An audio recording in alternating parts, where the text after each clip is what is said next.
The Project Gutenberg ebook of Annihilation. This ebook is for the use of anyone anywhere in the United States and most other parts of the world at no cost and with almost no restrictions whatsoever. You may copy it, give it away or reuse it under the terms of the Project Gutenberg license included with this ebook or online at www.gutenberg.org. If you are not located in the United States, you will have to check the laws of the country where you are located before using this ebook.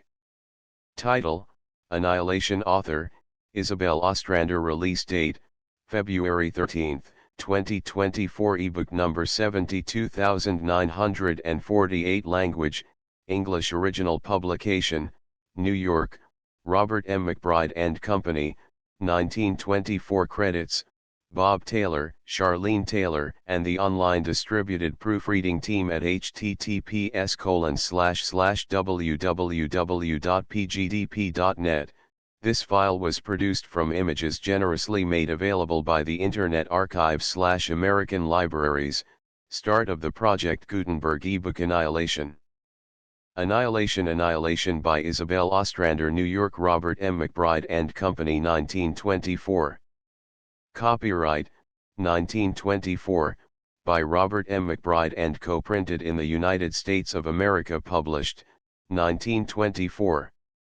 Contents: Chapter Page I. In the Rain 1-2 Number 416-3 The Nose of Dennis Riordan 28-4 The Inspector Brings News 40 V Ching Lee's Errand 55-6 Deadlock 77 Gertie 84-8 Gates of Mystery 99-9 In Thin Air 112X The Man in the Shadows 123-11 The Closed House 134-12 The Breath of Death 145-13 The Horror Deepens 161-14 The Blue Balloon 174-15 Midnight Marauders 188-16 A Question Answered 202-17 Forewarned 216-18 Checkmate 229-19 Dennis Supplies a Simile 244XX Max 256XXI The Black Pyre 270XXII Annihilation 280XXII The Advice of Ex-Roundsman McCarty 299.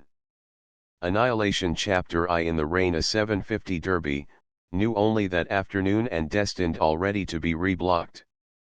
Ex-Roundsman Timothy McCarty, whose complete transition to civilian attire was still so recent as to be a source of satisfaction to himself and of despair to his tailor and haberdasher, shrugged his broad shoulders and trudged sturdily along in the teeming downpour. A walk he had come out for, to clear his head of all that psycho junk he'd been reading, and a walk he would have, but he could think of a place the devil could take this rain to, where it would be better appreciated. Rain dripped down upon a sodden wisp of tobacco which hung dejectedly from beneath his mustache, and muddy streams spurted up almost to his knees with every step. It was a mean district, a neighborhood of broken, narrow sidewalks, dilapidated tenements and squalid wooden shacks, which became more squalid as McCarty neared the river, although here great warehouses loomed against the lesser darkness of the night sky. It was barely 9 o'clock, but there was scarcely a light in the streets, except where irregularly spaced street lamps emitted a blurred glimmer which emphasized rather than dispelled the murky gloom, yet McCarty strode on with the unconcern of one treading a once familiar precinct. He was not the only pedestrian abroad in the late September storm. Under the glow of a lamp he presently descried a dark figure proceeding also in the direction of the waterfront, and insensibly he quickened his own steps. Some peculiarity in the latter's gait had aroused that suspicion, more than mere curiosity, that had served him so well in the old days on the force. The man was lurching along at an unsteady pace, now breaking into a shambling trot for a few steps, now pulling up short, only to dive forward once more, reeling through the driving sheets of rain. McCarty followed closely. He had almost overtaken the man when a tall, blue-coat figure stepped suddenly from the shelter of a doorway and barred his progress. "None of that, my lad. For what are you following that feller there?" "Glory be, it's Mac." True for you, Terry. McCarty responded, as their hands met in a mighty grip. A fine, conscientious bull you are, I'll say that for you, pinching the old has-been that got you on the force, just because he's taking a bit of a stroll on a grand night like this. Officer Terence Keenan grinned sheepishly in the darkness. It's a grand night, all right, for ducks, he amended. You're no has-been, Mac, from what the boys tell me of the different cases you've taken a hand in on the quiet since you resigned from the department, but you needn't give me the laugh for looking you over just now. You know this neighborhood as well as me, and when I see a guy trailing a prosperous-looking drunk towards the riverfront and the wharves, it's up to me drunk, is it? McCarty demanded in fine scorn. Then he checked himself and added with a sweeping gesture toward the greenish glow from twin lights across the street, I was minded to take a stroll through my own old beat and drop in at the house over there for a word or two with you and the lieutenant at the desk, when I saw the guy ahead. But where is he? He couldn't have got in one of the warehouses at this time of the evening, and there's nothing else between here and the corner. Ah, let him go. Officer Keenan interrupted good-naturedly. Honest, Mac, I ain't got the heart to run them in these days, when the stuff is so hard to get, and all. But McCarty was not listening. Forgotten alike were the bedraggled derby and the affluent private life of which it had so lately been sign and symbol. He was back on his old beat with something doing, and he grabbed his brother officer by the arm. What's that there beyond the lamp-post, half in and half out of the gutter? It's him, Terry, he's down, come on. Terry needed no second bidding now. Together they ran, splashing through puddles and over the loose, tilting fragments of pavement to where the man lay. He had pitched forward, his face hanging over the curb's edge, down into the swirling gutter. The back of his head showed a bald spot gleaming in the misty rays from the lamp. There's some heft to him. Terry grunted. Now I'll have to run him in for safekeeping. What's that he's jabbering, Mac? Between them they had turned the prostrate man, who was breathing stertorously and muttering to himself in broken gasps. The young policeman's flashlight revealed a heavy, smooth-shaven face, distorted and pasty gray beneath the rivulets of muddy water that coursed down it, with small, close-set eyes darting about in a wild, distended gaze. McCarty bent lower in an effort to distinguish the hoarse accents. His companion commented disgustedly, he's worse than I thought he was. Look at the rolling eyes of him. It'll be Bellevue, I'm thinking. Hush. McCarty commanded, as he lifted the man's head higher on his knee. His breathing had become a series of heaving gasps now. Suddenly, with a rumbling snort, they ceased altogether, the flabby jaw sagging as the lids drooped. Not Bellevue, Terry, the morgue, more likely. McCarty spoke solemnly. He's gone. Croaked. Terry started up. It sure looks like it. I'll run across to the house and tip off the lieutenant and put in the ambulance call. You'll wait here. Without pausing for a reply, he turned and splashed heavily across the street to the station house. McCarty looked down at the figure still propped against his knee.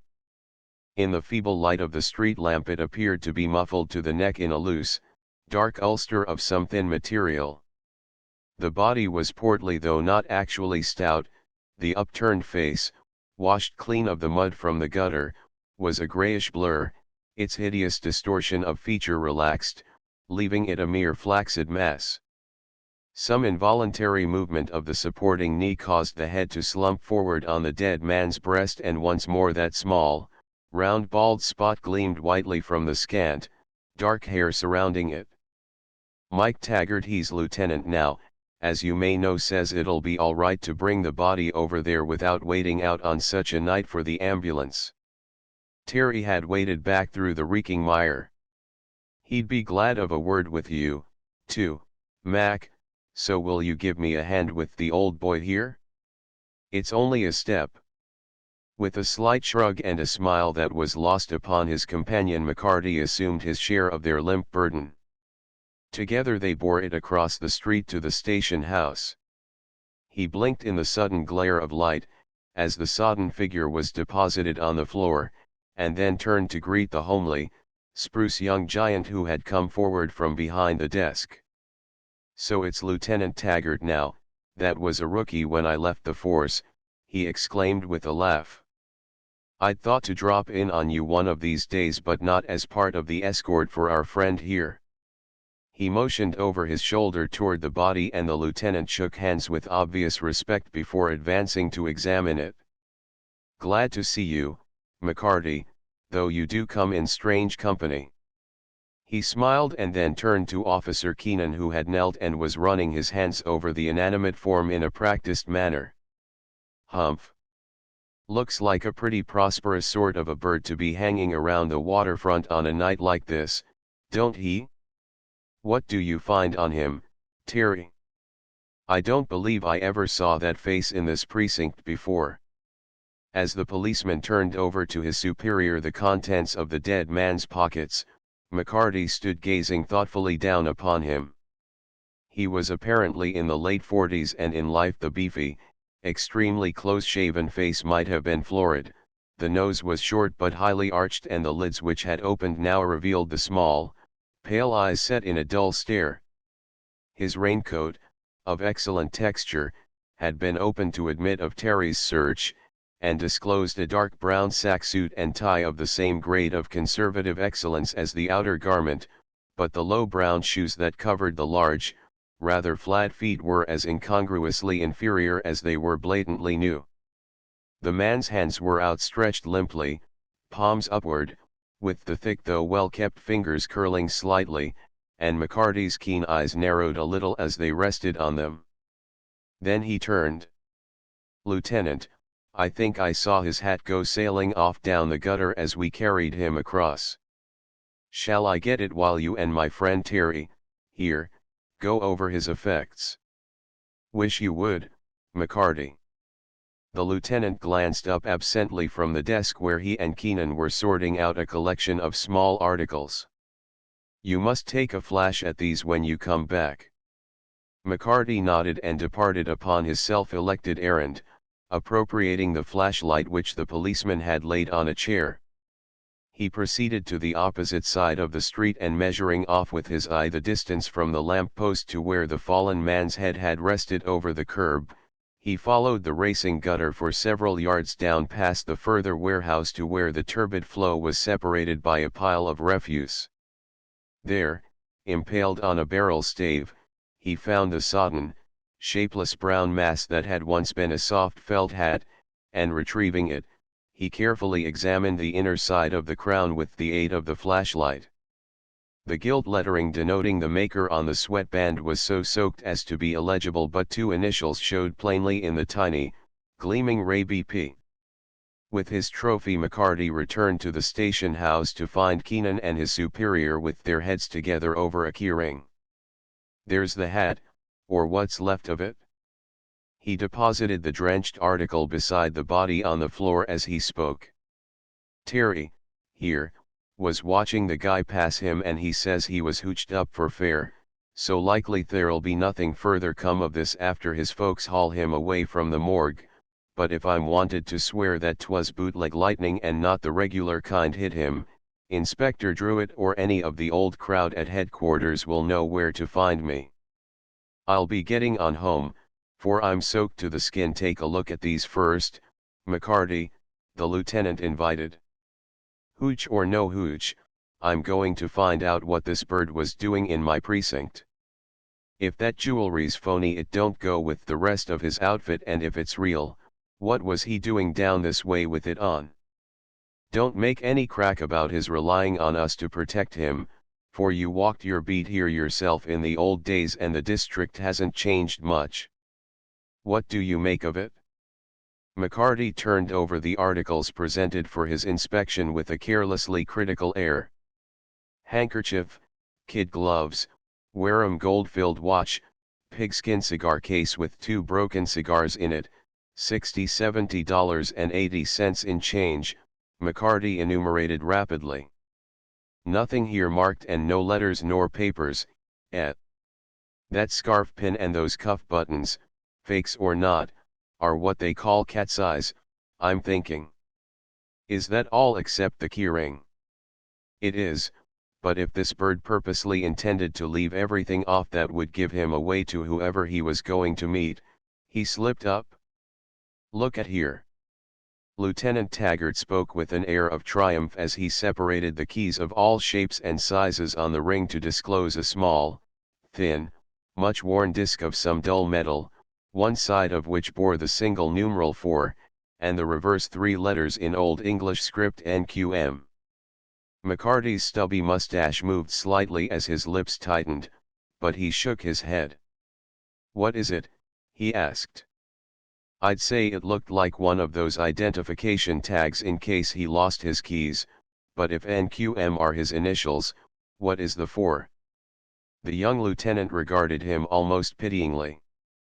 It was not meant for an identification tag exactly, McCarty, at least, not for any stranger that might happen to pick up these keys, but it'll tell me more than just who this bird is and where he lived before I'm through. I hope so, lad. But McCarty still shook his head. Happen, though, when the body is claimed you'll find he was Neil Quinn Malone, walking delegate for Stevedores Union No. 4, and down here late for a date because of meeting up with some bootlegger's first cousins. There's the ambulance. Terry spoke suddenly as a bell clanged up the street. His honest face had reddened and his tone was a mixture of forbearance and chagrin. Well, I'll take the air, boys, and the rain. McCarty sternly repressed the twinkle in his eyes. I'm chilled to the marrow of me, which does no good to the touch of rheumatism I've had lately, and I need no young sawbones in a white coat to tell me that guy is dead, even though there's never a mark on him. Good luck to the two of you. He made his way out into the storm, bending his head before the pelting downpour and chuckling as he turned the coat collar up about his throat. The good lads back there would think that a few years of soft living had done for old Mac, and he was through. Yet he was not chuckling when he turned into a dingy little lunchroom a few blocks away, and in the look which he bent upon his coffee cup there was more of uneasy indecision than its steaming but doubtful contents warranted. He was through, though not in the way Terry and Taggart might be thinking. Never again would he intrude on a case that belonged to the department he had quitted. The methods had changed too much since his day when a plainclothes bull went out and got his man or was hauled up on the carpet to explain why not. It was bad enough when headquarters began to be cluttered up with all that scientific crime detecting junk from the foreign police centers, but now they were opening up a school to teach this black art called criminal psychoanalysis to a bunch of fine lads in the detective bureau who needed nothing but the quick minds and strong arms that the Lord had given them already.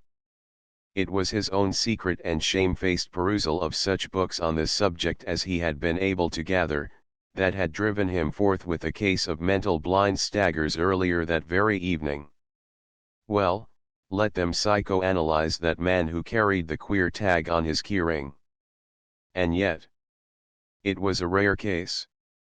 McCarty's eyes glistened and his nostrils fairly quivered with the old eagerness as he considered its possibilities.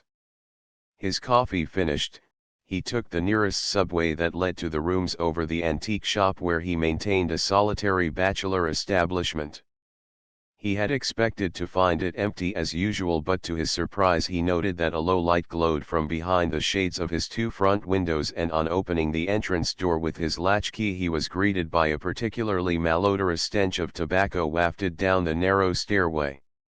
There wasn't another pipe in the world that smelled quite like that one, and as he bounded upward he called, "Denny! If I hadn't thought you were on duty at the engine house." No reply came to him, however. He rounded the stairs head and then paused in amazement on the threshold of his shabby, comfortable living room. Dennis Riordan, engine driver from the nearest firehouse and his particular crony since they had landed from the old country, was totally oblivious to his presence. He sprawled in the low Morris chair with a book in his hands, and his long legs writhed while his lantern-jawed face was contorted in the agony of mental concentration. "Denny! Snap out of it," his unheeded host commanded. "What in the name of all that's?" Denny snapped. He dropped the book and sat up with a jerk, his eyes blinking. "So you're back," he remarked dazedly. "'Tis small wonder I've seen little of you these days since you've taken to literature. Newspapers have been your limit up till now, but here I use the latchkey you gave me, thinking to get in out of the rain whilst I'm waiting for you, and I find these books. Man, they're fair wonderful, but what do they mean? I don't know yet, and I misdoubt the guys who wrote them do." McCarty's tone was almost savage as he deposited his dripping hat tenderly on the corner of the mantel and peeled off the sodden topcoat. "Which one had you there?" "The Diagnostics of Penology." Denny picked up the volume once more and read the title laboriously. "I thought a diagnostic was an unbeliever and you'd taken to religion in your declining years, but 'tis all about the different kinds of criminals. I never knew there was but one a crook." "No more did I." McCarty lighted a cigar reflectively. "There must be something in it, though, for that's the stuff the commissioner is going to get through the heads of the boys at headquarters in this new school of his." "Is it, now?" Dennis' tone held a touch of awe.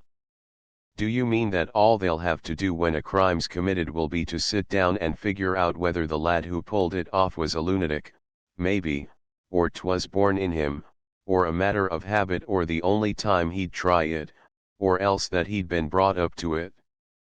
And what would the crook be doing meanwhile? He'd still have to be caught. It would all help, even though we don't get the hang of it, or the commissioner would not be trying it on the boys," declared McCarty loyally.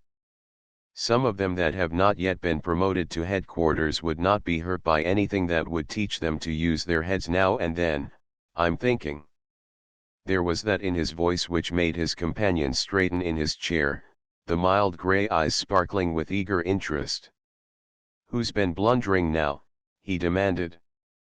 "I ought to have known you would not be trailing around in the storm till near 10 o'clock for the sake of your health. What is it, Mac? For the love of God, are you on another case?" "I am not," responded McCarty with dignity. "I'm a real estate owner, as well you know, with no connection with the police department anymore, and if an exhausted man in mortal terror or agony drops dead in his tracks and they ship him to the morgue as an acute alcoholic, it's nothing to me." Dennis emptied the contents of his pipe into the tray and rose. "Where do we start from?" he asked excitedly. "Thanks be, I've the next 24 hours off duty. Do we have a talk with his folks first or what?" "First and last, we mind our own business this time." McCarty waved toward the chair. "Sit down again and light up, Denny, and I'll give you the dope on it, though there's little enough according to Terry Keenan and Mike Taggart." "Terry Keenan and Mike?" Dennis obeyed tensely. "That'll be down in the old precinct, then, along the waterfront. Who was the guy and what was he running from when he dropped?" McCarty gave an account of the evening's occurrence, concisely yet omitting no significant detail. When he had finished, his visitor sat silent for a moment, turning the story over in his none too quick mind. Then he remarked, "I don't get it at all, Mac.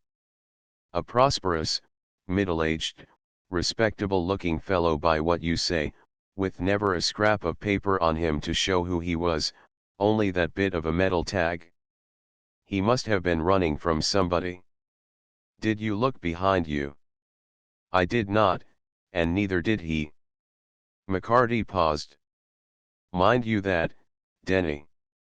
I didn't say he was trying to get away from anybody. The way he was running and stopping and then reeling along once more showed that if he was not half crazed with pain, 'twas only willpower kept him going as far as he got. When Terry and I turned him over, the grey look of his face came from more than his slowing heart. It was horror that stared out of his eyes. He was conscious, too, though the end came in less than a minute, and muttering with his last breath. Do you think he might have been going someplace down among the wharves at that hour, and running till his heart burst to get there on time? Dennis' pipe had gone out in his excitement and he laid it on the tray with a tremulous hand. Was it blackmail? Did he think whoever was waiting would kill him if he didn't show up? Mac, what manner of man was he? Fine quality clothes and cheap shoes, elegant jewelry, and a gold-filled watch that could be bought on the installment plan. The cigar case was real pigskin, you tell me, but what kind of cigars was in it? Denny, you've rung the bell again, even though you don't know it. McCarty gazed for a moment in affectionate but unflattering surprise at his old friend. The cigars were Coronas, and there's no better nor more costly made. For all the clothes were of grand quality, they didn't fit him, they'd been carefully altered but they'd been made in the beginning for a taller and thinner man and they'd had good wear. Only the cheap shoes were new, and though the links and pin were as rich looking as any swell would sport they were fakes, even if I wouldn't give Taggart the satisfaction of telling him so. He'd too close a shave, remember, and his hands showed no signs of hard work, don't you make anything at all out of it. He could wear the clothes, though not the shoes, of another man, smoke his cigars, copy his jewelry, keep his own hands soft? No, there's no sense to it, whatever. Dennis shook his head slowly. You've something up your sleeve, but what makes you figure so much on the close shave of him? Why was that number 4 on the other side of the tag with his initials on the keyring? Did you look to see if the same letters was in his hat? It had dropped down into the gutter when he fell. McCarty had refrained for the time being from mentioning his errand after the missing headgear. Did I say that NQM were the dead man's initials? I fitted a made-up name to them in joke when Taggart was so sure about it, but it might be an address as well. You've known this town as long and as well as me, Denny. Did you ever hear of the new Queen's Mall? That I do, said Denny. You mean that one block running through from the park to the next avenue, with gates shutting it in at both ends, as though the families living in the houses on the two sides of the street was too good to mix with the rest of the world? It's right in the heart of the millionaires' part of town, with the swellest society all around, and 'twas named after some grand place in London, wasn't it? McCarty nodded. The Queen's Mall. The Burminsters came from there and they owned most of the property on both sides of this block here. The great corner mansion on the north side nearest the park is where they live, and they moved heaven and earth to close in the street with gates, the families in the other houses liking the idea fine. The newspapers put up a holler about the street being a public thoroughfare and the whole business being contrary to democracy, but that little bunch of millionaires had their way. That was long before ever you and me came to this country, Denny, but the inspector told me about it, and it's brought up even now when there's occasion for it at some election time or other. Number 4, New Queen's Mall. Dennis interrupted witheringly as he emptied and pocketed his cold pipe and rose with a glance at the clock. 'Tis 20 minutes to 11, and you sit there giving me a history of New York. What are we waiting for? Chapter 2. Number 4. At the corner the two self-appointed investigators found a taxi and Dennis, for once taking the lead, insisted upon engaging it.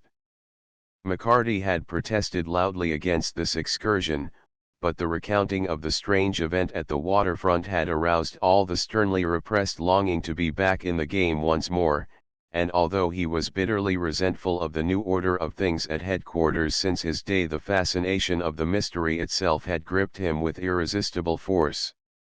Not for worlds would he have admitted it to his companion, however, and as they rattled eastward through the park he grumbled, "You must have taken leave of your senses entirely, Denny, and I'm no better, letting you drag me out again on a night like this to gawk through barred gates at a row of rich men's houses. I've one satisfaction, though, 'twas you and not me, as you'll kindly remember, that hired this robber taxi." Dennis grinned to himself in the darkness. "You're welcome to the ride, Mac." Then his tone lowered seriously. "I've been thinking this thing over, and I must have been wrong on that blackmail notion, that the fellow was on the way to pay I mean, if he had only a matter of $70 on him. I'm surprised at you, though, and even at Terry and Mike Taggart, that not one of the three of you thought to go back across and get the hat. It could not have sailed far, in spite of the hill there and the gutters running over." "'Tis not like you, damn the hat," McCarty interrupted irascibly. "'Tis the man himself I'm thinking of. Now if the cold, muddy rainwater in the gutter had anything to do with it." He mumbled and lapsed into silence, and after a discreet interval his companion observed in an aggrieved tone, "Through more than muddy rainwater have I followed you on many a case you've dragged me into, but if the grand education you've been getting lately from those books has made you talk in riddles, you can keep the answers to yourself for all of me.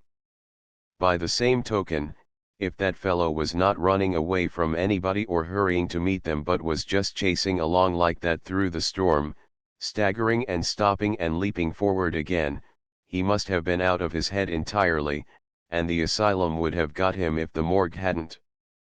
"True for you, Denny, that's what was in my mind just now," McCarty replied with a contrite return to his habitual geniality. "Not about his being a lunatic, maybe, but delirious from sickness or suffering. When he fell, with his head hanging over the gutter and the cold water rushing over his face, I was thinking it brought back his consciousness for that minute there at the end.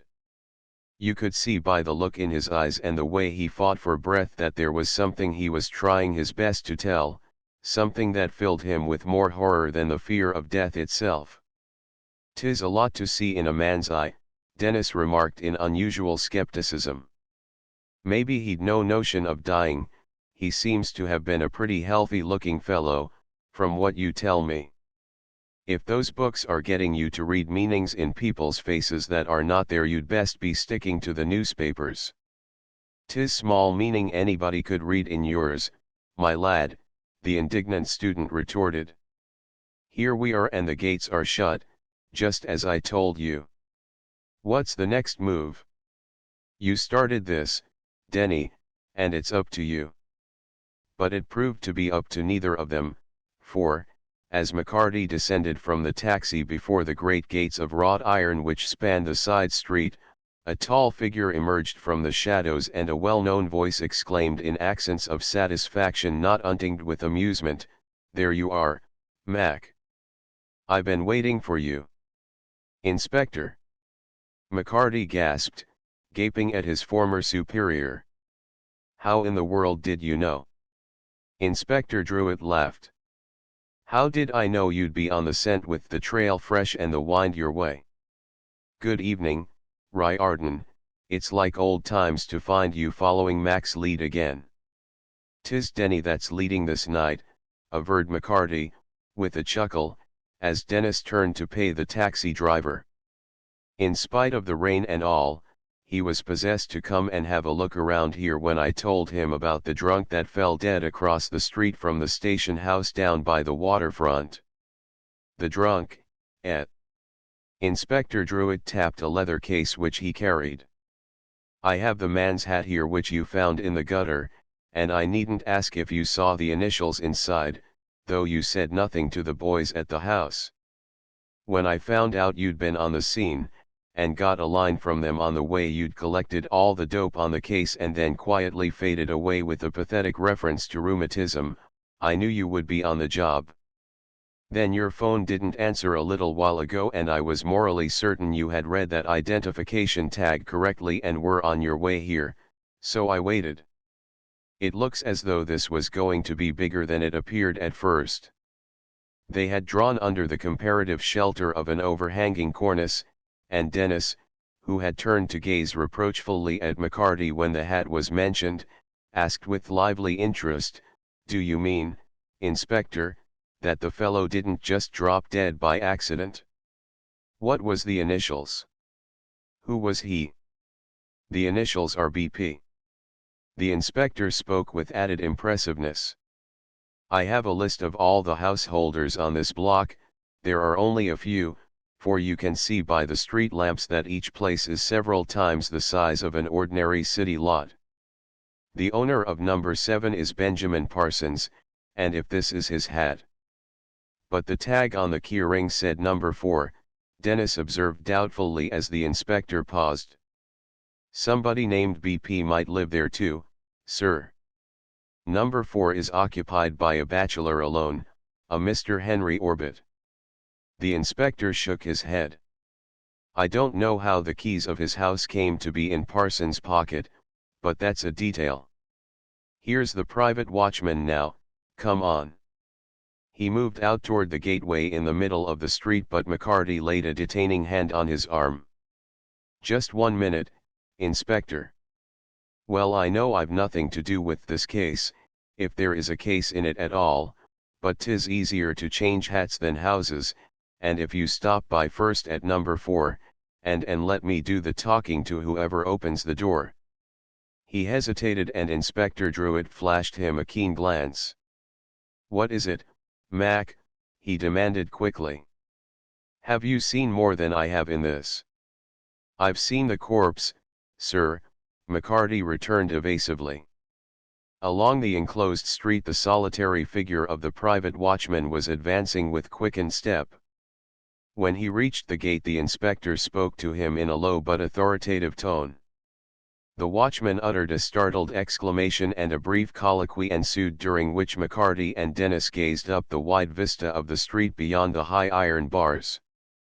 In the glow of the lanterns which lighted the mall, the smooth pavement glistened like a sheet of glass under the dancing raindrops, and the houses on either side, built of gleaming marble or the darker brownstone of an older period, looked like miniature palaces, with their vaguely outlined turrets and towers and overhanging balconies.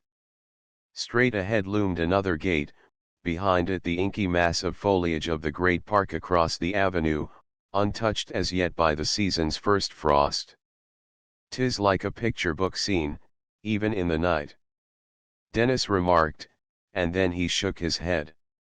"But it's too restricted, entirely.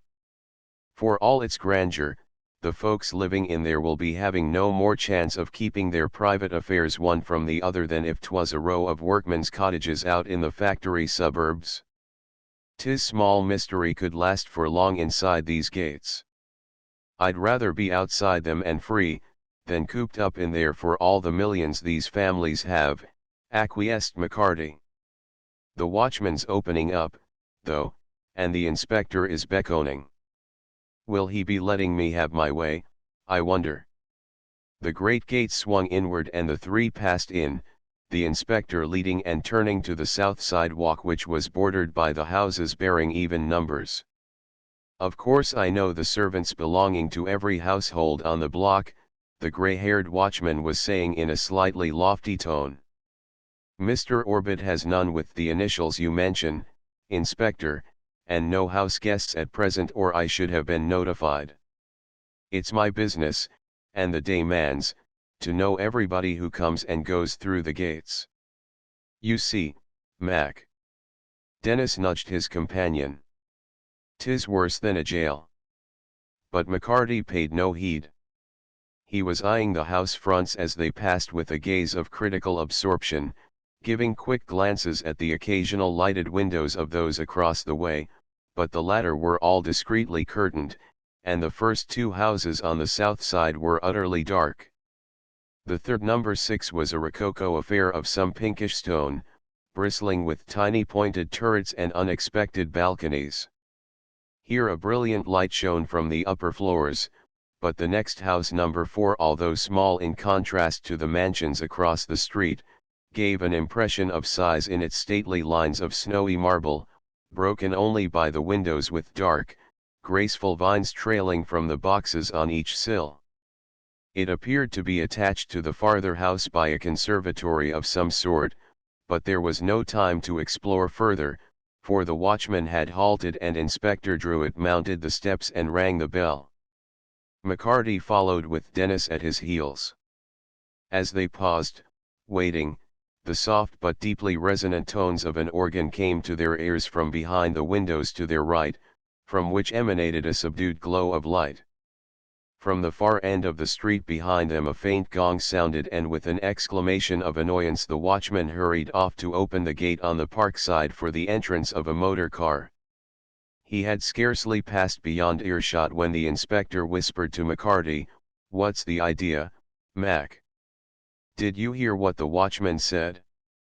BP didn't belong here, in spite of the tag on the keyring." "No more he did, sir," McCarty agreed, but there was no disappointment in his tone. "I just want a word with the one that opens the door." There was no sound of footsteps from within, but as McCarty finished speaking the door opened. Silhouetted against the soft light was the figure of a man, before whom, for the moment, even McCarty's ready tongue was silenced. Dennis choked. They were confronted by a man who, though taller than the average of his race, was unmistakably Mongolian and clad in the flowing robes of his native land. He bowed slightly but in a dignified fashion, and then, as the visitors still remained silent, he asked, "What is it you desire, please?" His voice was high and sing-song, but it bore no trace of an accent.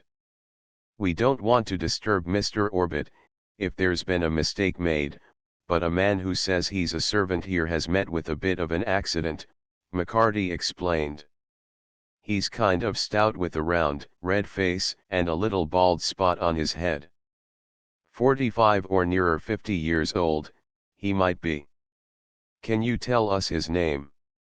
He had edged closer to the side of the wide entrance door, so that, in continuing to face him, the Chinaman had been compelled to turn until the low light played across his countenance, but it remained gravely inscrutable as he listened. And although there was a perceptible pause, when he did reply, the words followed each other without hesitation. "It is Hughes, the valet. You desire to talk with Mr. Orbit? He is engaged, but I will see if he can receive you. This way, sirs." He closed the door after them and led the way into the house. As he walked, the long queue which depended from his head almost to his knees swayed with each step. "A chink," Dennis whispered.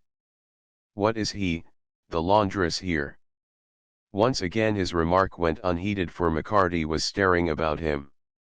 He had seen many wealthy homes in the past, but never had he entered an apartment of such unostentatious magnificence as this hall of Mr. Henry Orbit's house.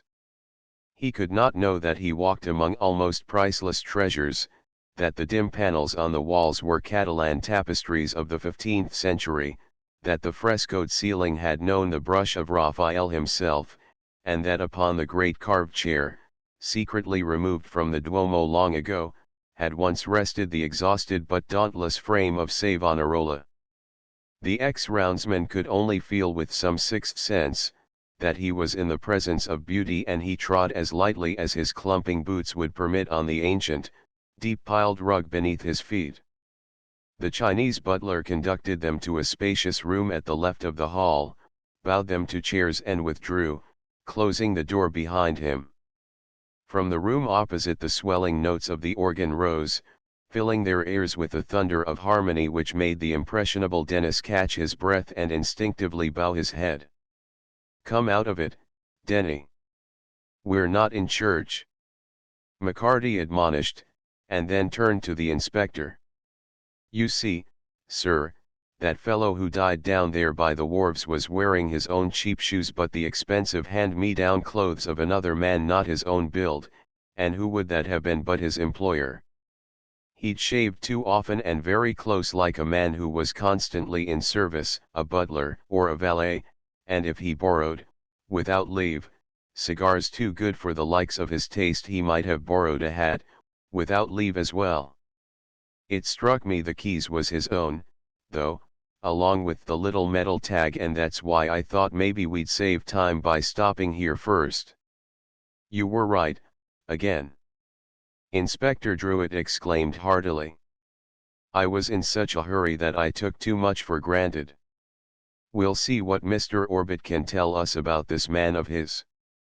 But Mr. Orbit did not immediately appear, and as the last notes of the organ throbbed into silence, Dennis found his voice. Valet or no, what was anyone from a grand house like this doing down in that tough precinct by the waterfront, and in all the storm? Answer me that. What did he die of? Did the ambulance doctor know? The inspector shook his head. It wasn't up to him to say, he just pronounced the man dead, and now it's the medical examiner's job, but we'll know in the morning, after the autopsy. What have you found over there, Mac? Anything interesting? The room into which the Chinese had ushered them was a library, modern and luxurious yet monastic in tone, with tall-backed, cathedral chairs, refectory tables and benches, and dried rushes covering the inlaid marble floor. A single huge log smoldered upon the hearth, and books lined the wall space from floor to ceiling between the narrow, stained glass windows. The light came from torches held in sconces and braziers suspended from massive chains. McCarty had strolled over to a low row of open shelves where he stood with his back to his two companions. He seemed not to have heard the inspector's query. It's literature he's took up now, Dennis explained gloomily, all along of that new school the commissioner's opening at headquarters. This psycho whatsus has gone to the head of him, and I misdoubt Mac'll ever be the same man again.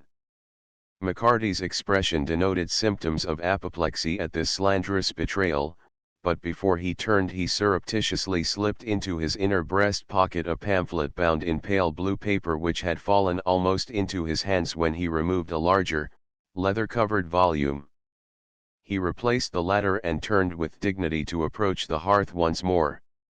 You'll need to lose no sleep over me, Denny, and there's more than me would not be hurting themselves by improving their minds, he announced cuttingly. The inspector's here on a case of sudden death, not to listen to your opinion of my private affairs. There was an amused but affectionate softening of the inspector's keen eyes as they glanced at his erstwhile subordinate. He opened his lips to speak when a pleasantly modulated voice from the doorway behind them fell upon their ears. What can I do for you, gentlemen? It said. I am Mr. Orbit.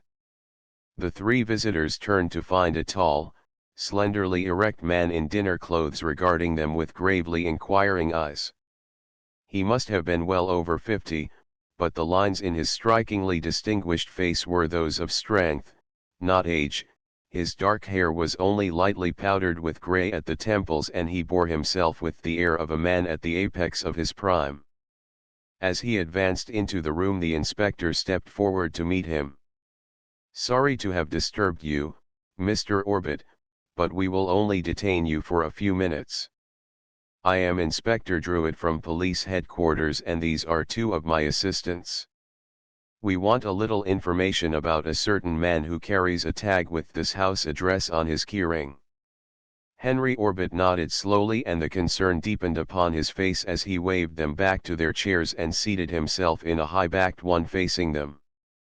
I know of no one who carries such a tag except my valet, Hughes. Is he in any trouble? Ching Li tells me that, from your description, the man about whom you are inquiring is undoubtedly Hughes. You don't seem surprised, the inspector observed bluntly. Has this valet of yours been in trouble before? A shadow of regret more than annoyance crossed the face of their host, and he shook his head. He has gotten into more than one scrape, although nothing, to my knowledge, of course, that would engage the attention of the police. I am afraid he is rather a scoundrel, but he has been with me for 22 years and I cannot believe him utterly reprehensible. Has he suggested to you that I would help him now? The man I'm asking about is beyond anyone's help, responded the official. He is dead. Dead, the other repeated in a low, shocked tone, after a moment's pause. It seems incredible. Only a few hours ago I gave him permission to go out. What happened? Did some accident occur? That's what we want to find out, Inspector Druitt announced grimly. There are several suspicious circumstances connected with his death. Do you know of any enemies he may have had?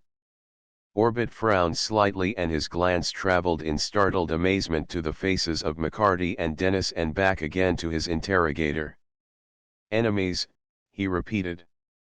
Surely there was no violence. I know nothing of Hughes' personal affairs, but I should not have fancied he had an active enemy in the world. Chapter 3 The Nose of Dennis Riordan. There was a second pause and then the inspector asked, Did he give you any excuse for wanting an evening out tonight? No, none. It was not unusual and I thought nothing of it. Orbit's hands clenched slightly. I cannot believe that poor Hughes is really gone. Perhaps Jing Li made a mistake, perhaps someone else had come into possession of Hughes' keyring. Will you describe him to me, please, and tell me the suspicious circumstances you mentioned? You describe the fellow, Mac, you examined him and his clothes more closely than I did. There was a double significance in the inspector's tone and he added, Special Deputy McCarty happened to be there when this man died. Orbit nodded and fixed his eyes expectantly on McCarty as the latter briefly complied with the inspector's request, without, however, mentioning the letters in the hat. When he had finished, Orbit exclaimed, It is he, beyond a doubt. The raincoat and brown sack suit were my own, given to him when I tired of them myself, and he must have copied my cat's eye pin and links, although I never saw them. How did he die? Well, sir, he was hurrying along in the rain and all of a sudden he dropped. McCarty chose his words carefully. When me and a friend of mine got to him he was breathing his last and the end came as I lifted his head to my knee. How did he happen to be wearing a hat with the letters BP in it, Mr. Orbit? Who is BP? Orbit frowned again thoughtfully. I cannot at the moment recall anyone with those initials, but naturally I have no knowledge of his friends or associates, he replied at last. Surely that is immaterial, however. What was suspicious about the poor fellow's death? He was an irreproachable servant, but when his time was his own his habits were irregular, and I should not have been surprised to learn that his heart had failed or he had suffered a stroke. Had he been drinking the last time you saw him, this evening, I think you said? McCarty asked. Certainly not. I have never seen him under the influence of alcohol or he would not have remained an hour in my service. He was fully aware of this, and although I am convinced that he occasionally drank to excess, he was careful never to let me see him in such a condition. Had he been drinking when you went to his assistance? McCarty ignored the question. You don't ask where that was, I notice. Have you any notion where he could have been going tonight? Not the slightest, Orbit shrugged. I have told you that I am quite ignorant of his private affairs and have had no interest in them. Still, he'd been your personal servant for a matter of 20-odd years, McCarty insisted. Wouldn't you want to know what he was up to if you learned he'd left your house to go down along the waterfront, in one of the toughest districts in the city? Orbit stared in genuine amazement. The waterfront, he repeated. I cannot imagine what he could have been doing in such a district as you describe. Even in his dissipations Hughes was never attracted by anything sordid, to my knowledge, but aped even the vices of men of a higher station than he. I was coming to that, McCarty remarked. You spoke a while back of trouble he'd got into more than once. What sort of trouble? Gambling debts and indiscreet affairs with women, upper servants like himself or the wives of upper servants. When monetary settlements were in order he came to me for an advance on his salary, and that is how I learned of his difficulties. Orbit paused and then added reflectively, he has been in none of late, however, at least, none which required assistance from me. About what hour tonight was the last time you saw him alive? At a little before 7, when he laid out these clothes for me. Orbit motioned to his attire. Some guests were dining with me, 3 gentlemen, all near neighbors, and I was preoccupied, but Hugh's appearance and manner must have been quite as usual, or I would have noted a change. My guests are still here. He paused significantly, and McCarty replied directly to the hint. We're sorry to keep you from them, but we've got to know what your man was doing down in that neighborhood. You don't know his own friends maybe, but you might know which of the servants employed by your neighbors he's been most friendly with, and if you don't, maybe your neighbors themselves would know. Really, is it as important as that? There was still no trace of annoyance in Orbit's voice or manner, but merely a dignified protest. You can understand that any notoriety in connection with the death of my unfortunate valet would be highly distasteful to me, and to have my friends subjected to it would be doubly so. My guests this evening are Mr. Gardner Sloane and his son, Mr. Brinsley Sloane, II, who live across the street at number 5, and Mr. Eustace Goddard, from number 2, the corner house next door to me here. I have no idea whether or not Hughes was even acquainted with any of the servants in either the Sloane or Goddard households, but I will inquire. He rose and left the room, and the inspector turned to McCarty. Is all this necessary, Mac? I know I said this looked big, but that was when I thought the man dead down there near the river was the millionaire Parsons. If it's just a dissipated valet we can let it slide, at least unless the autopsy discloses foul play of some sort. When you asked me if I'd seen more in this than you, Inspector, I told you I'd seen the corpse, McCarty reminded him quietly. Now you're asking me if it's necessary to find out even before the autopsy who this fellow Hughes was friendly with, and I'll say it won't do any harm, because I saw him before he was a corpse. Heart disease he may have died of, or apoplexy, but it may be a good thing for us to know what brought it on him so sudden tonight, even if he was just a valet. There was no mistaking the earnestness in his tones, and the inspector started to speak, but once more he was forestalled by the opening of the door, and Orbit ushered in 3 men. The first was slightly younger than his host, stout and bald except for a fringe of sandy hair. His mouth beneath the small, reddish mustache had a humorous quirk at the corners which appeared to be habitual. His blue eyes twinkled, and he regarded the police official and his 2 deputies with a frank and not unfriendly curiosity. The second man was approximately the same age, but his smooth-shaven face was strikingly handsome, and his youthfully cut dinner coat was worn with a jauntiness which proclaimed the middle-aged gallant. The last of Mr. Orbit's guests to enter was a tall, thin man of about 30, whose inordinately serious expression was enhanced by the shell-rimmed glasses which best rode the bridge of his nose. His chin was cleft, like that of the man who had immediately preceded him, and there was an unmistakable family resemblance between them. Even before the introduction McCarty placed him as Brinsley Sloane, II, the older man as his father, Gardner Sloane, and the first to enter, therefore, as the next-door neighbor, Eustace Goddard. It was Goddard who spoke first. Too bad about poor Hughes, Inspector. Very hard on Mr. Orbit, I must say. I've seen Hughes about the house here for years, of course, but I don't think I've exchanged half a dozen words with him in my life, and I'm quite sure none of the servants in my household know anything more about him than I do. Why, Mr. Goddard? Asked the inspector. Well, for one thing, they're all elderly and been with my family for years. Mr. Orbit happened to mention the fact just now that Hughes was given to dissipation occasionally. He wouldn't have found anything in common with our staff, but you are welcome to question them tomorrow as much as you please. Thank you. The inspector turned to the elder of the two remaining guests. Mr. Sloane, have you happened to notice any acquaintanceship between Mr. Orbit's valet and your servants? There was a slight touch of sarcasm in his voice, and the flush which mounted to Goddard's scant red hair showed that the shot had gone home.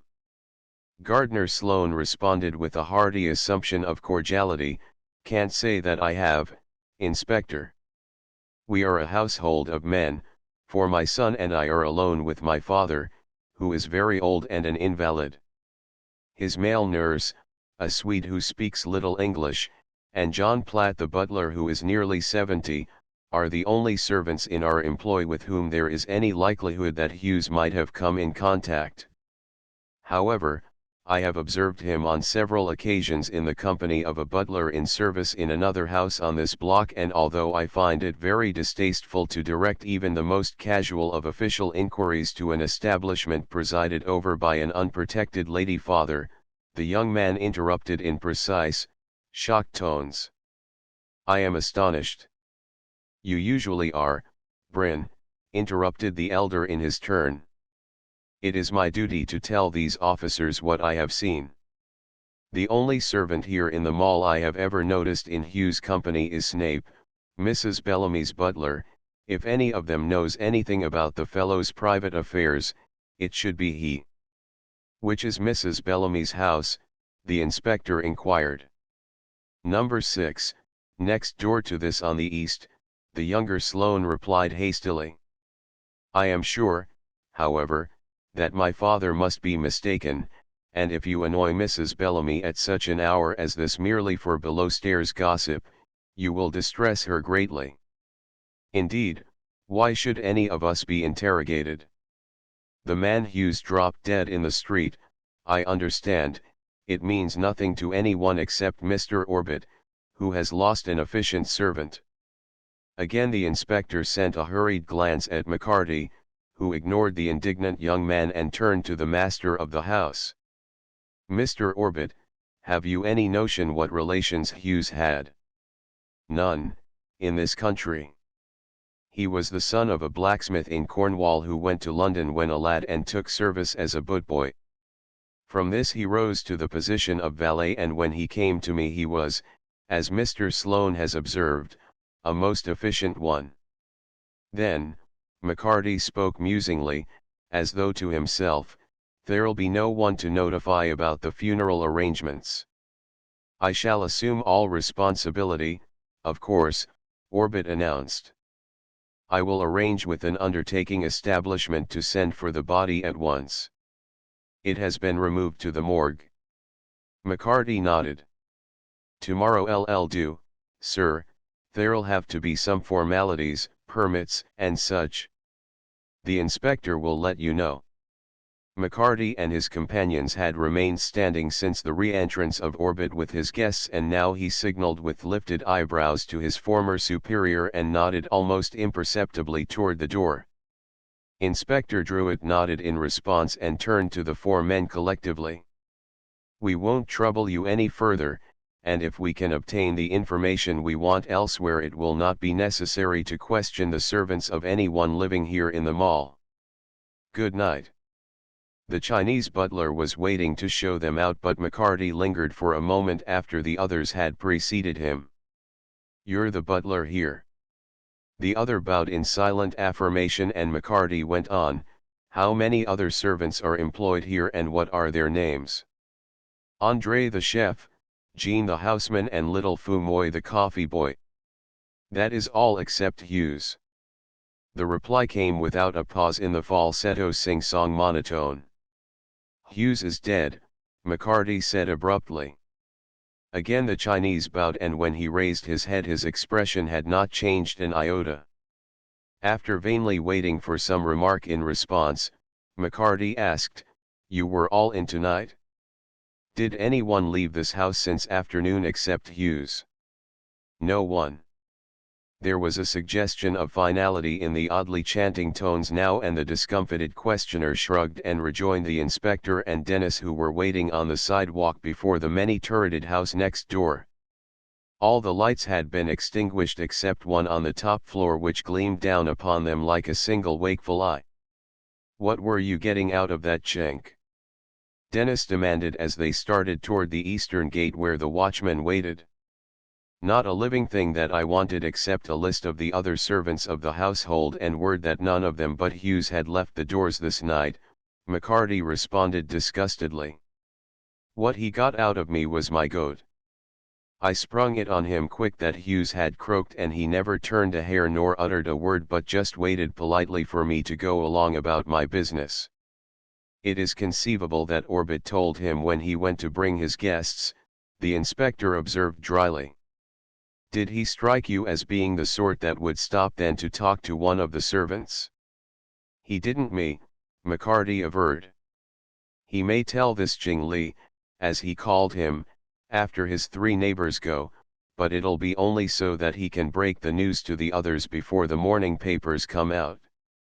22 years this Hughes has been with him and Orbit knew no more about his affairs than the day he hired him. 'Tis unnatural that never once in all that time did they talk together as man to man, and yet I don't think Orbit lied, at that. Look at the way he treated us. He was polite and friendly enough, and never once could you have laid your finger on a word or a look from him that was haughty or arrogant like the most of them act over here when the police get snooping around, and yet didn't you kind of feel as though you were talking to a royal duke at the least? It's the grand manner of him, that he don't even know he's got." "A fine gentleman, Mr. Orbit," Dennis agreed. "We've found out nothing, though, about what Hughes was doing down in Mike Taggart's precinct nor why he ran like that till he dropped, and likely we'll not find it here between these 2 gates. There's something more than that on your mind, Mac," the inspector declared shrewdly. "You'd never have insisted on questioning Orbit's friends if you hadn't some idea of what caused Hughes' seizure, and that it led back here. What did you see before he died that you're keeping to yourself?" "Tell you tomorrow, Inspector, if you'll drop in when you've nothing better to do, or phone Denny and me the word to come downtown to you," replied McCarty hurriedly in a lowered tone, for they had almost reached the gate and the watchman was advancing to meet them. "Denny's off duty and I'm taking him home with me the night, though I misdoubt he'll keep me up till dawn with his wild theories as to what desperate crime took Hughes down to the waterfront. Thanks be, the rain has stopped and he'll not be wanting to ride home in state." But it was McCarty himself who hailed a prowling taxi when they had taken leave of the inspector and discreetly rounded a corner, and he had no time on the homeward way to glance at the meter, being engaged in mollifying his outraged companion. "Will you never learn, you simpleton, when I'm talking about you for the benefit of somebody else?" he demanded in exasperation, when Dennis with bitter resentment had spurned his hospitality. "'Twas to put off the inspector I dropped that hint about being wishful for my sleep, or he would have trailed along with us to find out what I'd got up my sleeve, and well you know 'tis nothing but the expression on a dying man's face and the way he tried to speak but couldn't. He'll have the laugh on the both of us tomorrow if the medical examiner says 'twas natural causes, and he'll forget all about this night's doings, but I won't. I'm going to find out why Hughes ran the breath from his body and what it was he tried so hard to say." "Some day," Dennis began darkly, but with a telltale softening in his tones, "some day you'll broadcast through me once too often and this radio station will shut down on you." The inspector was right, though, I can see that now. Whatever made Hughes throw that fit, you think it happened back in that society fire line, or you'd not have listened to the fat, bald little man, nor yet the old he-gossip and his son. I misdoubt but some night we'll be putting a scaling ladder against that iron fence and chloroforming the watchman, so you can put that butler next door through the 3rd degree. Back in McCarty's rooms once more, Dennis dried his rain-soaked boots comfortably before the little coal fire in the grate and watched with a quizzical light in his eyes while his host stowed his newly acquired library carefully away in a closet and then proceeded to clear out the accumulated litter of several days' bachelor housekeeping, but he said no word until the task was accomplished. Then he observed, when you're working on a case, Mac, you use your head, and the eyes and ears of you, but tonight another of your senses was asleep at the switch. Not that it had anything to do with Hughes, of course, but no more did anything else we learned except his name. You overlooked one little bit. Oh, I did I? McCarty retorted, stung but wary. And what sense of mine was it that was not working? Smell. The reply was succinct. Unless you're holding out on me, your nose was not on the job. McCarty stared. What was there to smell? He demanded. Since when is your nose keener than mine? 'Tis keen for one thing it's been trained to for many a year, and that's fire. Mac, there's been a fire in Orbit's house, and not more than a few hours before we got there. A fire, is it? McCarty snorted. There'd likely been one in the kitchen, since dinner was cooked there, and you saw the log burning on the hearth in the library. Stoves and hearths don't burn wool and silk and carpets and varnished wood, my lad. Dennis laid his pipe on the mantel and rose. It could only have been a small bit of a fire, for the smoke of it had cleared away entirely, but the smell hadn't. There was enough of that hanging in the air for me to get the whiff, anyway, even though nobody else could. I've not the gift to explain it right, but there's a different smell to everything that's inflammable, if you've the nose for it, and it was house furnishings had been burned this night. Chapter 4. The inspector brings news. The twain slept late the next morning, and they had only just returned from the little restaurant around the corner, where McCarty habitually took his meals, when the bell jangled on its loose wire from below. Don't disturb yourself, Mac, Dennis admonished with a grin, as his host threw down his newspaper. I'll let the inspector in. And why are you so sure? 'Twas not in my honor you cleaned house last night, but because you knew the inspector would be here, and you did it then for you were sure he'd come so early there'd be no time this morning. Dennis emitted one of his rare chuckles as he pressed the button which released the lock on the entrance door. Since I've been associating so much with detectives, active and retired, I'm getting to work their way, myself. It's too clever you're growing, by half.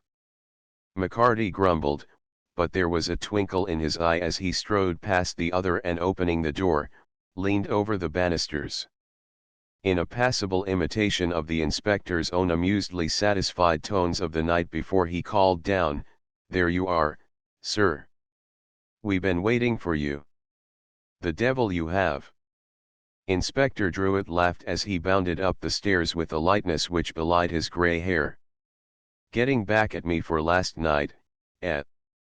If you hadn't held out on me we'd have been on the job still in the New Queen's Mall, morning, Rye Arden. I suppose you're crowing over me, too. There'll not be a peep out of me, let alone a crow, till I know what's doing, Inspector," for Max told me nothing except the look he saw on Hugh's face, Dennis replied, as he drew forward the shabby easy chair and placed an ashtray within reach. His homely, long face was set in lines of deep seriousness once more, and the inspector's, too, had sobered. McCarty closed the door and taking a box of cigars from the mantel he held it out to the visitor. "The autopsy'll be over, I'm thinking." He spoke carelessly enough, but his breath labored with suppressed excitement. "What kind of poison was it, Inspector?" The inspector nodded slowly. "I thought you had guessed. It was physostigmine, the medical examiner called it, powdered calabar bean. It's colorless, has no taste, and a single grain would be fatal in 3 hours or a little longer, but Hughes had taken a trifle more than a grain." "Holy saints," gasped Dennis. "So 'twas murder, after all." An expression of honest gratification had stolen over McCarty's face, but he shook his head. "Many kinds of beans I have heard of, including the Mexican ones that jump like a frog, but never the sort that bring death, he said. If 1 grain of it would kill in 3 or 4 hours, a little more would kill in 2 or maybe 3, I suppose. It was around 9 o'clock when Hughes fell there across from the station house, so he must have taken that powdered bean before he left the orbit house or right after, though we've not yet fixed the time he did leave. I wonder what would be the symptoms of that poison. I asked the medical examiner, the inspector responded. Pain in the abdomen, nausea, then spasmodic respiration, numbness, and a complete paralysis of respiration, which of course would mean death. It doesn't explain his staggering along so that Terry thought he was drunk. He paused and McCarty lighted his own cigar and drew contemplatively upon it before he spoke. Maybe it would. The pain had passed and the nausea, but it had left him weak and the paralysis was creeping over the lungs of him so that he was fighting like mad for breath, reeling and stopping and lurching forward again. He was choking and gasping when Terry and me first turned him over and he died with a heave and a snort as if a ton weight had landed on the chest of him. It was agony that I saw in his face and the horror of knowing he'd been poisoned. He knew who did it, too, or I miss my guess, for 'twas that he was trying to tell when the end came. What else did you see? The inspector's tone held an unwanted note of asperity. I want to know everything that happened, Mac, from the first minute you laid eyes on the fellow. If you had told me last night before the watchman opened the gates we might have saved precious time. I'd nothing to tell but the look on Hugh's face and him trying so hard to speak, and that I thought maybe he'd been running like that because he was delirious from pain and not in liquor. There was no mark on him when we carried him into the station house, at least none that showed, and it come to me it must be poison.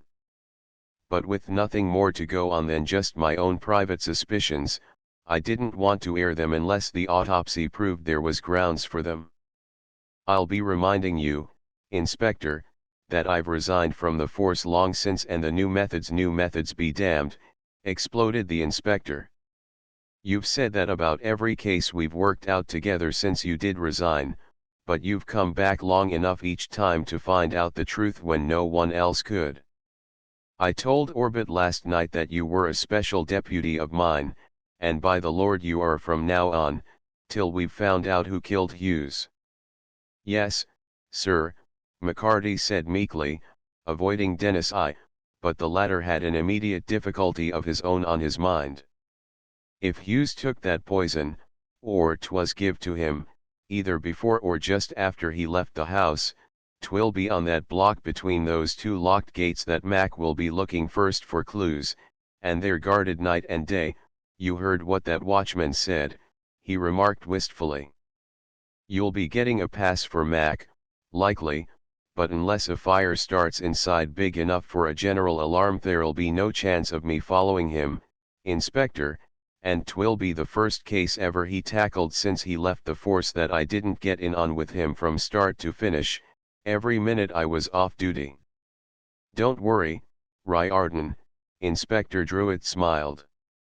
I've never been able to figure out which of you two has the luck, but your teamwork can't be beaten and I'll see that you get a pass along with Mac. I've had a diagram of the new Queen's Mall prepared and brought this copy with me for you too so you may know without loss of time who owns each house and which ones are occupied. He produced a folded paper on which the street had been roughly mapped out, with spaces, in which names and numbers had been written, blocked off from it on either side. The two bent their heads over it eagerly. You see there, Denny. McCarty pointed with his forefinger. Looking from the avenue, the opposite gate to that we went into last night, the corner house, number 2, on the south side belongs to the Goddards. That'll be the stout, bald fellow with the little red mustache and the twinkle in his eye, you mind him? Next to it, but separated by that bulge that looks like a conservatory, is number 4, Orbit's house, then comes Mrs. Bellamy's, number 6, where that butler Snape works and after that, 8 and 10, but they're marked closed. The Fawkinghams, number 8, have lived abroad for more than 20 years, and the sole heiress to number 10 is Georgiana Davenant, a little girl of 12 away at school, the inspector interposed. That finishes the mall on the south side, but starting at the western end again, a great house taking up the entire space opposite both Goddard's and Orbit's and bearing two numbers, 1 and 3, is occupied by the Burminster family, who originally owned most of the block and were the moving spirits in having it enclosed with gates. Number 5 is the Sloanes.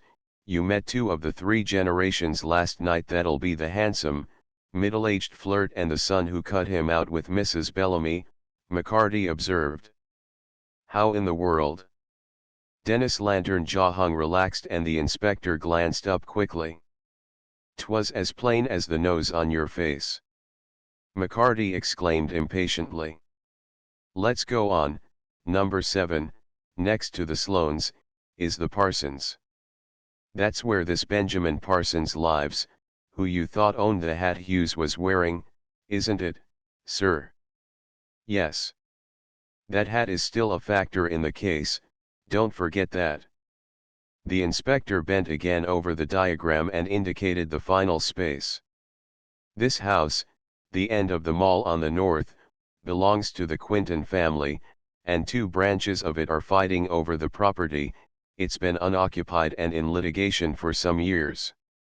I'm going to call at Mrs. Bellamy's now and interview her butler. Want to come along? Dennis rose precipitately and stretched a long arm to the mantel for his hat, but McCarty said with quick decision, We'll go through the gates with you, sir, so that you can square us with the day watchman, but I think we'd best prowl around for a while and not interfere with you. We might drop in at the Orbit house later to see if any of the other servants can talk a bit more than Ching Li. If you do, be sure not to mention the autopsy, nor the fact that it is even suspected Hughes' death wasn't a natural one, warned the inspector as they passed out to the stairs. I'll probably meet you there later. They entered the mall by way of the western gate this time, and the private watchman on duty now proved to be younger and less obviously impressed by the dignity of his office than the one encountered the night before. He had evidently been apprised of their possible coming and readily assented to the inspector's demand that his 2 deputies be admitted in future without question. When the official himself had proceeded to the Bellamy house, McCarty turned with an affable smile to the watchman and tendered a cigar. Have a smoke? Thanks, but I'll have to keep it till later. He was a tall, muscular young giant with a good-natured, not too intelligent countenance, and he grinned in an embarrassed fashion at the overture. Then the grin faded and he added in low tones, They haven't brought Alfred Hughes' body back yet. I've been watching for it all morning. It isn't going to be brought here, didn't you know? McCarty's own tones were invitingly confidential. Mr. Orbit told Denny and me last night that he was arranging to have it taken to some undertaking establishment and buried from there. Didn't he, Denny? Not yet sure of his ground, Dennis contributed merely a nod of affirmation to the conversation, and after a disgusted look at him, McCarty asked, What's your name? Bill, I mean William Jennings. The watchman replied promptly. Well, Bill, you've got a pretty soft job here, haven't you? If you're going to patrol your beat to the other gate, Denny and me will stroll along with you. That's all you have to do, isn't it, except to give the eye to the pretty nurse girls of all the kids on the block. Bill Jennings reddened sheepishly. The better the neighborhood, the less kids there are in it. Did you ever notice that? He countered. In all 6 of the families living on this block there are only 3 children, the Goddard's boy, Horace, who is 14, Daphne Burminster, 2 years younger. She belongs in that great corner house over there, but they haven't come back yet from the country, and little Maudie Bellamy. Horace is kind of sickly and has a private teacher, they call him a tutor, and Miss Daphne has a maid and a governess, both of them old and sour. The Bellamy baby has the only nurse on the block, and she's foreign French, I guess. Some of those French girls are beauties. McCarty spoke with the air of a connoisseur and Dennis coughed. The former added hastily, is this one a looker? Pretty as a picture and as nice as she's pretty. There was immense respect as well as admiration in Bill's voice. I guess she ain't been over long, for she's awful young and shy, but she knows how to take care of herself, as Alfred Hughes found out.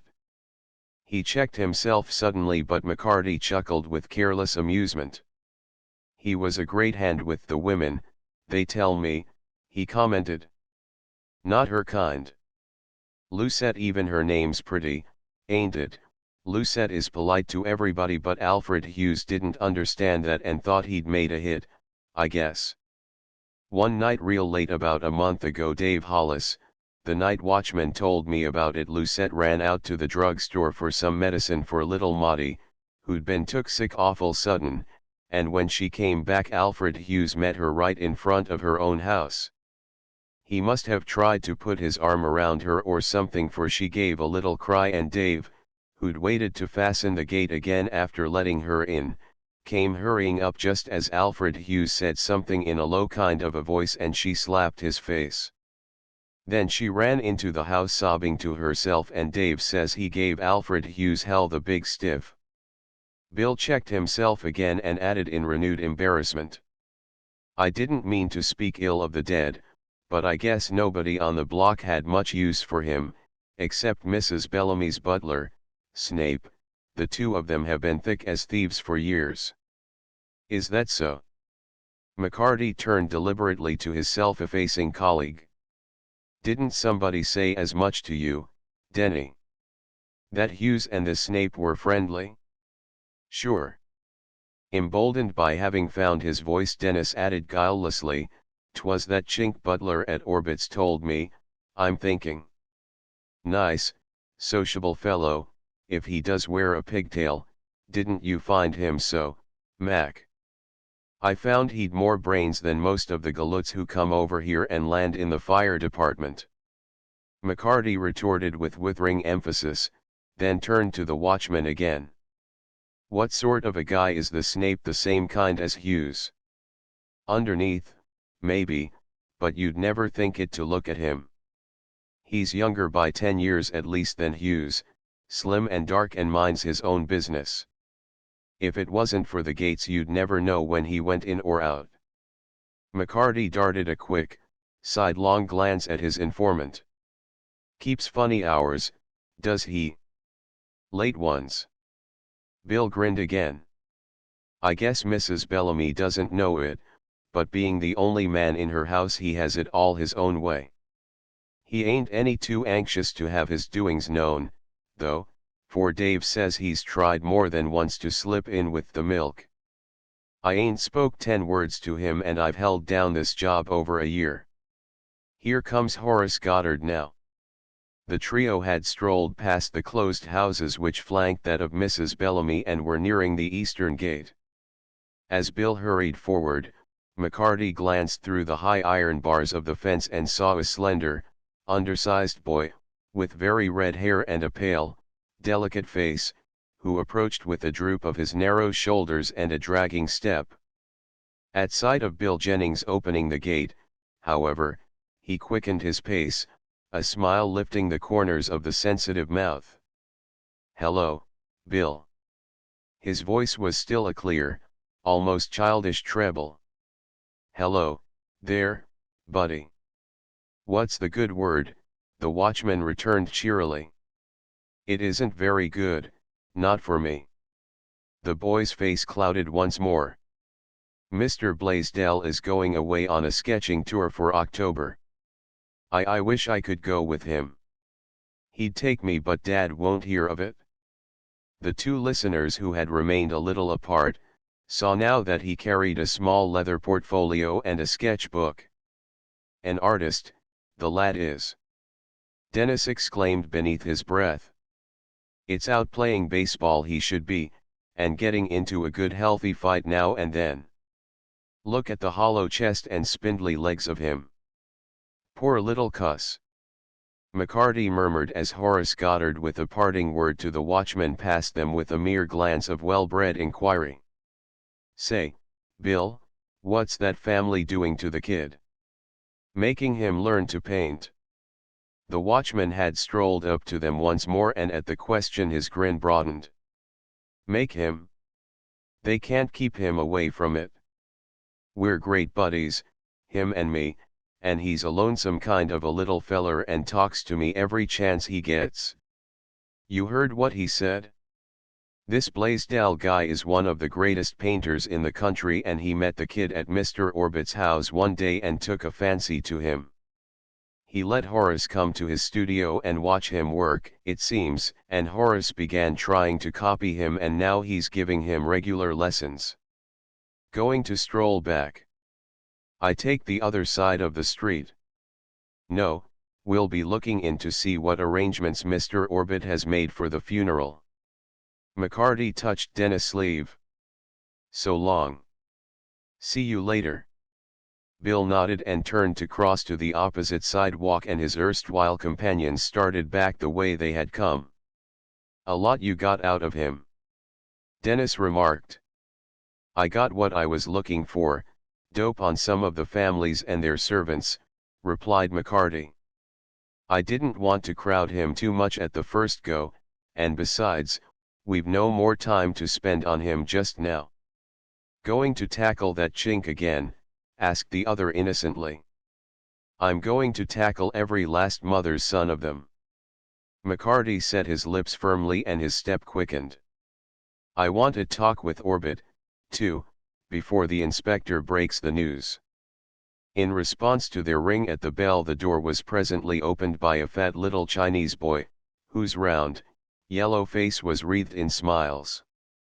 On seeing them he bowed straight forward from the waist with both short arms spread wide and ushered them into a huge, dim room at the left, where their footsteps rang on a bare, mosaic floor of exquisite design and inlay. McCarty observed that the whole opposite wall was of glass, curving out in a swelling arc, like a gigantic bow window. It was filled with a mass of strange, vivid flowering plants, the like of which neither of the visitors had ever seen before, and a delicate, elusive fragrance hung upon the superheated atmosphere. On their right, at the back, the pipes of an enormous organ reared their slender tubes. Stone settles and benches were scattered about, backed by towering masses of palms and cacti, but the echoing, high-ceilinged room held no other furnishing. They seated themselves on the nearest marble bench, and McCarty, who was commencing to perspire freely, pulled out his handkerchief and mopped his forehead. "'Tis for all the world like that grand undertaker's where the lodge gave Corcoran his funeral." Dennis had spoken in his normal tones, but they swiftly sank to a hoarse whisper as they reverberated. "God save us, did you hear that? It's worse than a tunnel. Wisht. The little heathen is still hanging around." McCarty admonished. "Come here, son." The little boy who had lingered in the doorway smiled again and sidled forward silently in his soft embroidered slippers. "My name Fumoy," he announced. "Oh, you're the coffee boy." McCarty remembered his conversation with the butler. "Can do." Fumoy bobbed his head delightedly at the recognition. "And is Ching Li your father?" McCarty disregarded the dissimilarity in family names. "Ching Li Li." He labored over the difficult word with evident anxiety to make himself understood. "Uncle, is he?" His questioner paused. "You know Hughes?" The round face clouded. "Me catchum Mlisler Hughes." "Me no like." "Mlisler Hughes gone away." "Me glad." That, observed Dennis judiciously, was straight from the shoulder. "I couldn't have put it better myself if I'd known the spalpeen." Fumoy hung his head shyly, but McCarty pulled a shining new quarter from his pocket and held it out. "You catchum some of those nuts with the raisins inside for yourself, Leachy, but tell me first why you no like Hughes." The small, yellow, claw-like hand closed avidly over the coin. When Honorable Gleet Lord come, Mlisler Hughes say fu moi velly nice boy. When Honorable Lord no come, Mlisler Hughes kicky, stlikey, her tea head, all time say fu moi go helly. The little slippered foot shot out suggestively and he rubbed his ear in realistic fashion. The dirty hound, for abusing and cursing a little shaver, heathen or no. Dennis exclaimed. Who's the Honorable Lord, youngster? Mr. Orbit. Again fu moi nodded and a look of adoration shone on the childish face. Can do. His tone was fervid. Honorable Lord Orblit Veli Gleet man, Ollie same Lord High Plince. So that's that. We know how he stands with the kid, all right, McCarty interposed as Dennis started to speak again. But Fu Moi had evidently struck a congenial topic. Ching Li Kacham Lisler Hughes make do. He pulled up the sleeve of his embroidered silk jacket disclosing the fresh, livid marks of 5 thick fingers on his plump arm. Ching Li Geti Naifi, can do. Fu Moi drew his hand across his throat and Dennis shuddered. For the love of the saints. When was this? McCarty was careful to keep his tone indifferent. Yes. Yesterday. Fu Moi's bullet head bobbed. Honorable Lord come take Naifi away from Ching Li, say no can do, P. Li Si man would come. He say Mlisler Hughes her tea Fu Moi he go. Mlisler Hughes gone. Honorable Lord 1 PC Gleet man. He looked down at the coin and then up with a sudden thought. Lychee nuts no can do. Slip please can do. Slip please long Honorable Lord. He had gestured toward his feet and Dennis turned puzzled eyes on his companion. Does the youngster mean that he wants to buy a pair of slippers for Orbit? Fu Moi's expression was sufficient answer, and Dennis suggested, sure, he must have plenty of slippers, lad. Fu Moi's head shook decisively. Ollie blurn. Bang bang flyer Honorable Lord's loom. Littly flyer, Gleet big bang bang. Slip please long side chair, all same blurn. I've got him. McCarty spoke aside in a hurried undertone, to the little boy whose dark, bright, slant eyes were fixed upon him as though for approval. He added, sure, son. Get your Honorable Lord a pair of slippers, and if you can find any for a quarter let me know where. Now you run and tell him that 2 of the men who were here last night would like to speak to him. Think you can make him know what you mean? Honorable Lord Speaky Mac and me here. Dennis interpreted unexpectedly. The child nodded gravely. Can do. Honorable Lord talkie my talk. With another bow he turned and trotted from the room, and Dennis murmured, could you beat that? Orbit speaks Chinese. That kid was talking about the fire last night, but what did he mean by bang bang? Did somebody fire a shot, do you suppose? They did not. McCarty replied impatiently. Something exploded in Orbit's room and set fire to a chair and the slippers under it, but that's neither here nor there. He's a bright kid, little Fu Moi, with a gift of the gab that I'm wishful his uncle had. Only yesterday this Ching Li tried to murder Hughes for mistreating the child, but Orbit stopped him. Fu Moi's just been told that Hughes has gone away, Denny, and he thinks Orbit discharged him and worships the boss accordingly. I wonder if maybe Ching Li tried again? I wonder if he ever heard of the Calabar bean. Chapter V Ching Li's errand. Good morning, gentlemen. Henry Orbit appeared in the doorway and came forward. Has your inspector news for me about the removal of Hughes' body? I have made all the arrangements. There was a weary note in his voice and the pallor of fatigue had spread over his strongly marked features, but it only added to the distinction of his appearance and his eyes seemed if anything more brilliantly alight than on the previous evening. A plum-colored house robe swathed the tall, erect figure, but he was immaculately groomed, and it was only when he had almost reached the visitors that they saw he carried under one arm a tiny, wistful-eyed monkey. Dennis gave a start, but McCarty replied quietly, "The inspector gave us no message about the body, sir, but no doubt you'll hear from him any time now. We'd like to fix the exact time Hughes left the house. The last you saw of him was a little before 7, I think you said. Was that before or after the fire in your room?" "Some little time before. I have Veit, here, to thank for that." A faint smile curved Orbit's mobile lips, and he stroked the little creature in his arm with a reassuring gesture as it whimpered at the mention of its name. An alcohol cigar lighter was left burning on my desk, and in his haste to follow me downstairs Veit knocked it over, setting fire to an upholstered chair, but Fumoy, the coffee boy who admitted you just now, discovered it before any further damage was done and summoned Ching Li. Fumoy was as pleasantly excited about it as any small American boy would have been, but he should not have annoyed you with his chatter. "I suppose it was he who told you?" "No, sir. I knew it last night," Dennis remarked. "I smelled it. To be sure.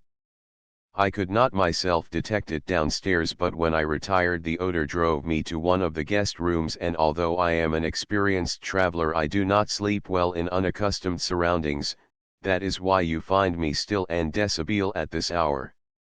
He glanced down at the house robe and then added with a touch of sadness in his voice, "To be truthful, I could not get poor Hughes out of my thoughts. After all, 22 years is a long time." "It is that, Mr. Orbit. When he laid out your clothes and asked for the evening off, did he leave you at once?" "Yes. I told him to go and have his dinner. The servants always dine early when I am entertaining, for their meals are prepared separately. That is how the cigar lighter happened to be left burning. I can't tell you what time he went out, but perhaps Andre or Jean would know, or Ching Li." "Andre is the cook. Shall I have him sent to you here?" "If it's all the same to you, we'll go to the kitchen and talk to him." McCarty glanced at the mass of exotic blooms, vividly ablaze where the sun poured in upon them through the glass wall. "You've some wonderful flowers, Mr. Orbit. The orchids are rather rare, some of them have never been known to thrive above the equator before, and the cacti and palms usually do not grow north of Central America. I'm quite proud of them. But come. I will show you the way to the pantries and kitchen." McCarty gasped thankfully in the comparatively chill atmosphere of the hall after the almost overpowering heat of the conservatory, and the two followed along a narrowed hall toward the rear. Half-open double doors at the left past the library revealed a great formal dining room, and back of the conservatory, on the other side of the wall against which the organ had been installed, there appeared to be a combined picture gallery and card room, for the walls were lined with paintings whose massive frames all but touched, and green-clothed tables of various sizes stood about on the brightly waxed surface of the marquetry floor. "Ring the bell in the pantry for Fumoy and he will bring you to me if there are any questions you would like to ask after you have seen Andre or Jean." Orbit had paused before a door at the end of the hall. "Ching Li is out at present, but I shall be glad to give you any assistance in my power.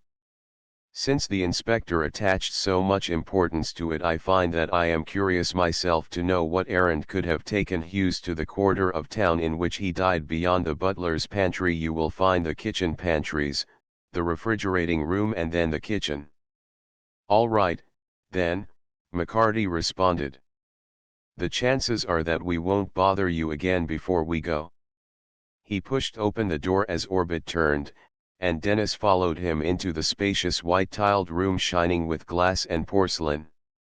A door further along in the same wall as that by which they had entered evidently opened into the dining room, but McCarty led the way to another facing them, and they passed down a short corridor and into a spacious kitchen. A fat man immaculate in starched white apron and cap, with a round, ruddy face and bristling black mustache turned on them belligerently from a long pastry table. "What is this, that you come to my kitchen? Saker nam. If MC Obit know this. Don't let that worry you, Andre. Mr. Orbit just showed us the way through the pantry," McCarty interrupted. "We'd like to ask you a few questions about Hughes." "Mon Dieu! Les gendarmes!" Andre raised his floury hands in dismay. "What's that you're calling us?" demanded Dennis, advancing truculently, and the fat chef retreated behind the table in haste. "Gendarmes, it is French for messieurs of the police," he stammered, his conciliatory tone comically at variance with the fierce expression lent to him by the bristling mustache.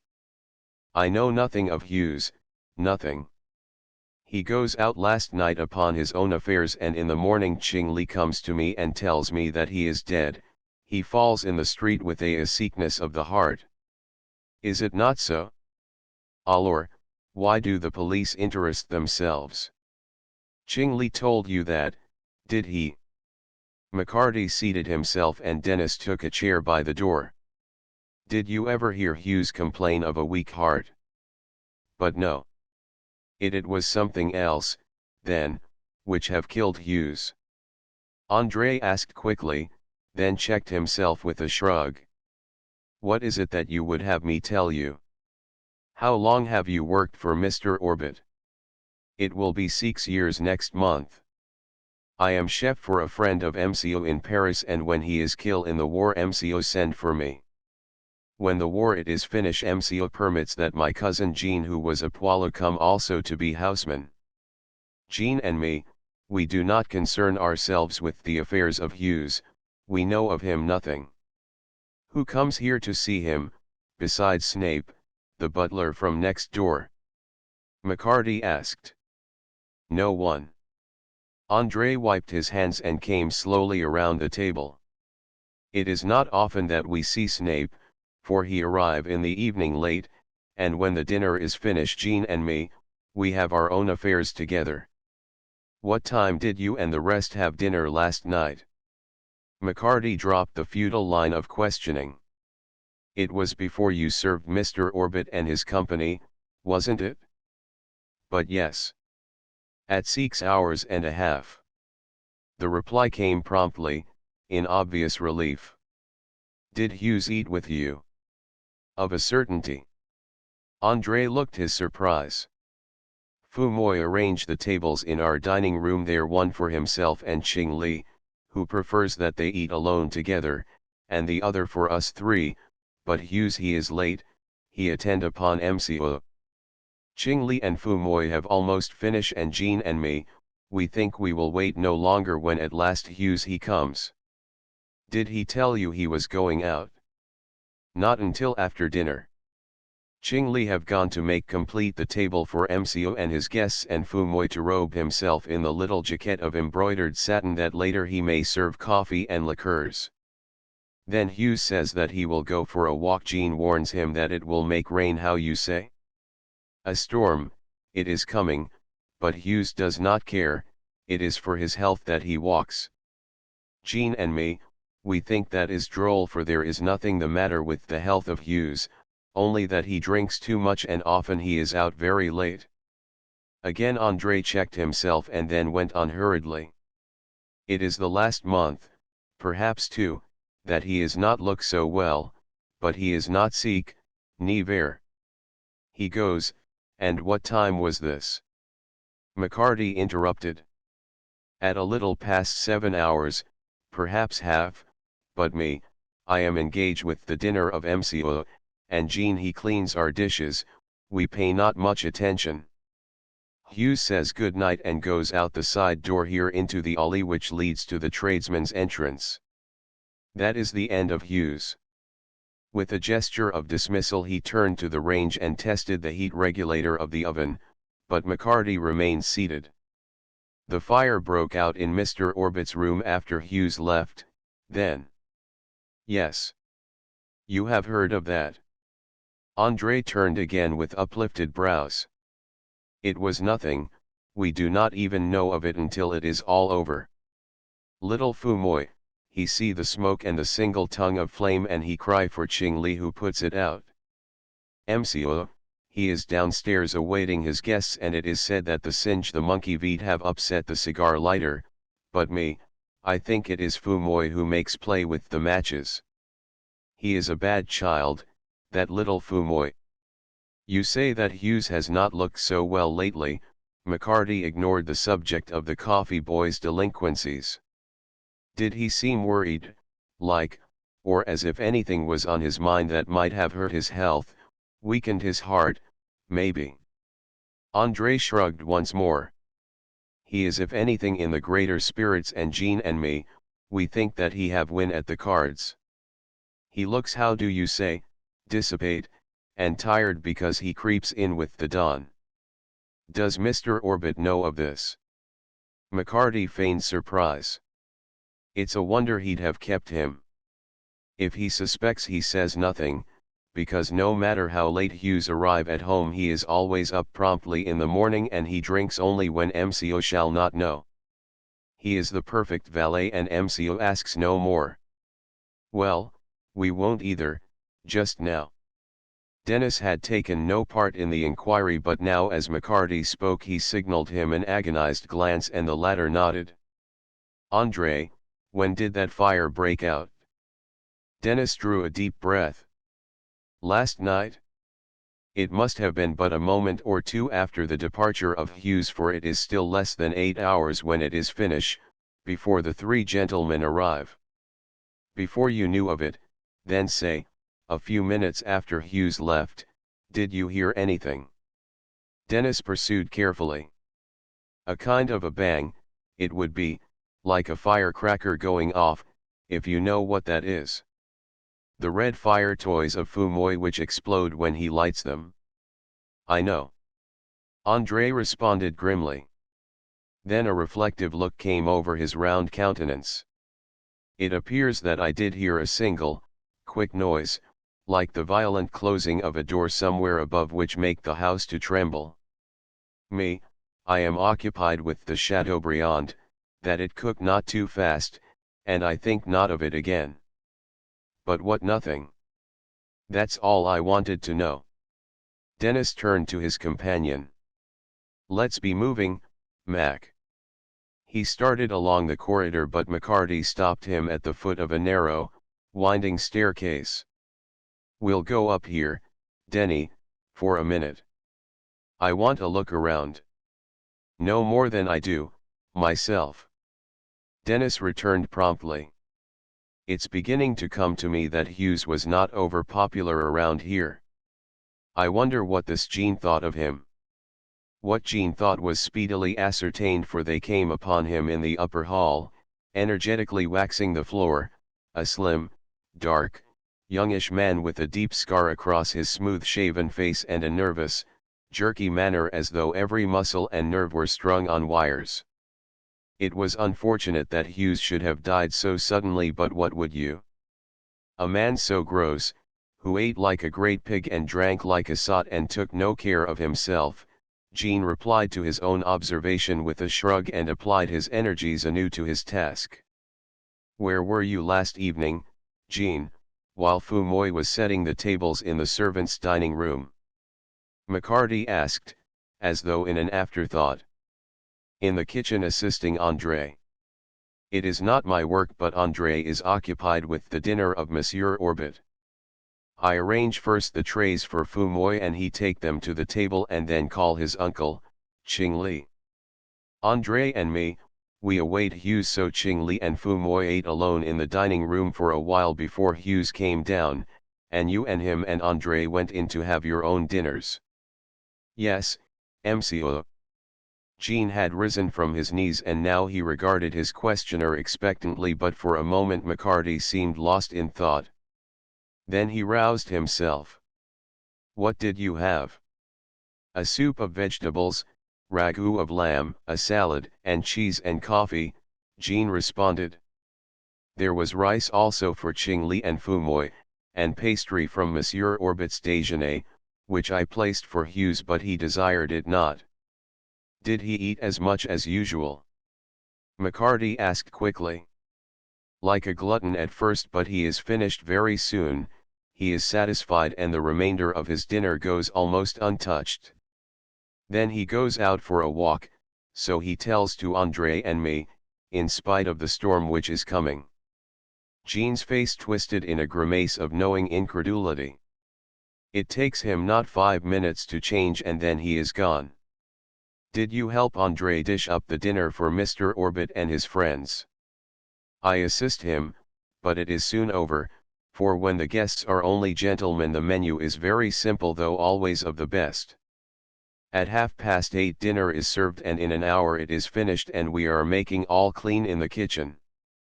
Some French papers have arrived for us in the mail but yesterday and we take them to Andre's room to read. At 11 we go to bed.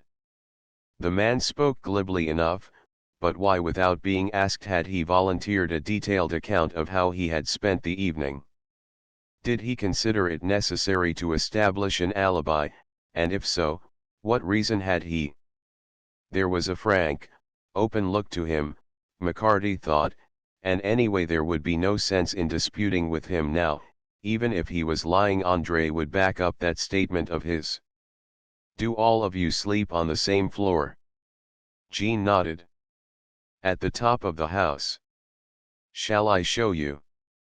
No, I'll be taking a look around later, maybe. What else is on this floor besides Mr. Orbit's room? Monsieur's suite, Jean corrected. He has a private sitting room also, in addition to the bedroom and dressing room. The rest of this floor and all of the one above are arranged in suites for guests. Does Mr. Orbit have much company staying here in the house? McCarty's gaze had wandered to the many doors on either side of the broad corridor. Not many. Only 1 or 2 at a time have I seen since I came, and all gentlemen. Never are ladies guests of the house, although often they dine here or arrive for the affairs of society which Monsieur gives, but I must arrange the table now for déjeuner, because Ching Li is out. He gathered up his brushes and started for the back stairs, but McCarty stopped him. Where did Ching Li go? Did Orbit send him on an errand? I do not think so. Jean hesitated. When Monsieur sends him, which is but seldom, for nearly always I go, he tucks up his queue and arrays himself in American attire, but today, as when he goes about his own affairs, he wore the ordinary dress of his country, not the magnificent embroidered robes of silk but the plain, dark dress one sees upon Les Chinois everywhere. It is now 2 hours since he has gone. He turned once more to the stairs and this time McCarty made no effort to detain him. He waited until the houseman's footsteps had died away in the hall below and a door had closed.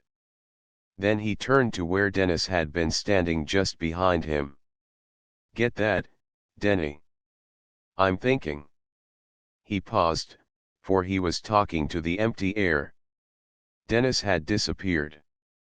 With a shrug McCarty mounted to the next floor, but no one was visible and each of the several doors which he opened gave upon bedrooms furnished in different periods of the Italian and French monarchical regimes. He only knew that they seemed very handsome, if the rugs and draperies did look a bit faded and draggled to his eyes and the gilt tarnished, but about all there hung the aloof, cheerless air of apartments seldom tenanted. The floor above was evidently cut up into many smaller rooms, for there were more doors closer together. Several of them were locked and the first which opened readily was that of a large room at the back, furnished merely with 2 chests of drawers and 2 matting-covered cots heaped with cushions. Matting was laid upon the floor. A niche in the wall was hung with rich silk upon which a gorgeous dragon was emblazoned and lanterns were suspended from the ceiling. McCarty sniffed the faintly aromatic odor as of sandalwood which greeted him and knew that this must be the room Ching Li shared with Fu Moi. Closing the door he retraced his steps and tried another just at the head of the stairs. It opened into a room slightly smaller than the first but comfortably furnished in old oak with a bright rug on the floor and simple curtains at the 2 broad windows. Military brushes and other masculine toilet accessories were scattered on the dresser, and a rack which hung beside it glowed with the rich, subdued colors of a score or more neckties and scarves. Across the foot of the bed lay a lounging robe of heavily quilted brocade but somewhat worn and frayed. Was this where one of the Frenchmen slept, or? McCarty strode to the closet and flung the door wide. Suits of plain black alternated with others of conservative shades and material but far more expensive. A glance showed that they were much too large for the slender houseman, yet not sufficiently capacious to accommodate the chef's rotund girth. If this, then, were Hugh's room, could he have left any clue behind him which would point to his unknown enemy? A hasty examination of the closet revealed an empty whiskey bottle among the boots on the floor, but the pockets of the various garments contained merely small bills and newspaper clippings of racing results. In the top drawer of the dresser McCarty came upon a stack of letters in different handwriting but all unmistakably feminine and sentimental in tone, couched in more or less illiterate terms. He took possession of them for reading at his leisure.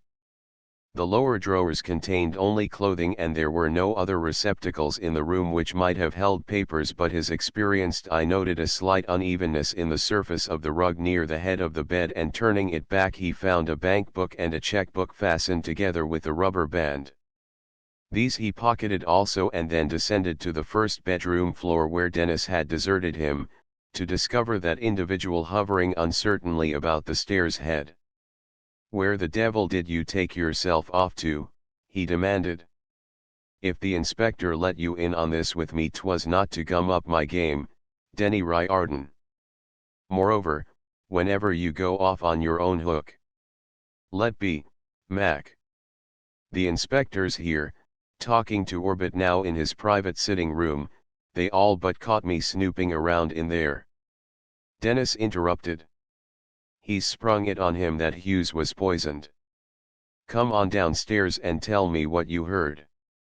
McCarty led the way without further waste of words, and Dennis followed him to the entrance hall below, where they stationed themselves in the embrasure of a window beside the door. "Whilst you were asking Jean about the layout of the rooms upstairs, I thought I'd have a look at the ones Orbit keeps for himself," Dennis explained in a slightly defiant tone. "He sleeps in a bed with a roof to it, all hung with curtains like a hearse. The chair that was burned is gone, but there's a scorched place in the rug, and the smell is hanging on the air yet. I took just a peep in the bathroom, which is fitted up like a gymnasium and almost as big, and then I went on into the sitting room. 'Tis grand, Mac, with books and pictures and flowers everywhere, to say nothing of the window boxes just ablaze with flowers for all its near frost. There's a piano, too, with big sheets of paper covered with hand tracks on the rack as if somebody'd been writing music by hand, and I was just looking at it when I heard the inspector's voice and him and Orbit coming along the hall. I ducked back into the bedroom, and then I stopped, for I caught the last word the inspector was saying: it was murder." It was an unprecedentedly long speech for the taciturn Dennis, and as he paused for breath McCarty rubbed his chin reflectively. "How did Orbit take it?" "For a full minute you could have cut the stillness with a knife, and then he says low and shocked, like, 'My God, how frightful!' You're sure there's no possibility of a mistake about it, Inspector? But your man who witnessed it said nothing last night about foul play." "I understand that poor Hughes simply dropped in the street when no one was near. Then the inspector up and told him it was poison, giving it that long name Physo something, and Orbit says could it be possible, that he'd heard of it, of course, being a bit of a botanist, but 'twas rare, and how could anybody have got hold of it to give to Hughes, and why?" Dennis paused again and then added conscientiously, "Maybe them wasn't just the words, Mac, but he was struck all of a heap. I was afraid they'd be coming in and catching me, so I beat it out to the head of the stairs where you found me wished. They're coming down now." "I'll be waiting for a word with the inspector," McCarty announced hurriedly. "I've a job for you, Denny, if you'll not be shooting your mouth off." A door above had opened, but it was evident that Orbit and his companion had paused, for no sound of footsteps ensued, and Dennis asked eagerly, "What is it, Mac?" "Well, you know I'm not given to talk." "Then listen. Run down to the old waterfront precinct and see is Mike Taggart or Terry around. Tell them I stopped by the firehouse this morning on the way out to my Homevale estates and mentioned the fellow that dropped dead down there last night, and you thought from my description maybe you knew him. You're disgusted that I took so little interest, and it's your opinion I'm not the man I was, and who says so?" demanded Dennis with loyal indignation. "You do, you blockhead," McCarty retorted. "Let them knock me and get all the dope you can about last night, and then bring up old times when I walked my beat there and you used to come around for a word with me and the rest of the boys. Say the neighborhood looks about the same to you, but you kind of recall seeing more chinks hanging out in the doorways, and wasn't there a laundry or a chop suey joint on the block?" "'Tis you should know there wasn't."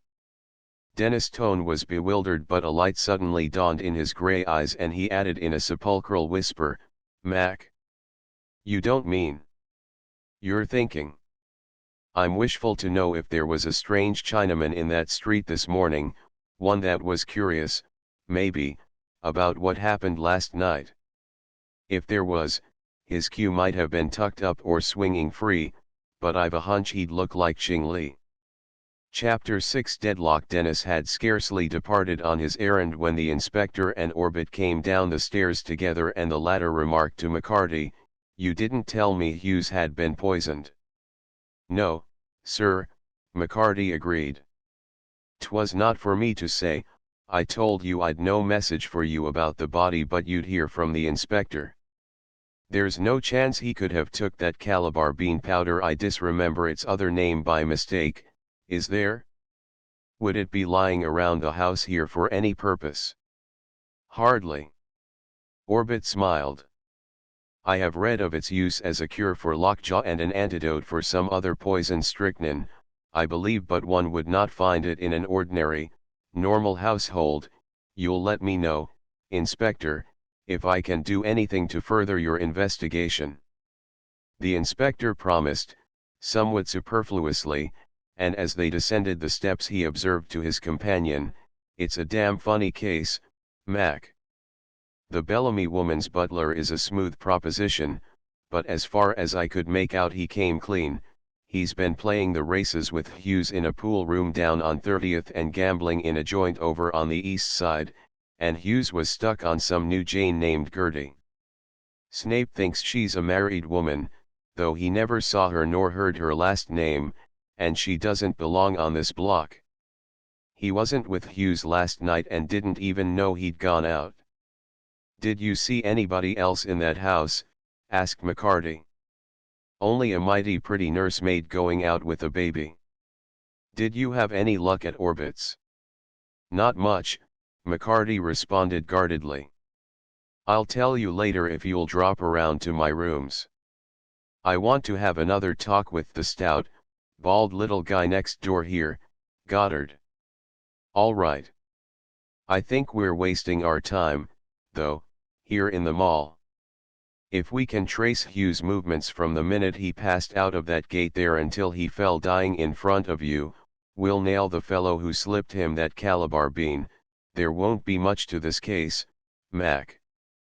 McCarty watched the inspector cross the street to the stately old entrance to number 7 and then proceeded to the corner house and rang the bell.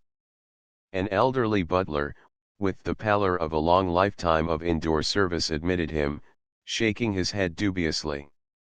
It was some little time before Eustace Goddard appeared. "Pon my soul, you fellows are persistent." His blue eyes twinkled with lively curiosity as he spoke. "Never knew of such a fuss being made over the death of a servant before. I suppose you've come to question mine?" After a bit, McCarty smiled grimly. "Servant or no, we're bound to make a fuss, as you call it, when it's a case of murder." "What? You don't say so." Goddard ran his hand over the fringe of sandy hair adorning his bald pate. Devil of a thing for Orbit, the notoriety, and all. Can't see why he kept the fellow, I never did like his looks, but who killed him? That's what we're asking. McCarty retorted. First of all, we've got to fix the time he left the house. Did you see him when you went there to dinner last night? No. It was about 8:15 and just beginning to rain when I went next door. Ching Li admitted me, and I found Orbit in the library. The Sloanes came a few minutes later and we four went in to dinner and then played a rubber or two of bridge. I've never seen Orbit in better form. He's a splendid player, but last night his game was extraordinary and we had a rattling good time until you fellows showed up. You weren't playing cards when we got there, McCarty suggested. No, we'd finished and gone into the conservatory. Orbit was at the organ, you must have heard him. Goddard spoke in short, jerky sentences as though out of breath, and a deeper flush had mounted in his ruddy cheeks. Don't pretend to know much about music myself, but Orbit can make those pipes talk, and I never heard him play as he did last night. His own composition, too, he's a genius. You've known him long? God bless me, yes. He was my idol when I was a little boy, and he a big one, home from school for the holidays. Then came the university, and after that he traveled for some years, returning only at his father's sudden death. He brought Hughes back with him then. Goddard checked himself as though recalled all at once to a consciousness of his visitor's identity. About last night, though, I saw none of the servants except Ching Li and Fu Moi. Have those two been with Orbit a long while? Ching Li has, little Fu Moi only appeared a year or so ago. But Orbit himself can tell you visit in there a lot, don't you? McCarty interrupted. Naturally, when Mr. Orbit is in residence. A shade of stiffness had manifested itself in the genial, garrulous tones. He frequently closed the house and went away for long trips, although not of late years. Then you must have seen a good deal of Hughes, persisted the interrogator. Goddard shook his head decisively, and his small, reddish mustache seemed to fairly bristle. As I told you last night, I have hardly addressed the fellow half a dozen times in my life. He was self-effacing, like any other well-trained servant, you'd scarcely know he was there. Then, too, I never had much occasion to see him, for though such old friends Orbit and I have not been on an intimate footing, Mrs. Goddard and I dine there, or I run over for an evening of bridge now and then.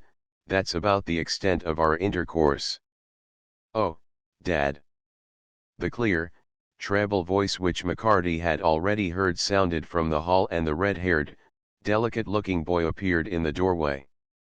Dad, that old Hughes is dead. Now he'll never be horrid to Max any more when he follows me over to Mr. Orbit's. Run away, Horace. Goddard ordered peremptorily. Dad's busy. So Hughes was horrid to Max, was he?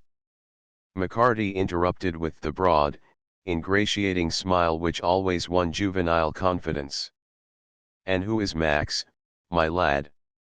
My police dog. Hughes was afraid of him, and that's why he tried to kick him out. It's lucky Mr. Orbit didn't see him, he never lets anything be hurt, the boy was replying courteously, in simple friendliness, when his father interrupted. Horace, it's time you got ready for lunch. Look at your hands. That's paint, Dad, it won't come off, but I'll try again. He nodded, his wistful, sensitive face breaking into a smile, and then went off down the hall, while Goddard remarked, that boy of mine is crazy to be an artist, and he runs next door now and then to see Orbit's paintings. Never took much stock in that sort of thing myself. Sorry I can't give you any further information about that valet, but I don't see why you should come to me, anyway. Well, you've got the finest house on the block, except the closed-up one just over the way, and I supposed you'd know the folks that live in the others, McCarty explained. Does any of them do anything but clip coupons? We all know each other, of course. There was a softened note of genial patronage in his tone. I don't know what it can have to do with your investigation, but we're none of us what you would probably call the idle rich. I manage several estates for relatives besides my own. Burminster over there works harder than any of his clerks, looking after his enormous holdings. Gardner Sloane, whom you met last night, is a prominent banker, Benjamin Parsons a philanthropist, and Mrs. Bellamy's late husband was a broker. Orbit doesn't go in for finance, his money is all soundly invested, and I don't believe he touches half his income, but his contributions to art and science and literature have been almost incalculable. Have they? So, interjected McCarty, considerably impressed. And are the Burminsters and the Parsons friends of Orbit, too? The Burminsters, yes, but when I said we all knew each other here in the mall, I spoke generally.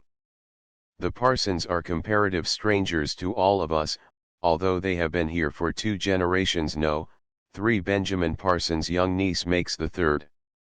No one here between these gates knows them. What's wrong with them?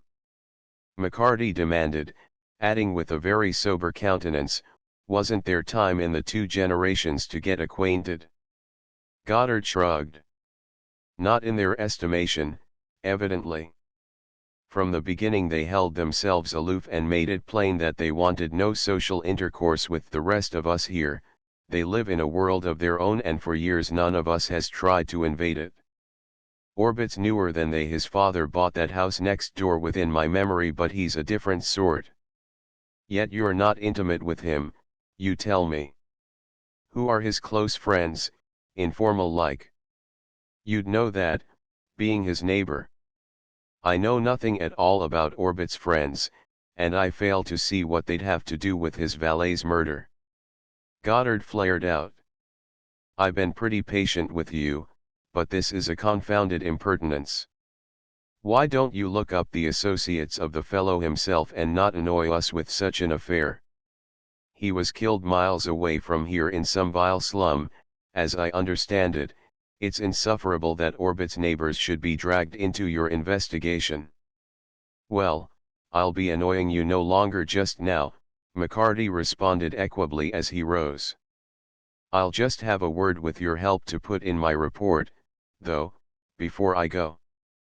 Neither the butler nor the cook had any information of value to offer, however, and the maids employed upstairs gave equally valueless testimony. All had known Hughes by sight for years and had spoken to him occasionally in casual greeting, but it was plain that they had not approved of him and were not particularly interested in his death. And them living next door to him for 20 years and more. 'Tis not in nature.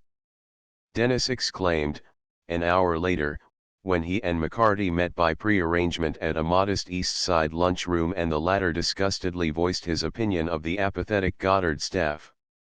There's no woman too old to be curious about a neighbor's sudden death, if it's only for the gossip of it. You didn't let on 'twas poison got him. I did not. I told Goddard himself it was murder, but he thinks somebody killed Hughes down there in what he calls a vile slum. McCarty paused to give their order to the slatternly waitress, and then leaning his elbows on the table he asked eagerly, what did you find out in the old precinct? Did you see Mike Taggart or Terry? The both of them. It was Dennis' turn to evince disgust. Conceited young pups they are, the day. Terry's clean forgot he put Hughes down as an ordinary alcoholic case, and Mike that he misread the tag on the keyring, but they were having the laugh on you for seeing a man die of poison under your nose and not getting wise. They didn't laugh much, though, after I began asking about the old chop suey joints and chink laundries. So you spilled it, after all? McCarty accused indignantly. I might have known you would. I spilled nothing but what I was told, retorted Dennis, with an underlying hint of dogged satisfaction in his tone. 'Twas not my fault they guessed, dumb as they are. They took it all in till I sprung that, and even then Terry began telling me there was a laundry around the corner and a chop suey joint back on the next block, but Mike broke in and asked me what the hell I was getting at. What did I know about the chink that had been hanging around there not an hour before, and what in blazes you were up to now? Man, dear, 'twould have done your heart good to see the faces on them. I said you were foreclosing a mortgage out at Home Vale, and 'twas themselves had spoke of the guy being poisoned, not me, and what chink were they talking about? There was no fooling them then, though, they were wise, but Terry told me about the tall Chinaman with a face like a graven image who used good plain English even if he did sing it, and I knew it was Ching Li, all right. What about him? McCarty demanded. If he went to the station house asking about Hughes when 'twas not even in the morning papers that the body'd been identified, 'tis a wonder they didn't run him in on general principles. Ching Li is not that foolish. Dennis lowered the knife, upon the end of which he had balanced a section of ham. He told them he'd heard two other chinks in that chop suey joint where he had his breakfast talking about one of their own countrymen who had fallen down dead in front of the station house last night, and though the proprietor of the restaurant had said it was a white man, American, who had died, he had come there to make sure, being anxious about his brother. Seems brother was to have met him the night before but didn't show up, or some such stall, and that he had a weak heart. Anyway, them two bright lads fell for it, told him the guy that croaked was white, and I missed out, but they let drop a hint that it was more than heart disease killed him. 'Twas only when I come around with my questions they began to see that maybe they'd pulled a bloomer where the devil and all is our coffee. The coffee appeared, and when they had finished it McCarty asked, "What did you do then? You've not been all this long while kidding the boys at the house." "I have not," Dennis admitted with some complacency. "I left them looking like they'd got a comic Valentine, and having time yet on my hands before I was to meet you I took a roundabout way to that chop suey joint, got a table hid behind the proprietor's desk and ordered some heathenish mess. The proprietor's a jolly, fat old chink, and I was trying to think up some way of bringing Ching Li into our talk when who should come strolling in but Terry in plain clothes. He was off duty, of course, but he could not leave the matter be. The minute the old chink lamped him he drew down his eyelids like the hood of an owl and pretended he couldn't understand English, but I was watching his face and I got wise that he knew Ching Li all right. I could have laughed, thinking how he'd been jabbering to me, but he fooled Terry and the lunkhead went away at last without even catching sight of me behind the desk. Give me that check and let's beat it." They left the lunchroom and started westward again, McCarty seemingly lost in his own thoughts, until Dennis observed with a touch of impatience, "I don't get the meaning of it at all. We know Ching Li was ready to knife Hughes only yesterday, and if he did slip that Calabar bean into his food the while him and Fumoy was alone in their dining room and then heard later from us that it had worked all right, you'd think he would just sit tight and wait for what was coming next instead of trailing down to the station house to make himself conspicuous. Wasn't he the one that identified the body to us as being Hughes, and wouldn't he figure Terry and Mike would have been told of who the dead guy was, even if it hadn't come out in the morning papers? If he wanted to know whether the autopsy showed poison or not he'd only have had to wait for the next edition. Yet, when you had that hunch 'twas there he'd gone this morning you must have doped out that he had some good reason for it. What put the notion in your head to send me down there, Mac?" But McCarty made strange answer. "If he'd been in a hurry to get there he'd have took the subway over here." They were crossing Lexington Avenue, proceeding toward the park. Even if he'd walked it all the way he would have got down to the waterfront before 9, providing he took the most direct route, unless he stopped somewhere. He was in a hurry when he left the house, but that might have been because of the storm coming. He was in no hurry to get where we found him, for all he was trying to run when he fell. Now what? His voice trailed away into silence and his companion shrugged in exasperation.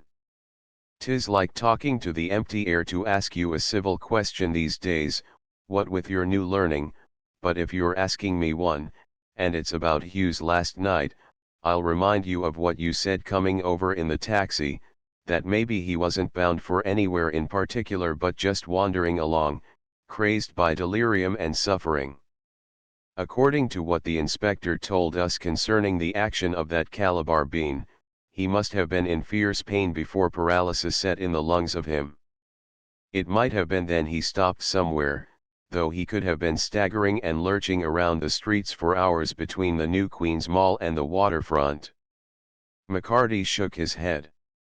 "If you'll call to mind, too, Denny, the inspector said the effect of the poison wouldn't be felt for maybe a couple of hours, the amount he'd took of it. It come on him sudden, and that when he was near the old precinct, and it worked quick to the end. I'm not making little of the inspector's power of persuasion, but I wish we'd had the first shot at that Snape.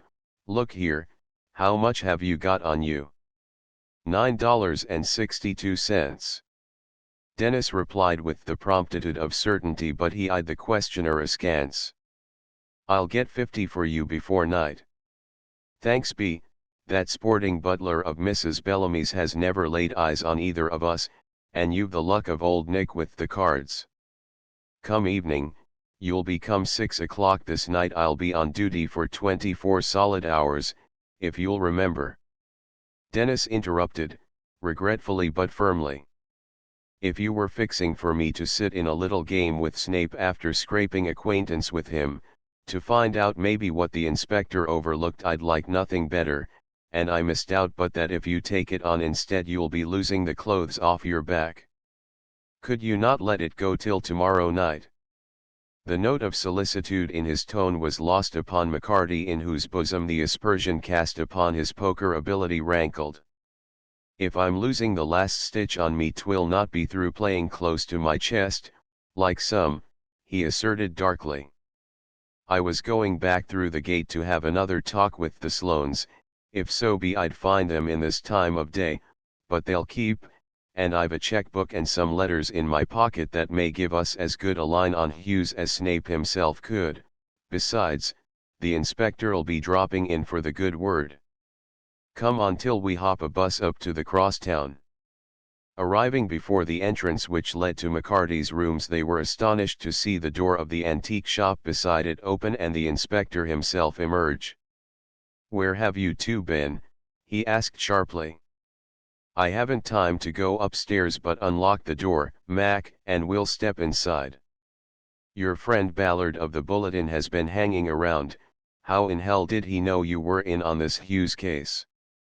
McCarty considerately forbore to glance at Dennis' chagrined countenance as he swung the door wide, but it was obvious to his own mind that the ubiquitous reporter must have been in touch with Mike or Terry at the station house since his loyal but bungling assistant's visit of the morning. "I don't know, sir," he replied innocently. "I've not laid eyes on Jimmy this long while, but what's up?" "I left you heading for Parsons' house. Did you get any dope from the old man about the hat, maybe?" "How did you know he was old?" Inspector Druitt countered. "Goddard was after telling me he was a philanthropist and youth don't turn to charity, as a rule," observed McCarty. "Moreover, he's got a grown niece, and they've small use for any of their neighbors in spite of the millions around them." "So I gathered," remarked the inspector dryly. "Parsons is a fine-looking old man with a face like a saint and a voice like a preacher, but he's stern and unbending as a ramrod. He could not recognize the hat and he knew no one in the New Queens Mall. His sister took no interest in society, his niece had her own friends beyond the gates, and he himself was engrossed in affairs which required all his time and attention. I figured the old gentleman would thaw when I said everyone knew of the great good he'd done with his model tenements and playgrounds, and free hospital and shelters, but he shut me up as though I'd made a break and told me he was only a steward.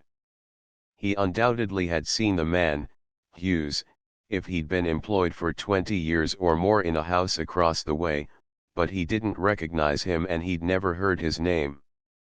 Death by violence was a very dreadful thing and he only regretted his inability to aid the cause of justice.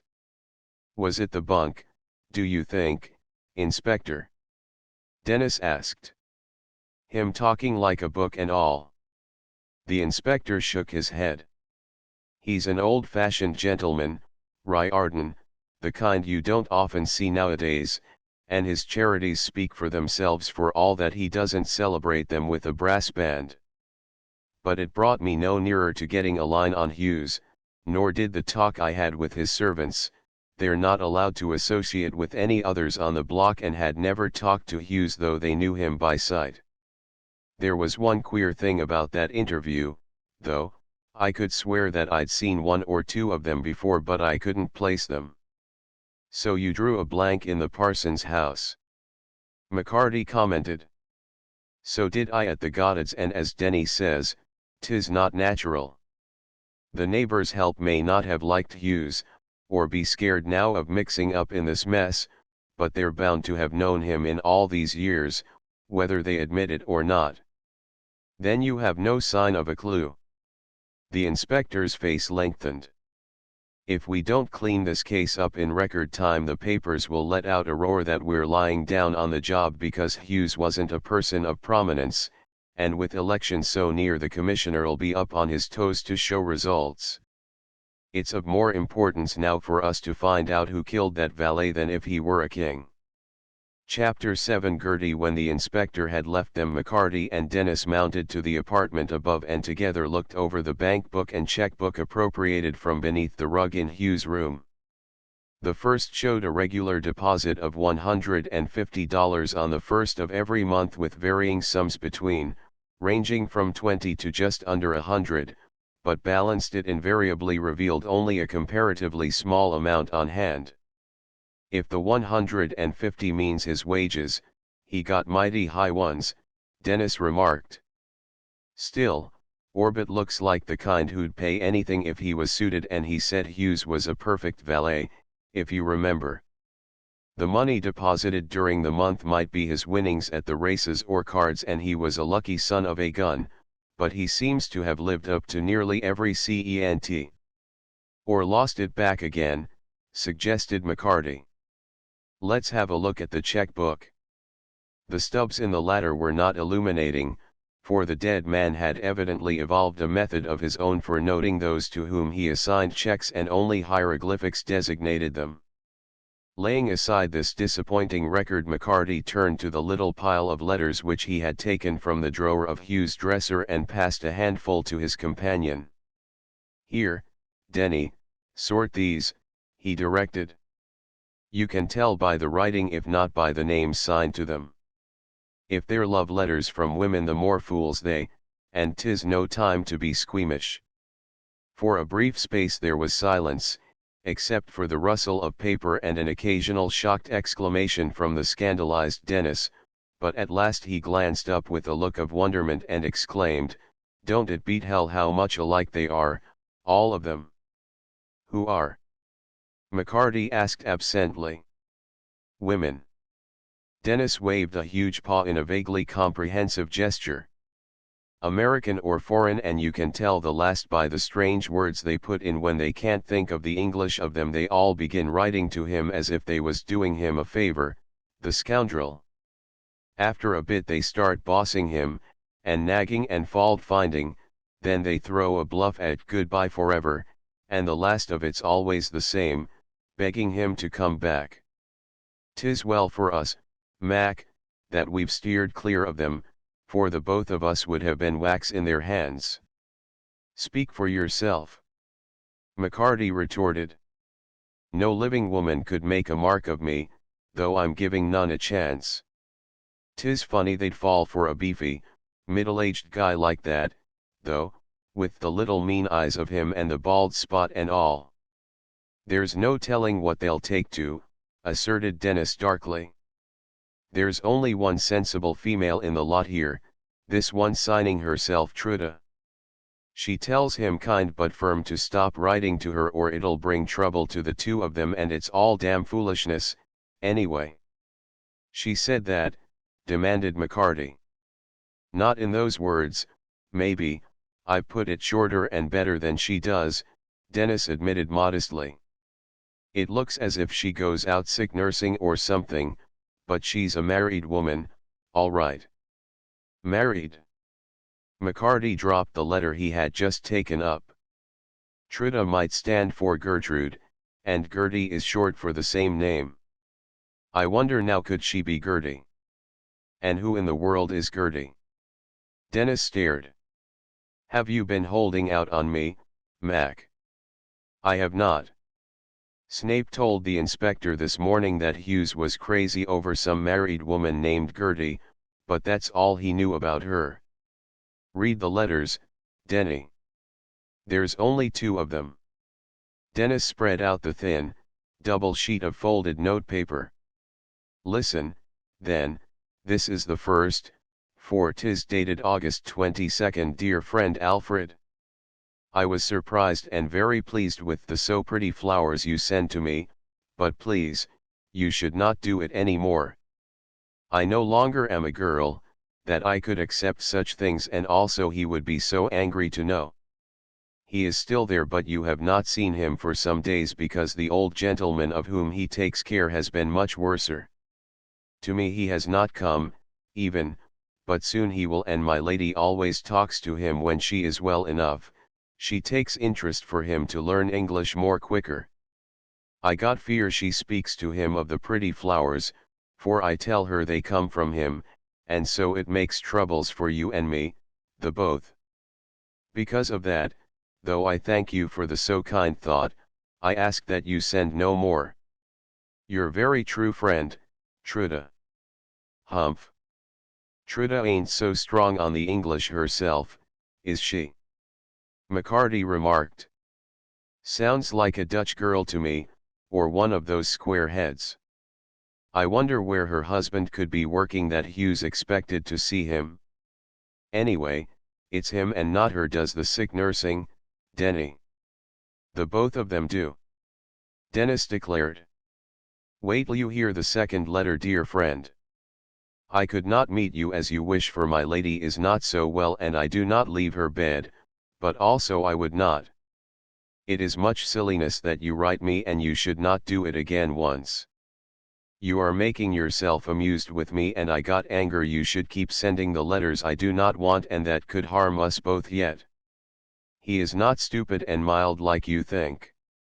Nothing he says but much he thinks, and then it comes out, and terrible is it. So you will not write again, nor try that I should see you. Your friend, Truda. She's Dutch, all right, and level-headed. Hughes must have had the fine opinion of himself as a lady killer, to be chasing after a respectable married woman that wanted nothing to do with the likes of him. McCarty snorted. I'll bet Snape knows who she is and the husband, too, only he's scared to speak now. Mac, do you mind what Orbit told us about that Calabar bean being used as a medicine? Besides, a doctor, who'd know more about medicines and poisons and such than a trained nurse. Dennis' leathery countenance was flushed with sudden excitement. Hughes thought Truda's husband was a dull-witted lout, with no more spirit than a sick cat, but she says he's terrible when he gets going, and she'd ought to know. What if he got onto them letters, and being a foreigner with little or no English? Denny. McCarty gazed wide-eyed at his confrère. By the powers, I wonder if you've hit it. If Snape's held anything back, he'll come across with it now. Are you sure there are no more Truda letters except the 2? Not here, but you've not gone through all yours yet. Dennis reminded him. McCarty fell upon the few that remained, and running hastily over them seized on one with an exclamation of satisfaction. It died upon his lips as he ran his eye down the page and then glanced up at Dennis' tense face. Listen you to this, he said impressively. 'Tis short but tells more than the other 2 put together, friend Alfred Hughes. To you I have tried to be kind, but it is not good. Now I say that if you should write again I shall tell it to my husband that you are made to stop. He knows already you bother me, but comes any more letters and he will the street go over to make of you sausage meat. It is enough. Truda L. And 'tis dated just 4 days ago. Do you get it, Denny? Only that the husband works near, but we learned that much before near. McCarty interrupted. He's across the street. Didn't Sloane say his old father was an invalid with a male nurse that was a Swede and spoke little English? Come on. It's back, we'll be going to the new Queen's Mall. Dennis was overwhelmed with the importance of their discovery and ventured only one question when they stood again at the entrance gate. How'll we start in on him? On who? The Swede at Sloane's. We'll have to find out first if his last name begins with L. I'm not going near him, not till I've found and talked to this Truda. It's Snape I'm after, and I'll be leaving you outside the gate, Denny, for maybe you'll be scraping acquaintance with him tomorrow, after all. Bill Jennings admitted him and stopped for a word with Dennis, while McCarty went quickly to the Bellamy house and rang the bell. The door was opened promptly by a tall, slenderly erect man of 35 or a trifle more, with the strongly marked features and intelligent, self-contained expression of an actor. The slight puffiness about the slate-gray eyes and fine lines at the corners of his mouth were the only evidences of the possible dissipation of which the watchman Jennings had spoken. He waited with an aloof but courteous air of inquiry to learn the visitor's errand. You're the butler here? Snape is your name? Yes, sir, the man replied with no hint of surprise in his tone, but his eyes narrowed and a certain touch of deference vanished from his manner. I'm a special deputy, headquarters. McCarty showed the old badge which he had resurrected just before leaving his rooms with Dennis. Inspector Druitt thought you forgot 1 or 2 things this morning that you might have had time to remember by now. Where can we talk private? Snape hesitated for a minute and then stepped aside for McCarty to enter. Come this way. He closed the door, and, turning, started down the hall toward the rear, with McCarty at his heels. The butler led his unwelcome guest through a door opening into the domestic quarters of the establishment and to a plainly but comfortably appointed dining room, where he motioned to a chair at the table and seated himself in another opposite. What can I do for you? His tone was brisk but not truculent, and McCarty, too, came to the point without preamble. You can tell me the address where Truda's working now, taking care of the sick woman. Truda. Snape frowned, as though perplexed, and McCarty assumed an air of impatience. Oh, you know her. Gertie, Hughes may have called her to you, but Truda is the name she signs to her letters and she mentions you in them. Me? Snape smiled incredulously. There's a mistake somewhere. I don't know anyone by either name. You spoke of her first to the inspector this morning. I said Hughes had mentioned a girl named Gertie that he was taken with, in a manner of speaking, but I didn't know anything more about her except just the name, though from what he said I had a notion that she was a married party. Snape coughed discreetly. I told the inspector Hughes and I had a bit of diversion together now and then, but nothing to do with women.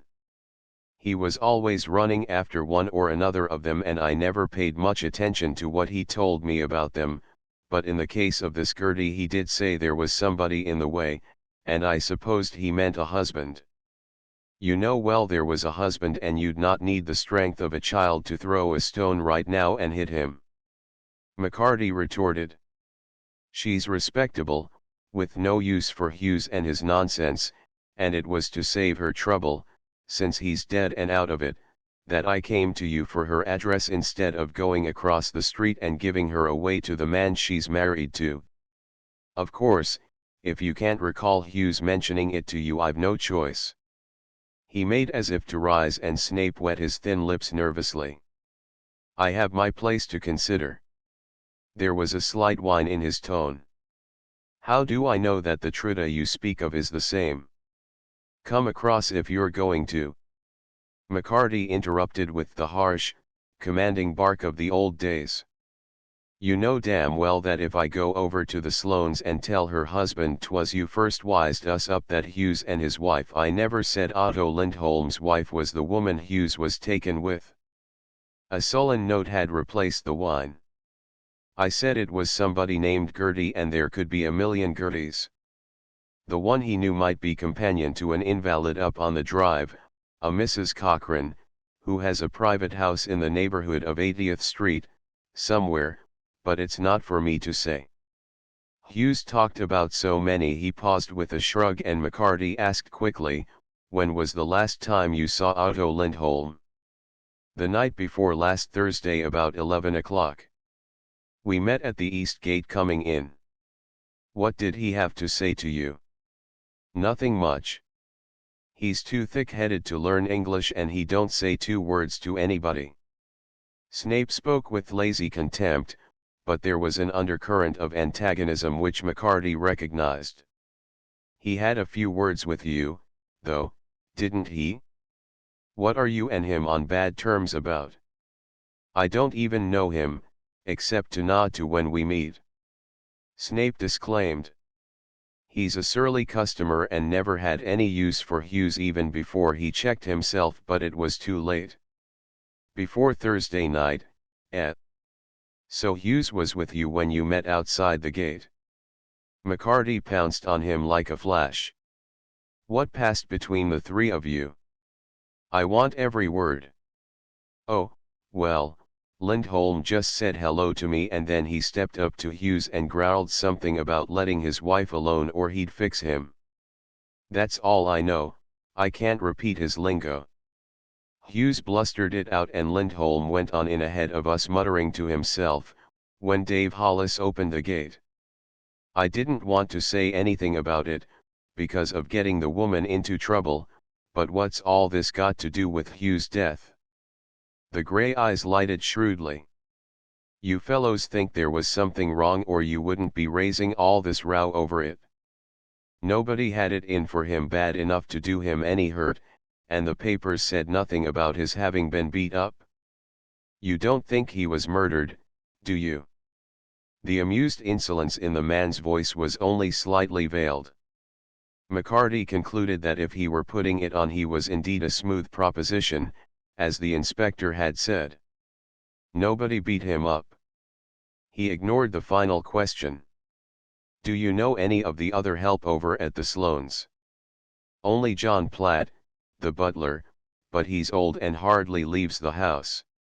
Snape had risen with alacrity, but as he showed McCarty to the front door he added anxiously, I never even saw the Lindholm woman but once, and I don't know what you want her for, but I hope you won't say that I tipped you off about her. I don't want to get in any mix-up with that sweet husband of hers, and it would be as much as my place is worth, if I was thought to have made trouble in the mall here. On the sidewalk before the house McCarty found an exceedingly pretty young girl in the picturesque dress of the typical French bonne, guiding the steps of a tiny, toddling baby. The child was dimpling and gurgling with mischief. Snatching suddenly at her nurse's handbag, she tossed it as far out on the sidewalk as she could. McCarty retrieved and returned it with a bow. Merci, monsieur, the girl said gravely, but her dark eyes too danced with laughter. She is a very naughty, bad baby that I have here, is it not so? The last observation was evidently intended for her charge, but McCarty replied gallantly, "'Twas a pleasure, miss. Sure, at that age they're all full of life. It's Mrs. Bellamy's little girl, isn't it?" "Yes, monsieur." Her eyes were serious now, and there was a note of reserve in her soft voice. "Come, ma petite. We shall go in now." Dennis was waiting patiently and evinced considerable interest in the brief tête-à-tête he had just witnessed, but McCarty was not in a mood to be treated with levity. "She's a pretty girl and a polite one, but well, you know I've no eye for them," he disclaimed. "I'll be taking you now to call on another, though, that'll maybe give us some real dope." "It's Truda," exulted Dennis. "You've made him come across with her address. Did you get anything else out of him, Mac?" "Only that there was bad blood between her husband, that nurses at the Sloanes, and Hughes." McCarty repeated the tale of the encounter and his companion's face expressed satisfaction. "'Twill be him, all right," he predicted sagely. "Them silent, slow-thinking fellows are the worst. Where'd he get hold of that Calabar bean stuff and how'd he slip it to Hughes? And why didn't I go and pinch him right off the bat instead of taking this little trip?" McCarty supplemented sarcastically, as they boarded an uptown car. "There's more than him and that wally-eyed chink that had it in for Hughes, but we'll see what his wife has to say." A telephone book, in a drugstore on 80th Street, vouchsafed them the house number of the only Cochran's on Riverside Drive. They found the place to be a small, solidly built residence of gray stone with potted evergreens flanking the turn of the steps to the entrance door. A trim little maid with a coquettishly frilled apron admitted them to a foyer, arranged informally as a library or den, with seats built in at either side of the empty hearth and books ranged along the opposite wall behind a long table. There she left them, and presently slow, soft footsteps sounded on the stairs and another woman appeared. She was 30 or thereabout, with thick braids of coarse, pale gold hair wound around a small, shapely head, and a face whose perfect features would have rendered it beautiful had it been lighted with intelligence, but the great blue eyes were dull and bovine, and, although the rich color came and went in her cheeks, there was no hint of expression beyond vaguely bewildered inquiry as she bowed. "I am Mrs. Lindholm. The maids say that you wish to see me." "Yes, ma'am." Dennis was gaping in flagrant admiration at the vision, but McCarty stepped forward. "We've come to return something that belongs to you." He handed her the first 2 letters which she had written to the dead man and watched her face as she recognized them. A shadow of dismay darkened her eyes and a little frown gathered above them. "Oh, for why did he keep them?" Her tone was distressed but without agitation. "Such a nuisance as he was, poor man." "Where did you get these?" "Amongst his things." McCarty drew a step nearer. "You know he is dead then?" "Alfred Hughes?" "Yes, this morning in the papers I see it." "So sudden it was." "You are his friends, maybe." She folded the letters and slipped them into the belt of her starched, white nurse's uniform. "Sit down, please. I cannot long stay away from my patient. We're taking charge of Alfred Hughes' belongings and arranging with Mr. Orbit for the funeral." McCarty explained speciously, as they complied. "You and him were good friends, weren't you?" Truda Lindholm shook her blonde head slowly. "No, I meet him by accident when I go to see my husband, who works across the street from Mr. Orbit's, and then he waits for me 2-3 times. If you have read these letters you must know he gets a foolishness in his mind to make a flirtation with me, but it did not please me. He is gone now, poor soul, and so we do not talk about that, no." "But you did talk about it, didn't you, Mrs. Lindholm?" asked McCarty. "You told your husband?" "Oh, yes, it is right that I tell him."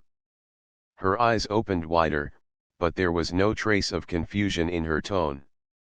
"Already I told him that Alfred Hughes followed me, and once he and that friend of his who works next door, they want I should go to a dance with them." "Such a nonsense, a married woman." "I think it is juice silly, but Otto is angry and so I do not tell him any more." She spoke with the naive candor of a child. McCarty continued, You did tell him when Hughes wouldn't stop writing to you, though. When did you see your husband last, Mrs. Lindholm? Thursday evening, was it? Thursday, yes. It is then I tell him. I am tired that I should be bothered, and I think he shall speak to Alfred Hughes, but now I am sorry. Why?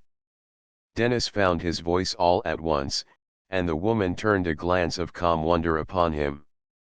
That my Otto should be for nothing worried? So much to heart he takes things, and now it makes no difference. You do not think, please, that I am without feeling about the so unfortunate death of your friend. It makes me shocked and sad to read of it, but death is always sad. Thank you much for my letters. It was a foolishness that they were not sooner destroyed, and now I must go to Mrs. Cochrane. You will excuse me. She rose, and Dennis and McCarty followed suit, but the latter shook his head. Just a minute, ma'am. Was it here you saw your husband on Thursday? Yes, he came to see me. But what is this? Why do you ask? Surprise raised her rather flat tones a note or two. Because I want to know just what passed between you two about our friend Alfred Hughes. McCarty responded doggedly. Have you heard from your husband since? He telephoned to me yesterday. The color ebbed slowly from her cheeks, then swept back in a deep flood, and she clasped her hands. Oh, do you mean that there was trouble between them? A quarrel? Such a pity. Otto comes to me about 9 o'clock Thursday night. 2 days before I have still another letter received from your friend asking that I should meet him, and I am angry. I write to him that I shall tell my husband, and so I do when he comes, for I still got anger. Otto, he gets a worser mad on, and he wants he should go then to Alfred Hughes, but I say to wait, maybe comes no more letters, and then there is no troubles. From Bavaria I come, but my husband is Swedish, and such a temper he has. Sometimes I think I do not know him, and 6 years I am married already. We say no more of Alfred Hughes, and I think Otto has forgotten. Did he go yet and make bad friends with him? I guess they had some words, ma'am, but it don't matter now, as you say. McCarty was watching her with a feeling of growing wonder on his own account. Could the woman be as stupid as she seemed? Hughes had evidently been less than nothing to her. She was apparently devoted to her husband, and still, in McCarty's own mental phraseology, giving him a blacker eye every time she opened her mouth. But it is bad luck that one should be unfriends with the dead. She shook her head and made a little clucking noise with her teeth. The fault is mine that I should so quickly have spoken, for Alfred Hughes got only the foolishness in his head to make a joke. Not a bad man was he. Well, it's done with now, and that's the end of it. McCarty signaled to his colleague with a quick glance. We won't be keeping you any longer from your patient. Is it a very hard case you've got? It is the nerves and heart. A still gentler note crept into the dull tones. Mrs. Cochrane has got much sorrow. Her little boy she has lost less than a month ago. Too bad. McCarty sympathized absent-mindedly. What did he die of? Of tetanus. Dennis started. Is it catching? He asked nervously. Could you get it after? A little smile dimpled Truda Lindholm's smooth cheek. Oh, no. Comes it from the scratch of a rusty nail, sometimes, and causes the jaws to set rigid, to lock. Lockjaw. Dennis stared for a moment, and then his own lower jaw snapped. Come along, Mac. There's a date we'll be missing. Chapter 8 Gates of Mystery. They argued hotly all the way back to the New Queen's Mall, Dennis convinced that his prediction was already verified, and McCarty combating the idea from force of habit as much as from any other urge, although he felt that the indications were too vague as yet, the clues too tenuous, to be woven into a fabric of proof. What's it that this Otto had a few words with him, he demanded as they reached the west gate on the avenue. Ching Li went further than that with a knife. Because Truda is working now in a house where a child died of the lockjaw, and Calabar bean is one of the cures they try for it, you've got it all fixed that Otto laid hold of some of it there, or Truda gave it to him, and he must needs have gone over the way and sprinkled enough of it on Hugh's dinner, unbeknownst to anyone, to kill him. 'Tis well you took to firefighting, Denny, instead of following me on the force. Is it so? Dennis retorted. I'm still on my job, let me remind you, though maybe 'tis well you resigned when you did, if you can't see further than the end of your own nose, that you couldn't even smell with last night. Who else on the block has been within a mile of a case of lockjaw, and for what else would that powdered bean be left lying around? Swede or chink, a man's a man, though you might pick up a knife or a blackthorn, whichever was handiest, to go for a bully you saw abusing a kid. It would be in hot rage, 'twould take something bigger than that to make you sit down, cool and calm, and figure out how to poison him. But a jealous husband might, and didn't Otto threaten to fix Hughes, by the words out of Snape's mouth? That Truda don't suspicion a thing, but then she'd not know it if a powder factory took fire next door. 'Tis a crime of nature that such a grand-looking woman should be so dumb. We've another kind of a crime on our hands, I'd remind you, McCarty observed. Where on earth is that Bill Jennings? He rang once more and Dennis pointed through the grillwork of the fence. There he is, clear at the other end of the block, letting another guy out of the east gate. They've walled themselves in fine, the folks that live here, but they could not shut out age, nor sickness, nor murder. Good afternoon, sir. Immaculate in frock coat and tall silk hat, the elder of the two Sloanes, whom they had encountered on the previous evening, had swung briskly down the avenue to their side. He appeared, for the moment, oblivious to Dennis' salutation, as he fumbled with his gold pince-nez and stared down the vista of the enclosed street. Confound it! What's the fellow mean? Then he drew himself up and turned to the couple near. Oh, you're the men from headquarters. Still on that affair of Orbit's valet, I've forgotten my key again, such a bore. There, the watchman's seen us, he's coming on the run. McCarty nudged his companion and then added to Gardner Sloane, we've been talking to the other servants on the block, but we haven't been to your house yet since you said only your butler and the trained nurse would be likely to have known Hughes. Unless I'm mistaken, that was Lindholm, the nurse, going out the other gate just now. Sloane fumed. Wretched impudence, his leaving my father like this without permission. It always gives him a bad turn to be left alone.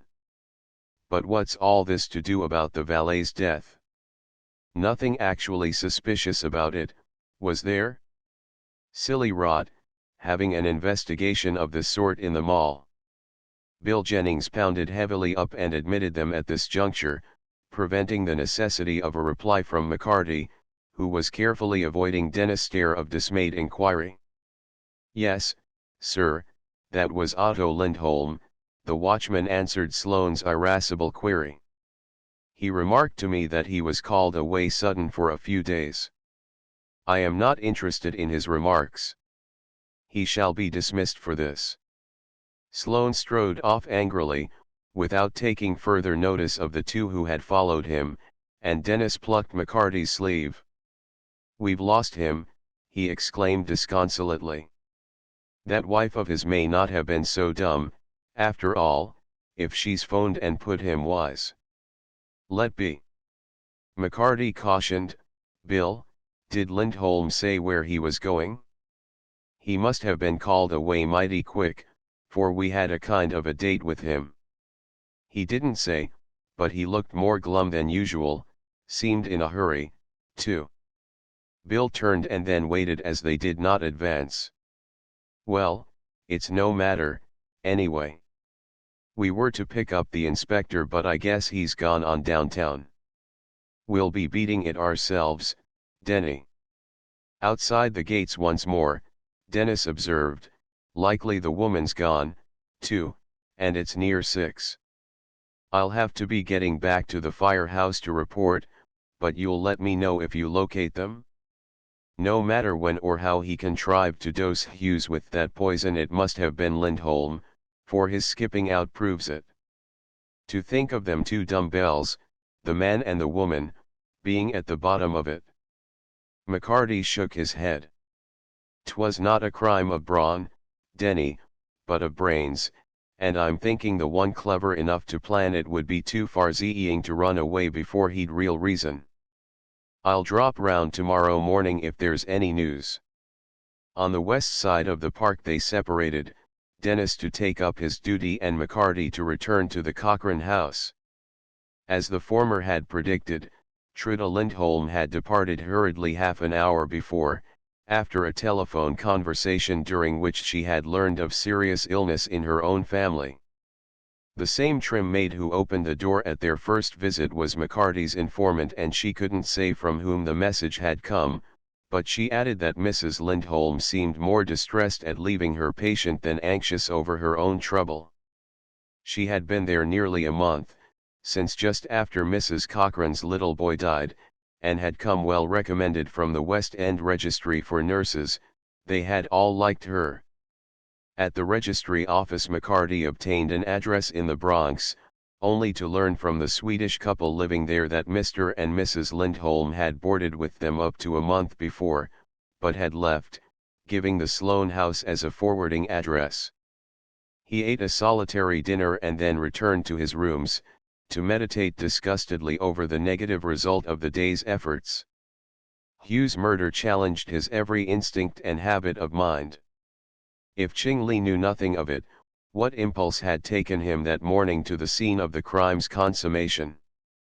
Were Lindholm and his wife both stupid enough to have taken alarm at the first hint of investigation, if they were innocent, and so deserted their responsible positions? Had Snape really told all he knew? McCarty chewed savagely on his unlighted cigar, as he paced back and forth. How would the bright lads in the new scientific school of criminal psychology down at headquarters get after the mystery? With a concrete example before him, would those books he had vainly pored over give him a hint now? Dubiously he resurrected his newly acquired collection from the depths of his closet and then paused at sight of the pale blue-covered pamphlet protruding from the pocket of the coat hanging above.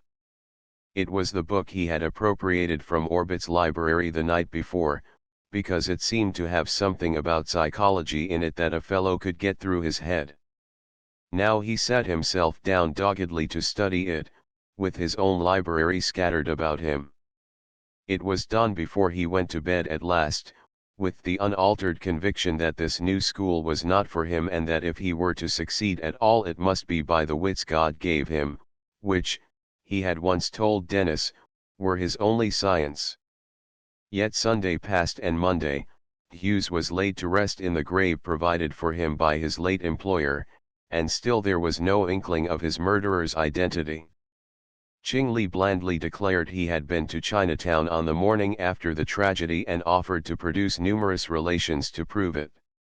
No slightest trace could be found of the Lindholms, and Snape kept sedulously to the Bellamy house, affording Dennis no opportunity to foster an acquaintance. The newspapers were already criticizing the police department. Inspector Druitt smarted under the recriminations from higher up, and Dennis lugubriously predicted defeat. The truth of it will never come out, Mac, with them Lindholms disappearing and all, he remarked on Tuesday afternoon, as they walked slowly down the mall toward Orbit's house. Maybe if we could get a line on Hughes' actions from the time he left here and the way he took down to where he died. I've taken a dozen different routes trying to get trace of somebody who might have noticed him when he first took sick, to see did he give a hint to them of what he was wanting to say when the end came, but 'tis no matter of use, McCarty interrupted gloomily. You said the first night we set foot in here that 'twould be small mystery could last for long between these two gates, and yet it's within a space where you could swing a cat that the answer lies. That's what gets my goat. I want to have another talk with Orbit. He's late getting in his coal, ain't he? The roar of coal sliding down a chute from a huge truck beside the door almost drowned his comment, but Dennis nodded. Look at them two guys working like blazes, shoving it down the hole quicker, and Gene waiting with the hose to clean the sidewalk after. He pointed. Orbit must be going to give some sort of a shindig, for isn't that a red carpet and an awning piled up alongside the door? You'll be out of luck if you're wanting to interview him again this afternoon. No. There he is up in the window of his own private sitting room, so don't be pointing, Denny. He's doing something to the flowers. By daylight the front of the classic white marble house was a blaze of gorgeous color from the window boxes on each sill filled with blooms of vivid but perfectly blended hue, with graceful vines trailing in slender, artfully trained tendrils down over the gleaming walls. In one of the windows on the second floor the tall figure of Henry Orbit appeared, the delicate touch of silver in his dark hair plainly visible as he bent forward, and when he caught sight of the two below he inclined his head in dignified but amicable greeting. "We'll go to him now?" Denny asked. "After we stroll down to the other gate and back. Did it strike you that there's no sign of Bill Jennings on the block?" At the insistence of the inspector they had been temporarily provided with a key to the mall, rendering them independent of the offices of either day or night watchmen, but until now they had invariably encountered one or the other of these guardians. "Maybe he's having a bit of a chat with a maid in one of the houses," Dennis suggested helpfully. "There's small blame to him, for it must be mortal tiresome. It looks to me as if the gate was open." McCarty insensibly quickened his steps. "Come on, I want to see." The gate was swinging slightly ajar, but the passing pedestrians on Madison Avenue gave it no heed and the delinquent watchman was nowhere in evidence. "Let's shut it." Dennis turned to his companion. "Bill's a good fellow and there's no need of getting him into trouble with the lords of creation like that Sloane if he's just stepped out for a bit. He'll have his own key to let himself in, and these gates are damn foolishness, anyway. He's breaking a rule if not a law, Denny, and we've no call to be condoning it for him." McCarty's years of discipline returned to him. "We'll be minding our own business, and get back to Orbit's now. Bill can't have gone far, knowing that coal truck will have to be let out in a few minutes," Dennis averred. "'Tis almost empty now and I'll bet those guys got a tip from Orbit, to be working that fast.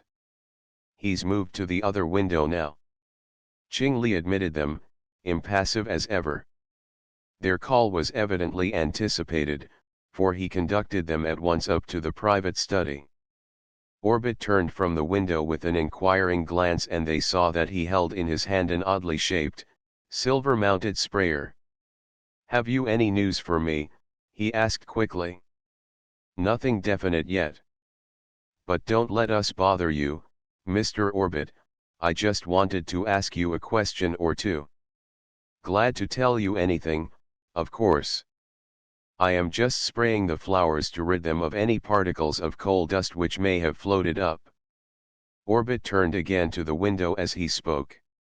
"It is a pity that such a hideous utilitarian necessity should mar their perfection, but the truck is going now." The rumble of the heavy vehicle arose from below as he spoke. Stepping to the other window, McCarty saw that the familiar figure of Bill Jennings was waiting once more by the eastern gate which he had thrown wide. "You're having a party later, Mr. Orbit?" "A musicale. Guy Ambatista is to appear and my guests will arrive in an hour. The unfortunate delay in putting in the coal. But what did you wish to ask me?" "I would have recalled the invitations if I could, for I am in little mood for a function. The mystery surrounding the death of poor Hughes is more disturbing than anything I have known for years and I am waiting anxiously for it to be solved." He came forward again, replacing the sprayer in its case, and seated himself in the chair beside his writing table. Well, it was quite a bit of money Hughes left for a fellow that threw it around like he did, and the inspector dropped a hint of it to the newspaper boys, so if anybody thought they could fake a claim they'd show themselves. He wants to know if you've been approached. Dennis stared in amazement at this unexpected departure, but Orbit shook his head.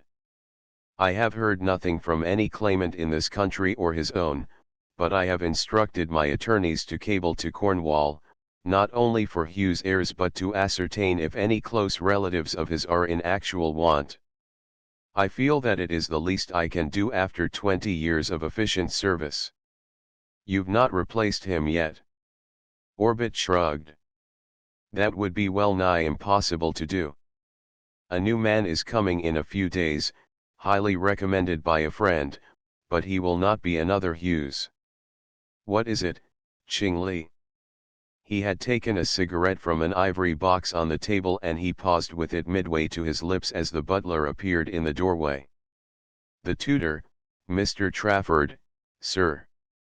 He desires to know if Master Horace is here. Here. Orbit raised his eyebrows.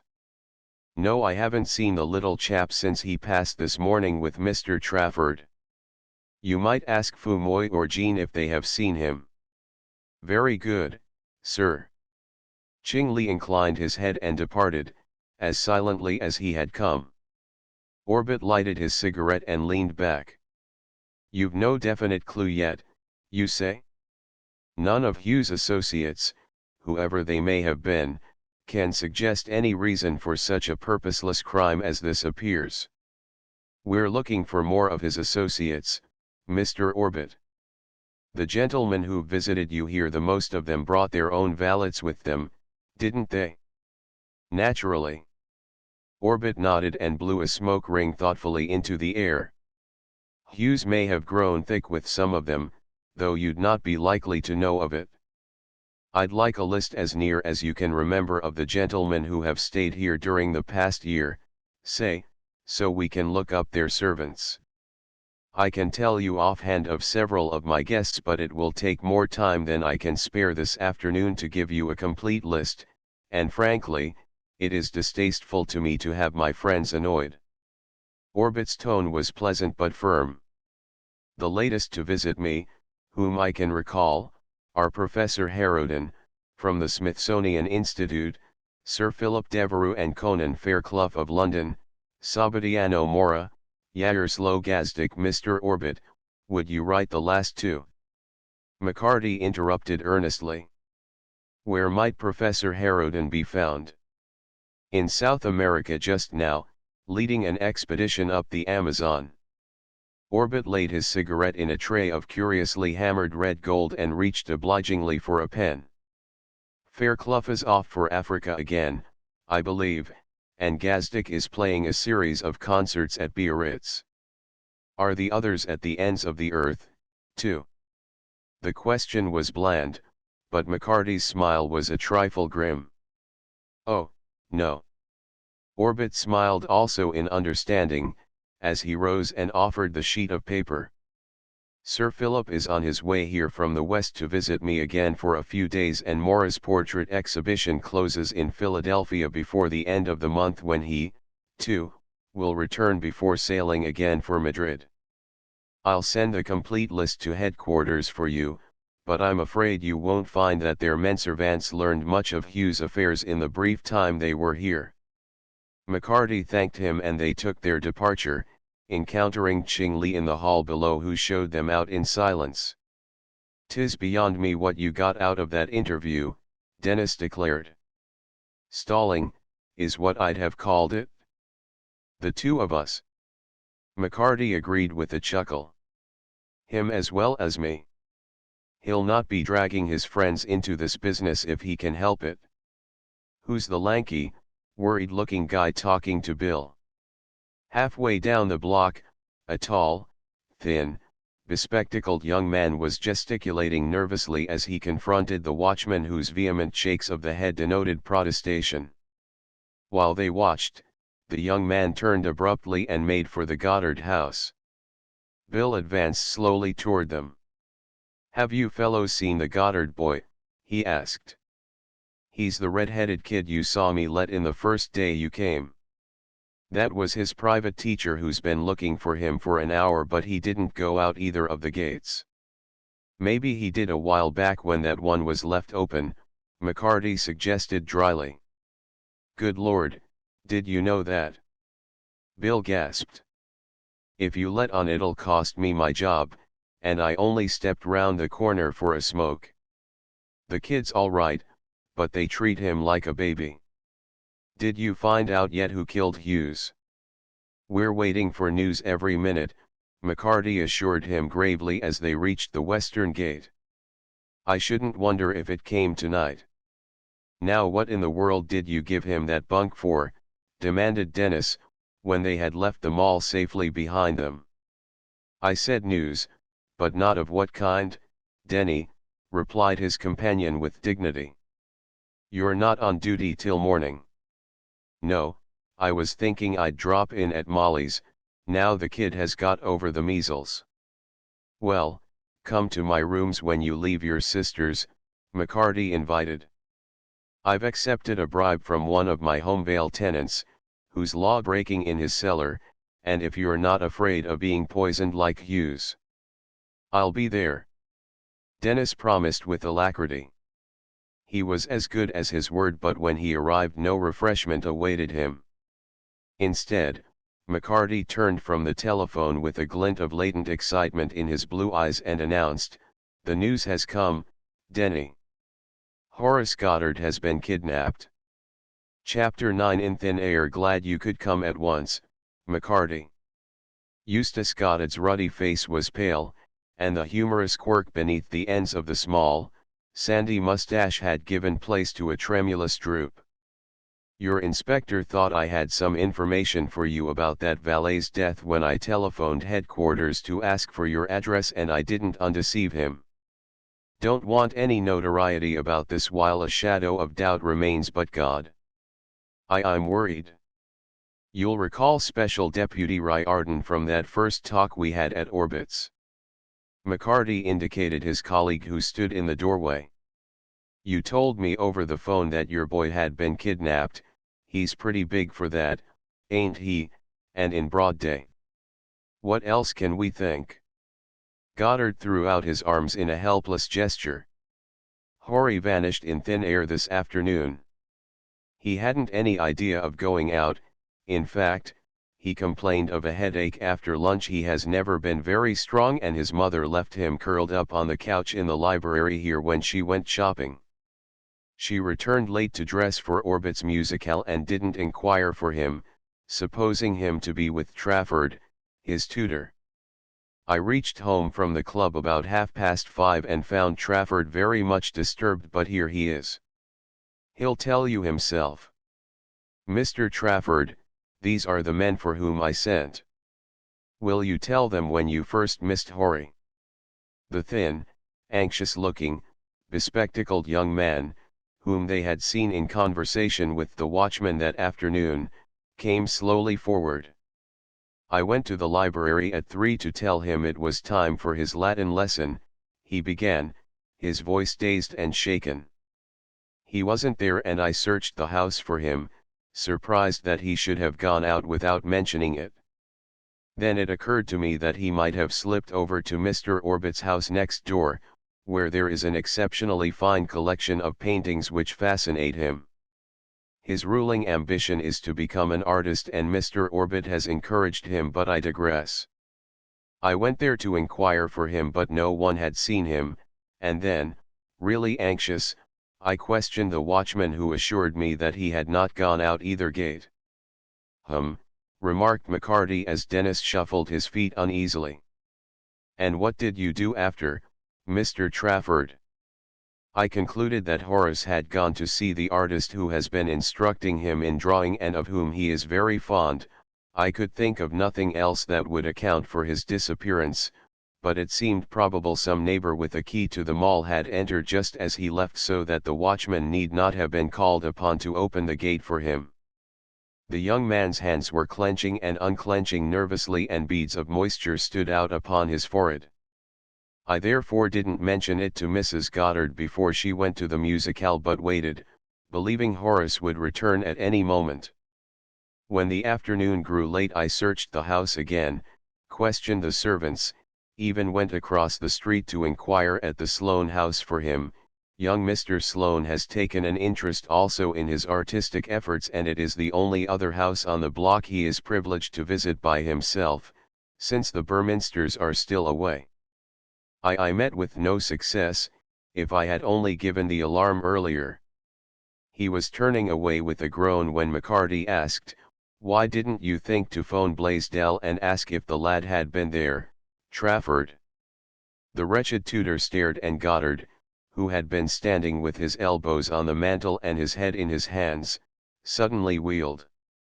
"How did you know Blaisdell is the artist who has been giving him lessons?" he demanded. McCarty smiled. "I heard him say himself that Blaisdell was going on a sketching tour next month and would take him, only you wouldn't hear of it," he explained. "The boy was wild to go along. Mr. Blaisdell started yesterday," the tutor interrupted. "I learned this when I telephoned to his studio this afternoon, as I did as soon as the idea occurred to me that Horace might have gone there. I forgot to mention it, but my anxiety. I feel criminally negligent in having taken the situation so easily. Don't the boy ever get a chance to play with other lads?" Dennis spoke for the first time, his tone filled with pitying contempt. "Couldn't he have gone to the park and then home to supper with one or another of them?" "My son does not play in the park," Goddard responded with dignity.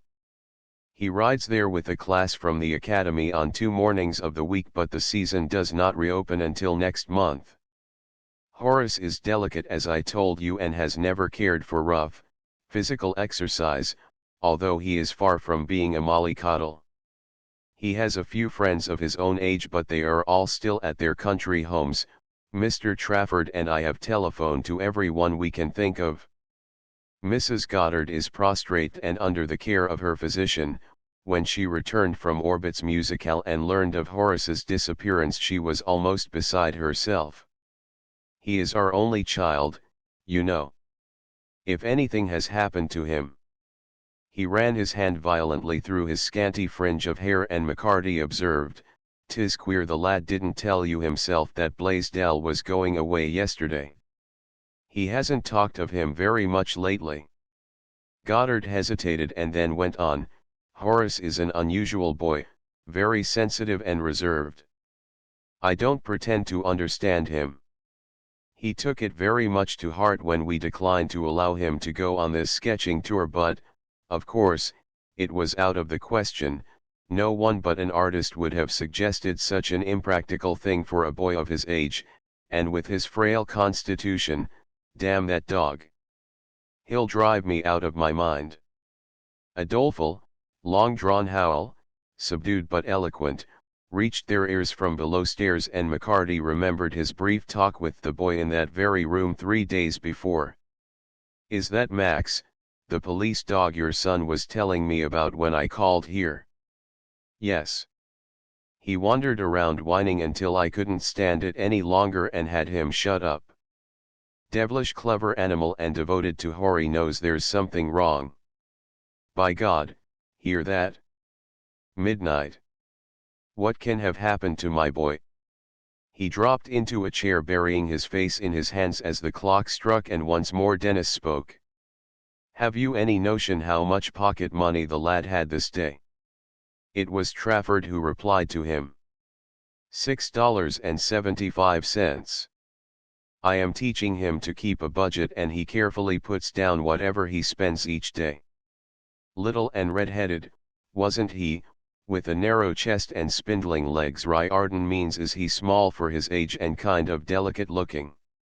McCarty amended hastily, glaring at the tactless interrogator. "How was he dressed when you last saw him, and what's missing from his things?" "He wore a brown pedestrian suit and brown shoes and golf stockings," the tutor answered. He had a plain platinum wristwatch on a leather strap and a gold seal ring with the family coat of arms. Nothing else is missing except a brown cloth cap with the manufacturer's name, Knowles, inside. Before communicating with you, Mr. Goddard and I telephoned to every hospital in the city, fearing that some street accident might have occurred, but no child whose appearance tallied in the least degree with his had been brought in. The only remaining possibility is that he is being detained somewhere for a ransom. Have you any other reason for thinking the lad may have been kidnapped? McCarty turned to Goddard. Know of anybody with a grudge against you or your family? Had any threatening letters? Great heavens, no. The bereaved father raised his head. Horry is a little chap for 14, looks nearer 12 in fact, and Mr. Trafford usually accompanies him when he leaves the mall, but he begged so hard to go to Blaisdell's studio by himself that I allowed it, though it was against his mother's wishes. I wanted him to be manly and self-reliant, and the Madison Avenue cars pass Blaisdell's door near 50th.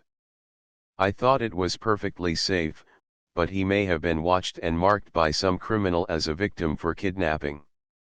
That don't explain how or why he passed out of one gate or the other with not one on the whole block seeing him. McCarty shook his head. You say you're wishful to avoid notoriety, or I'd advise you to report the lad's disappearance to the Bureau of Missing Persons and let the investigation take its regular course, but there's a chance still that he's not been kidnapped nor yet met with an accident. 'Twas for Riordan and me to try to locate him and get him back without having the newspapers getting out extras that you sent for me tonight. Dennis caught his breath audibly at this highly irregular supposition, but Goddard nodded eagerly.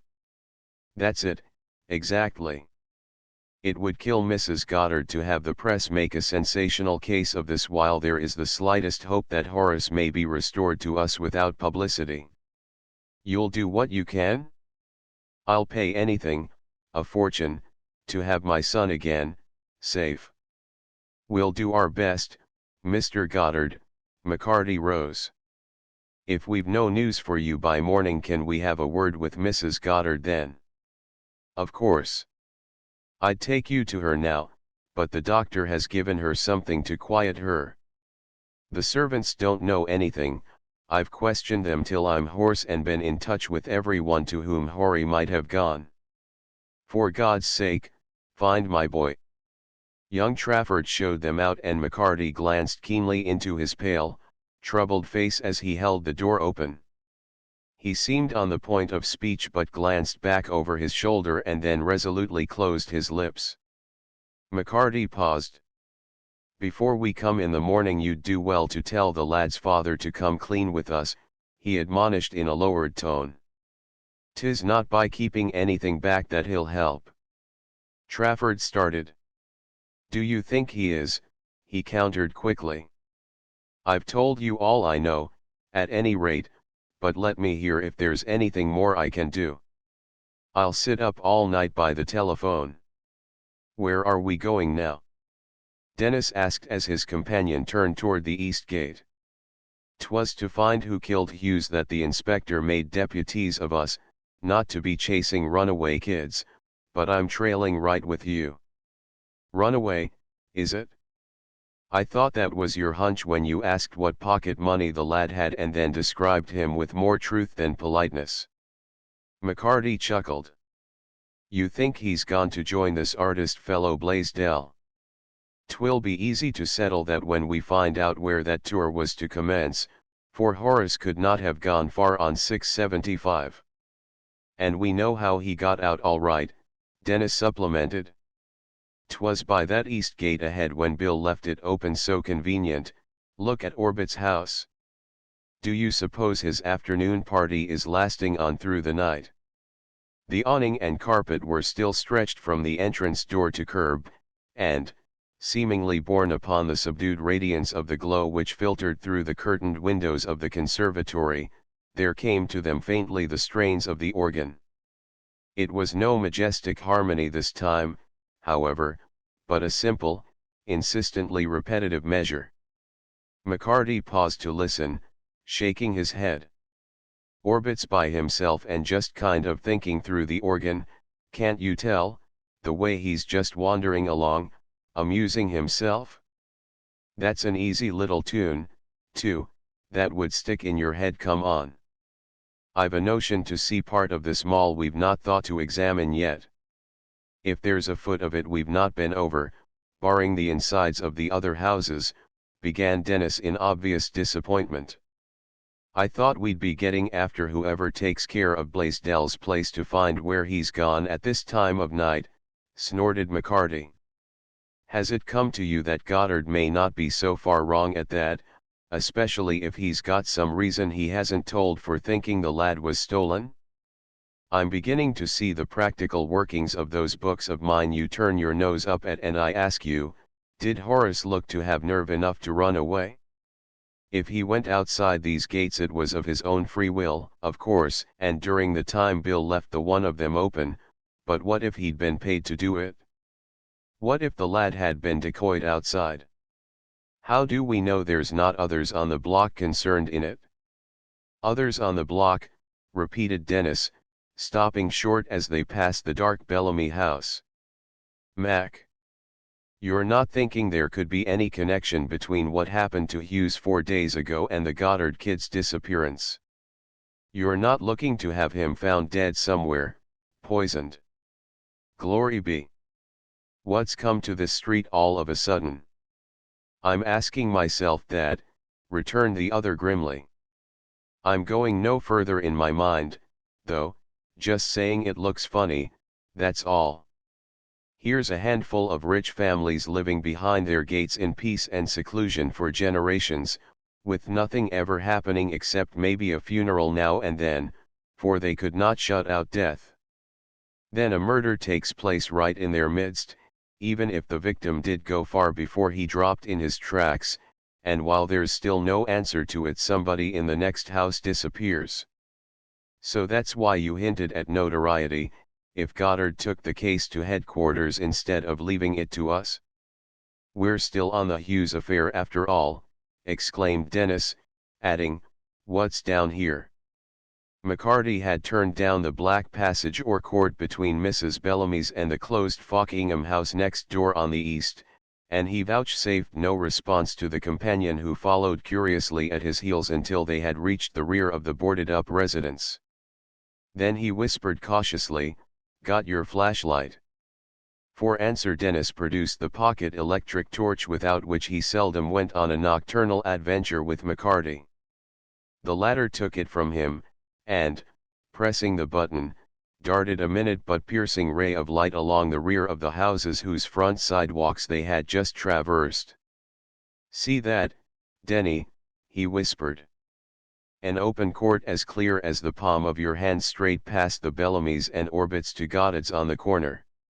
If the kid had wanted to get out without being seen he might have left the back of his house and come along this court to any of the passageways that lead out to the sidewalk nearer the gate. True for you, Dennis assented.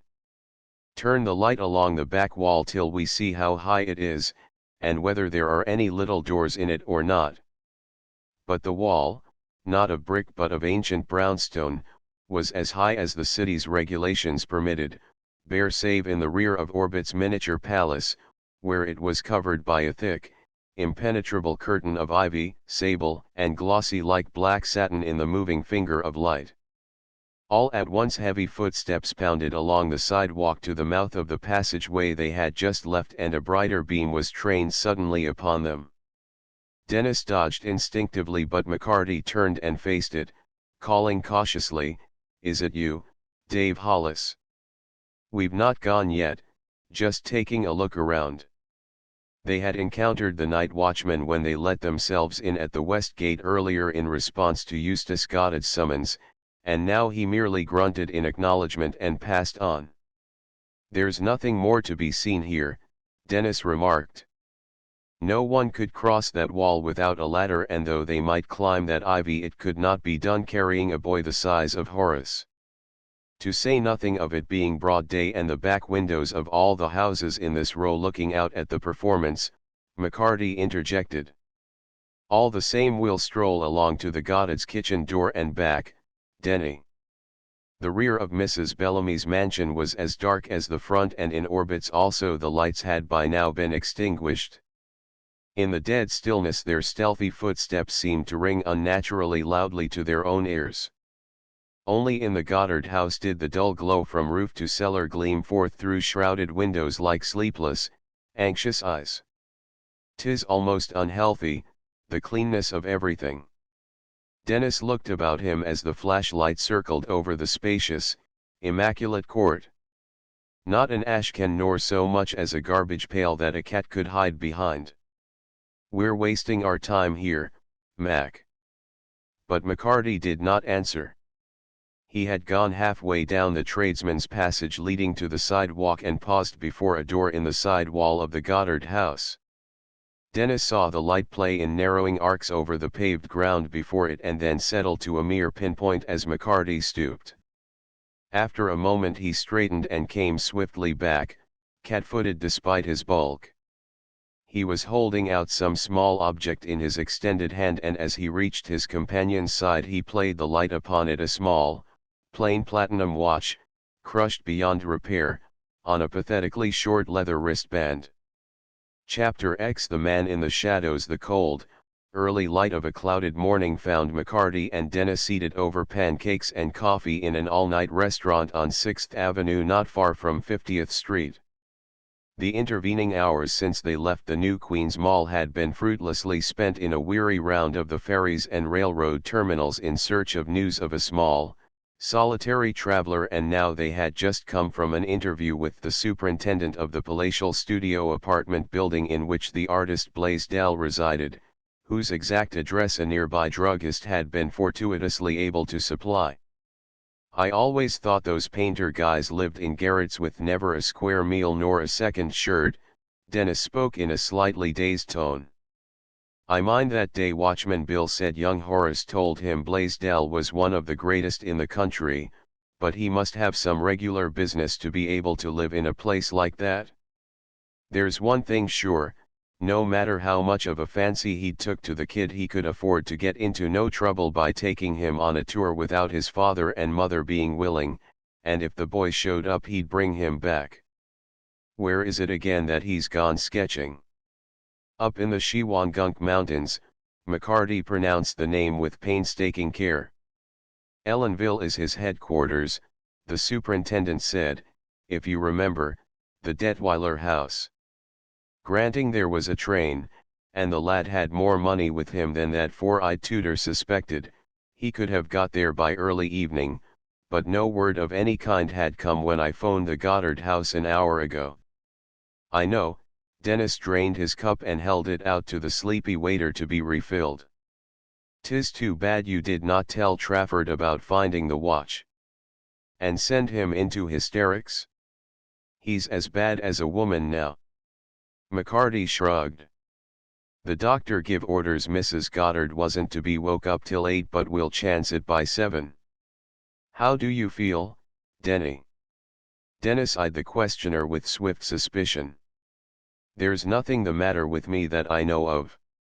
"'Tis a pity," McCarty commented callously. "I was thinking if you called up the lieutenant at the engine house and told him how sick you were, he'd maybe let you off duty the day. There's a phone over on the cigar counter." "And what's ailing me?" Dennis' eyes sparkled, but his tone was flat, for his inventive faculties were at low ebb in the early morning. "From what I've learned lately, Denny, about mental defectives." But Dennis had risen, and stalking to the counter he took up the phone. Presently McCarty heard his voice raised in a harrowing description of pain, but it was abruptly cut short, and, after listening for a moment with a dazed look on his face, he silently replaced the receiver and returned to his chair. "Well?" demanded McCarty expectantly. "Mike's out of the hospital and he'll take my 9 to 6 shift." "But just what did the lieutenant say to you?" "He told me," Dennis replied very slowly and distinctly, "to get the hell off the phone, for I'd be no good at a false alarm while my crook-chasing sidekick McCarty was on the job again."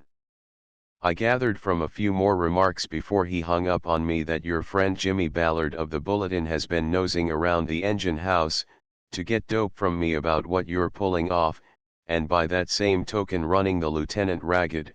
'Tis what I get for associating with you." It was McCarty's turn to eye his companion suspiciously, but Dennis' stolid countenance was quite devoid of humor and he retorted, "Is that so? Well, we'd better be associating ourselves with the Goddards again now, or there'll be no news for Jimmy or the inspector either, which is worse. Come on." "Unless the boy is found as Hughes was," Dennis suggested optimistically. "It would let the Lindholms out, but who except a lunatic would be poisoning children and servants, promiscuous like?" McCarty's reply was a stare and a grunt which the other construed as derisive, and he lapsed into aggrieved silence as they made their way once more to the gates, behind which so much mystery and menace brooded. Trafford opened the door almost before the bell had ceased to echo through the house, and his haggard face was mute evidence that the suspense had not been lifted. "Have you?" He could not voice the rest of the question, but McCarty replied briskly, "We've several possibilities, Trafford, and we're following every last one of 'em up. No news is good news just now. Is Mrs. Goddard awake yet, do you know? Her maid told me when I inquired a few minutes ago that she was stirring. I'll go and see." The young tutor turned dispiritedly away. "You'll find Mr. Goddard in the smoking room at the rear on the avenue side." In dimensions and ponderous style of furnishing, the smoking room resembled a club lounge rather than a private apartment, and it was a full minute before they descried Eustace Goddard's rotund figure relaxed in the depths of a huge leather armchair. He was apparently asleep, but on their approach he opened widely staring eyes upon them and sprang up with an inarticulate cry. "We've not located your son yet, Mr. Goddard," McCarty spoke quickly before the father could frame words. "We know what every minute means to you, and 'tis for that we're going to bring the inspector and some of his other men into it. I can promise you there'll be no publicity through us. By God, McCarty, they can blazon it in every paper in the land if it will bring our boy back to us." Goddard cried brokenly. "The horror of this night has made everything else unimportant." "You mean you failed?" "Not exactly, sir, but there are only the two of us now, and 'twill save time if others take up some of the clues we've got," McCarty explained. "There's the telephone." Goddard waved a shaking hand toward a stand half concealed behind a lacquered screen. "Get the whole department if you need it. I'll offer any reward you suggest. 50,000. 100. We'll settle that when the inspector comes." McCarty moved to the screen and took up the receiver, and Dennis cleared his throat. "How many doors are there to this house?" 4. Goddard replied in a surprised tone. "The one at the front, 2 at the rear kitchen and tradesmen's entrances, and a smaller door at the side opening on the court that runs between this house and Orbit's." "But why do you ask? What are the clues you've found?" Dennis coughed discreetly, and from behind the screen came McCarty's voice. "Is it yourself, Inspector?" "Yes, me, McCarty." "No, at Goddard's, and you're needed." "Wait a bit. Can you lay hands on both Martin and Yost?"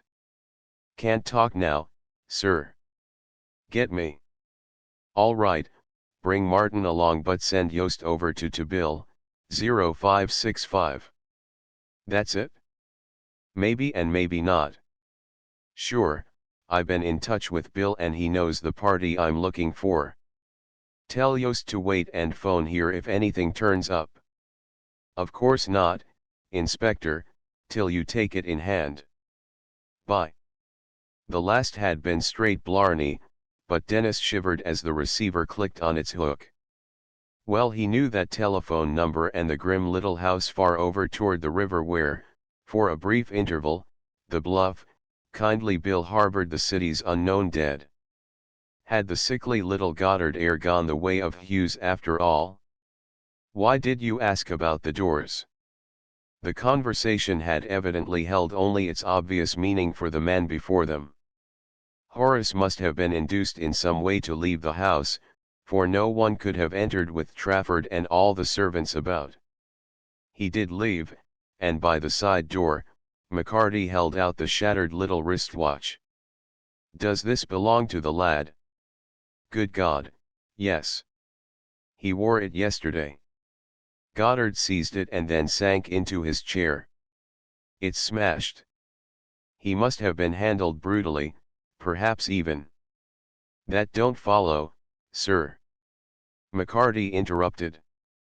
"The strap slips out of the buckle easy, for I tried it, and the lad might have dropped it without noticing. Anybody going to one of the back doors could have come along and trod on it after, for 'twas in the alley right in front of the door that I found it. And now Mrs. Goddard is awake and ready to see you now." Trafford's voice sounded from the threshold and Goddard started up once more. "She knows there is no news?" he asked, and at the tutor's nod added, "Come then, but don't tax her beyond her strength and don't mind any wild statements which she may make. My poor wife is almost out of her mind." "Of course, we understand." McCarty darted a quick glance at Dennis and then turned to the tutor.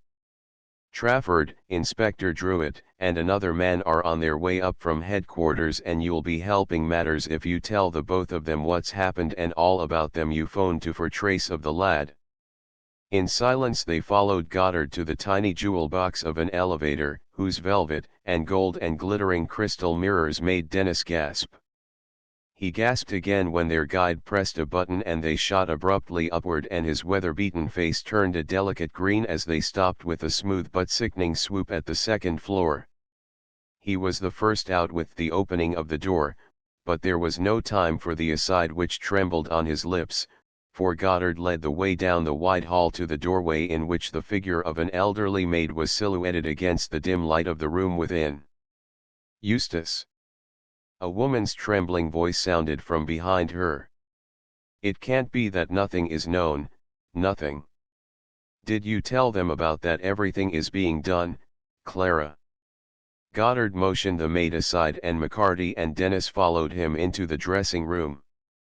They received only a confused impression of mahogany and old rose and tall mirrors, of a faint, aromatic perfume and the sound of deep-drawn, convulsive breathing. The next moment their eyes were caught and held by the long figure outstretched upon a chaise longue, imposing even in the dishevelled abandonment of grief. Mrs. Goddard was a woman well over 40, but her distraught face still bore traces of the beauty which must normally have been hers. There was no touch of grey in the masses of luxuriant dark hair which the maid had arranged with evident haste, but that night had etched lines about the fine eyes and the firm though sensitive mouth that would never be erased. As her husband went on speaking, her glance swept past him to the two who waited at his elbow. "Everything that is humanly possible is being done, my dear," Goddard repeated more emphatically. "These are the police officers I called in, and they want to ask you a few questions. Do you think you can collect yourself enough to stick to facts and not foolish, morbid fancies?" "I am quite collected, Eustace." There was a note almost of defiance in Mrs. Goddard's tones and she sat up among her pillows with an unconscious dignity, in spite of the emotion which she held in check with such obvious effort. "Ask me anything you please. I only want my baby safe once more." "Of course, ma'am," McCarty responded soothingly. "You went out and left the lad on the couch in the library and when you came back to get ready for the musicale next door you thought he was with his teacher. Now, what was the first you knew of his disappearance?" "When I returned from the musicale. It was late, after 6, and my husband met me in the hall with the news. He and Mr. Trafford had been telephoning everywhere. They thought Horace might have gone to some of our friends, but he had never done such a thing as to leave the mall without our knowledge and I knew that something terrible had happened.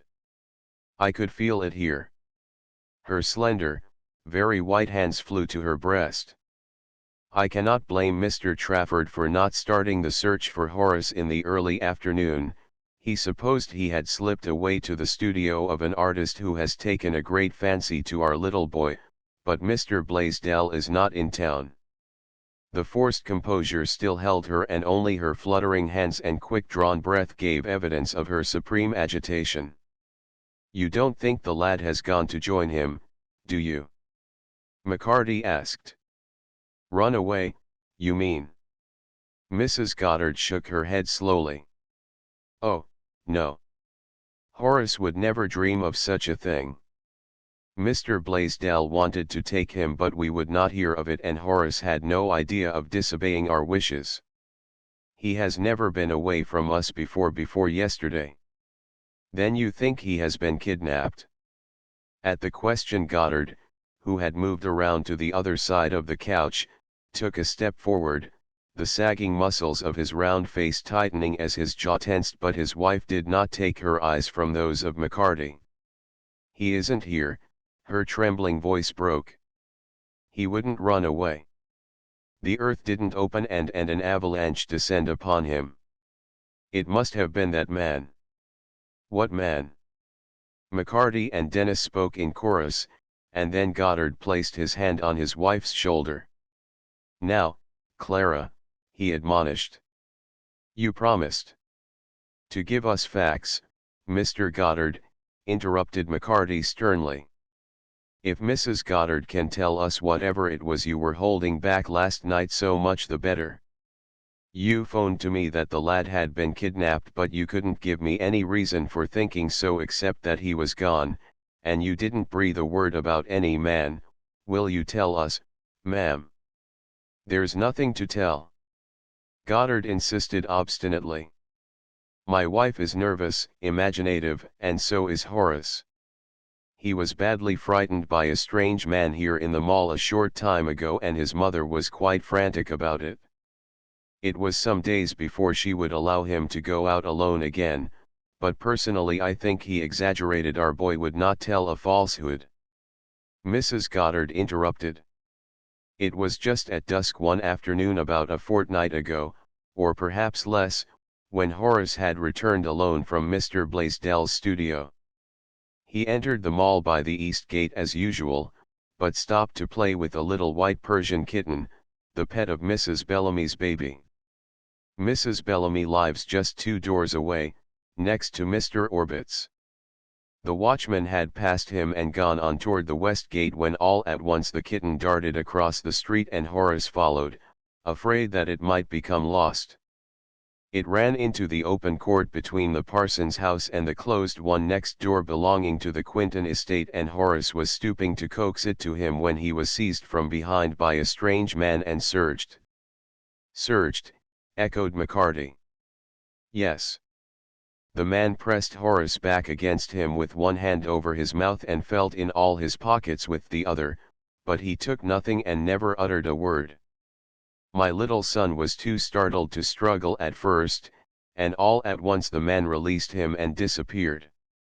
"Did the boy have any money with him?" Dennis could contain himself no longer. $3 or $4, I believe, but the man left it untouched." Mrs. Goddard's eyes shifted to those of the questioner. It was quite dark there in that narrow space between the two houses, but Horace saw the face which bent down over his distinctly, and he said the man was an utter stranger whom he had never seen in the mall before, rough, unshaven, and desperate looking. "Which way did he go?"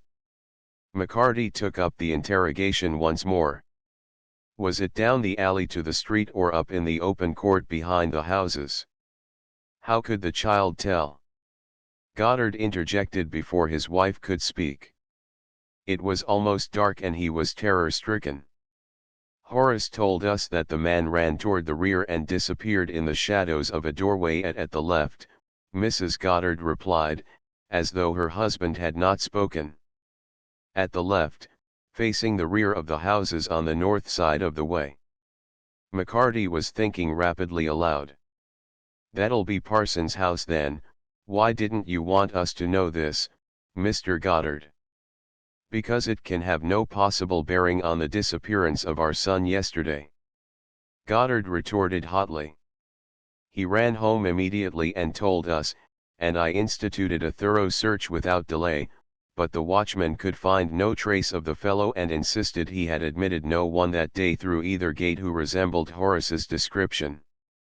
The parson's servants had seen nothing of him and he has not reappeared since, although a strict watch was kept. It is madness to suppose that Horace left this house of his own accord to meet the fellow, when he stood in mortal terror of him. Not unless he met him accidental like and got waylaid a second time. Dennis broke in irrepressibly. There's no telling what he was after if 'twas not money, but if he was crazy and the boy put up a bit of a struggle. Ah. Mrs. Goddard's taut nerves gave way and she broke into a low, wailing cry. That is my fear. No sane person would harm him, but all night long in horrible dreams I have seen him. My baby.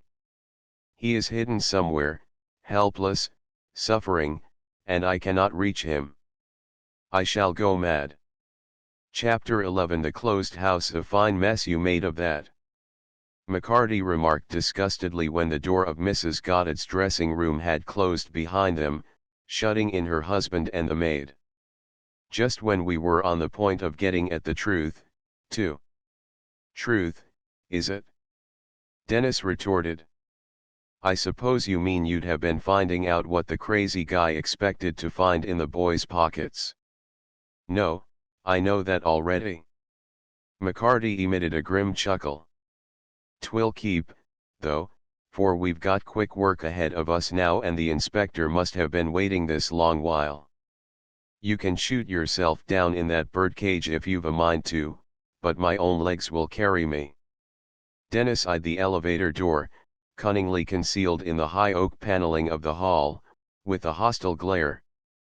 Then he added sarcastically, I've no doubt but that, by the new book learning you've got lately, you know who the guy was, too, and where he came from and how he got out, through solid walls and barred gates. Education is a grand thing, but where is Horace? Answer me that.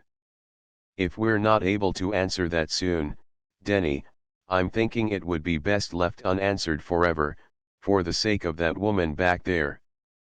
McCarty spoke with deep earnestness. There's a feeling in me that we've something working against us more than human, something worse than lightning or the plague, even. If we could only see our way clear to the black heart of it. They went down the stairs together, to find the inspector and Martin awaiting them with Trafford, who appeared crushed from the grueling half-hour through which he had passed. McCarty addressed him first, with a mere nod to his superior. Trafford, why didn't you tell me about the man who grabbed the lad in the alley not 2 weeks ago? Mr. Goddard forbade me, the wretched young man stammered, then drew himself up with a vain assumption of dignity. Since it has nothing to do with the case, we're the best judges of that. McCarty waved him away peremptorily. Tell Mr. Goddard we'll see him later. Now, Inspector, before we talk, if you'll follow a suggestion of mine just once more, there's a train Martin will be after catching and he'll have to hustle to do it. The inspector eyed him keenly for a moment and then nodded. Go to it, he said briefly.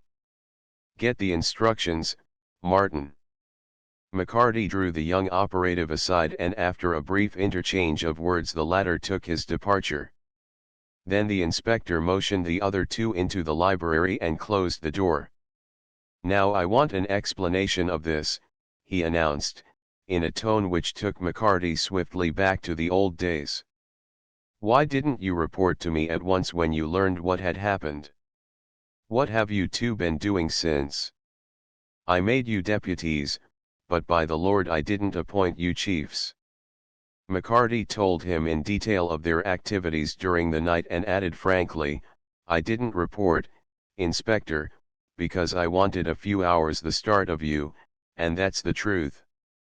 So far, I've only done what I think you would have, yourself, but I'm working from an angle of my own that you'd not have taken. I've sent Martin just now to Ellenville, to find out if this Blaisdell has heard anything of the lad, but that's only routine. The real job is here in the mall, even if Horace turns up dead or alive somewhere else. What's this angle of yours on the case? The inspector demanded curtly. What did Goddard forbid that tutor mentioning and why? McCarty described the interview with Mrs. Goddard and the inspector listened attentively, asking when he had finished, "What do you propose to do?" "Put the screws on Goddard to find out why he kept that back. He can't be a party to the kidnapping of his own son." "No, but he thinks he knows who the fellow was, and that he'll hear from him or them back of him soon with a view to ransom.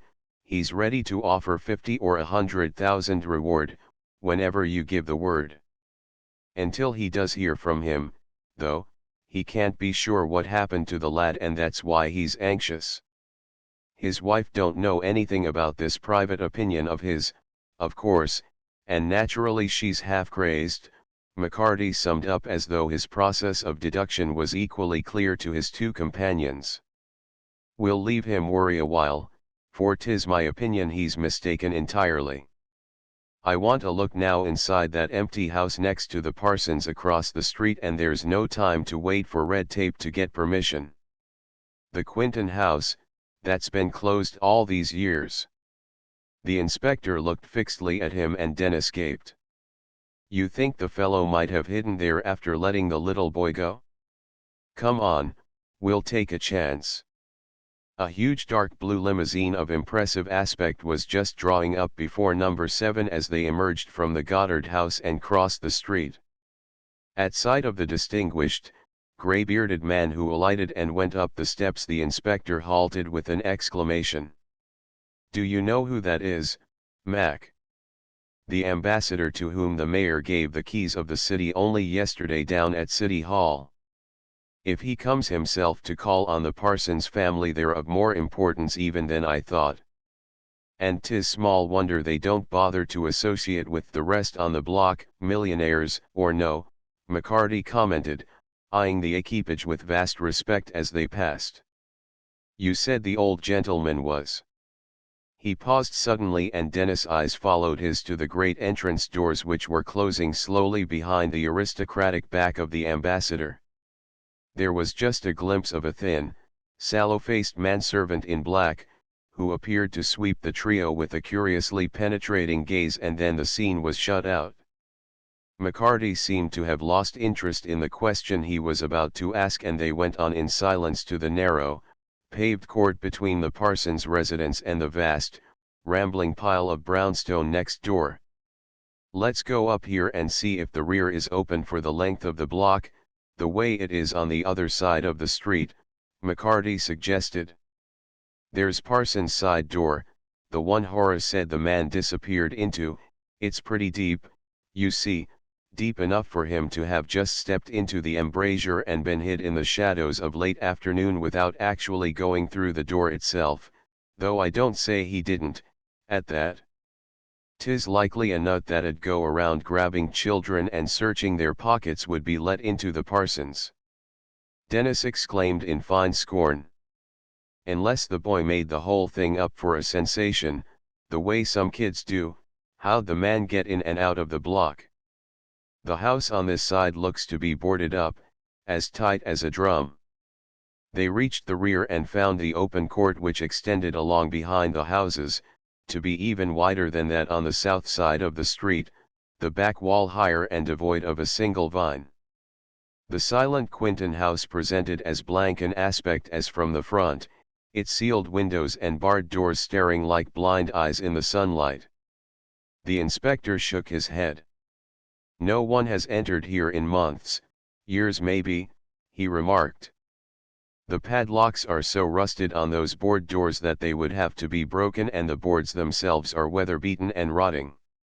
I'm surprised they'd let the place get into such a condition, even though it is in litigation. What are you doing, Riordan?" The house, being the corner one, was built around in an L on the Madison Avenue side, and in the right angle formed by its two walls a leader descended from the roof. Dennis was examining and testing it speculatively. At the inspector's question he turned. "Do you mind, sir?" 'Twas a white shiny mark burnished on a pipe running across the top of an air shaft that showed Mac and me how a murderer had swung himself down on a rope and in at a window. In the first case ever he butted in on after he left the force, he asked.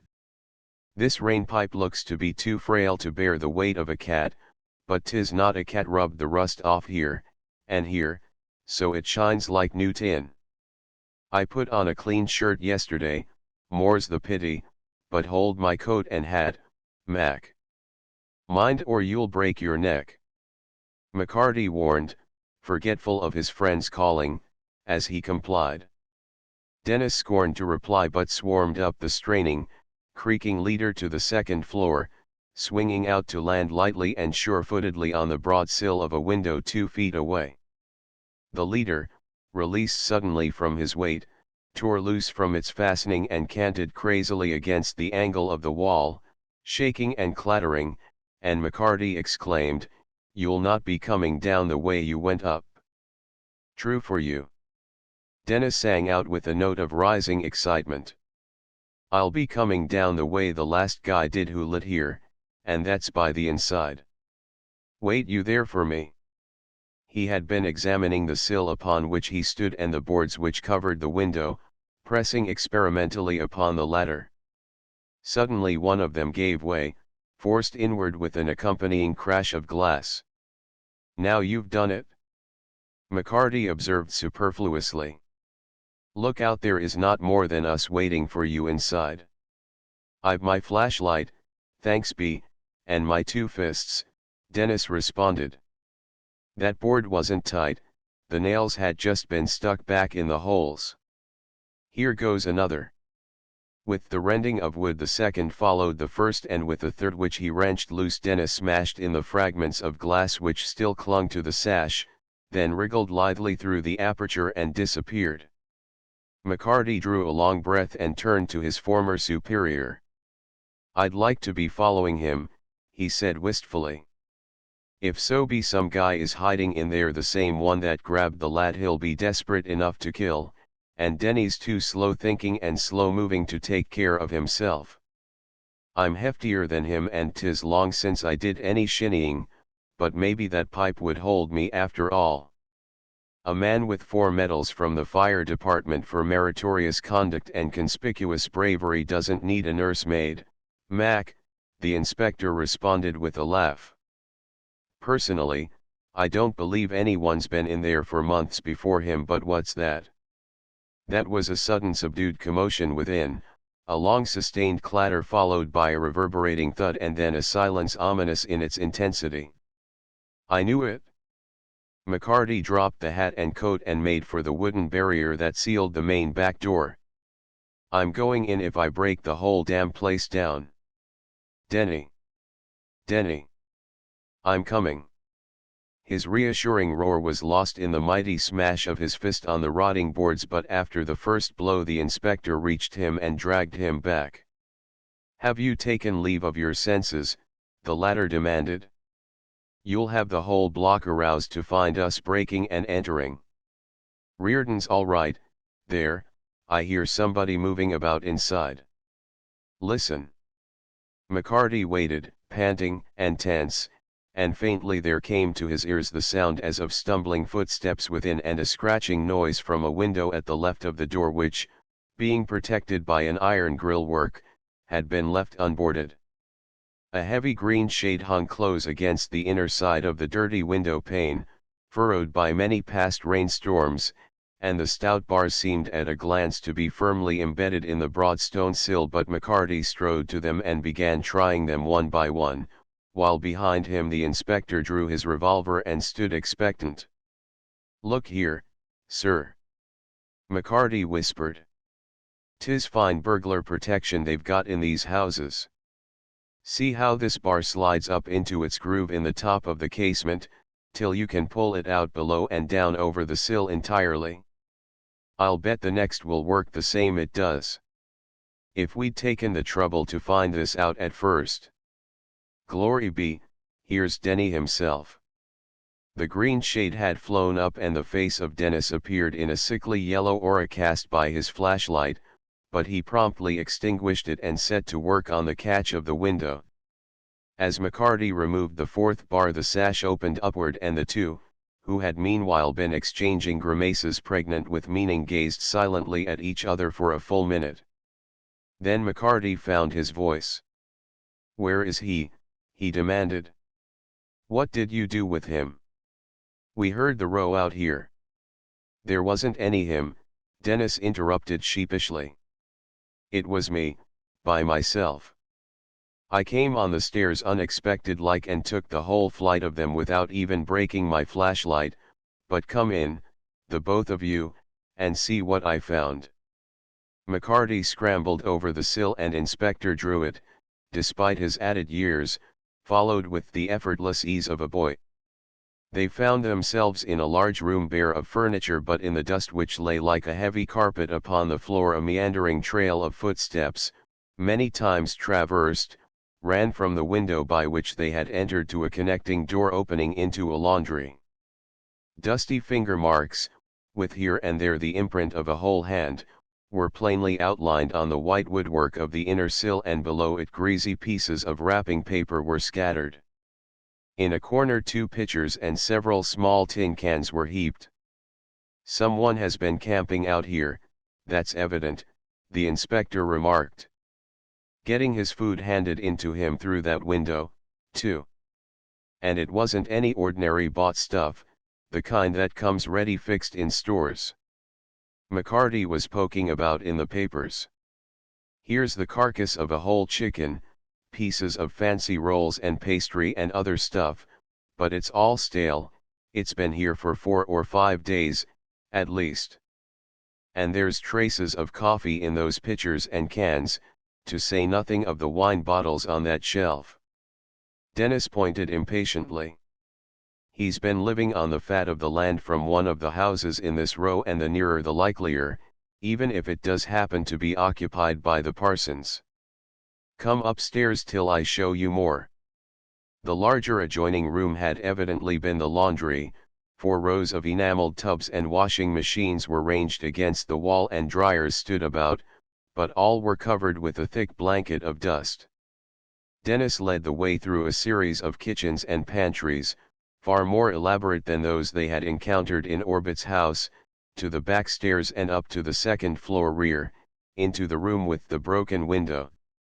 All the way they had followed that zigzag trail of overlapping footsteps, and here the floor was crossed and recrossed by a network of them. This apartment had evidently been one of the master bedrooms, for a well-appointed, marble-lined bath opened from it, and heavy, old-fashioned furniture of richly carved mahogany was ranged with stiff precision about the room. A half-burned candle, shielded from the window by an old cardboard box cover, stood on a side table together with a handful of matches and some cigarette stubs. McCarty pointed to it. "He couldn't live without a light, but he hid it from the window and he didn't dare carry it when he went down to get his food, that's why those footprints ramble so. He was feeling his way in the dark. That bed looks as if it had been slept in, with all those old draperies piled on it, and what's in that big pitcher on the bureau?" "Water," Dennis replied. "There's still a little left, though you can see from the marks on the inside where it has dried down." "Evaporated?" The inspector nodded. "That would show, too, that whoever the fellow was, he hadn't used any of it for a few days at least. Hello, what's this?" He had turned to the bathroom, and after a moment he emerged from it holding a bright, new razor, a piece of soap and a very dirty Turkish towel. "The water has been turned off in the pipes, of course, but there is an empty bucket in there in which some must have been brought to him, and he seems to have had some regard to his personal appearance, at least. The Goddard boy said the man who had tackled him was rough-looking and unshaved, didn't he?" "When he tackled him, yes," McCarty replied. He had chance enough to clean up after, as soon as whoever was helping him to hide here brought him the things. He did more than that, Dennis declared. There was an unwanted flush on his leathery cheeks and his gray eyes were alight with excitement. Why do you suppose he was hiding here, anyway? Why does anybody hide? If 'tis not to do something unlawful, couldn't he have broken the law already and be hiding from it? Denny. McCarty breathed. What are you getting at? You've found out something. Who is the man? Who's wanted now, Inspector? Dennis asked. Somebody that's gentleman enough to keep shaved and clean in spite of everything, who'd appreciate good food and wine and the best in life, and yet was a convicted criminal for all that. Convicted? McCarty started forward. An ex-crook, do you mean? How did you guess? Ex-crook, nothing, retorted his confrere. I'm not up in the latest of prison styles, but if this ain't a penitentiary get-up, I'm an Orangeman. He flung open a closet door behind him, dived in and dragged forth in triumph a telltale suit of stained and ragged gray. Sing Sing, exclaimed Inspector Druitt. Good Lord, Riordan, you've made a find. Do you remember, Mac, that 3 men escaped last month? One was killed making his getaway and another caught and transferred to Dannemora, but the third of those that crashed out then is still at large and there's a big reward out. Heaven knows how he managed to get into the mall and why he should have come here, of all places, but I'll stake my life that the man who has been hiding in this house is George Radley. Chapter 12 The Breath of Death. Who is he? Asked Dennis, wide-eyed. Who is this George Radley? You remember, don't you, Mac? The inspector turned to the ex-roundsman. Radley was a young chemist. A chemist, caroled McCarty and Dennis in unison.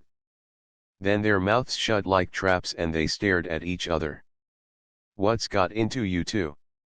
Inspector Druitt demanded. This Radley was accused, together with an accomplice, of sending poison to a mutual enemy, concealed in candy. An innocent member of the man's household ate it and died, but the actual evidence against the accused was so weak that they could only be convicted of manslaughter after 2 disagreements, and then the accomplice only got 2 or 3 years and Radley 10. He'll have several more to serve yet, however, even allowing for good behavior. And then, too, a guard was seriously injured in trying to prevent that crush out, so he's wanted bad. He could never have got as far as the city in those clothes. He had others outside of him, either stole or slipped to him. Dennis returned to the closet and produced a pair of dilapidated shoes, gray trousers, and a long mackinaw, together with a soft Panama hat. Only the shoes are ragged, you see, the rest is in pretty good condition, and there's an umbrella in a corner of the closet. He could have got past the watchman easy on a rainy night, especially if he said he was coming to see a maid, maybe, in one of the houses still.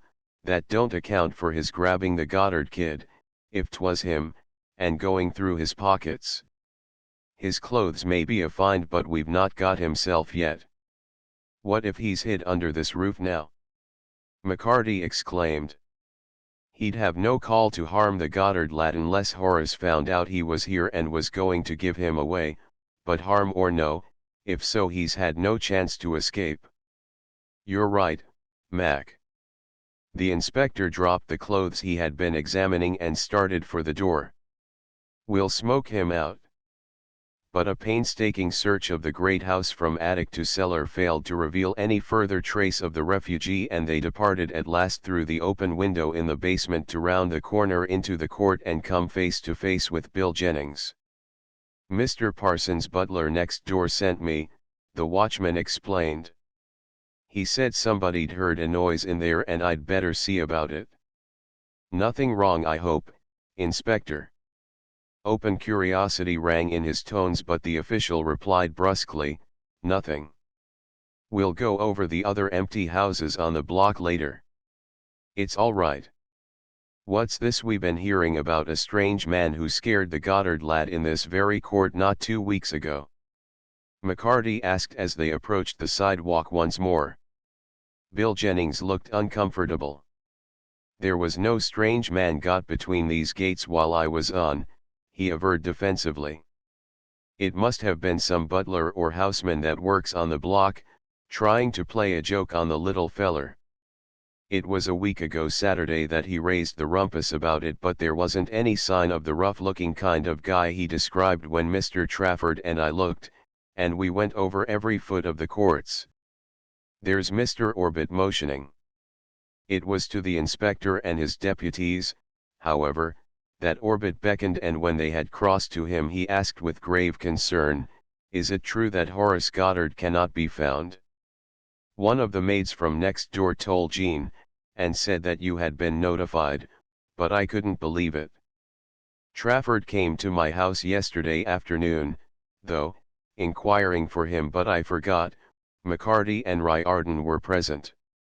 Is it possible that the little boy hasn't been seen since?"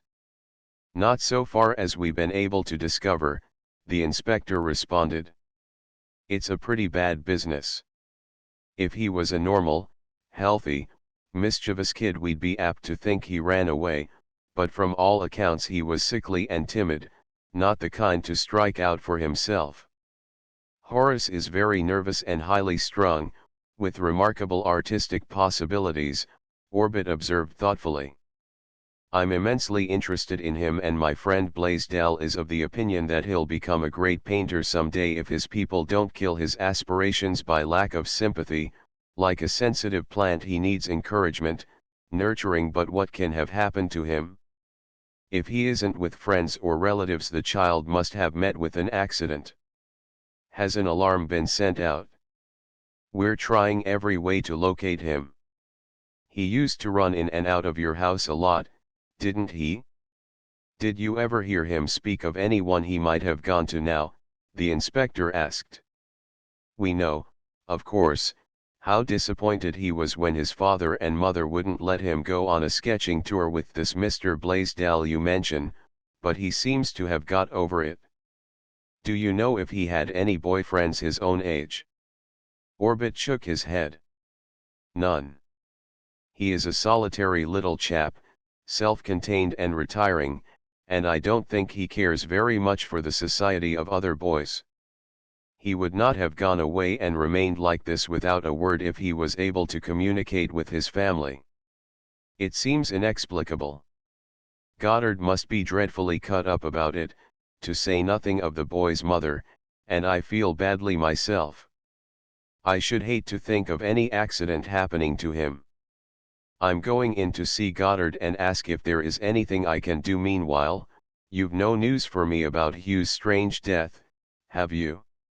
It is odd that two such mysterious, unrelated incidents should have occurred in less than a week, even though Hughes must have taken the poison either accidentally or through someone's murderous intent, after he left the mall that night. Haven't you come upon the slightest indication? We're working on several promising ones." The time-worn formula was repeated a trifle wearily. "Let you know when there's anything to give out, Mr. Orbit. Come on, Mac, it's nearly noon." Orbit turned toward the Goddard house, but the others had scarcely gone a half-dozen steps in the opposite direction when again they were halted. This time it was by the pretty little French nurse, and she drew the Bellamy baby closer, gazing at McCarty with wide, affrighted eyes as she voiced her question. "Pardon, monsieur, but is it of a truth, that which I have heard? Must it be that the little garçon of that house there is lost?" "That's about the size of it, ma'am." McCarty removed his reblocked derby with a flourish. "I don't suppose you saw him playing around anywheres yesterday afternoon?" "But no." She caught her breath with a slight gasp. "All the night he has been depart, alors. It is terrible, that. He is so gentil, so good, the little Horace. He would not run away. Is it that he have been stole?" "Me, I have fear for the little Maud. She hugged her small charge tighter and the baby stared at them solemnly. There ain't much danger of that. McCarty laughed reassuringly. I guess the lad will turn up all right. When did you see him last? Yesterday morning, when he have passed with Mco Trafford. Oh, if he has been kidnapped we do not go beyond these gates. She nodded and led the child away slowly while Dennis remarked, pretty and a lady, but did ever you hear the like of such lingo? No wonder them French have a fit when they talk, 'tis from trying to understand each other. McCarty darted a quick glance at the harassed frown on the inspector's face, and then replied to his companion, she had it straight, though. Horace has been depart all right, and if we don't get him back soon there'll be a bigger howl than ever from the chief, isn't that what you're thinking, sir? The inspector nodded gloomily. I'm going to the agents in charge of these houses and get the keys. He indicated the two closed residences east of Mrs. Bellamy's. Try to get a line meanwhile on who slipped food to the man hiding over there and what became of him and meet me here in an hour. It's not much he's wanting, Dennis remarked, as the inspector left them abruptly and strode toward the gate. Still, if we could trace what cellar them wine bottles came from that was stacked up on the shelf in that empty house. Look. The ambassador's limousine is going away. The impressive dark blue car was indeed moving slowly away from the curb in front of the parson's house and the great front door closing. They caught another fleeting glimpse of the sallow-faced manservant and then McCarty exclaimed, "Come on. I want a few words with the butler over there anyway, and maybe the old gentleman himself, and don't be putting in your oar, Denny, and rocking the boat, I know what I'm after." Dennis followed in injured silence and they mounted the steps of the stately house and rang the bell. A lengthy pause ensued. McCarty was about to ring again when the door opened suddenly and the manservant whom they had seen a moment before stood confronting them. He paid no heed to Dennis but his dull, sunken eyes fastened themselves on McCarty and as he stared his sallow cheeks seemed to whiten. "Hello, porter. You remember me, I see," the latter said briskly. "Me and my friend here want to have a little talk with you." "My name is not Porter, it's Roberts," the man replied stiffly with an evident effort. "You've made a mistake." "Not me, my lad." McCarty spoke with easy assurance. "Inspector Druitt got you too, the other day, but he didn't bother you then because we didn't know as much as we do now. By God, you'll never frame me again." The man shrank back and a harsh, grating note came into his low tones. "You haven't got anything on me." "Haven't, hey? How about the neighbor you've had next door for the past week or so?" McCarty inquired while Dennis held his breath. "Look here, Porter, I suppose you have been pretty well hounded and I don't want to be hard on you but I'm going to get the truth." "Neighbor?" The pseudo-Roberts moistened his dry lips. "I don't know what you're talking about." "Maybe Mr. Parsons does, then, we'll see him." McCarty made as though to push his way past the cowering figure and the man threw out his hands. "For God's sake don't, just when he's giving me the only square chance I've had." It was more an agonized whisper than speech. "I'm Porter all right but he knows that. He knows I got railroaded and you bulls wouldn't let me go straight afterwards, that's why he took me in. I don't know what you're trying to hang on me now but you're not going to drag him into it. What do you want of me?" McCarty glanced down the long hall which seemed almost bare in its lofty austerity, in spite of the richness of the carved paneling and quaint old furniture. "Take us some place where we can talk without anybody butting in," McCarty suggested. "It's for your own sake, man. If you'll come clean." "I've heard that before." Porter shrugged, with the shadow of a dreary smile. "Come along back to my pantry if you want to, But why don't you take me right downtown now and be done with it? If you're out to frame me, cut all the bluff. Did I ever? Demanded McCarty. Did I ever try to send you or any other guy up unless I had the straight goods on them? I guess not, Mac. I haven't got anything against you, but I've had a rough deal. What's come now is just the luck of the game, I suppose. He closed the pantry door carefully behind them, and motioning to chairs he leaned back against the table, gripping its edge with his thin hands. What do you want to know? I'll come clean all right about myself. McCarty noted the almost imperceptible pause and asked quickly, how long have you been out this time? A year and a half. My lungs went back on me and I would have been a goner if I hadn't got pardoned, but what good did it do me? Every time I got a job clerking in a drugstore, one of the narcotics squad came along with my record and I was kicked out. My record, God. And I wasn't guilty. I never knew my boss was crooked and in with the dope ring, making me the scapegoat. His voice had roughened again with a sort of savage earnestness. I was about at the end of my rope, but the man who'd had me pardoned was keeping his eye on me all the time and saw how hard I'd tried, and so Mr. Parsons took me on here to give me a breathing spell. Anything else about me you want to know? Yes. McCarty replied on a sudden inspiration. You were tried with Radley, weren't you, and convicted of sending that poisoned candy? He paused and Porter shrugged again. What's the comedy for? You got that from headquarters, and nobody's making a secret of it. It was that old charge, the record of that first case, that convicted me again, and it helped convict Radley, too, for we were both of us innocent. But what's the use of telling that to you now? There'll be a lot of use in telling us, for your own sake, what you had to do with the crush out last month. Nothing. I haven't been outside these gates since I came in June. Then you didn't know anything about it till Radley showed up here a couple of weeks ago.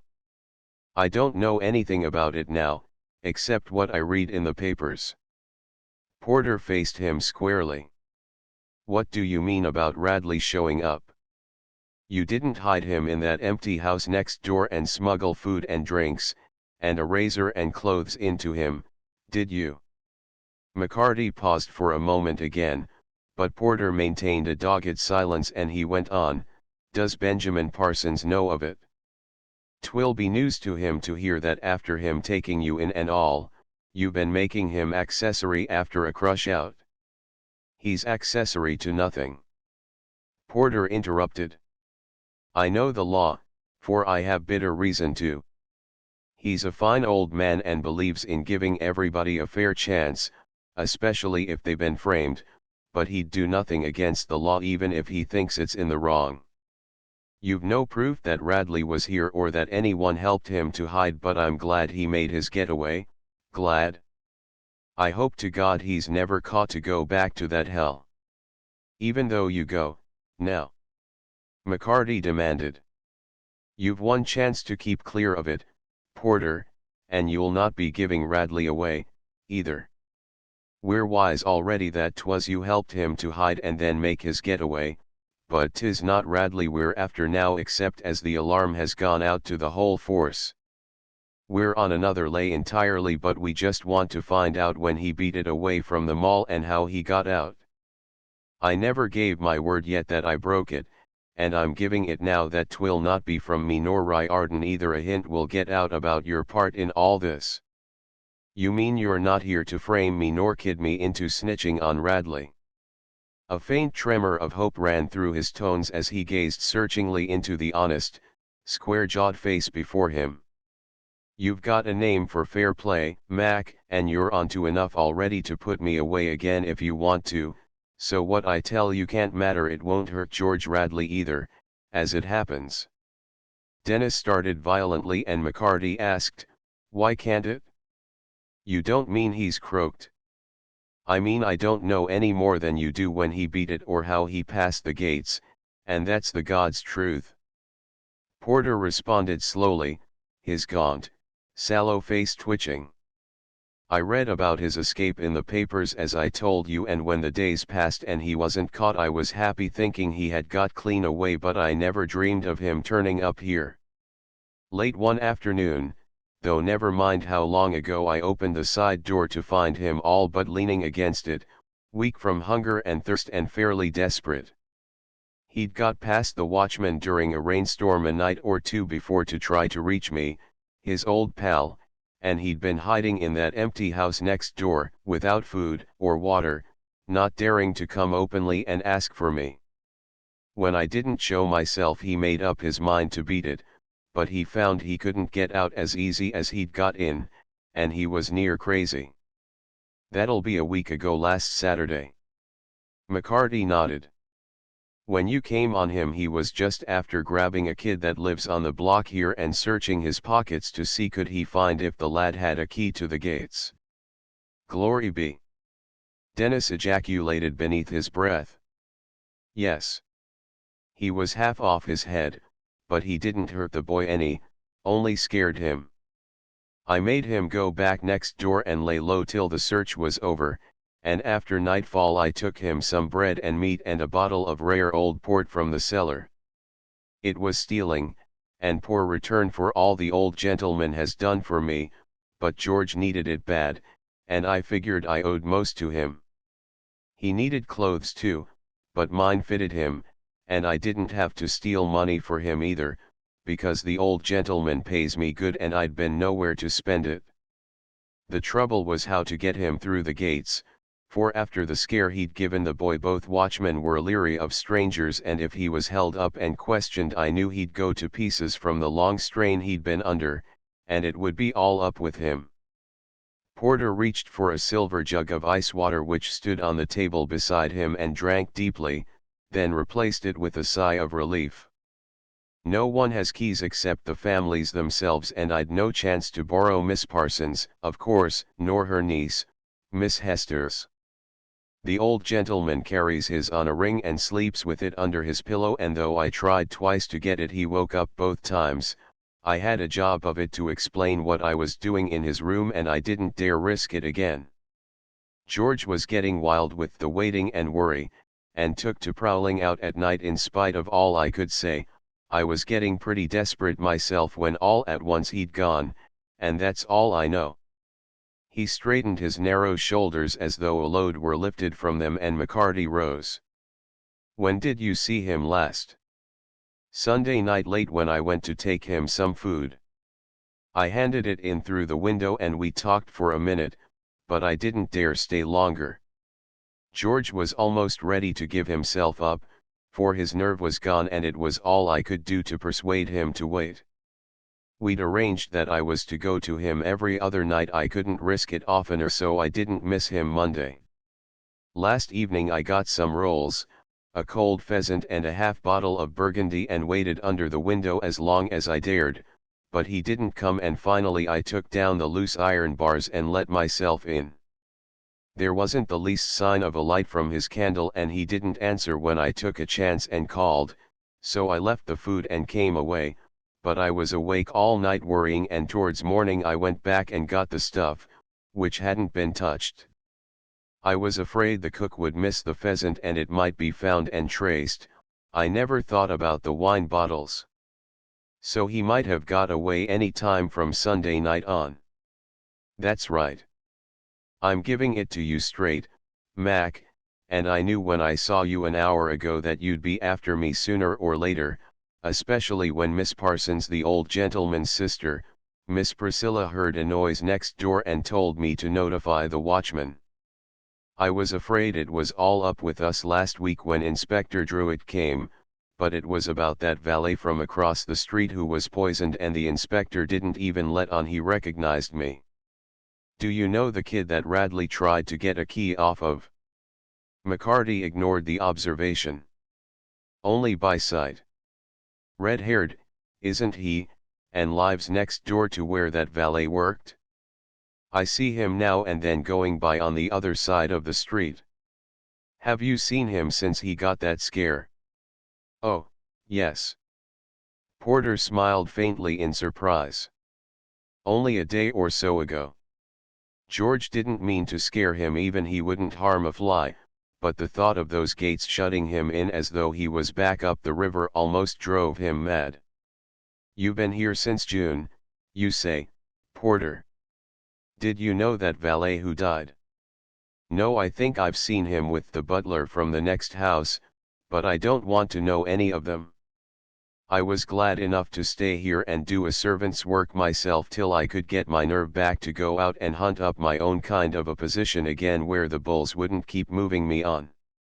He smiled again, but bitterly.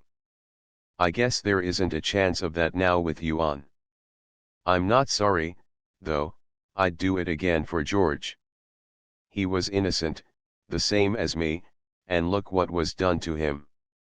If I find you've come clean, I'll keep my word, Porter," McCarty reiterated as he moved toward the door with Dennis in tow. "You may not know it, but I'm not on the force any longer, nor connected with headquarters except to mix in now and then for old time's sake, and the inspector didn't recognize you the other day. He kind of knew your face, but he couldn't place you. Riordan and me will just forget you laid eyes on Radley unless it comes to a showdown, and then we'll do what we can for you." Cutting short the ex-convict's broken thanks, they took their departure, to find Inspector Druid pacing impatiently back and forth before the two closed houses opposite, and Dennis' comments on the interview just ended were necessarily curtailed. "Did you get any dope from Parsons?" the inspector asked. "We didn't even see him," McCarty parried. "I was getting a line on the servants. Do you recall saying you'd seen one or two of them before? Have you thought where?" "Lord, no. I've had enough else on my mind. I had an idea one of the housemaids and the pageboy who runs errands looked familiar, but there wasn't anything out of the ordinary about them." Dennis coughed, and McCarty remarked hastily, "I guess none of them knows what's become of the man who has been hiding next door, nor anything about the Goddard lad, and that's all that matters right now, isn't it, sir? Did you get the keys to these houses?" "Yes, and explained again to that fool of a watchman, Jennings. I had time to look around pretty thoroughly outside them while I waited for you, and I couldn't find a window or door that had been tampered with. Let's see what's inside." 1 o'clock had come and gone, and another hour passed before they emerged from the second of the two houses after a fruitless search. Dust and mold were all they had encountered in the huge, echoing, partially dismantled rooms, and the footprints they themselves left behind them were the only recent signs of human presence. Dennis blinked and drew in the fresh air deeply when they stood once more in the sunlight. "'Tis like coming out of a tomb," he averred. "What's it to be now, Inspector?" "I'm going to Goddard and make him talk," that official responded with a certain grimness which was eloquent. "Until he comes across with his suspicions as to who kidnapped the boy, our hands are tied and every hour counts. You two had better get a bite to eat and meet me at his house later." Nothing loath, they accepted the hint.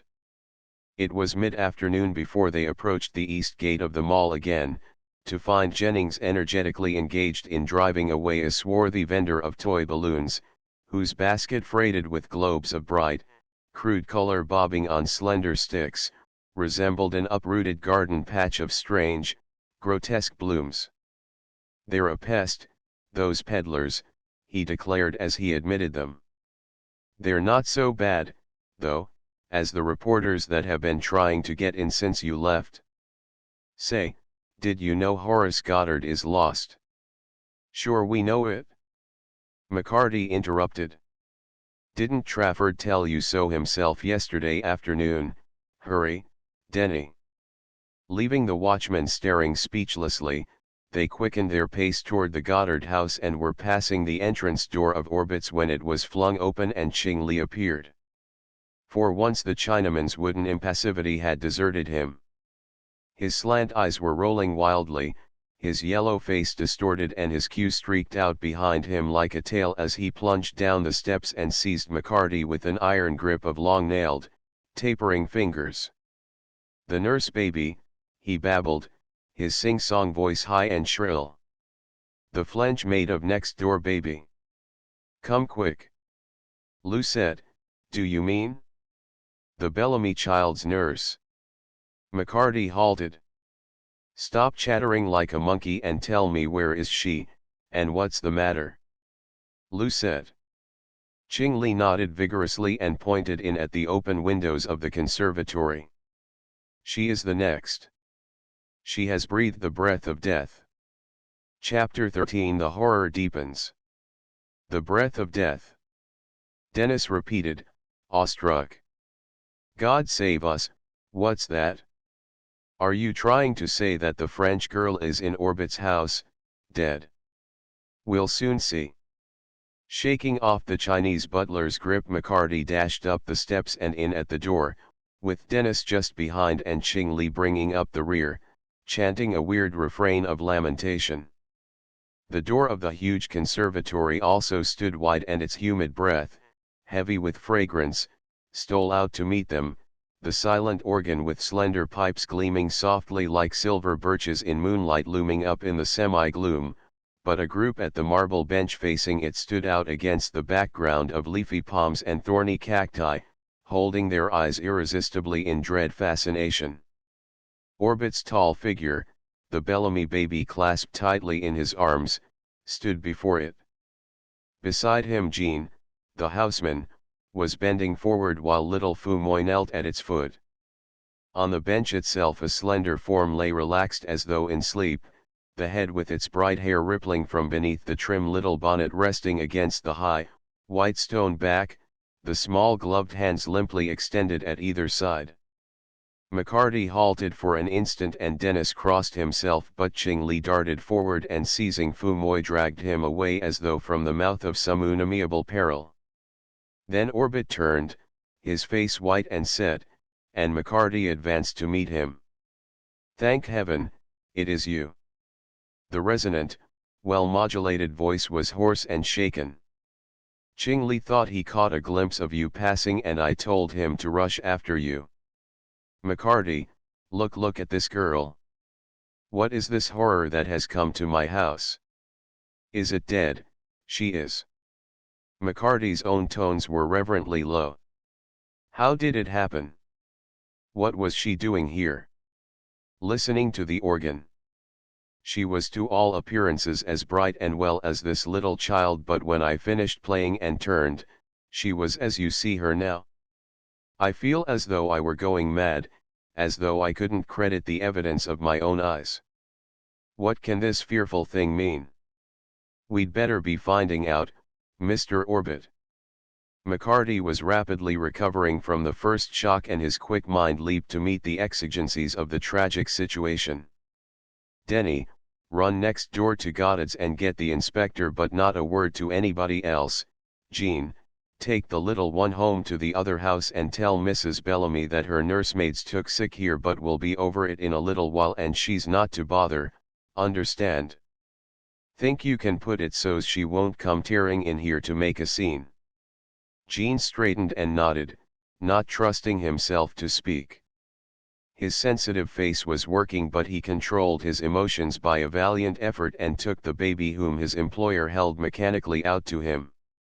Little Maud broke into a low wail of dismay at the abrupt transition and stretched out wavering, dimpled arms to the familiar but strangely inattentive figure on the bench. Her sobs echoed back to them as she was borne quickly from the room. "Now, Mr. Orbit, what did you do when you turned from the organ and saw Lucette stretched out like this on the bench?" McCarty began. "Where was the baby? How did Ching Li and Jean know that something was wrong? Did you call them? Have you sent for anybody else?" Orbit passed his hand across his forehead as if dazed, and the other noticed that it came away glistening with moisture. "For the doctor, of course." He replied to the last question first. "Allenby, around on the next block. I haven't had a physician for years myself, but some of my neighbors swear by him. I told Ching Li to telephone to him as soon as I could make myself realize that she was gone." A slight shudder ran through him and he averted his gaze from the rounded, childish face, relaxed as though in sleep, save that the bright blue eyes were dull and staring widely at the lofty ceiling. She wasn't dead, then, the first glimpse you had of her after you stopped playing.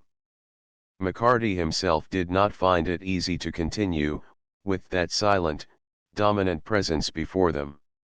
I don't know, but she must have been, of course. She didn't move and there was no sign of her breath. I can't understand it. What frightful thing can have stricken her? Suppose you tell me from the beginning. McCarty restrained his impatience. How did she and the child come here?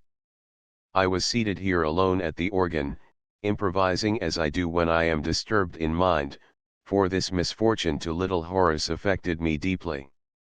He paused as though to collect himself, glanced again with a shudder at the body of the young French girl and turned away. The room seemed overpoweringly warm and I went to the window there and opened it wider to see Lucette and the baby just outside, listening.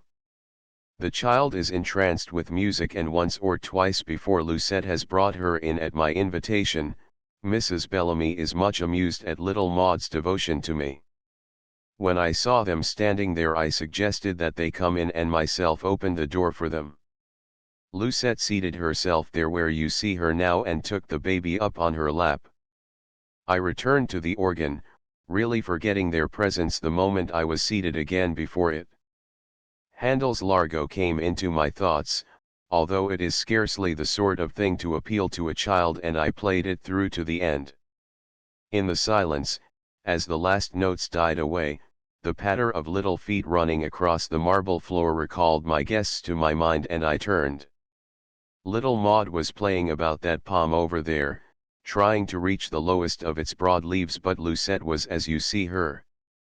I don't know, I can't recall what I thought for the moment, possibly that she had fallen asleep or was still relaxed under the spell of the music, but almost instantly it came to me that something was wrong. I called her name sharply, I remember, and hurried to her side, but before I touched her I seemed to know the truth that she was dead. You didn't move her, Mr. Orbit. The position of the body is just the same. I raised one of her hands to feel her pulse, but there was no slightest beat beneath my fingers, and I lowered it to the bench and drew her head forward. One look was enough and I let it roll back once more, calling for Ching Li. The baby had trotted over to me and I took her up in my arms to keep her from approaching Lucette. I think it was Jean who appeared first, but Ching Li came immediately after and I told him to send for the doctor. When he came back from the telephone he said you were passing and I had him stop you. Orbit passed a shaking hand once more across his forehead. What could have brought death to that girl, McCarty? I'm not ignorantly superstitious, but it seems as if some horrible, malign thing were settling down over us here in the mall, and the horror deepens. First Hughes, then Horace's disappearance, and now this inexplicable tragedy right under my roof, in my very presence. It is enough to shake a man's reason. You're sure you were alone in the house, with just the servants, I mean? McCarty had advanced to the body again and was scrutinizing it carefully without touching it. Those front windows are flush with the sidewalk, but nobody could have climbed in very well in broad daylight with the watchman patrolling the block. How about that glass wall where it bulges out? The lower panes open as well as the upper ones, don't they? He pointed to the farther side of the room, built out like a huge bay window, and Orbit nodded. Of course, but they are never touched, except for an hour on the hottest of summer days. The tropical orchids banked there would die instantly if a cool breeze blew over them, and the sections of glass can only be reached with a long pole. No one could force a way through the plants without leaving some trace or making their presence known. There is a French window in the card room which is probably open, and a person might enter unseen from the court between this house and Goddard's, and the kitchen or tradesman's door may have been left ajar. He spoke slowly as if to himself. The cook is out and Jean, Ching Li, and Fu Moi are the only others in the house besides myself. Great heavens, Sir Philip arrives this evening. I had a wire from him. That's the English gentleman who's on his way from the west? Sir Philip Dever something. McCarty recalled their conversation of the previous day. Sir Philip Devereux. He comes at a most inopportune moment. Orbit groaned. This poor girl McCarty, there must be some rational explanation. What did Ching Li mean? McCarty asked suddenly. When he grabbed me outside in the street there he said Lucette had breathed the breath of death. It didn't seem only a Chinese way of expressing himself. Have you an idea what he could have been getting at? Is that what he said? Orbit walked quickly over to the nearest orchid and indicated the great distended purple bloom shot with angry streaks of livid orange-yellow. There is what he meant, one of the rarest of my specimens and a hybrid, a cross between two of the least known varieties of orchid in Central America. The natives down there regard it as poison and believe that to inhale its odor, which is rank and nauseous, means death. There is an old superstition among them that it is part vegetable and part animal life and that the curious vibration of its petals so like pulsation, do you see it, is the act of breathing, to smell it is to take its breath, to die. Ching Li heard me telling this to some guests one evening and nothing could ever induce him to approach it since. There is nothing in the idea, however, the plant isn't poisonous in any way, but I suppose that was the first thought that occurred to his mind when he saw Lucette lying dead. McCarty edged cautiously over toward it but footsteps sounded in the hall and Jean presented himself at the door. Madame Bellamy is not at home, but Snape took the little Maud to place in the care of one of the maids, he reported. He say that he will explain to Madame the doctor is not come. Before Orbit or McCarty could reply the doorbell rang and he hurried away to admit Dennis and the inspector. The latter had evidently been prepared by his companion, for he glanced hastily at the body and then turned to Orbit. How long has she been dead? He asked. I don't know, about 20 minutes I should say, Inspector. It occurred while I was playing rather a lengthy movement on the organ and I wasn't aware of it until I had finished. Orbit started as the bell pealed again and added in relief, that must be Dr. Allenby now. Jean ushered in a slender, dapper man who greeted Orbit by name, nodded with suddenly alert interest when the inspector and his deputies were introduced and then advanced to the body. While he examined it the four grouped themselves about him, but Jean crept to the door and joined Ching Li who was hovering just outside. They whispered together but the others waited in tense silence. Finally the doctor straightened. This woman has been killed by the inhalation of some gas, some poisonous fumes, but of what nature I am unable to determine, he announced, gazing from Orbit to the inspector with keen incisiveness. I have never encountered a similar case but the symptoms admit of no other diagnosis. They are like and yet unlike some of those I noted on the battlefields of France a few years ago, but undoubtedly death was induced by asphyxiation of an exceedingly uncommon form. The autopsy will reveal its nature. The inhalation of poisonous fumes. McCarty heard a faint but high-pitched ejaculation in the hall, in Ching Li's chattering tones. Involuntarily his eyes strayed to the distorted, bulbous, luridly glowing orchid, which seemed in the shadows to be moving, reaching out toward them. Could it have been the breath of death indeed?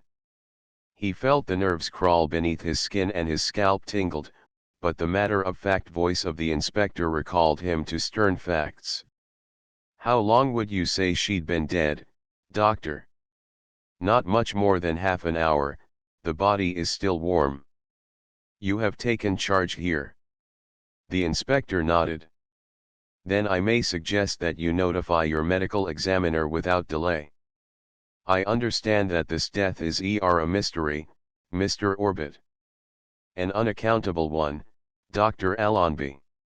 I was here in the room at the time it occurred, playing the organ over there, and Lucette and the baby, this young girl was the nurse for Mrs. Bellamy's child next door, were seated on this bench. The doctor started and asked quickly, "The child? What has become of it?" "The houseman took it home after you were summoned," Orbit replied. "But it was unharmed.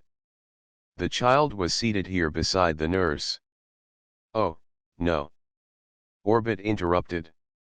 "While I played it had climbed down and was amusing itself over by that palm." "A miraculous escape," the doctor exclaimed. "Had it remained here it would undoubtedly have met with the same death which overcame the nurse." "Was that window open just as it is now, the one directly behind those plants back of the bench?" The doctor had never taken his eyes from Orbit's face, and it seemed to McCarty that his tones had quickened. "Just as you see it now," affirmed Orbit. "Nothing has been disturbed or changed in any way." "But, doctor, are you positive of your diagnosis? I am not questioning your knowledge, but this terrible affair is utterly inexplicable to me. I heard nothing, saw no one. When I seated myself before the organ, Lucette was to all casual appearances a perfectly normal young woman glowing with health. When I turned from it a few minutes later she was stretched there dead. The child was absolutely unconcerned, and I am sure she had noticed nothing. She is a shy little creature, uneasy in the presence of strangers, and if anyone had stolen in and approached the nurse, it seems incredible that she would not have cried out or run to me. Thank heaven she is old enough to talk.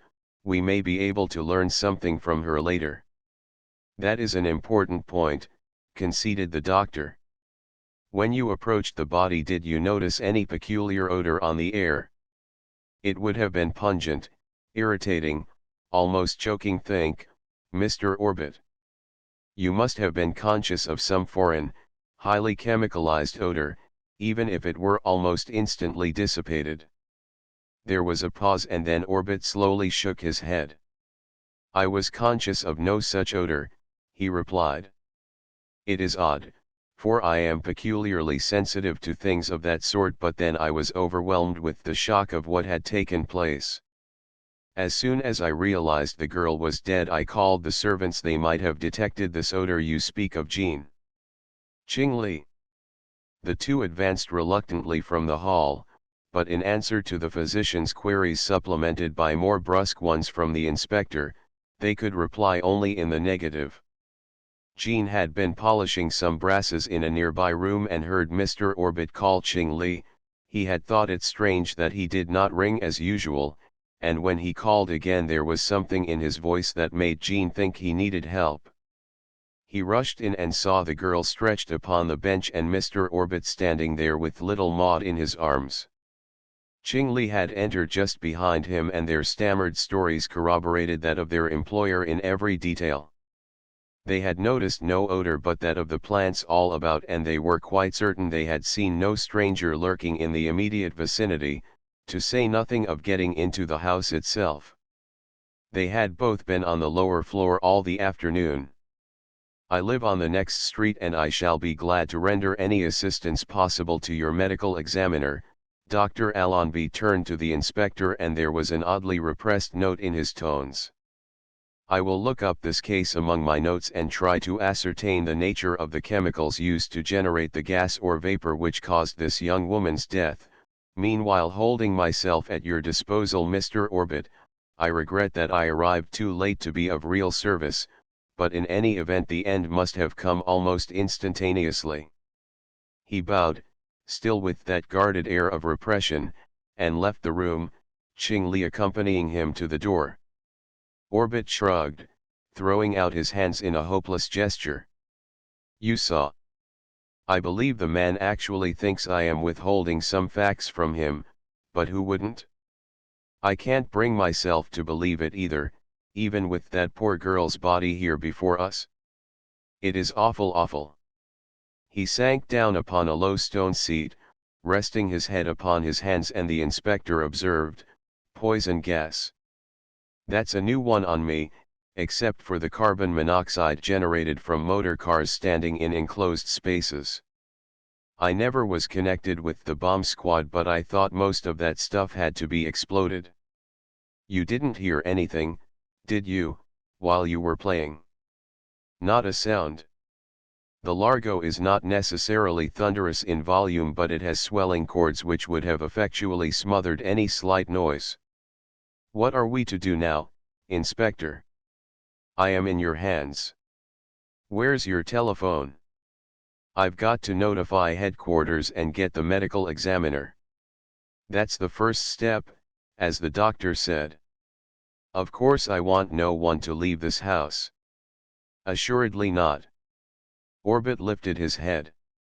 Ching Li, show Inspector Druitt to the telephone and then see that Fu Moi remains quietly upstairs until he is sent for. Ching Li bowed and followed the official from the room. Dennis, who had been fearfully regarding the body of the dead girl, moved toward McCarty.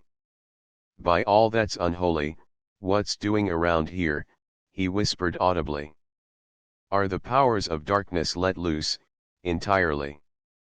Poison gas, my eye. Mac, how would anybody be reaching her except with a squirt gun or a grenade through that window? Who gave Hughes that poison that not one in 1,000 has ever heard of, and how was the Goddard kid snatched from off the face of the earth? McCarty retorted, but in a cautiously lowered tone.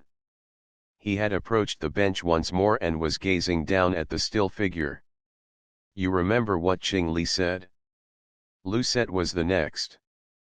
He don't think this devilment is going to stop even here, and no more do I, unless our luck turns and we can stamp it out. This girl, now he paused, staring down seemingly at the small feet encased in their neat shoes which peeped out from beneath a fold of her skirt, and Dennis drew back with a shiver. It turns me fair sick to look at her. To think we was only talking to her this morning, it seems to me there is a kind of a funny smell on the air. Don't you get it, Mac? Maybe it's something that creeps over you gradual, and before we know it we could be corpses ourselves. I'd like well to be out of this room.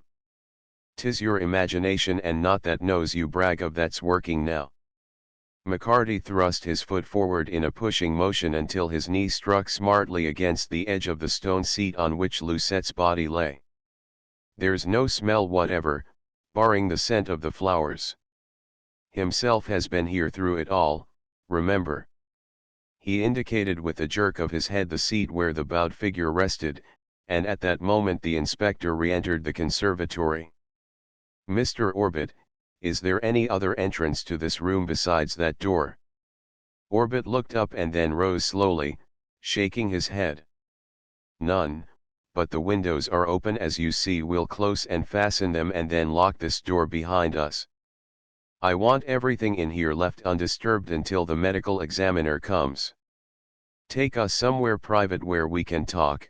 I'll have to get every detail connected with this straight for my report. My study, upstairs.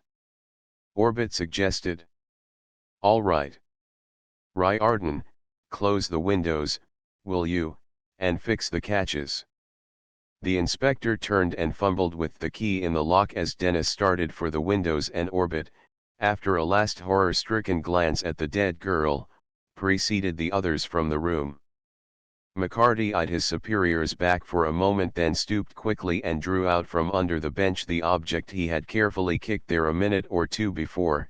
It was a slender stick with a wad of shriveled, limp blue rubber dependent from one end.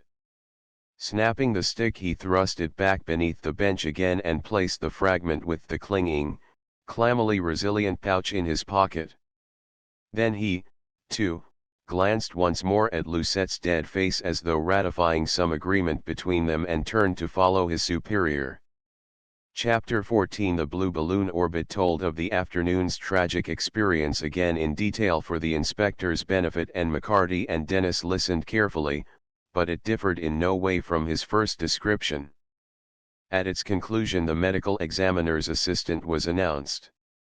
The inspector descended with Orbit, but McCarty and his colleague discreetly effaced themselves. We're leaving just when it's getting good. Dennis sighed with morbid relish as they went down the steps and out into the lengthening shadows of late afternoon. I'd like to have had a good look by ourselves around that conservatory. That doctor may be all right for the fashionable, expensive ailments of the crowd around this neighborhood, but I've been fighting fires too long not to know what asphyxiation means, and 'twas not that killed the poor young thing in that great vault of a room with the windows open wide behind her. How the devil do you suppose she did come to die, Mac? I'm past guessing. McCarty confessed. 'Tis the worst case since ever I went on the force, and we're up against the cleverest murdering wretch that's been loosed on the world.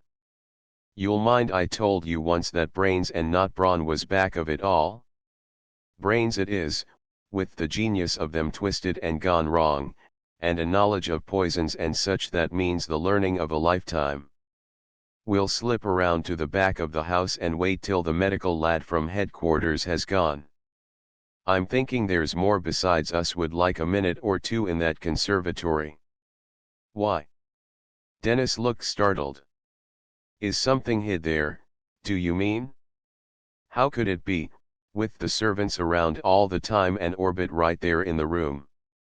'Tis the first murder ever I heard of that could be pulled off with a man playing the organ not 20 feet away and a little child running about in the midst of it, and neither of them the wiser. There's the baby now. They had reached the rear court, and in the tradesman's entrance of the Bellamy house next door a buxom housemaid appeared with little Maud in her arms. She stood eyeing them in undisguised curiosity and interest, and McCarty lifted his hat, approaching her with a bland smile. Maudie's after having a new nurse, I see, he began ingratiatingly. 'Tis a pity Lucette took sick back there in Mr. Orbit's. How is she? The woman interrupted. What happened to her? I know who you are, you're from the police trying to find out who killed the valet from in there. McCarty acknowledged the recognition with a bow as graceful as his girth permitted. You've got us right. We just happened to be on hand today when Lucette got sick. She'd brought the baby in to hear Mr. Orbit play, and he told Jean to bring her back home while the doctor was coming. I guess that French girl's pretty bad, but they didn't tell us what was the matter with her. Lucette. The child had caught a familiar name. Maudie wants Lucette, wants to hear man's play at Ain. She struggled to free herself, and the woman stooped and set her on her feet, but kept a careful grip on the fluffy skirts. She's a handful. Her tone was exasperated. It was all I could do to get her quiet, and now she's started hollering again. Lucette's got a wonderful knack with her, and patience too, and Maudie's took a great fancy to her, considering the little while she's been here. She's a nice girl, and I can't think what's ailing her, for she was all right when she started out with the baby for a walk this afternoon. Want to walk now? Maudie announced, making an abortive dive forward. Want to go to Lucette? Hello, there. McCarty held out a stubby forefinger, and Maudie looked up at him for a moment, then shyly clasped her chubby hand about it. What happened to your pretty balloon? Balloon. Her other hand went to her mouth and she sucked her thumb reflectively. Sure, McCarty urged encouragingly while Dennis stared at him in surprise. The grand blue balloon you had. What's become of it? Did you break it? She had no balloon, the woman began, but Maudie was of another mind. Did have, she contradicted flatly. Lucette bought it?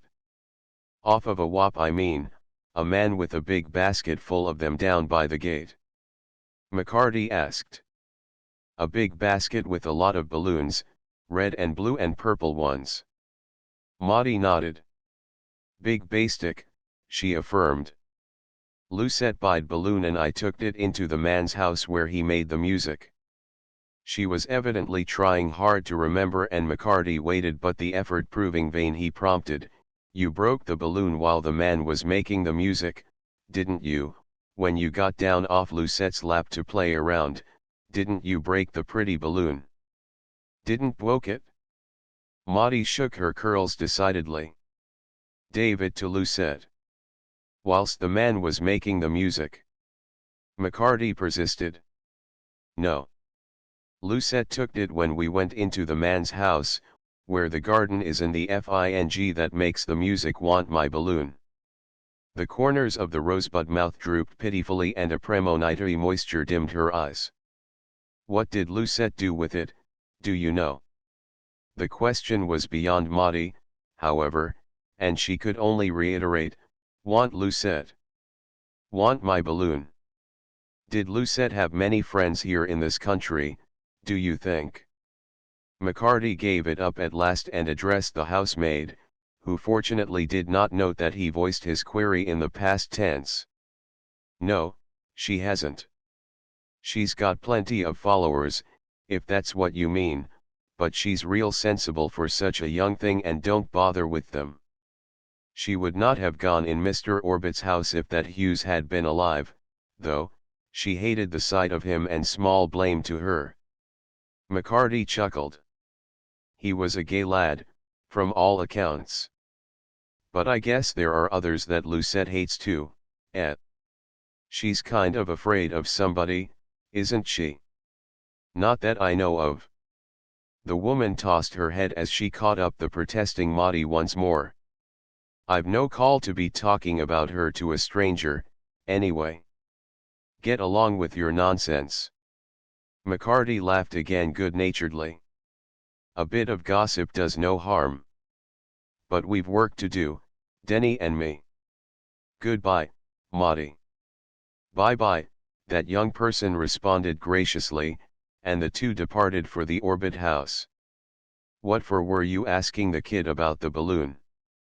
Dennis asked, when they were out of earshot of the woman who still stood in the door watching them. I saw none anywhere near the girl's body. How did you know she'd bought one for the child? What would that wop have been hanging around the gate for, if he'd not sold one already in here and hoped to get rid of more? McCarty countered. Who else would be wanting balloons when there's no other kid on the block since the Burminster girl's not back from the country and Horace Goddard's gone? Gone, it is. Dennis' voice lowered fearfully. I feel it in my bones, Mac, that the boy will never turn up alive. There goes the car with the medical examiner's assistant. They'll be sending now for the body and then 'twill be all over the neighborhood. Who in the devil is back of it all? Who'll be the next one marked for death or disappearance, retorted McCarty. 'Tis that has me worried now, for the hellhound is working faster and faster as if the killing fever was getting the best of him. By that same token, that's my one hope, that 'twill get the best of his shrewdness and cunning, and he'll give himself away. That's the question now, Denny, who'll be the next? They re-entered the Orbit house, by way of the tradesman's entrance, to find that André the cook had returned and was visibly wrought up over the fate of his countrywoman. His hands trembled as he shelled chestnuts for a glacé and dire threats issued in a choked monotone from beneath the fiercely bristling mustache. That Hughes should have been taken, perhaps it was the hand of fate or le bon Dieu, for he was of use to no one in the world except Monsieur, and a perfect valet is easily found, especially among the French, but that the little Horace should be made to disappear and now Lucette the beautiful one is kill it shall be for the revenge. You're right, it shall. McCarty returned grimly. André, do you know the parson's cook across the street? It is a she. André looked up with a shrug of unutterable contempt. A woman big like a brigadier with 3 moles upon her cheek. How should she know the art of the cuisine, but what would you? They are of the old bourgeoisie, these parsons. I am not acquaint with the Amazon of the 3 moles. Did ever you notice the eyes of her? McCarty asked suddenly. Do they be looking 2 ways at once? But yes. André stared. It is as though she would see behind of her. Has she, then, tell to you something of value to your search? She'd have to see more than just behind her to do that, Andre. They left him still muttering and passed through the pantries and down the hall toward the front, but McCarty drew Dennis hastily back as the doorbell sounded vociferously. "That'll be the ambulance to take the body to the morgue for the autopsy," he whispered. "The medical examiner's assistant must have phoned for it before he left, that it's here so quick. We'll just be laying low till it's gone. And we've no chance for another look at the corpse." Dennis mourned. "What for? 'Twould help us none, and 'tis not from what's already happened we'll find out the truth, but from what's maybe coming. It's as well to have the poor thing's body out of the way."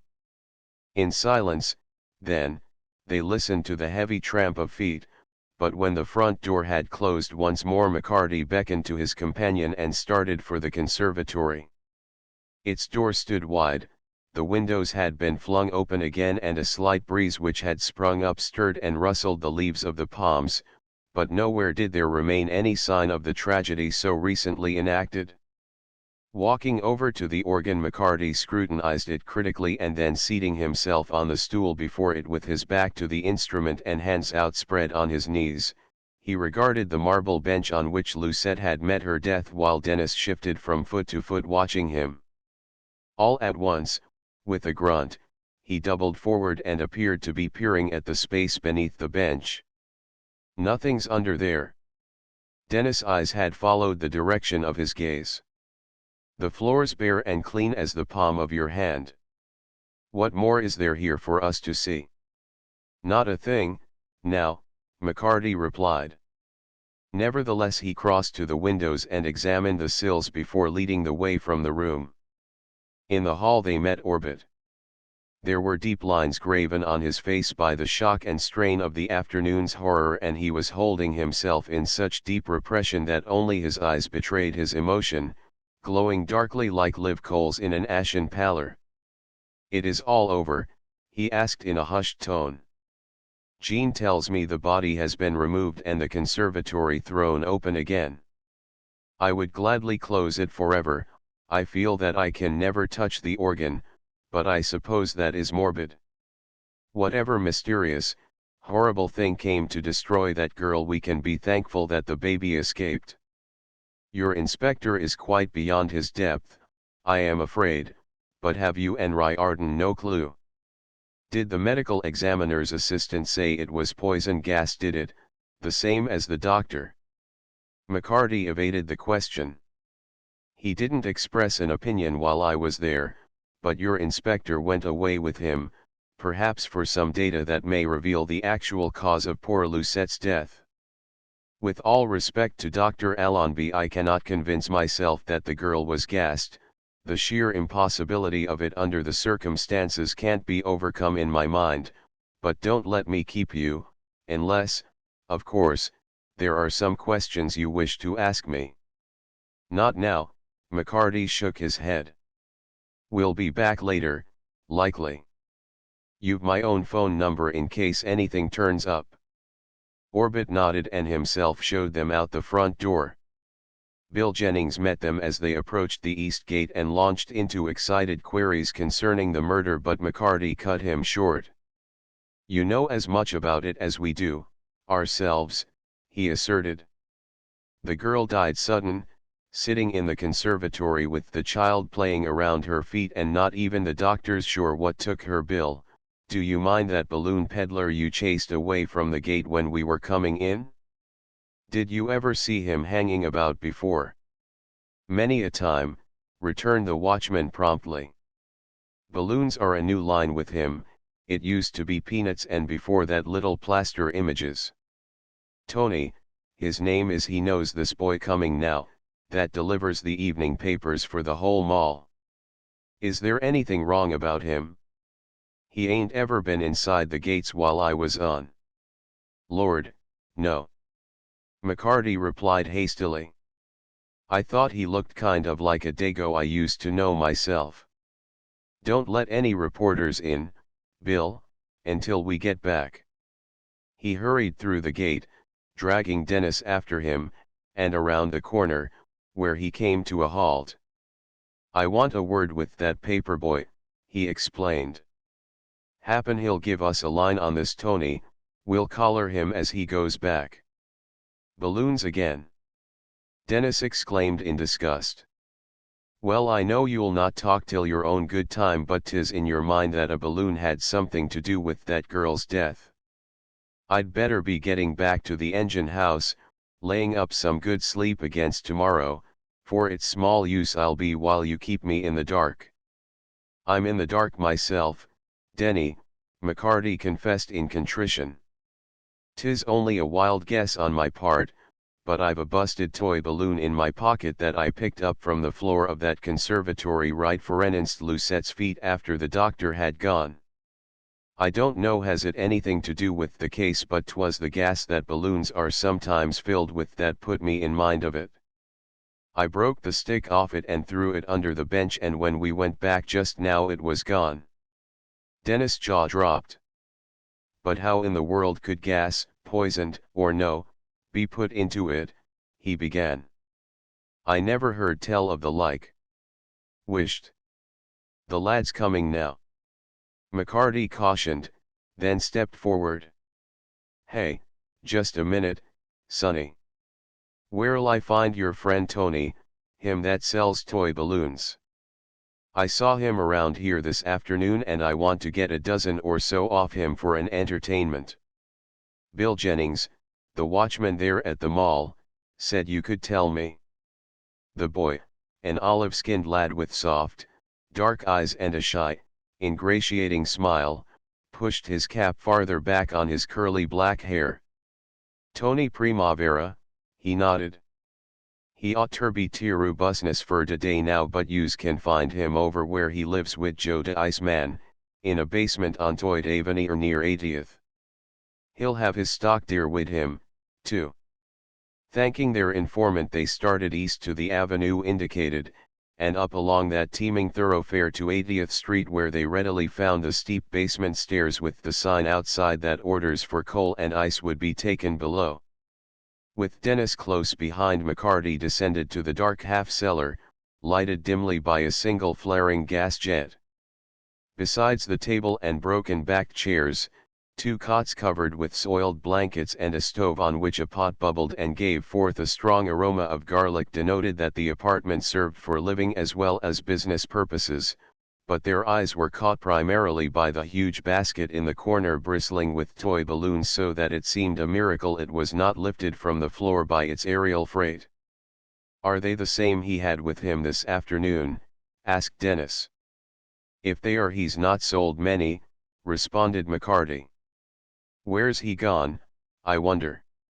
'Tis a grand sight will be, trailing them through the streets across town, but I'm going to find out what's inside of every last one of them this night. Dennis betrayed acute symptoms of alarm. What if we find what we're looking for and the two of us keel over? He demanded. If you'll listen to me for once, Mac, we'll take them up to the park in the fine fresh air and bulletin st them with rocks thrown. I'm not saying we've done such a hell of a lot so far in this investigation, but we'd do less laid out cold and stiff. Well, do the spellbinders of the losing party tell us the town is going to the devil when we depend on the likes of you, that's afraid of a child's toy, to protect us if we drop a cigarette or coax the stove along with a bit of kerosene, retorted McCarty, adding with naive inconsistency, that Wop ain't carting poison gas around with him in 10-cent balloons, but I'm going to be sure, anyhow. A clatter on the steps interrupted the debate, and the swarthy vendor of the afternoon appeared with a round, porous loaf, and a pale, bulbous cheese unwrapped beneath his arm. Joe's out. He jerked his thumb toward the table. Write da ord on da slate and by he bring it. 'Tis not coal nor ice we want, Tony, but some of your balloons, a lot of them, McCarty replied. You know the kid that delivers the papers over at the New Queens Mall? He told us where to find you, for they're giving a child's party where we work and we've got to have the balloons right away. How many? Tony deposited the bread and cheese on the table with a thump and proceeded eagerly to business. Fine a balloon, only 15 cent. A dime was what you were asking this afternoon and a dime you'll get now. McCarty announced with decision. How many have you there? The Italian shrugged philosophically and counted on his grimy fingers. 22. He looked up with a grimace. Bad a biz today. We'll take the lot, declared his customer. Tie the stems of them together in 2 bunches if you can. Here's your money. The bargain was soon concluded and they sallied forth with their burden, but it excited so much comment, chiefly of a humorous nature, that McCarty himself was glad to subside in the depths of a taxi encountered on a side street. Don't sit all over me, he warned his companion irritably as they started anew. You'll be bullet and sting the damn things before we get home. Is it grinning the chauffeur is, the blockhead? 'Tis 2 lunatics he thinks he's driving. Dennis averred gloomily. He'd grin with the other side of his mouth if he knew he was carrying a load of sudden death. Maybe, I'll thank you to move over yourself, Timothy McCarty, and not be poking them gas bags in my face. Thereafter conversation languished until they drew up before the door of McCarty's rooms. Monsieur Gerard, the dealer in antiques, came to the door of his shop and raised his withered hands heavenward at this latest demonstration of his neighbor's eccentricity, but McCarty vouchsafed him only a curt nod and then followed Dennis, who was gingerly ascending the stairs, guarding his cargo with almost maternal solicitude. In the living room he deposited it in the middle of the floor and opened the windows wide before turning on the light. The balloons rose slowly ceilingward in a variegated cluster and he made a wild dive to secure them. Tie your bunch to the arm of the chair, McCarty directed. We'll start with mine. Hold them till I get out my penknife and jab it into one. Dennis shut his eyes tightly and holding his breath extended his long arm until the joints cracked, but a sharp pop like the shot of a miniature revolver made him gasp, forgetting his caution. He opened his eyes to behold one of the balloons hanging, a mere deflated wisp, at the end of its stick. Nothing but plain air, McCarty commented. 'Tis not gassed you are, is it, Denny? Not yet, replied Dennis with a palpable reservation. You've 21 left, though. We'll make short work of them. McCarty jabbed a second balloon with his knife and the ensuing report was productive of a like harmless result. Thereafter the air was for a space filled with a rapid succession of small detonations. When it was over and not a balloon was left intact, Dennis' apprehension gave place to disgust. 'Tis in our second childhood we are, he declared. Whatever put it into your head that the toy balloon had anything to do with the girl's death? But McCarty was not listening. He had drawn from his pocket the shriveled shred of rubber on its fragment of stick and was smoothing it out thoughtfully between his fingers. All at once he straightened. Denny, that first balloon we stuck the knife into was red, wasn't it? Sure it was. Denny looked his surprise. And the second was blue and the third green. I disremember, but what of it? Look at them. Stretch them out and see if they've changed color since. McCarty's tones shook with excitement and Dennis caught the infection. He drew the limp rubber out and scrutinized each torn balloon in turn, then shook his head. There's nothing different about them that I can see. What are you getting at? Just this. When I picked this up it was blue as that second one we broke, and look at it now.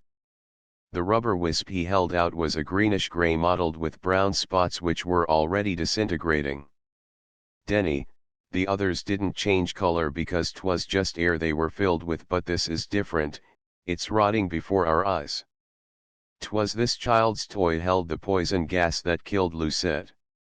Chapter 15 Midnight Marauders. The litter of wrecked balloons was cleared away and the one which had changed color with such sinister significance was carefully deposited in an empty tin cracker box. With pipe and cigar alight, Dennis and McCarty were discussing the latest development, their fatigue forgotten in their renewed zeal. There's an old guy I know living far uptown that's a wizard about chemistry, McCarty observed, neglecting to mention that the wizard had an interesting police record. I'll take the box with what's left of that blue balloon in it up to him, come morning, but will not breathe a word of it to another living soul. 'Tis somebody on the mall or with easy access to it that's walking around with 2 murders and a disappearance on the conscience of him, maybe giving us fair words every day and the grand laugh behind our backs. We don't know who it is until we do. We'll be telling nothing to any of them. True for you. Dennis nodded. I'm thinking, though, 'tis on the north side of the street you'll find your man, Mac, for everything that's happened hit the 3 households on the south side, Orbit's valet and Goddard's son and now Mrs. Bellamy's nurse girl.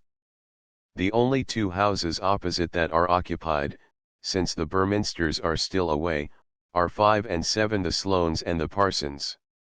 We'll not be forgetting that sweet Otto who beat it away from the Sloanes at the first alarm, and we've not so much as crossed the door sill there yet.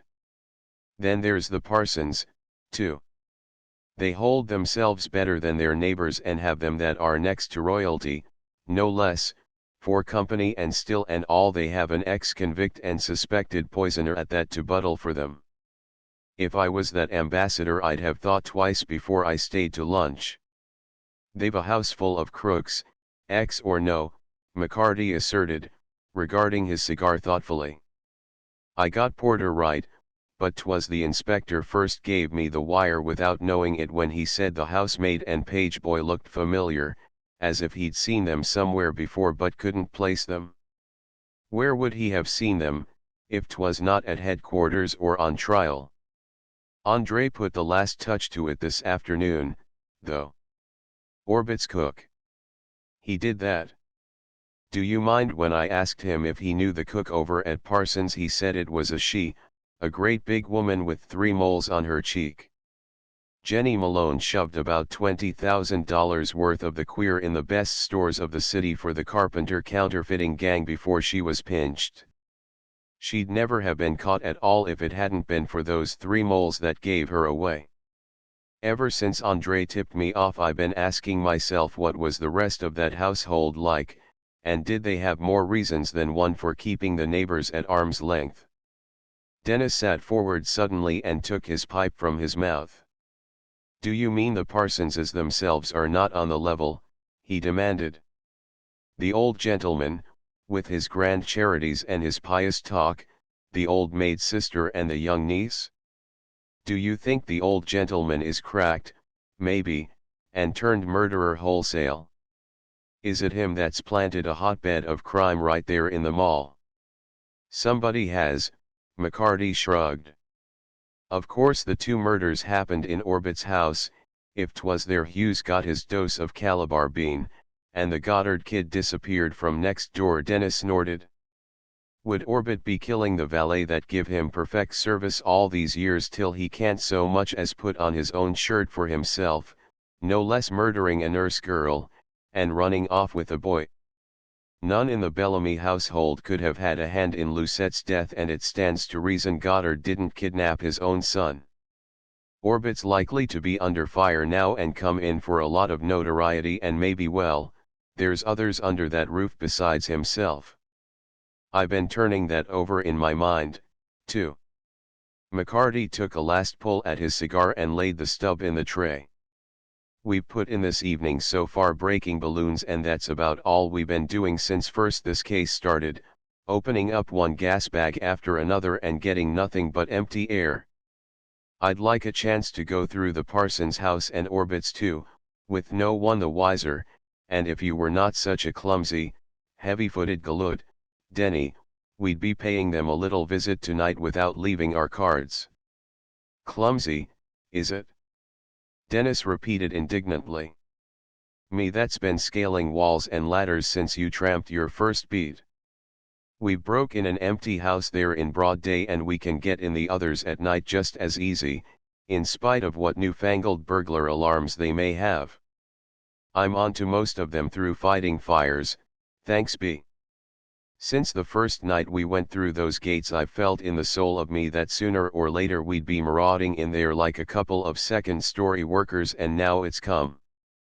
If instead of Parsons and his convicts it should be one of those Frenchmen or the chink in Orbit's house, we'll spot him. The first thing we spot will be the restaurant around the corner. 'Tis near 10 o'clock and we've had no dinner, McCarty rejoined. We won't be showing up near the mall till midnight or after, and we've a lot to plan first. Their meal finished, they returned again to the rooms. McCarty paused for a moment in the doorway of the living room, a peculiar expression crossing his face. Sit you down and light your pipe, Denny. He threw open the closet door as he spoke. I'll be with you in a minute. Now where? He left the closet and went into the bedroom. Dennis paused in the act of tamping his pipe to listen open-mouthed, for an unaccustomed sound came to his ears. McCarty was whistling, wheezily and off-key, but there was something oddly reminiscent in the simple, insistently reiterated measure. Moreover, McCarty never indulged in that or any other form of melodious expression unless in a blatant attempt at dissimulation. What was he doing, anyway, that he didn't want his own pal to get onto? He'd opened and shut the door of his clothes closet and now he was in the bathroom, still trying to whistle that funny little tune, almost like the ones Molly's kid learned at the kindergarten. Dennis returned to his pipe, as McCarty re-entered the room. Did you find what you were looking for? He asked. McCarty reddened. I did not, but no matter, he replied shortly. I unearthed an old kit of burglar's tools that I took once off of Black Matt, that'll maybe come in handy, and here's a revolver for you. I've no use for it, remarked Dennis hastily, regarding the weapon with small favor. Something short and hefty is more in my line, with no trigger to go off unexpected and send me to the chair. Do you think I'd trust you with it if it was loaded? His host retorted. 'Tis only to throw a bluff if we're cornered. We'll be wearing handkerchiefs over our faces like movie burglars, for whatever comes we don't want to be recognized. It don't matter what tracks we leave behind us as long as we get clear ourselves, so we'll take these nippers to cut every wire we see. And tomorrow there'll be a new job for us, tracking our own selves. Dennis grinned, and then his face sobered. We've the hardest job on our hands that ever we tackled, Mac, with this inhuman devil to lay low. I've a creepy feeling that there's more than him at work. McCarty dropped the tools he had been sorting and stared reflectively into space. I don't know how to put it, but it seems as if there was something powerful and as evil as a spirit from hell itself that's helping the wretch in his destruction. He's getting bolder, Denny, he'll overreach himself yet. If we could figure who's to be the next, we could close in on him. 'Tis too deep for me. Dennis shook his head. Is there a glass cutter and a lump of putty in that layout? For more than an hour they discussed the forthcoming adventure. At midnight they left the apartment and took a roundabout way across town to the new Queens Mall.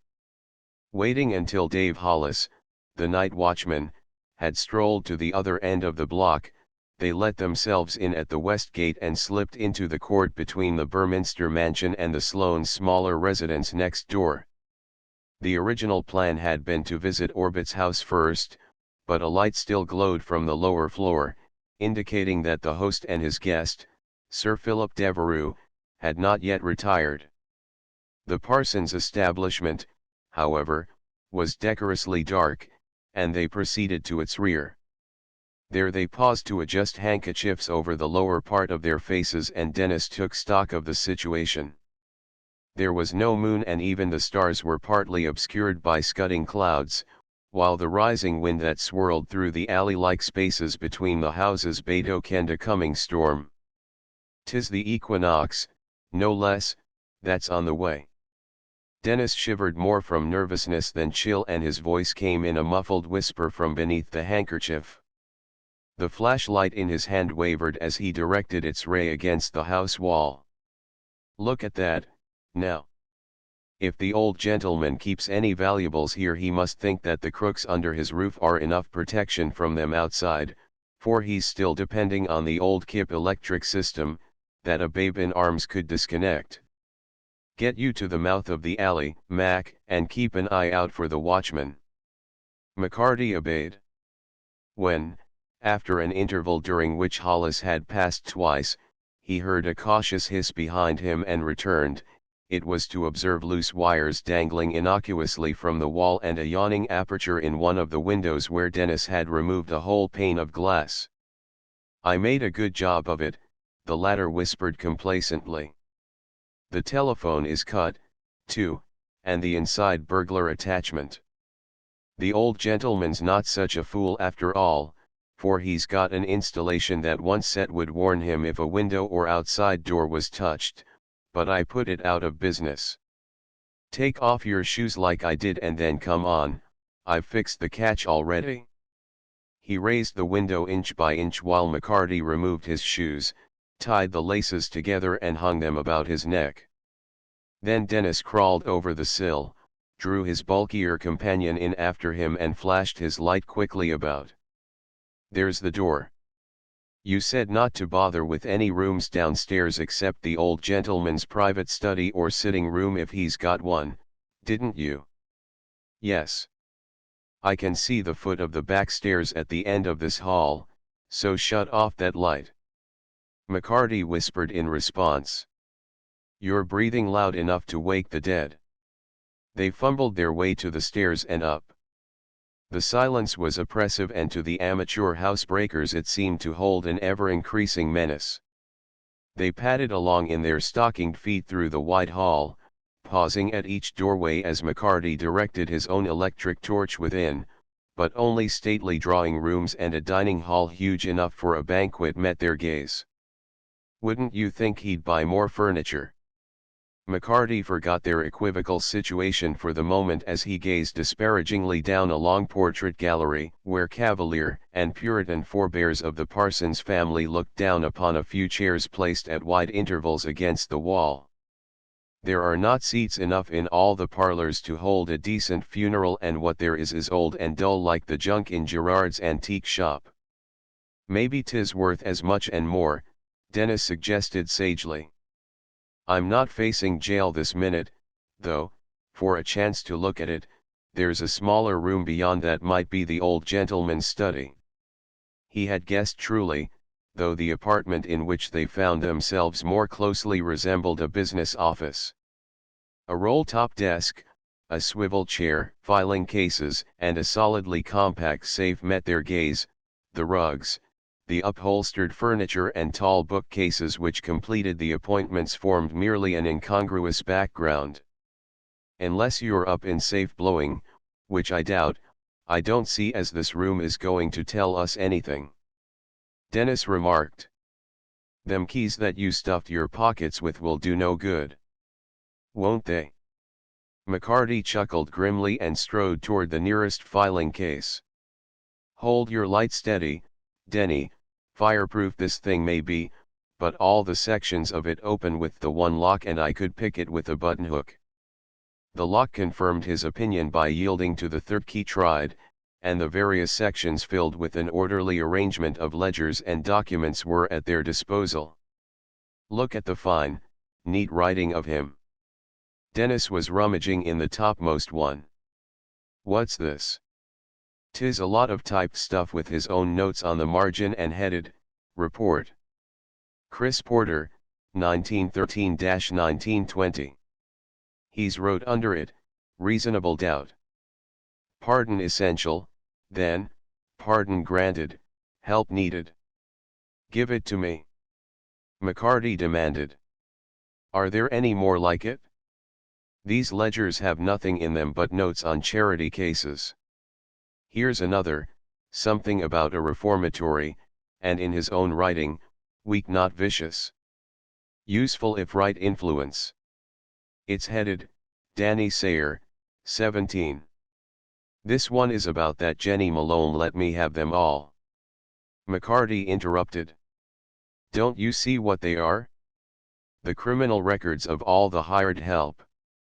Take the next section, after. A pause broken only by the rustling of papers ensued, and then Dennis exclaimed in an awestruck whisper, "Mac! Here's a lot of notes about ways of killing, all mixed up with religion, and among 'em's poison gas. Fluorine, hydrogen, and H2F2. Grab it." McCarty hastily thrust the documents he had been examining into his pockets and closed the filing case. "Grab all the notes and come along, we'll need look no further in this house." Yet on the way to the door he paused and ran the pinpoint of light along the rows of books in their towering cases. They appeared to be volumes of reference on widely diversified subjects, from hygiene and sanitation to law and religion. All were arranged in meticulous order, save on a lower shelf where the huge tomes of an encyclopedia had been stacked helter-skelter. One volume, that labeled, "Bronze Cephalaspes," protruded from the row as though too hastily replaced, and McCarty stooped on a sudden impulse and drew it out. The morocco covers fell apart and the book opened midway, where a thin, silvery, leaf-shaped object had been inserted as a mark. At a muttered injunction Dennis held his light trained upon it, and McCarty's eyes traveled down the page, then stopped, and for a long minute there was no sound except their mingled breaths. Then the latter whispered, "Listen, Denny, here's a queer one. It is used in the form of an emulsion by the natives of Africa, as an ordeal when persons are suspected of witchcraft. It is believed that if the suspect vomits it he is innocent, if it is retained and death occurs, he is guilty. A mighty sensible arrangement, considering." Dennis commented.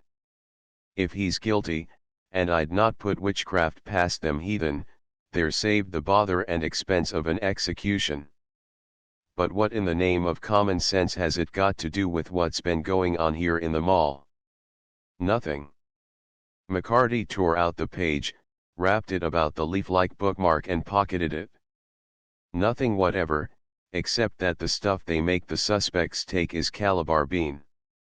He replaced the mutilated volume and they stole from the room, making their way down the stairs and back to the open window, through which they had entered. The silence was unbroken, and when they had crawled through the aperture and out into the windswept court, McCarty leaned against the wall, balancing himself precariously on one foot as he drew on a shoe, while Dennis softly closed the window. "We'll not be breaking into orbits?" the latter asked, as he followed his companion's example. "Them notes about poison gas, the marked page telling of Calabar bean, and the life history of the crooks he surrounds himself with, if Benjamin Parsons isn't the man we're looking for, I'll eat my hat." "Then maybe you'd better be working up an appetite against the future," suggested McCarty dryly. "There's no more proof against him than there was against that Otto Lindholm, and if the lights are out over at Orbits I'm going to take a chance." The miniature palace across the way was in total darkness, but its marble front gleamed whitely in the faint glimmer of starlight before a wind-driven cloud obscured them again. Once more escaping the vigilance of the night watchman, they crossed the street and passed down the opening next to the Goddard house, where the glow from all the upper windows bore mute testimony once more to the sustained anxiety and heartbreaking suspense within. McCarty halted his companion before the little side door. "I'll wait here while you go around back and cut any wires you find," he directed. "The bulge of the conservatory hides me from the street, and 'tis not likely any of the Goddard household will be looking out their windows. What with the murder and then company and all, Ching Li may have forgot to fasten this door proper on the inside, and we can force it easier than the iron grill outside the rear windows. Don't be all night, Denny." Dennis glanced rather dubiously up at the next house, then out to the sidewalk, but he hurried away without a word, and McCarty took out his keys and waited. The strangely coincidental facts he had unearthed in Benjamin Parsons' study gave him much food for reflection, but long experience made him more wary of jumping to conclusions than his optimistic colleague. Parsons was known as an eminent and practical philanthropist, What if he'd taken those ex-convicts into his home to reform them at first hand? It would be natural enough for him to keep reports on their past records. Calabar Bean had been prominently mentioned in the papers in connection with the murder of his neighbor's valet. Might he have been interested sufficiently to look it up as a rarity? The notes on poison gas mixed up with religion were more difficult to explain, but then only Dennis had seen them yet, and where the devil was Denny, anyway? McCarty craned his neck to stare into the darkness toward the rear, but no deeper shadow moved and no sound came to him but the moaning swish of the wind. Denny had maybe found a burglar alarm that it wasn't so easy to put out of business. Hollis pounded heavily past on the sidewalk, then returned and went on again, and still there was no sign of his erstwhile companion. All at once the bolts of the door against which he leaned were drawn back, and McCarty had barely time to spring aside and flatten himself in the corner of the outcurving glass conservatory wall when the door itself swung inward. He held his breath, but no one appeared. At last a low hiss assailed his ears. "'Tis you." Mingled relief and exasperation lent emphasis to his whispered ejaculation. "For what did you play such a damn fool trick? I near landed on the flat of my back, forget it?" Denny interrupted with unaccustomed tone. "Come on in before the watchman passes again. You'd never have got past these bolts only I found a way in through the little pantry ventilator. You couldn't have squeezed through it in a year. Now, which way? Is it up to the floor where the Frenchman and them two heathens sleep that we'll be going?" Nobody's stirring.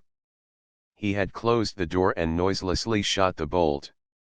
McCarty responded, "I want to make sure. Orbit said he wasn't a good sleeper, you'll remember, and if he could rest easy in his bed this night, with that poor girl murdered under his roof not so many hours past, he's not the man I took him for. We'll go up the back stairs and then sneak along the hall to his door. Thanks be, we know the lay of this house." They crept silently through the card room and past the pantries to the back stairs, where they stopped and removed their shoes again before venturing upward. No faintest ray of light shone from under any door on the floor above, but from behind one on the left deep and regular stertorous sounds denoted that one at least of the household, doubtless the distinguished arrival of the previous evening, slumbered, unhaunted by morbid visions. Before the door of Orbit's own bedroom they halted, but no sound came from within, and at length McCarty motioned to his companion and tiptoed into the sitting room adjoining. "You been in that bedroom before?" His lips barely formed the words close to Dennis' ear. "You'll know how the furniture's placed, so as not to fall over it? Go in and see is he asleep. I've our story all fixed if he should jump you." "I've not," Dennis retorted in palpable reluctance. "Moreover, there's a queer, sweetish smell on the air, don't you get it? If he or anything else in there jumps me, I hope you'll get busy first and explain afterwards." He left McCarty's side and the latter heard his feet pad softly off toward the connecting door between the rooms. A pause ensued, then came the footsteps again, but fainter now. After a moment a low light flashed. It wavered, steadied, went out suddenly, and a dull thud came to McCarty's ears as the electric torch itself struck the thick pile of the rug. He started forward as Dennis' low, shaking voice was borne upon the silence. "For the love of the saints, come here, Mac. Somebody's been before us." Chapter 16. A question answered. For an instant McCarty's stout legs wobbled beneath him, then he drew himself together and pressing the button of his own flashlight he strode over the sill. A strange scene presented itself to his staring eyes. Dennis was clinging weakly to an upright post at the foot of the heavily carved bed upon which Orbit was lying. His firmly molded chin was relaxed and the sunken, closed eyes were mere blotches of shadow in the grayish pallor of his face. The pajama jacket was open at his throat and his arms were flung above his head as though helplessness had come upon him in the effort to protect himself from an attack. As he noted these things, McCarty became aware of the pungent, sweetish odor that assailed his own nostrils. Chloroform, he gasped, pointing to a small bottle which stood upon the bedstand. Isn't that a towel on the pillow beside his head? Throw it into the corner, Denny, and then get back into the other room, quick. Galvanized into life, Dennis obeyed, retrieving his flashlight as he went. McCarty waited only long enough to open the 2 windows wide before rejoining him. Aren't we going to raise an alarm? Dennis demanded excitedly, but McCarty lowered his own voice to a whisper once more.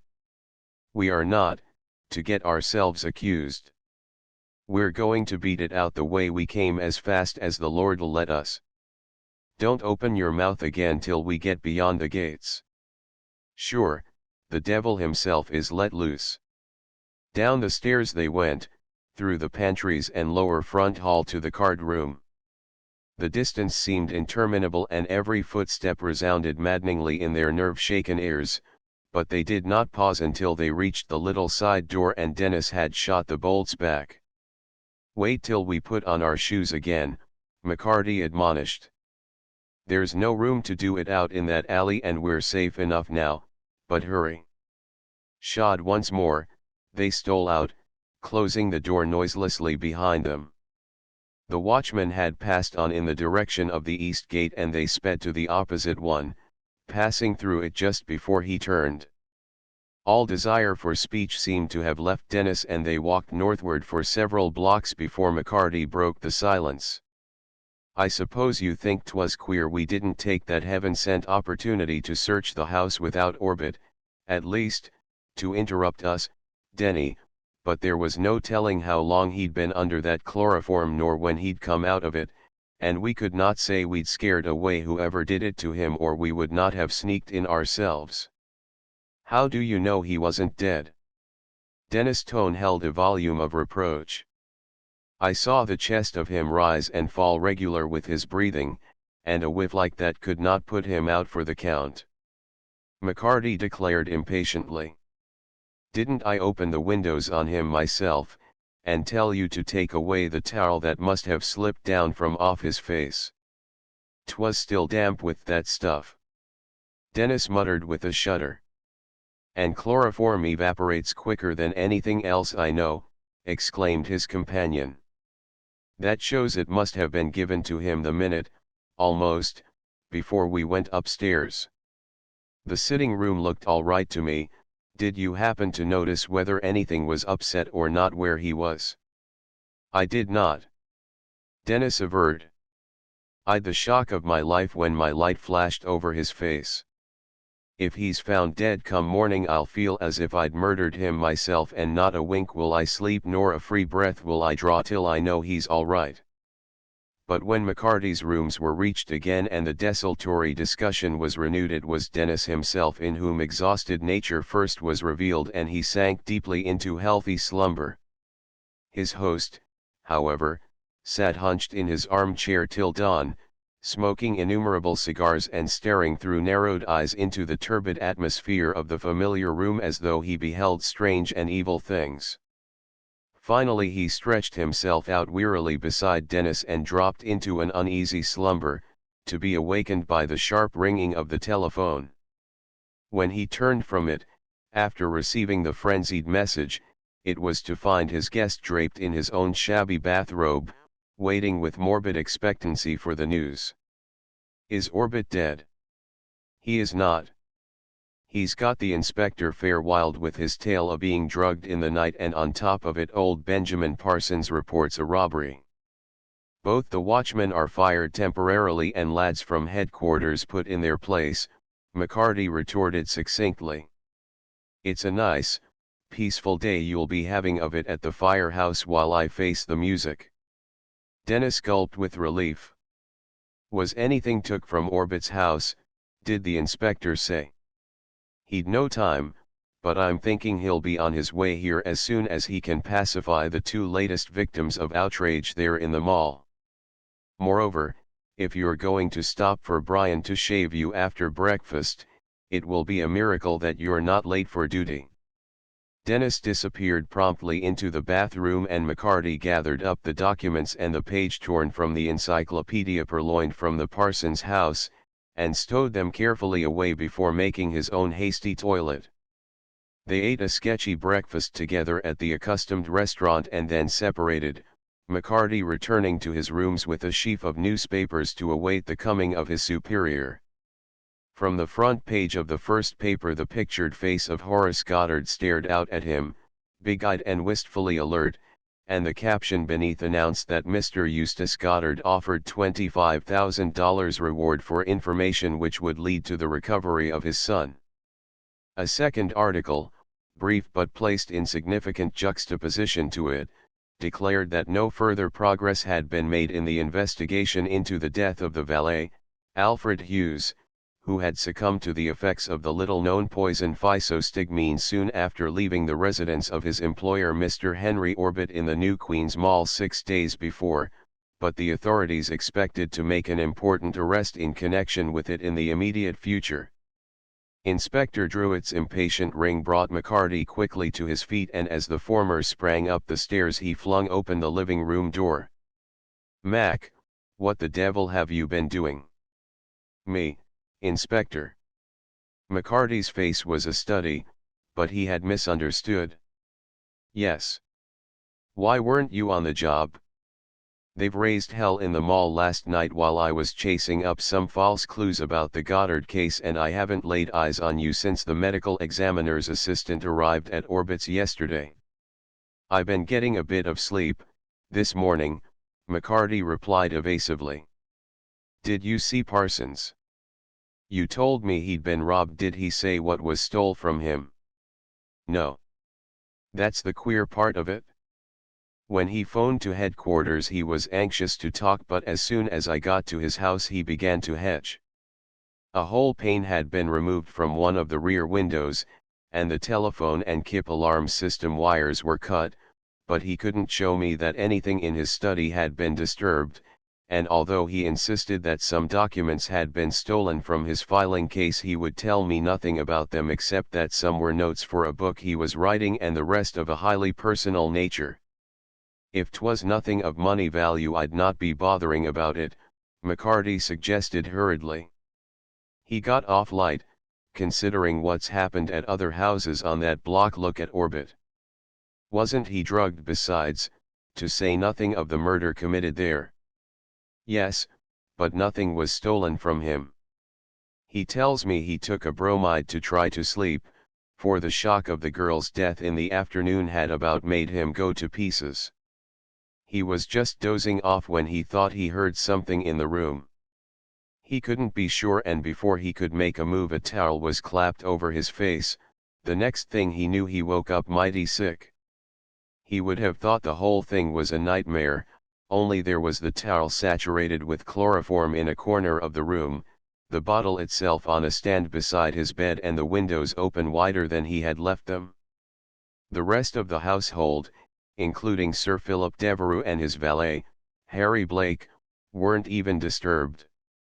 There's no sign of how the burglar got in, except that the side door opening from the card room was found unbolted this morning, though Ching Li swears he fastened it as usual last night, and the telephone wires outside the house were cut, just as Parsons were. Well, if Orbit has recovered and nothing was taken, there's been small harm done there, either," McCarty commented, adding, "Is Sir Philip going to stay on at Orbit's? He sails Saturday. I should think he'd find Orbit's kind of hospitality a little strenuous, although he seems to be a fine old sport. Mac, what are we to do? I'm about at the end of my rope, and though the happenings last night don't mean actual tragedy, they show how little the scoundrels back of these crimes are afraid of being found out." In the clear morning light the inspector's face seemed to have aged years, and McCarty's heart smote him. "Oh, I don't know, sir," he said. "If just papers that were useful to no one but himself were taken from Parsons and nothing at all from Orbit, maybe someone just pulled off those two stunts to throw you off the track of the two murders and the kid's disappearance. Have you heard from Martin?" He's back and Blaisdell the artist came with him. Blaisdell's at Goddard's now, offering whatever help he can give, but he hasn't seen Horace since the boy came to his studio to bid him goodbye. I talked to him and I'd swear he's on the level. It's the most infernal mystery. Has the autopsy been performed yet on that girl Lucette? McCarty's tones had lowered. Just an hour ago. Mac, it's got the whole medical bureau going. The examiner agrees with Dr. Allenby, but he can't go any further. The kind of gas that was used is a new one on them, deadlier than any sort the war produced, and they've sent to Washington to find out if anything is known of it there. Thanks. Inspector Druitt accepted the cigar which the other proffered, and after it was alight he added, "Fluorine gas is one of its component parts." Fluorine.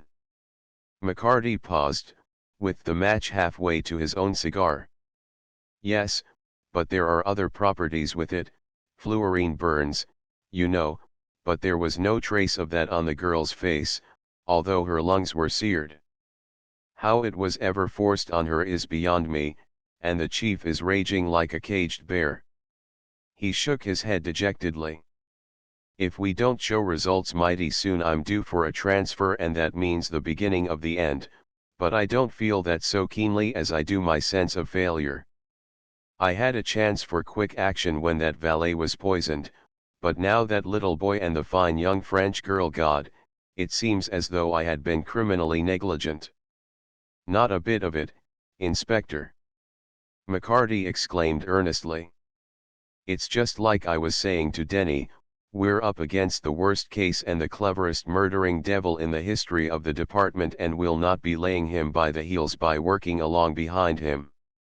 It's from what he's going to pull in the future that we'll get him, and then only through outguessing him. Who'll be the next? That's the question we've got to answer." When, after threshing the situation over thoroughly once more, the inspector finally took his departure, McCarty put in a long hour studying the papers taken from Parsons' filing case.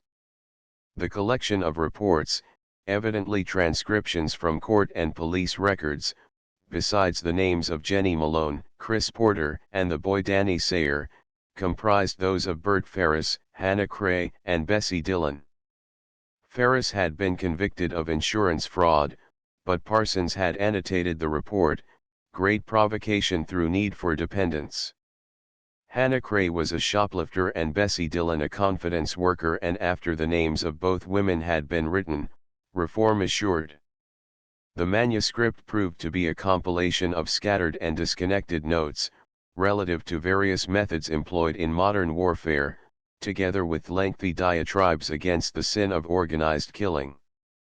McCarty had little patience to peruse it. The references to fluorine gas gave merely the formula and effect. Without glancing again at the article on Calabar Bean, McCarty put the torn page away with the other papers but slipped the odd, silvery bookmark in his pocket.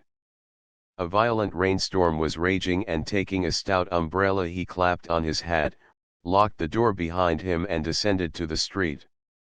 Here he was pounced upon by a young man with a shock of very red hair, who had been lying in wait for him in Monsieur Girard's shop doorway.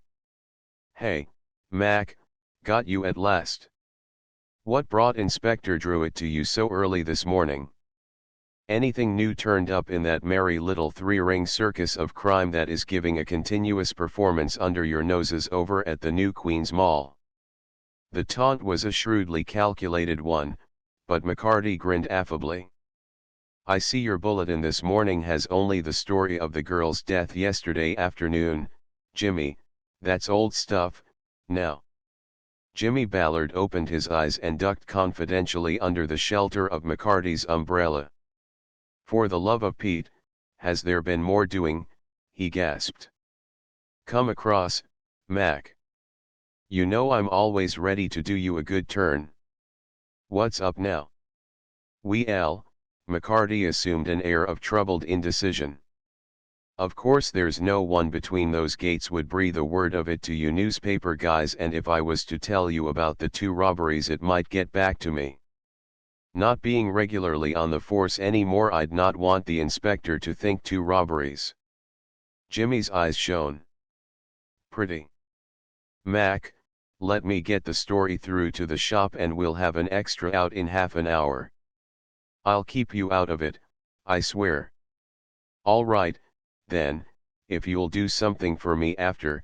McCarty suddenly reached into his pocket and drew out Parsons' bookmark.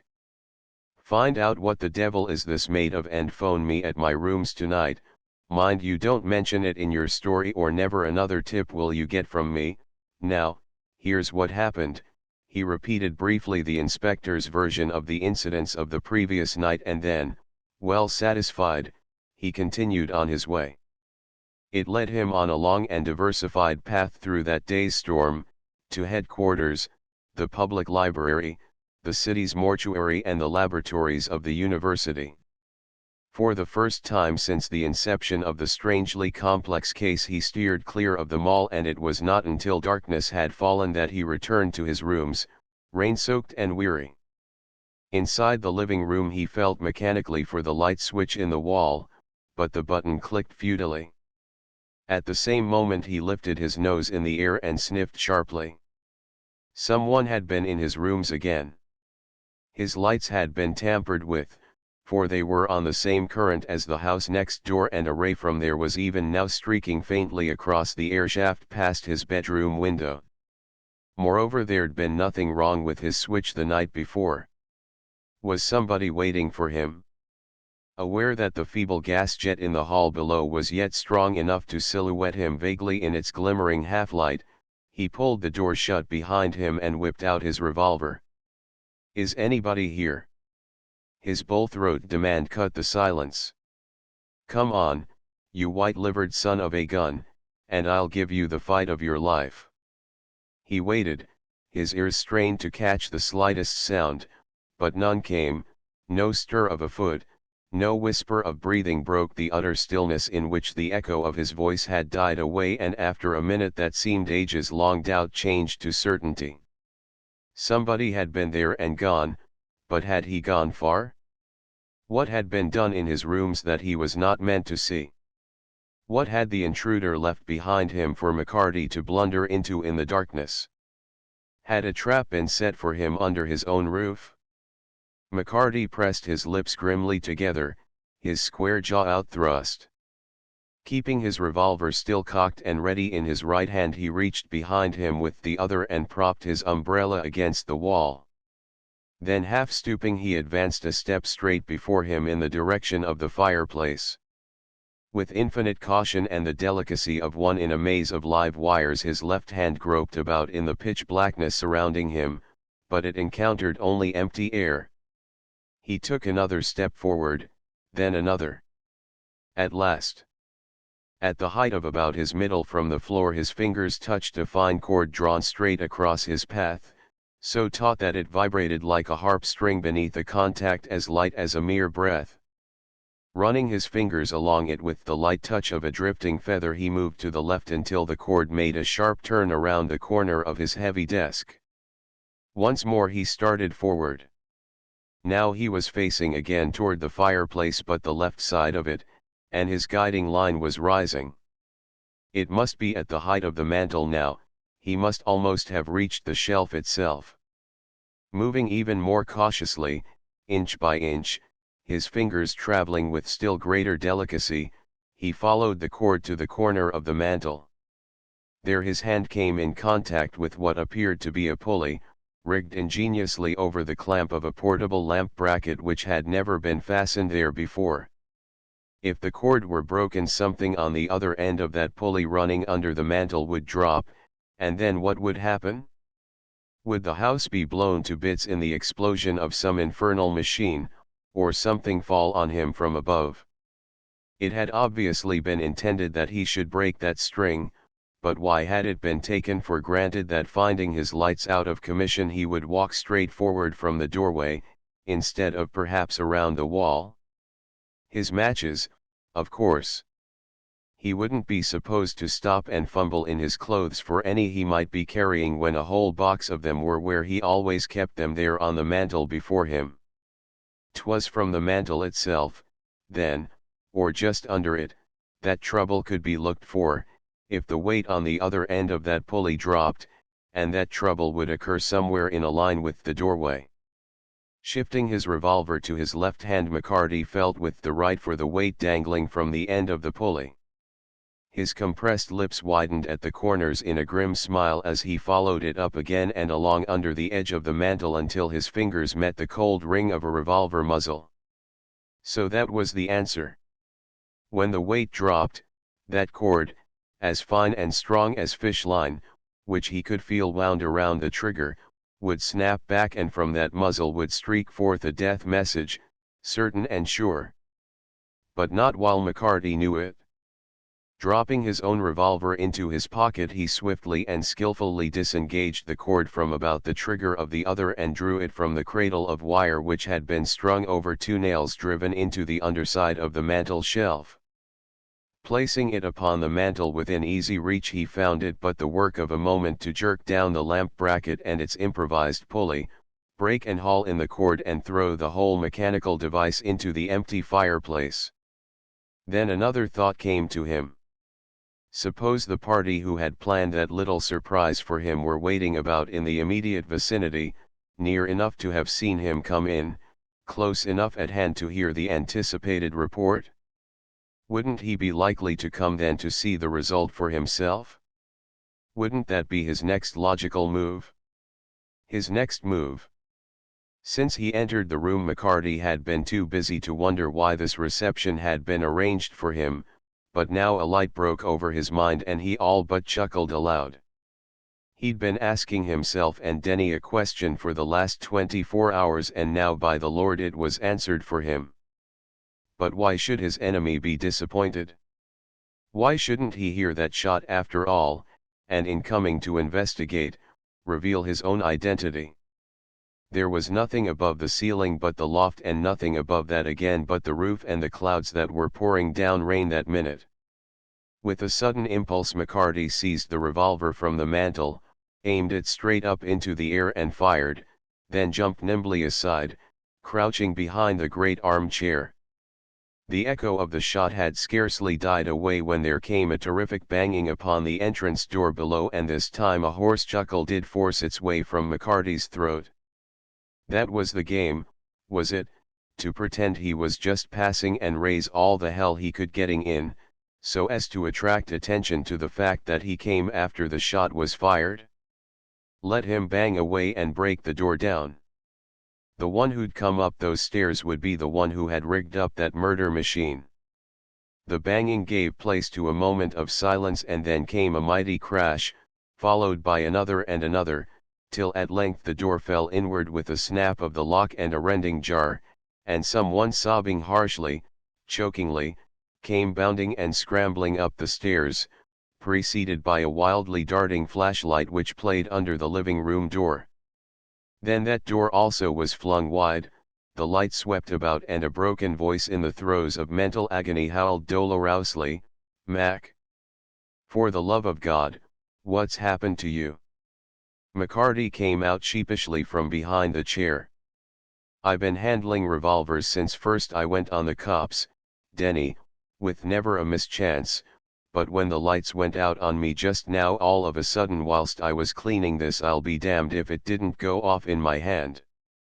Chapter 17. Forewarned, Dennis' lacerated emotions were finally soothed, and after an old oil lamp was resurrected from the store closet and lighted, he seated himself for a pipe and a chat, but the shock had disorganized him beyond concentration on the case and he departed early for the firehouse. McCarty had carefully kept his bulk between his visitor and the sight of what lay in the fireplace, and the moment the latter went away he removed the death-dealing paraphernalia and locked it in his bedroom closet beneath a pile of old boots, together with the revolver. This had proved on examination to be a replica of his own old service one. How could his would-be assassin have come into possession of a police positive, a .38 manufactured for the department alone? While he was pondering this, the telephone rang and Jimmy Ballard's voice came to him over the wire. "Say, Mac, do you know what that was you handed me today?" "A silver leaf." It looked kind of like a leaf and there was a silvery tinge to it, Jimmy, but I thought it was made of flat plush. McCarty replied. I'm no wiser than I was before. What is it? A leaf from an African silver tree, of a species that grows most plentifully on Table Mountain, just back of Cape Town. No telling how old it is, for they last forever if they're not handled too much. Where did you get it and what has it to do with that little affair you and I were talking about this morning? Not a thing in the world. McCarty avowed hastily. 'Tis just something I picked up. I'll be thankful if you'll put it in an envelope and mail it to me special delivery, though. All right. Jimmy laughed. Of course it isn't important when you've got to have it by special, and you were willing to trade the best beat of the year for information about it, but give me the dope on it one jump ahead of the other boys and I won't ask any more. Did you see our extra? McCarty cut short the youthful Jimmy's enthusiasm. He had to stand with his back squarely to the door to talk into the phone and he didn't know when his mysterious visitor might return. That shot had miraculously not aroused the neighborhood, but undoubtedly that was because of the noise of wind and rain. Would the author of his little surprise have sufficient strength of mind to remain away and wait to see if the morning papers held any account of the possible tragedy? He would, if he was one and the same with the human fiend who had brought all those horrors to pass in the mall, and of that McCarty was morally convinced. He had told Dennis and the inspector, too, that it would be only by outguessing him and anticipating who his next victim was scheduled to be that they could hope to solve the mystery. Now he grinned to himself, little had he thought then who was elected. But the event of the evening made one fact manifest: the man was afraid. He was beginning to show weakness, his armor was cracking, his nerve was giving way. The desperate chance he had taken of being discovered at his work, the very elaborateness of the scheme itself, told of the effort made in a frenzy of guilty apprehension to wipe out one of those who represented the law. Yet the brain which had conceived and carried to a successful conclusion two such strange crimes as the murders, to say nothing of the making away with the child Horace, would be more than a match for the present situation. Having learned of his first failure, he would be doubly on the alert and wary. McCarty had drawn his fire and in all probability there would be a cessation of crimes in the mall while he gave his attention to those who threatened to thwart his hideous activities. The storm raged even more fiercely, as the hour grew late, and for more reasons than one McCarty was reluctant to venture forth for his forgotten dinner. He unearthed a battered percolator, tinned meat, and crackers and made a light meal, retiring to bed at last with his revolver beneath the pillow. When he awakened, a dark day had broken and he lay for a time listening to the wind roaring down the chimney and the rain driving in sheets against the windows while he formed an immediate plan. He must work alone, for Denny would be on duty again for 24 hours straight, and he welcomed the fact. If there were to be any further attempts made upon him, the faithful Denny must not share the danger. It would be just Denny's luck to walk into a trap not meant for him. As for himself, McCarty meant to give his adversary every opportunity to try again. He shaved and dressed, and as he did so his blood raced as in the old days, with joy of the contest, yet now for the first time in his career he was hunted, not hunter. He had, in a twinkling, changed places with the arch-murderer and child-stealer, and the thought gave added zest to the problem of the future. He was leaving for his accustomed restaurant when the telephone shrilled and he paused before taking down the receiver. His visitor of the night before could already have learned from the papers that his attempt had failed, but what if he were ringing up now to be sure that the event had not actually occurred and remained as yet undiscovered? Would he betray himself by surprise at the sound of his intended victim's voice? McCarty unhooked the receiver, waited a moment, and then called in a sudden, hearty tone, "Hello. Am I addressing ex-roundsman McCarty?" The voice which came to him was elderly and formal, and, As McCarty replied in the affirmative, he was certain he had never heard it before. Inspector Druitt suggested that I telephone and ask you for an interview on a strictly private matter, Mr. McCarty. This is Benjamin Parsons speaking, of number 7, New Queens Mall. His tone betrayed not the slightest emotion. Can you tell me when you will be at liberty to come to me? In 1 hour, Mr. Parsons, McCarty responded promptly. 'Tis about what happened night before last. Yes. There was a note of finality in the quick, firm monosyllable. In an hour, Mr. McCarty. The click of a distant receiver came to his ears and McCarty went out with a puzzled frown. Had the inspector an inkling as to the identity of Parsons' burglar, and was he passing the buck? Thrust half under his door he found an envelope with a special delivery stamp. Jimmy Ballard had kept his word and returned the silver leaf. McCarty slipped it into his pocket and went out into the downpour, but his thoughts were almost immediately diverted from it by the Italian news vendor on the corner, an acquaintance of many years' standing. You on de job again? White teeth gleamed in the swarthy countenance. Dis a pape say you gonna fin de guy w at murd de French a girl. It was the bulletin, and Jimmy Ballard's idea of a joke was to announce the rumor that former roundsman Timothy McCarty, whose achievements in the department had been unique and notable, had been reattached to the Detective Bureau for special investigation in connection with the crime wave in the New Queens Mall, and important developments might be expected shortly. McCarty passed it by with a grunt. His eye was caught by a brief paragraph, lower on the page, and he stood still, unheeding the rain which streamed down his neck from his tilted umbrella. It was a bald statement that George Radley, the poisoner who escaped from Sing Sing a month before, had been found wandering in a hopelessly demented condition on the Upper East Side and would undoubtedly be committed to Matt Ewan. The clothing he wore was being traced, in an effort to locate the possible accomplices to his escape. With a nod to the news vendor, McCarty hurried on at last, and while he awaited his order at the little restaurant he gave himself up to reflection. Was that why Parsons had sent for him? Had he learned that the escaped prisoner received aid from beneath his roof? He ate hastily and then made all speed to the New Queens Mall, where just within the gate he ran into Inspector Druitt. "You've heard from Parsons?" the latter asked. McCarty nodded. "He said you told him to send for me." "Whatever for, sir?" His tone was blandly innocent.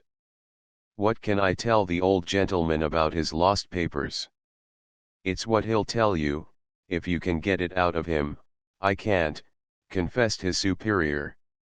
"He's got something up his sleeve, all right, and if he weren't such a well-known character I'd think he guessed more about that robbery than he was willing to say. The other one who was holding out on us came across last night, but it isn't going to help any except to remove one more possibility." "Who was it?" demanded McCarty. "Eustace Goddard. The only thing that has kept him and his wife both going during these 3 days since the boy disappeared was their own private suspicion that he had been kidnapped for ransom and would be held safely until the exchange could be made, but now that hope has gone. The man they thought had taken Horace away was a former business associate of Goddard's, down and out now. He applied to Goddard for financial help, it seems, at a time when it would have saved him, and when it was refused he threatened to make Goddard pay if he stripped him of the most precious thing he had. Goddard has been quietly looking for him since the trouble came and expecting him hourly to make a demand for a large sum. That was why he was willing to offer such a huge reward. Last evening, however, he ran him to earth and found out that the poor devil had been ill in a sanitarium for months and didn't know anything about Horace.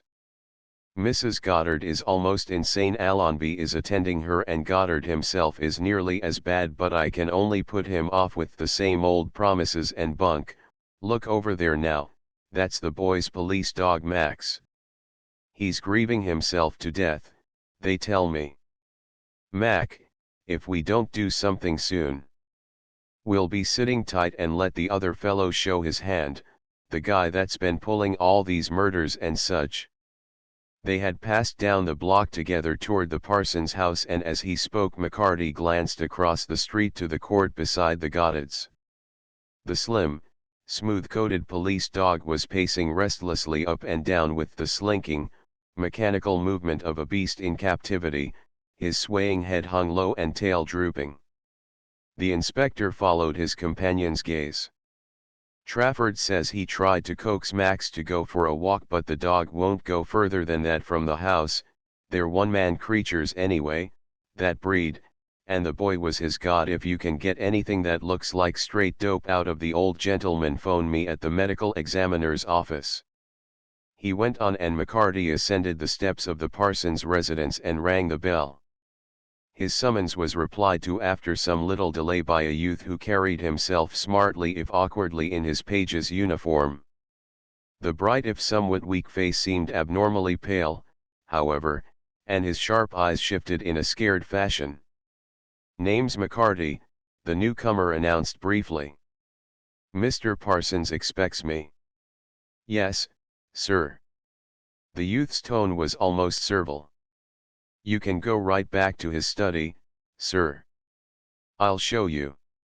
He led the way to the room which McCarty had already visited surreptitiously 2 nights before, and knocked on the door. "Come in." The same dignified, elderly voice which had sounded over the telephone answered the rapping, and a man rose slowly from behind the desk as they entered. He was tall and powerfully built, with a keen, intellectual face softened by warm, gray eyes and a well-molded mouth, sensitive yet firm. His finely shaped head was covered with a shock of snow-white hair as long as a mane, and his old-fashioned high stock and severely cut black coat made him resemble a figure from the past. He looked to McCarty's eyes as though he might have stepped out of one of the frames in his own portrait gallery, but there was no suggestion of a pose about him. Without sound or gesture he appeared to dominate the room, and his caller felt almost abashed in his presence. What would the old gentleman think if he knew the actual burglar stood before him? McCarty could feel his honest face grow hot, but he held his chin a trifle higher. After all, Parsons had known about fluorine gas and powdered calabar-bean.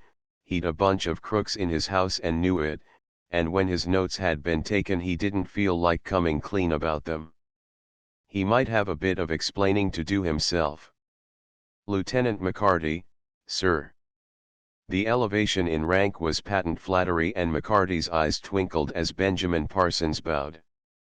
"That will do, Danny. Mr. McCarty," he added as the page boy withdrew, "I have asked you to come here because your inspector is occupied with matters of graver import to the little community in the mall. From your question over the telephone this morning I gather you have been informed of the occurrence here on Wednesday night." "Yes, Mr. Parsons," McCarty replied. "Your house was entered by way of the rear window, wasn't it, and some papers taken?"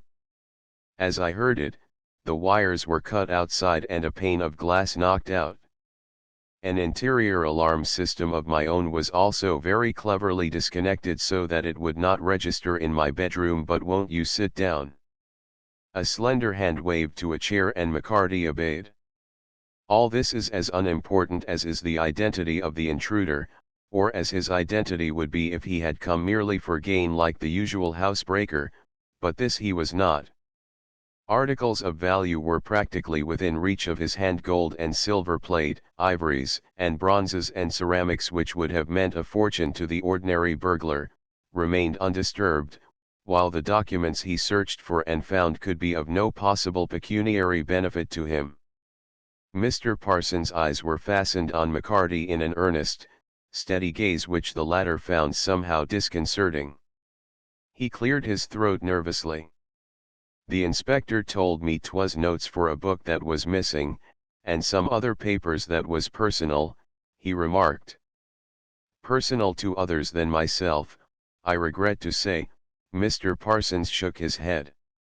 "That is why I did not go into particulars at first, but since I reported the matter to the authorities I have made another discovery which, taken in connection with the rest, leaves me no choice.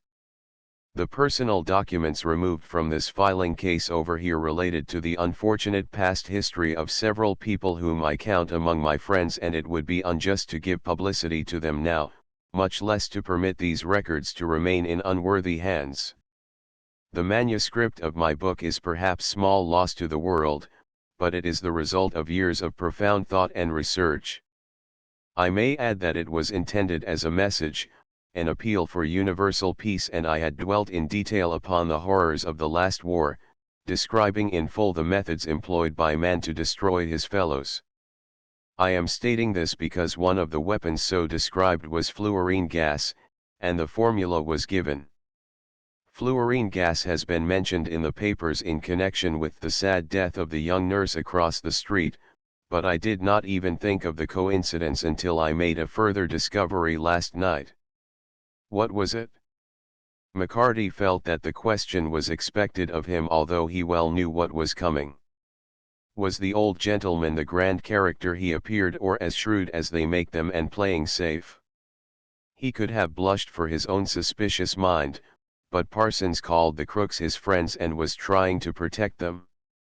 What the devil did it all mean? When your inspector first called upon me to make certain inquiries last week, at the time a manservant from the same house as that in which the young girl passed away also died, he told me of the poison believed to have been used, physostigmine. Calabar bean, McCarty nodded. Quite so. I had never heard of it, as it happened, and I looked it up in some books of reference I have, books in common use in every home of intelligent interests. I was called away before I had finished reading the article and marked the page. That page, Mr. McCarty, has been torn from my encyclopedia, and this could only have been done on Wednesday evening. The gentle yet dominating voice had continued in its level, perfectly controlled monotone, and McCarty looked down at the floor but felt impelled to raise his eyes again. If only the old gentleman would look away for a minute. It seems like a queer sort of burglar that would tear a page out of a book he could find anywhere, and the fact that it was an article about Calabar bean, and the notes on fluorine gas gone too. The words stuck in McCarty's throat, but he forced himself to go on. Why should he have took them just from here, when the damage was done with the both of them, and how did he know where to get them, anyway? I have been asking myself those questions, but I cannot answer them. However, I am convinced that those two coincidences are more than coincidences, and it was my duty to report them. Yes, of course. McCarty shuffled one foot. Mr. Parsons, what's become of your butler, Chris Porter, Roberts, he called himself here. He had launched the question with deliberate abruptness, but the gray eyes did not waver. You knew of his identity? The record of his misfortune was one of those taken from my filing case. I recognized him, and he made a certain confession to me the other day. McCarty returned the gaze with interest now, and he saw Mr. Parsons start slightly, a faint flush rising in the smooth pallor of his cheeks. A confession? Christopher was a broken man, subjected to a persecution which would have been unfair even if he were guilty of the charge for which he had suffered imprisonment, but I am convinced of his absolute innocence, he asserted vigorously. A grave miscarriage of justice had been committed. I could not restore to him the years which our penal system had taken from him, but I was endeavoring to help him get on his mental and moral feet again, to win back his self-respect. Mr. McCarty, if Christopher made any supposed confession, it must have been wrung from him by coercion.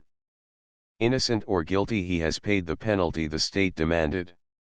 Sure, for complicity in that poisoning case, if that's what you mean, but 'twas not that he confessed. Mr. Parsons, I'd like to ask you something. McCarty bent forward.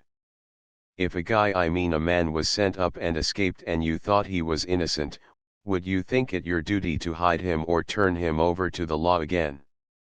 I should deliver him to the authorities. The answer came without an instant's hesitation. A man's personal opinion could not be allowed to weigh against the mandates of our laws, or our whole social fabric would centuries ago have been undermined. The individual must be submerged in the collective body, if civilization is to endure. But why, do you ask? You knew that Radley, the fellow sentenced with Porter, escaped a month ago, and that he was caught last night. I knew that he had escaped, but not that he was recaptured. Mr. Parsons spoke in oddly shocked accents. The newspapers doubtless have an account of it, but I was too disturbed in mind this morning to glance at them. Where was the unfortunate man found? Not where he was last Sunday, Mr. Parsons. McCarty retorted significantly. He's supposed to be crazy now, so he'll go to the asylum instead of back up the river, but he wasn't crazy last Sunday, nor the week and more before that, when he laid hid in the empty house next door here, fed from your table and cared for by someone in your house. That was Porter's confession, and I'm asking you, where is he? He has gone. Parsons rested his elbow on his desk and shielded his eyes with his hand. I never suspected this. Christopher laid the table for breakfast as usual this morning and arranged the mail and the newspapers. It must have been then that he saw the account of Radley's capture and ran away, panic-stricken for fear that he might fall into the hands of the law again. I have thought that he seemed more deeply troubled this week, if he had only come to me, and let me convince him of his higher duty. I have failed with him, failed. Deep distress throbbed with a note of pain in his tone, but McCarty persisted dryly, "That's as may be, sir. He left about the time the papers came. That'll be around 8 o'clock. Was it before or after you phoned to me that you knew of it?" Mr. Parsons' hand fell. "Just before. I knew no reason for his departure and he left no word, but the condition of his room showed hurried flight. It was then that I decided to place myself unreservedly in your hands. Because of that missing dope about fluorine gas and Calabar bean, and his own past history." McCarty demanded. "Because he'd already been convicted of poison." "Stop." Mr. Parsons rose. "Christopher was innocent of that old charge, and he was equally innocent of the crimes which have been committed this past week. He was mistaken in his sense of duty, but not a murderer." Chapter 18 Checkmate. McCarty left the Parsons house a few minutes later, his mind a chaos of conflicting impressions. With the sonorous, dignified tones still ringing upon his ear and the deeply concerned gaze yet seemingly bent upon him, Benjamin Parsons appeared the epitome of rectitude and righteousness. But had he been as certain of Porter's innocence as he claimed, and was he as ignorant of where he had gone? He crossed the street to Orbit's house and glanced again into the court between that and Goddard's. Max was still there, but he had lain down as though exhausted, and his ribs, glistening with the rain, showed pitifully gaunt. Why didn't they take the poor fellow in? McCarty stopped and spoke coaxingly to him. The dog slowly rolled his lackluster eyes upon him but made no other response. For a long minute McCarty stood thoughtfully regarding the dog. When, at last, he continued on his way, there was a curiously absent look upon his face. Chingley admitted him and took him to the library where he had first been received. A small fire of some strange, peat-like fuel was burning on the hearth, sending out iridescent flames and a faint pervasive odor as of sandalwood, and before it Orbit was seated, with a stout, florid man in tweeds. "Good morning, McCarty. I rather thought that you or the inspector would look in on me this morning." Orbit turned to his guest. "Sir Philip, this is Deputy McCarty, the official who is working with Inspector Druitt on the investigation into this hideous mystery." Sir Philip Devereux nodded to the ex-roundsman cordially. "Shocking affair, this." "Shocking," he commented. Here for a little private chat with Mr. Orbit, what? I'll leave you no, don't go, Sir Philip. Orbit demurred smilingly. You know all the circumstances and McCarty and I haven't anything private to discuss. I hope he's brought me some news. You heard about what happened to me the other night. I did that, McCarty nodded. What do you think 'twas done for, if nothing was taken? Haven't the remotest idea. Sit down here by the fire, man, you're soaked through. Orbit added hospitably. I'll have Ching Li bring you a touch of something from my private stock. No, thank you, Mr. Orbit, I've a twinge of the gout now and then, though you mightn't think it, McCarty explained speciously. I just dropped by to see if you'd thought of anything to add to what you told the inspector about the chloroforming. Nothing. The whole thing happened so quickly and the impressions left on my mind were so vague, that I am afraid I can be of little use to you. One thing seems certain, the fellow didn't intend me to die from the effect of it, since he stopped to open the windows and throw away the cloth he had used to anesthetize me. Orbit shrugged. The incident is absolutely inexplicable except on the supposition that his only intention was to terrorize me, and that is really too absurd to consider. It was an outrage, declared Sir Philip suddenly. Damn, it passes belief. The chap must be a fiend or mad. What object could he have in doing Hughes in? I say, there was a valet for you, then the girl, too. That poison gas theory seems to be rot to me, too utterly impossible with you there in the room, but the girl is dead, isn't she? There you are. He leaned back in his chair and puffed thoughtfully at his cigar. His host turned to McCarty with a faint hint of amusement in his eyes, but it was quickly overshadowed by sadness again. The girl is dead, poor creature, and I cannot help feeling that the blame in some way rests at my door, for I invited her in. However her death was brought about, the child escaped, though, we have that to be thankful for. We are none of us safe here on the Mall while the murderer is free to come and go in our houses at will, killing with impunity whenever the horrible impulse comes to him. I was reluctant to offer my hospitality to Sir Philip under these harrowing circumstances, but he expressed himself as willing to abide by the consequences. Ripping experience, the baronet nodded again. Sorry I'm sailing tomorrow. Like nothing better than to stop and see it through. Old chap over the way was robbed the same night, I hear. Any clues left there, McCarty? There was no hint of sarcasm in his tone, but McCarty flushed darkly, then he darted a quick glance at the questioner and a slow smile dawned. The Britisher was trying to get his goat. Yes, sir, the same as here, he replied. Mr. Orbit, you've that chloroform bottle?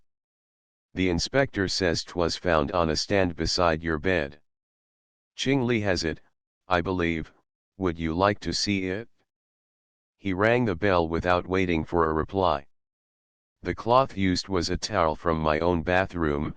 It's evident that the fellow was familiar with the house and knew his way about, but how he got in that side door leading from the card room, if Ching Li really bolted it as usual the night before? Oh, Ching Li. The butler had appeared silently in the doorway and now Orbit addressed him in a rapid patter of Chinese. Ching Li, as impassive and wooden of countenance now as before the tragedy, bowed and departed, and McCarty turned once more to Orbit. What time was it, as near as you can figure, that you were doped? I should say, around 2 o'clock in the morning, perhaps a trifle before. Sir Philip and I sat up till after midnight playing chess, and when I retired I tried for more than an hour to sleep before I took a bromide. Things grew hazy after that and I don't know how long I dozed before I was conscious of someone in the room. You got no whiff of anything else before the chloroform hit you? McCarty asked. No smell of a pipe or cigar if the guy was a smoker, maybe. I smoke so constantly myself that I would scarcely have noticed it even if there had been time and I were fully awake. Orbit raised his brows. You smoke yourself, McCarty, could you have detected it? Sure, McCarty stated the fact modestly.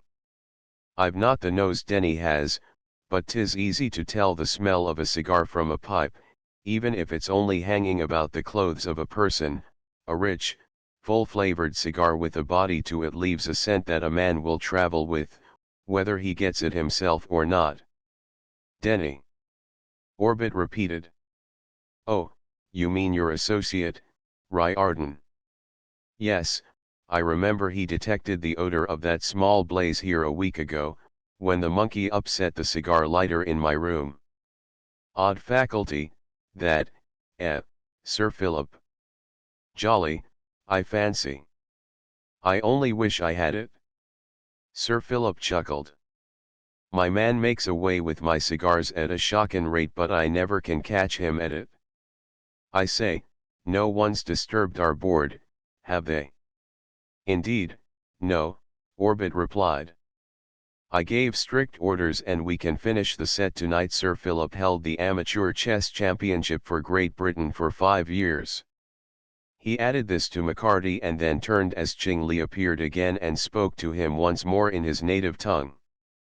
The butler advanced and placed in McCarty's hands the bottle he had seen in Orbit's room 2 nights before. Has it been uncorked, do you know, since 'twas found beside you? McCarty regarded the contents critically, removed the cork himself for a cautious whiff. Hurriedly replacing it, he handed the bottle back to Ching Li and rose. I don't think so, Orbit whipped out his handkerchief and pressed it to his nose. I am susceptible to that odor, at any rate, since Wednesday night, sorry not to be of any greater help to you. I shall depend on you and the inspector to keep me informed of any developments that may arise. As McCarty trudged through the driving rain toward the east gate once more, he shook his head.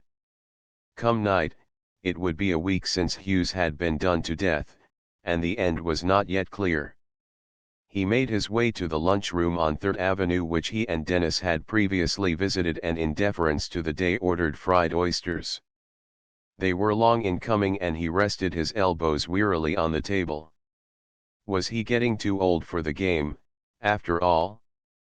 In days gone by, when he was in harness, he'd have got to the truth long since. It had been a dog's life in more ways than one, yet he regretted more than ever that he had left it and grown rusty. All at once he straightened in his chair and sat staring at the cynical warning to watch your hat and coat on the wall before him as if the legend were wholly unfamiliar to him. The belated appearance of the waitress with the oysters roused him from his stupor and he rose hurriedly. Don't want 'em, he muttered thickly. Gimme the check, I got to beat it. Spilling a dime onto the table he took the slip of pasteboard, paid for his untouched food at the cashier's desk and went out as one in a dream. Once around the corner he seemed galvanized into life and set off briskly enough for the subway. 20 minutes later he presented himself at headquarters and after being closeted with the chief of the detective bureau for some little time he departed, armed with certain credentials for the main office of the telephone company. There he spent a long and seemingly unproductive hour going over the calls from the Gotham Exchange, which included the New Queens Mall, for the previous Tuesday. Over Goddard's private wire had gone numerous messages before Trafford had called Blaisdell's studio, and in the late afternoon, when Horace's continued absence had caused alarm, there were fully a score of numbers registered before Goddard himself had summoned McCarty. Orbit's telephone, too, had been busy, with the caterer, decorator, florist, and a musical agency, in connection with the function of the afternoon. 3 messages to the coal dealer and innumerable others followed, presumably sent by guests until the evening was far advanced. Only 4 calls had been sent from the Bellamy house and they appeared to have been made by the lady herself, for they were to modiste, hairdresser, perfumer and a prominent department store. Parsons' telephone had been connected with a foreign consulate, several charitable societies and a banking house, while the Sloan household had communicated with Dr. Allenby, a drugstore, an agency for male nurses, the office number of a noted financier, and several residence numbers of equally well-known persons. McCarty copied one or two numbers from each list and sallied forth to verify them, but, although the afternoon was long, twilight had not yet come when he returned to his rooms and entered cautiously. They had not been intruded upon on this occasion, but he remained only long enough to secure the page torn from the encyclopedia and then slipped out again through the teeming rain to the firehouse which domiciled Engine Company 023. Dennis was matching nickels with Mike in the dormitory and reaping a rich harvest, but he hastily promised the loser his revenge later and slid down the pole to join McCarty. "I've looked for you all afternoon," he declared reproachfully, adding, "You've news.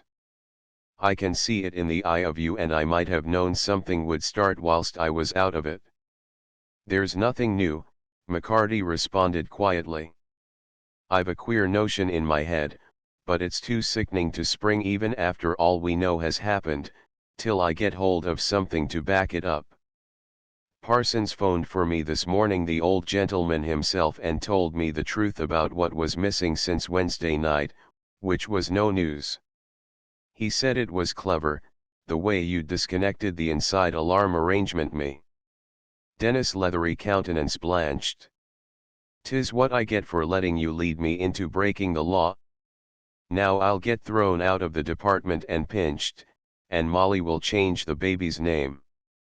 "Oh, Parsons did not know 'twas you, Denny, he just said it had been cleverly done," McCarty hastened to explain. "I sprung it on him about Porter and Radley and asked him what would he do if a fellow escaped that he thought was innocent and came to him, and he spoke up quick that he'd turn him over to the authorities anyway, 'twould be his higher duty to our social fabric, whatever that is." "It would it?" Dennis ejaculated in fine scorn.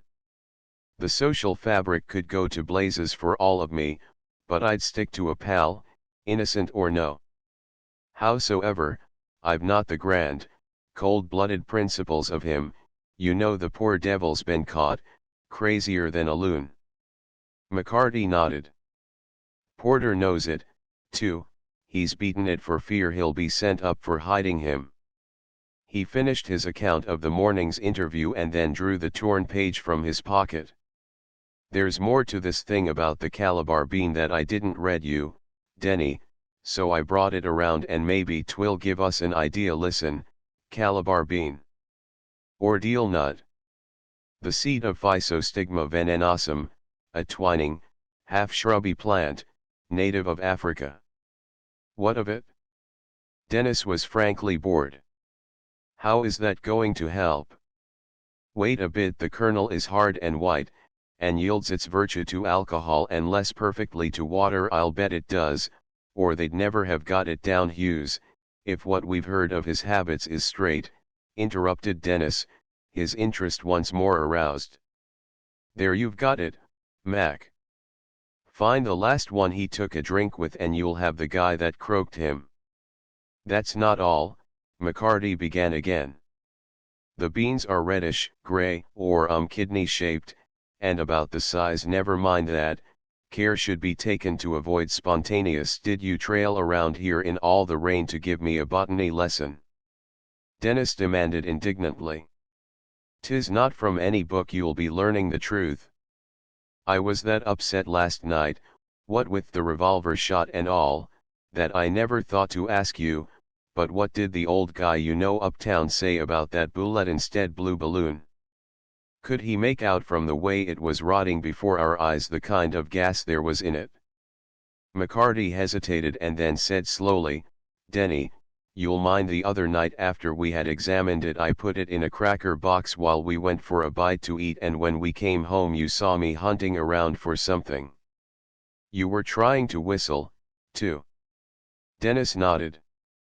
"That always means you think you're putting something over. What was it?" I was hunting for that cracker box.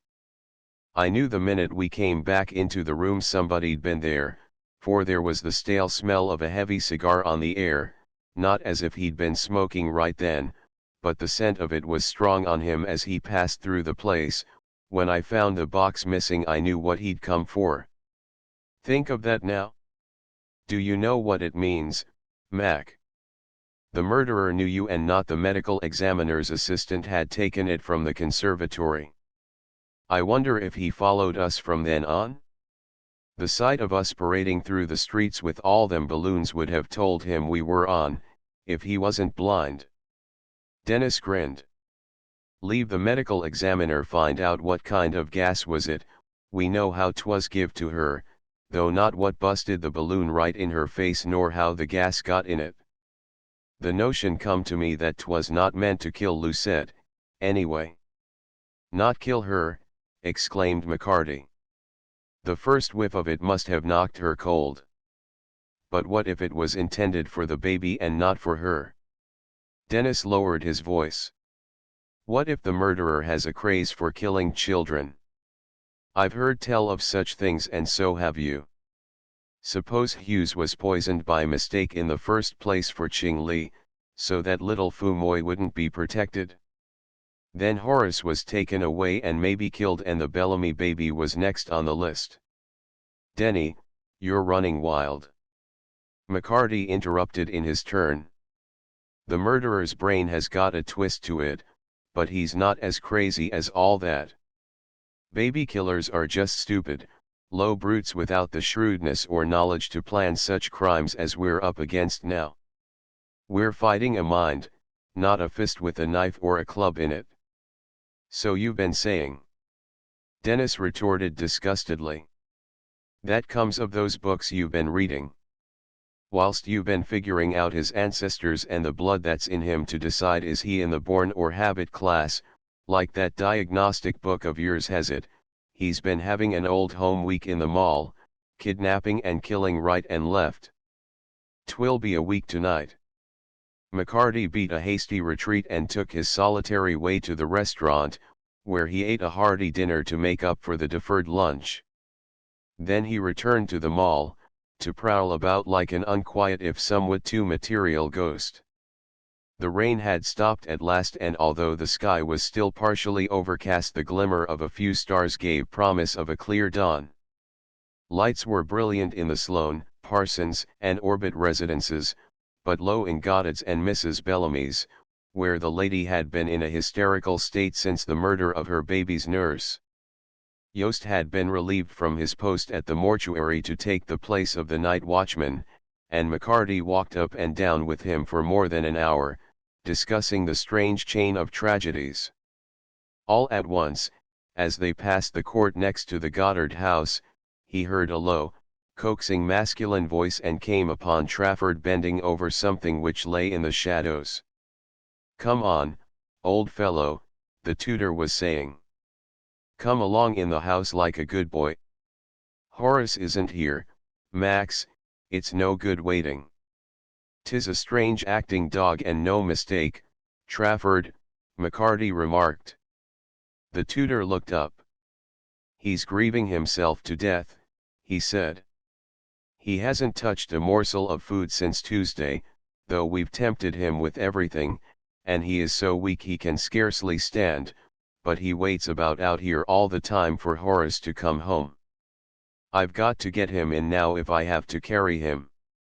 At this juncture, however, Max rose languidly to his feet and began sniffing at McCarty's boots, whining softly.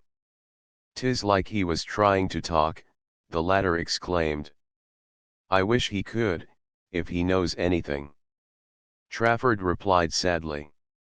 "If Horace isn't found soon, his mother will lose her mind.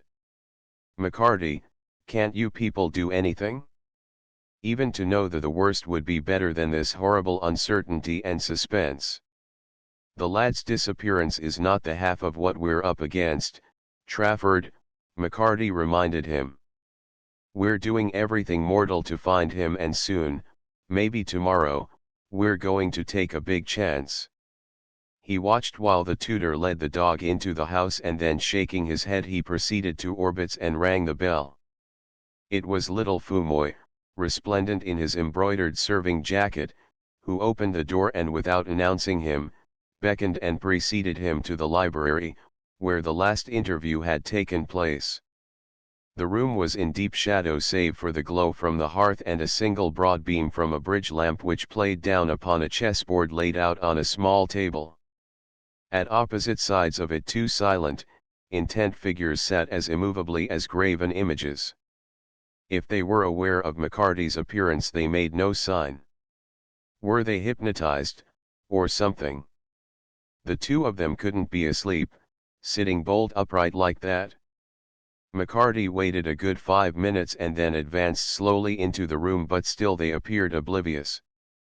Orbit was sitting forward, his eyes glued on the board, his hands clasped and elbows resting on the arms of the chair, but the florid-faced Englishman appeared to be gazing off into space with the intent yet absent look of one absorbed in profound concentration. Then slowly Orbit's right hand disengaged itself from the other and he moved a figure upon the board, his hand almost mechanically seeking its former position. A little smile twitched at the corners of Sir Philip's mouth, and with a swift intake of his breath he moved, sweeping from the board the figure of shining white with which Orbit had just played. The latter instantly lifted his head and raised his eyes to the high, beamed ceiling. With the slight gesture the first sound broke the stillness, as a muffled, barely audible exclamation came from Sir Philip's throat. Orbit made one more move and then glanced in amused commiseration at his friend. "Checkmate, Sir Philip. I shall give you your revenge in London next season. I say. That was damned clever. Led me right into ambush, what? I wish some of the masters could have seen it. Oh, there you are, McCarty. Are you a chess player, by any chance?" "No, sir." McCarty advanced a step farther. "Mr. Orbit, Fumoy showed me straight in and I waited so as not to disturb you." "That's all right." Orbit nodded pleasantly. "Our game is over. You have news for me." "Of a sort. You recall saying on Wednesday that you thanked heaven the Bellamy baby was old enough to talk?" "Yes." Orbit responded eagerly. "I have tried several times to see Mrs. Bellamy and little Maud, but the mother is still almost overcome by the narrow escape of her child and will not permit her out of her sight for a moment, while she herself is too prostrate to see anyone. The little one talked to me the other day," McCarty vouchsafed. "She did? Why didn't you tell me?" Orbit pushed back his chair and rose. "Did she see anyone, hear anything? Tell me, for God's sake. This may be most important." His fine eyes had lighted and the latent excitement seemed to have communicated itself to his guest, for Sir Philip also rose. "No, sir. She knew no more than you or I, but she kept asking for her balloon. It seems Lucette had bought it for her off a walk by the gate just before you invited them in. 'Twas a blue one, the baby said, and she was persistent about it, but I recall seeing no toy balloon in that conservatory. Did you?" "No." Orbit shook his head. "I really don't know, though. I didn't notice particularly." "Surely it couldn't have had anything to do with the case, though. What is it, Fumoy?" The little coffee boy spoke rapidly in Chinese, and after a moment Orbit turned with a gesture which included Sir Philip and McCarty. "I am wanted on the telephone. You will excuse me." When he had left the room the Englishman glanced again at the chessboard with the self-centered absorption of the enthusiast. "Too bad you didn't understand that play. Dash it all. Very clever. On the 21st move, his knight captured my pawn. Check. I moved the king to the queen's square. By Jove, he moved the queen to bishop's 6th. Check. I captured his queen with my knight and then Orbit moved his bishop to king's 7th. Checkmate. Devilish trick, I should say. Really, McCarty, he had served me with what is known in chess parlance as the immortal party. Checkmate, repeated McCarty slowly. That means calling the turn, then, blocking every play, not winning anything yourself but keeping the other fellow from moving. 'Tis a poor sort of victory, to my mind, but better than getting wiped off the board, and the secret of it is looking ahead. Chapter 19. Dennis supplies a simile. On Saturday morning, as McCarty opened his door to proceed to breakfast, he caromed violently with Dennis at the head of the stairs. "It's a wonder you wouldn't look where you're going," the latter observed.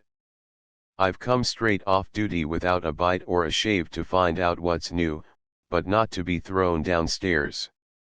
"Come on, let's eat, then," invited McCarty. "You can get a shave after and join me back here, for I've had a phone from the inspector and he'll be around soon. He's got something to tell us." Their meal concluded, Dennis betook himself to his favorite barber and McCarty returned to his rooms with the usual collection of newspapers under his arm. Before the half-open door of the antique shop he paused. From an inner room at the rear came the deep strains of a cello in a simple, oddly insistent little tune, unsuited to the strains of a stringed instrument, until they swelled into a sweeping arpeggio accompaniment. Gerard must have finished setting his stock in order, to be idling away the early morning hour with his everlasting fiddle. Nevertheless McCarty listened for a moment longer and then, pushing open the door, he went in. The cello was silenced and the little old Frenchman's withered face peered out inquiringly from between the curtains. "Ah, it is you, my friend." He came forward in welcome. "You have heard the cello? She is in a bad humor because I play upon her German music once more, but it is of a quaintness and charm, that which is song from Hansel and Gretel. I go every year to hear it." "Is that what you were playing?" McCarty asked politely. "Would it be opera, now?" "I'm not up in them, at all. It is from a fairy story for the children," Monsieur Gerard explained. "The witch builds a castle of gingerbread in the woods to attract the little ones, and when they touch it they are destroyed. But tell me, you are again of the police, is it not so? You have found the murderer of my countrywoman?" "Not yet, Gerard. I just stopped by to pass the time of day, and ask you if you should see that red-headed limb of Satan, Jimmy Ballard, hanging around. Tell him I've left town, he's too free with his pen entirely." McCarty returned with some heat. Then his manner changed.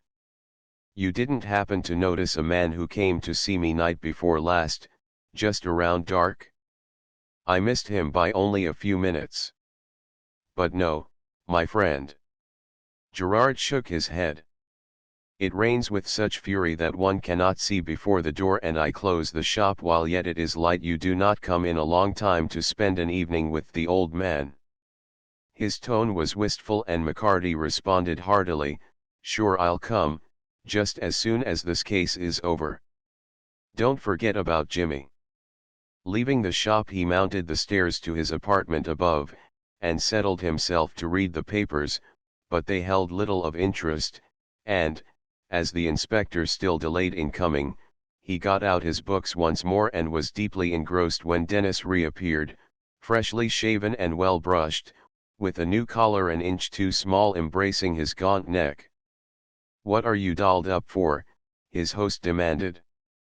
"That collar's so tight the eyes are bulging out of your head." "Leave be," retorted Dennis with dignity.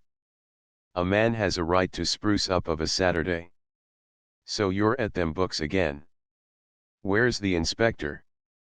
"That's his ring now." McCarty rose. "Denny, mind you listen to what I tell him about Parsons, but don't add anything to it. What he don't know will save a waste of time." "What are you?" Dennis began, but there was no opportunity for him to finish his query. The inspector had taken the stairs 2 steps at a time and entered without ceremony. Sorry I'm late, Mac. Hello, Riordan, on the job with us again? The medical examiner has had news from Washington. Washington, sit down, sir, about that poison gas, you mean? McCarty pushed forward the big armchair. Did they find out what it's made of? As much as will ever be known. The inspector's face was very grave. I don't know whether you recall reading about it or not after all this time, but during the last months of the war a report went out from the capital that a new poison gas had been invented, deadlier than anything yet tried. The formula was a secret one, the property of the government. The papers were full of it and preparations were being made to supply our troops with it when the armistice came. Nobody except the officials in charge of that department have thought much about it since until our inquiries of the last day or two. Last night Hinton Sherrard, the man responsible for the safety of that folio of secret documents, blew his brains out. The formula for the poison gas had disappeared. And 'tis that the murderer used. Dennis stared. Did he steal it from the department? Theft would have been impossible, except for someone on the inside, but the dispatches in code from Washington indicate that Sherrard has been deeply involved in some foreign financial scandal. He managed to extricate himself about 2 months ago by the payment of a large sum. The affair only reached the ears of the departmental heads when he killed himself publicly in the main dining room of the Wayland Hotel, and as he never had as much money as he is reputed to have paid out, there's only one construction to be put on it. He must have sold the formula for that gas. It must have taken a mint of money to buy it, McCarty observed thoughtfully. Any of them that live on the mall could have afforded it, I suppose, providing they wanted it bad enough, but 2 months ago. The murderer sure planned a good ways ahead. Are you certain there's no mistake about it? If nobody knows the formula. The chemist who invented it is still living and 3 other men in official Washington are familiar with its component parts. They all agree that the effect of the gas inhaled by Lucette, as shown by the autopsy, was identical with what would have been produced by the action of this unnamed gas, and nothing else known to chemistry would have had just that result. Try one of these instead, Mac. Old Mr. Parsons gave them to me, and though he doesn't smoke himself, they ought to be good. He had drawn a handful of fragrant cigars from his pocket as McCarty proffered the box from the mantel. The important thing to us about this affair is that Washington is all excited and determined to get our man and the formula before it passes out of his hands, perhaps into those of some foreign power, do you see? In case there's another war. Exactly. They're sending on some picked men from the Secret Service to investigate, and you know what that will mean. The case will be practically taken out of our hands. To the everlasting shame of the force, and through us. McCarty sprang to his feet and paced rapidly back and forth. It's hell, ain't it, Inspector? We've done all that mortal could and been blocked at every turn, like Sir Philip in the chess game with Orbit last night. 'Twould be the devil and all if we fall down on it now. You'll not. Dennis sat up suddenly, the ashes from his pipe falling upon the book laid open across his knee. Don't mind him, sir. He's got something up his sleeve, he as good as told me so yesterday afternoon. Denny. McCarty paused, grimacing horribly at the base informer. Don't you listen to him, Inspector. I had just a notion with nothing to back it up, and if I sprung it now and it turned out to be wide of the mark, there's no corner of this earth could hide us from what would come. What is it? The inspector demanded. For God's sake, Mac, don't hold out anything now. It's more than your record or my career that is at stake, the pride of the whole department is in our hands. What is this notion, as you call it? McCarty shook his head. It's no use, sir. If I had one hint of even circumstantial evidence to support it, I wouldn't be loafing here this minute, but I'll tell you what I will do. Come noon, I'm thinking I'll know whether there's anything in it or no, and if there is I'll be phoning to headquarters, with a request that'll maybe surprise you. Whatever it is, you'll let me have it, for well you know I'd make no move unless I was sure. There was an unmistakable note of finality in his tone, and Inspector Druitt acknowledged it with a shrug.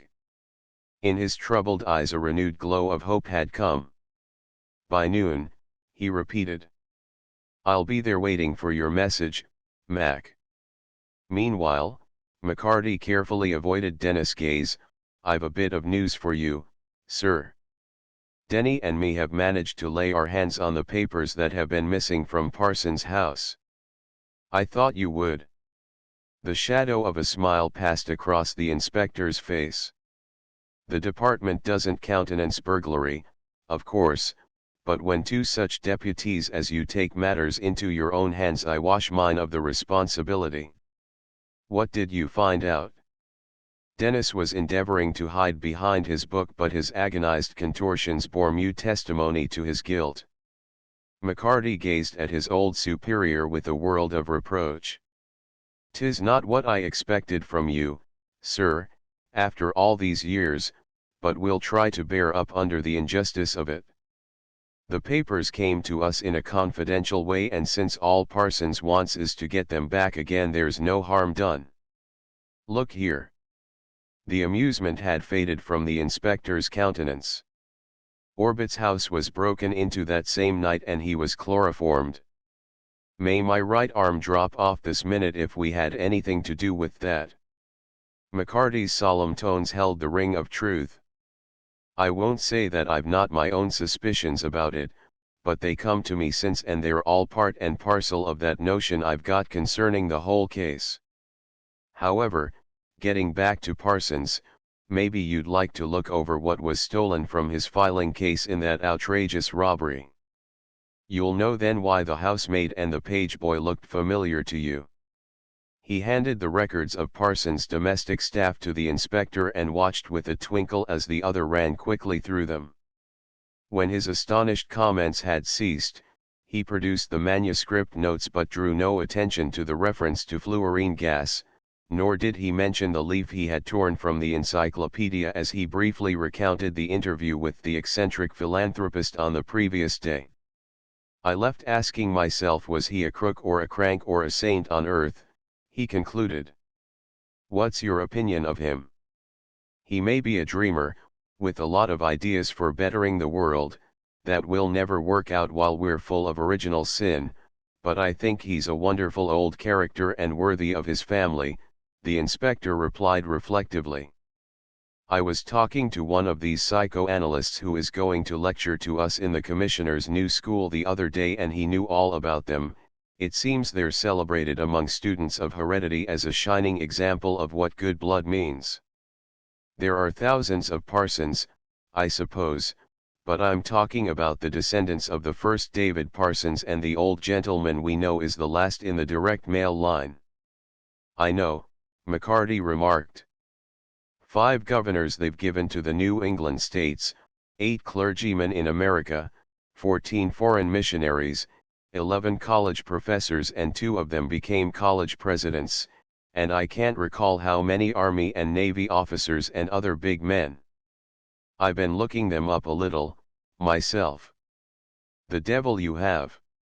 The inspector stared. Keeping up with the commissioner's latest innovations, Did you know that the Parsons have been contrasted by these same students of heredity with another family that's supposed to be the worst on record? I've no way of getting at things like those psychoanalysts, McCarty responded apologetically. What about this other family? I've forgotten the name, but they died out long ago, the male members, anyway. Every kind of crime and general crookedness was represented among them, but we're wasting time. I suppose you want me to return these papers to Parsons with the best excuse I can think of. No. We've an hour to spare before we can do anything, and Denny and me thought we'd take them to him ourselves. McCarty gazed ceilingward through the wreaths of smoke. Denny wants a little talk with him.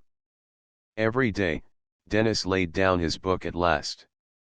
Every day, in every way, my friend Timothy McCarty is getting to be a better and better liar. Denny, what have you got hold of now? McCarty flushed hotly. One of your new lesson books, the other replied with immense satisfaction. 'Tis by a foreign gentleman with a name like an Australian bushranger's call. I bought it by mistake, thinking it was about the psycho stuff too, because I couldn't understand it.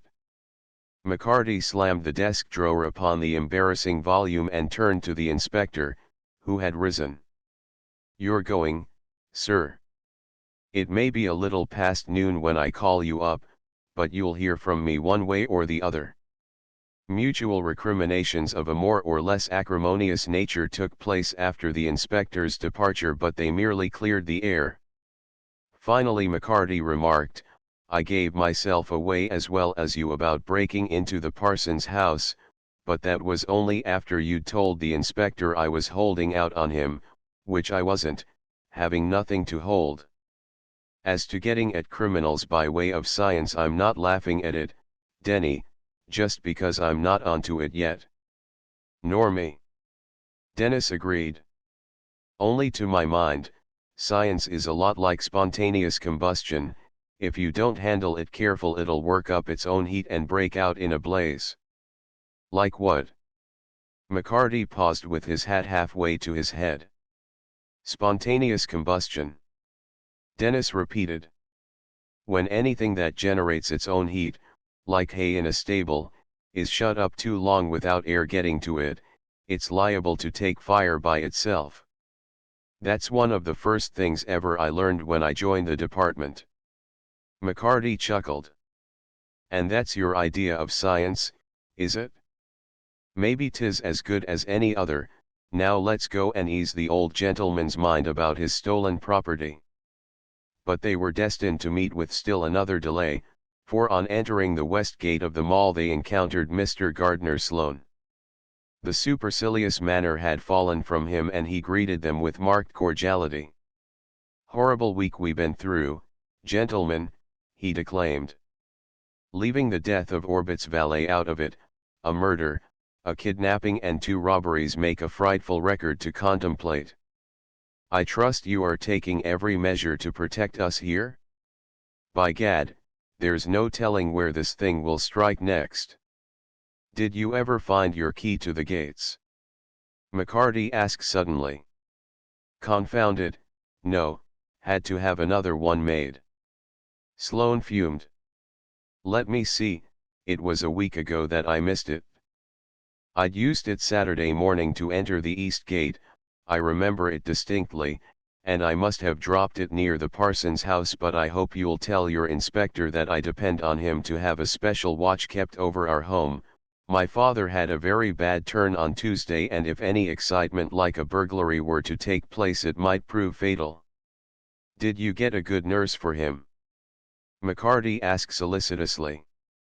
The last one you had beat it, didn't he? Otto? Oh, he's back, came Tuesday afternoon, fortunately. Stupid ass, but a splendid attendant, and my father's used to him. You won't forget to have us properly guarded?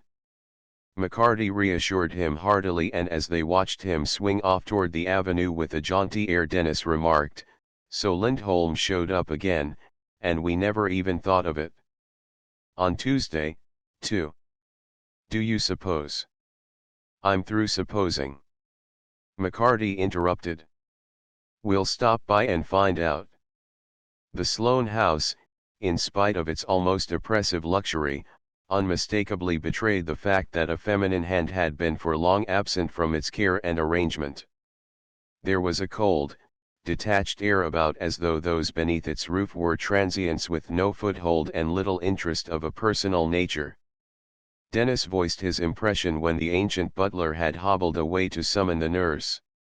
'Tis like a hotel, he whispered. Grander than most, but public-like. If 'twas the old days I'd have been minded to ask the old guy where the cafe was. You're not used to the high society we been moving in lately, Denny, McCarty replied, adding, as soft but heavy feet padded down the wide center staircase of the reception hall, wished. Here comes the square head. The man who entered almost before the words had left his lips was a blonde, massively built giant with an upstanding brush of hair so light as to be almost colorless, and sleepy blue eyes in a round face ruddy with health. I Otto Lindholm.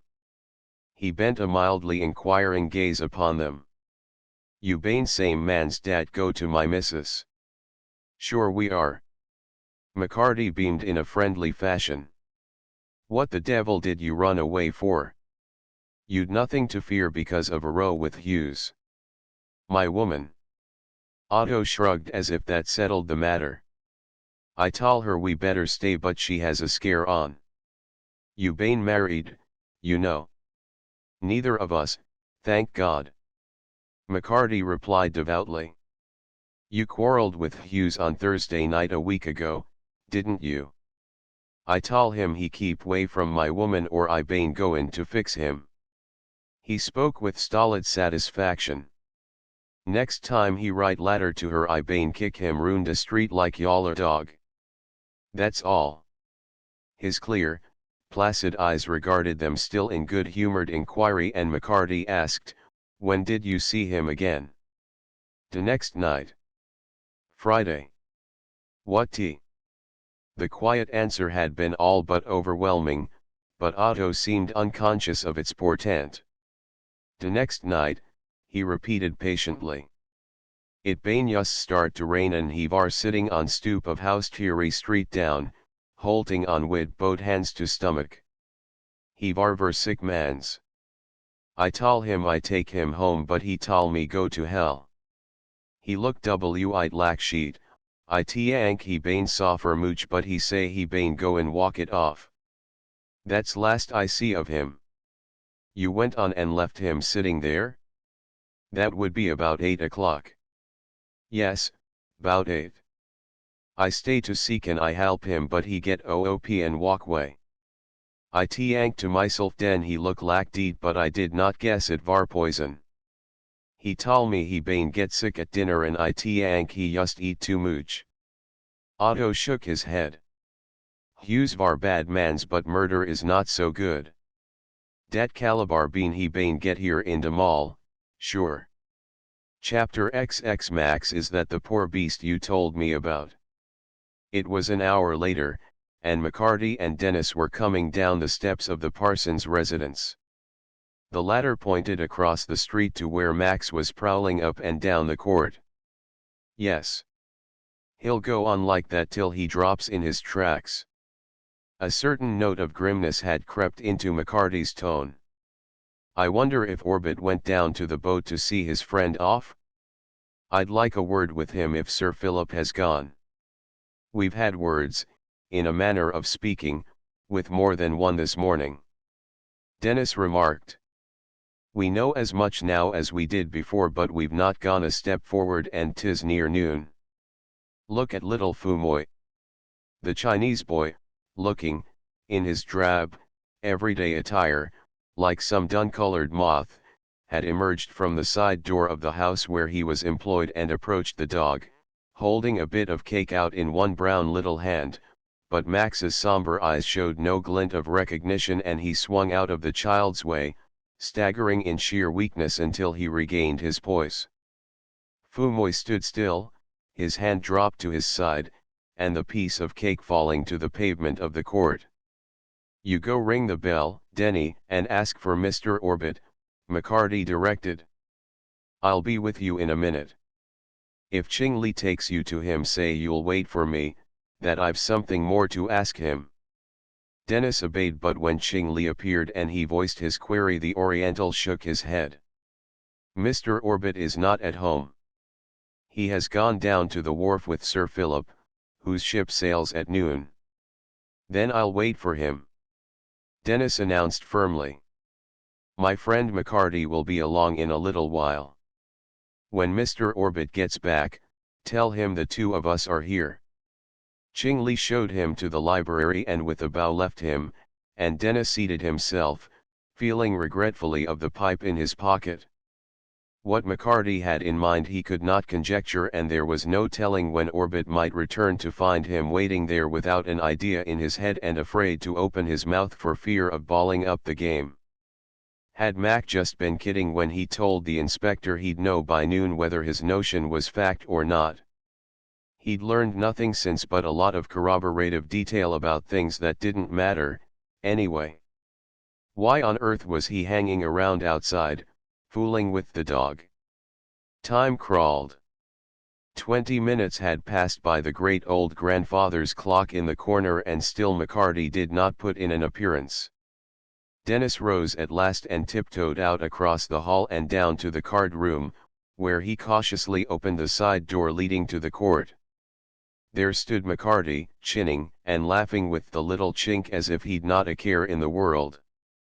Dennis took a tentative step forward, but at that moment McCarty turned with a pat on the shoulder to Fumoy and started for the rear of the house. Dennis was forced to beat a hasty retreat lest the boy find him spying. What could Mac have found to talk about to the lad? Dennis knew him too well to be taken in by that idly jocular air, and he'd not be wasting a minute at this stage of the game. Could it be from somebody in Orbit's household, after all, that Hughes had got his death dose and poor Lucette that puff of poisoned air? Could the boy Horace be even now hidden in some secret corner of Chinatown or the French Quarter?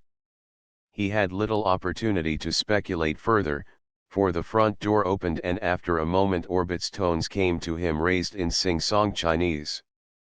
Little Fumoy replied, and then the master of the house entered. "Good morning, Riordan. Where is McCarty?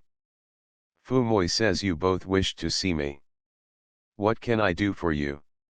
For a horrible moment Dennis' tongue clove to the roof of his mouth, and then an inspiration came.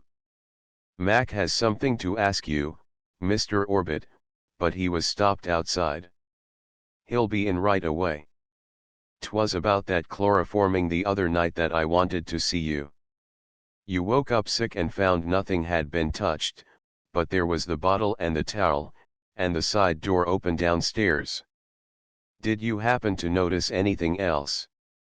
"Only proof that there were two of them," Orbit responded thoughtfully.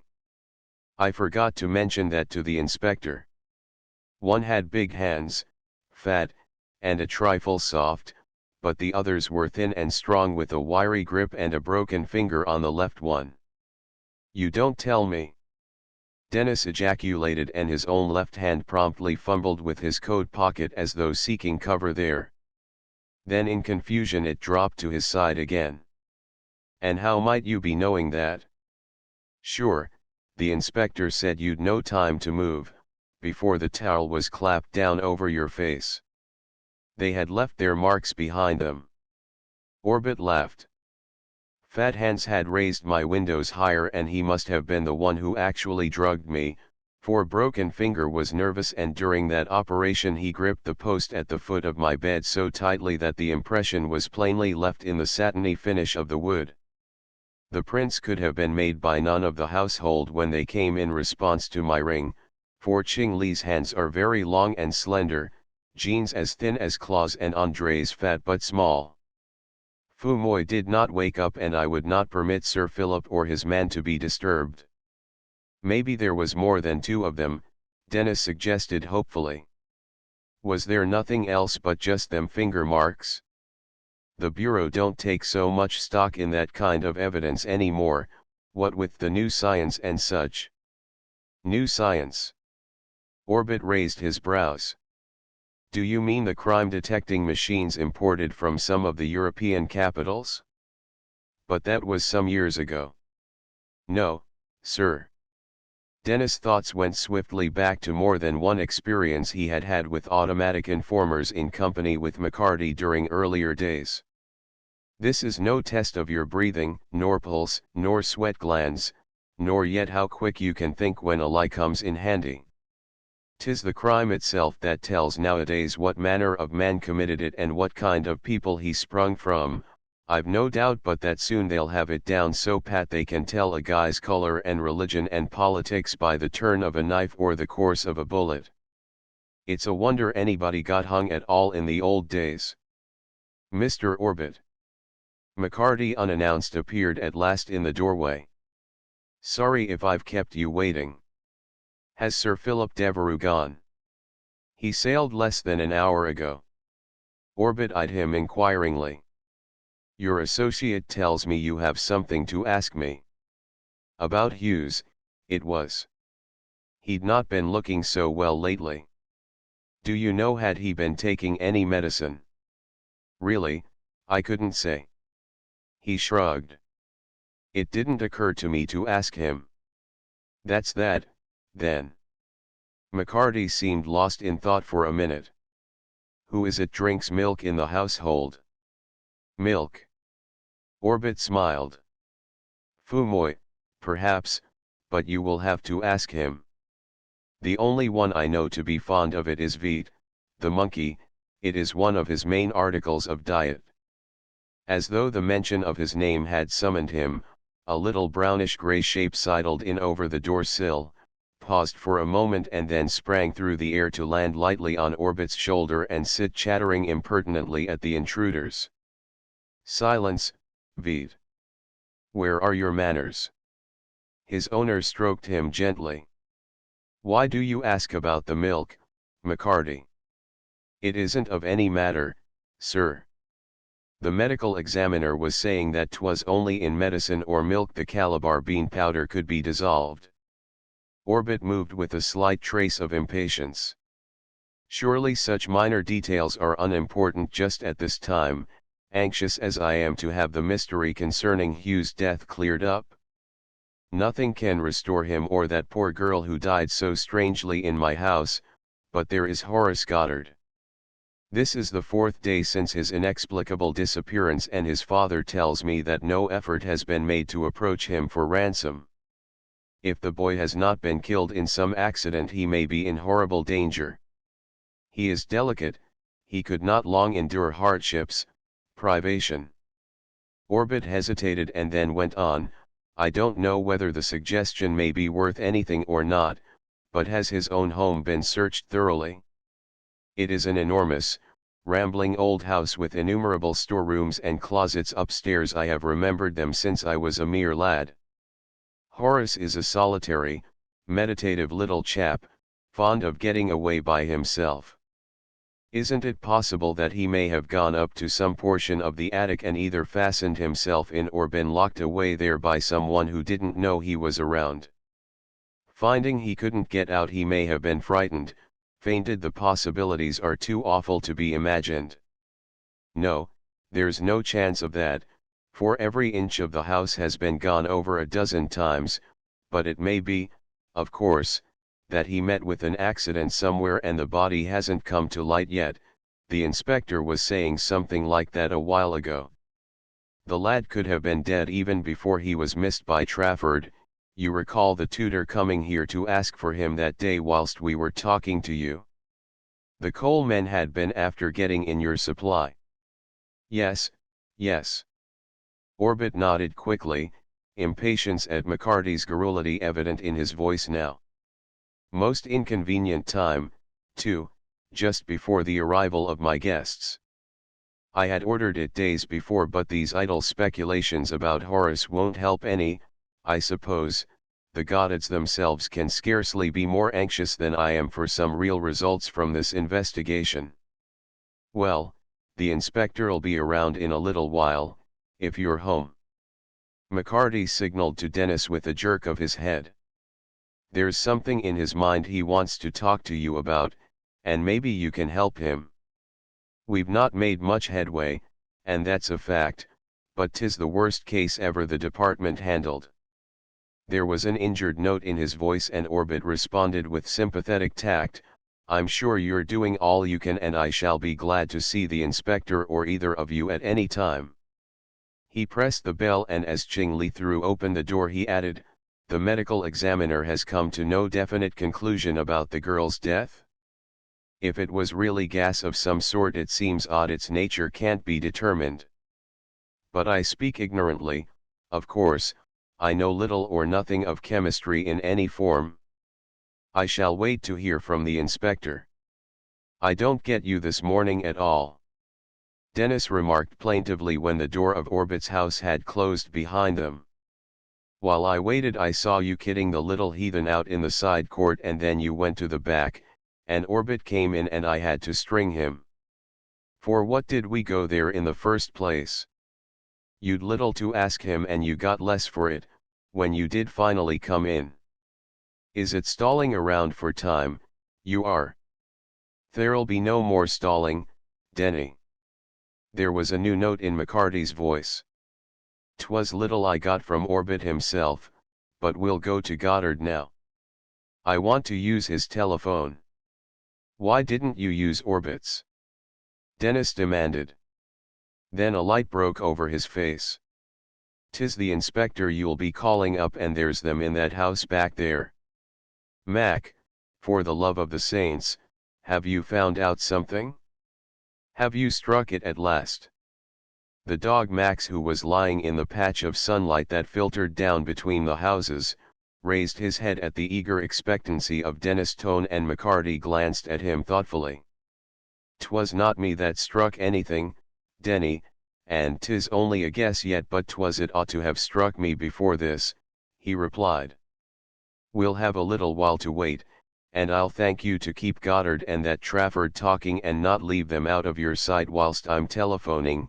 I don't want either of them listening in. Then 'tis one of them, as well as somebody in Orbit's house. Dennis gaped in amazement. Mac, what kind of a devilish plot is it? You said last night 'twas too sickening to talk about. 'Tis worse. McCarty interrupted tersely. Let be till we see what comes. Winch the butler, looking more aged and fragile than ever, ushered them into the drawing-room where Goddard presently appeared followed by Trafford. The stout little man had changed markedly in the past few days, his eyes were dim and the flesh of his face hung in folds as though deflated, while his voice had the trembling overtone of that of an old man. You have news for us, McCarty. Some word has reached you of Horace. I think I know where he will be in a little while, Mr. Goddard, McCarty replied quietly. I'll have to ask you to wait, though, till the inspector gets here, and I'll have to phone him. Can I use the one in your smoking room? I want to be dead sure it's private, for I've got to talk confidential. Thanks, Trafford, I know the way. Waiting only for Goddard's nod, he cast a quick admonitory glance at Dennis and hastened away. The latter cast about wildly in his mind for a safe topic to pursue, but the burden was lifted from him. What is it, Riordan? For God's sake, what does McCarty mean? Goddard turned to him. I've no notion, Dennis replied, truthfully enough. He's been working on something for the last day or two while I was on other duty, but I expect things will be moving now. You've heard nothing yourself? Nothing. Goddard raised a shaking hand to his forehead. I tell you, Riordan, we can't endure much more of this. If my boy were in his grave we would at least know it and learn somehow to bear it, but the uncertainty is driving us mad. Unless we know the truth soon I shall lose my wife, too. We'll know. Dennis spoke with the assurance of utter conviction. Mac's not one to start anything he can't finish, and I've worked on too many cases with him not to know the signs. If he says the lad will be found in a little while he means it, but maybe it'll be sick or something. He'll be worrying, you see, and being away from home. Words failed him, for he had read in that ominous quietude of McCarty's voice a hint of trouble yet to come. He floundered desperately in a tender-hearted attempt to pave the way. The situation was saved for him by the sudden reappearance of McCarty himself in the doorway. Denny, go out and call Yost in, the inspector has instructions for him. The latent excitement had intensified in his tone. Don't tell the whole block what you're doing, either. I don't know, myself. Dennis retorted, preparing nevertheless to obey. Shall I take his place? Now you're talking. McCarty nodded approval. He'll have a message for you when he comes out, and 'twill be all right to do what he says. The other night in my rooms when we were starting out to pay a couple of calls, I gave you something to carry. Did you think to bring it with you now? The revolver? Dennis started violently, and one hand sought his hip pocket involuntarily as he nodded. All right. You'll know what to do with it after you've talked to Yost. Send him in. Dennis departed, found the headquarters man patrolling listlessly on the sidewalk, and delivered the message. Then he paced from gate to gate in a daze of bewildered thought. Things were indeed moving.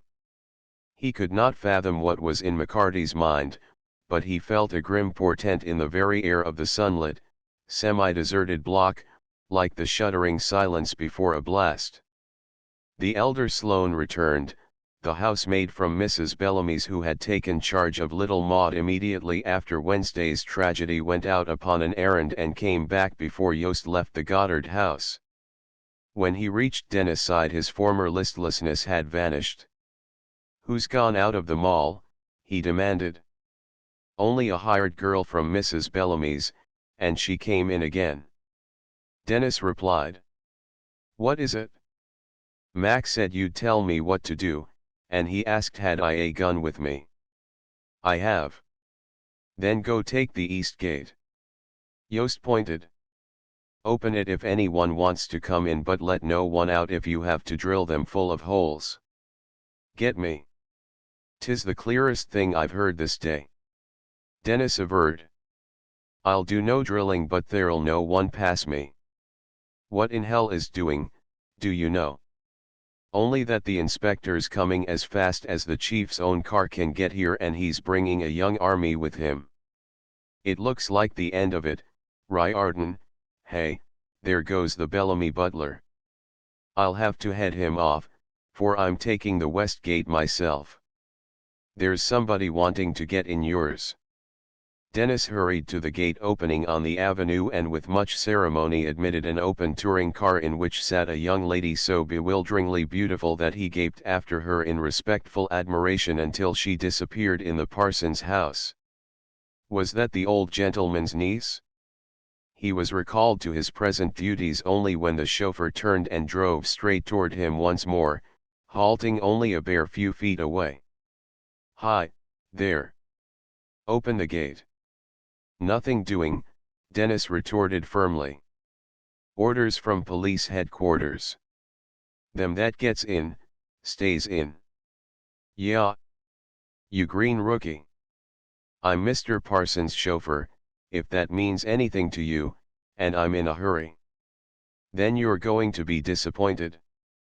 With a gingerly reluctance which would have meant sudden death had he been faced by an earnest antagonist, Dennis produced his revolver.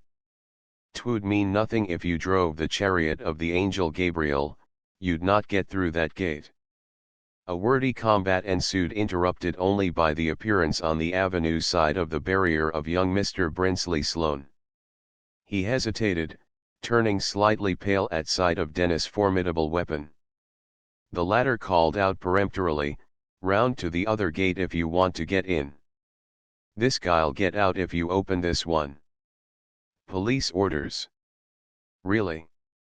Brinsley Sloane stared through his huge rimmed glasses. "This is extraordinary. What has the fellow done, officer?"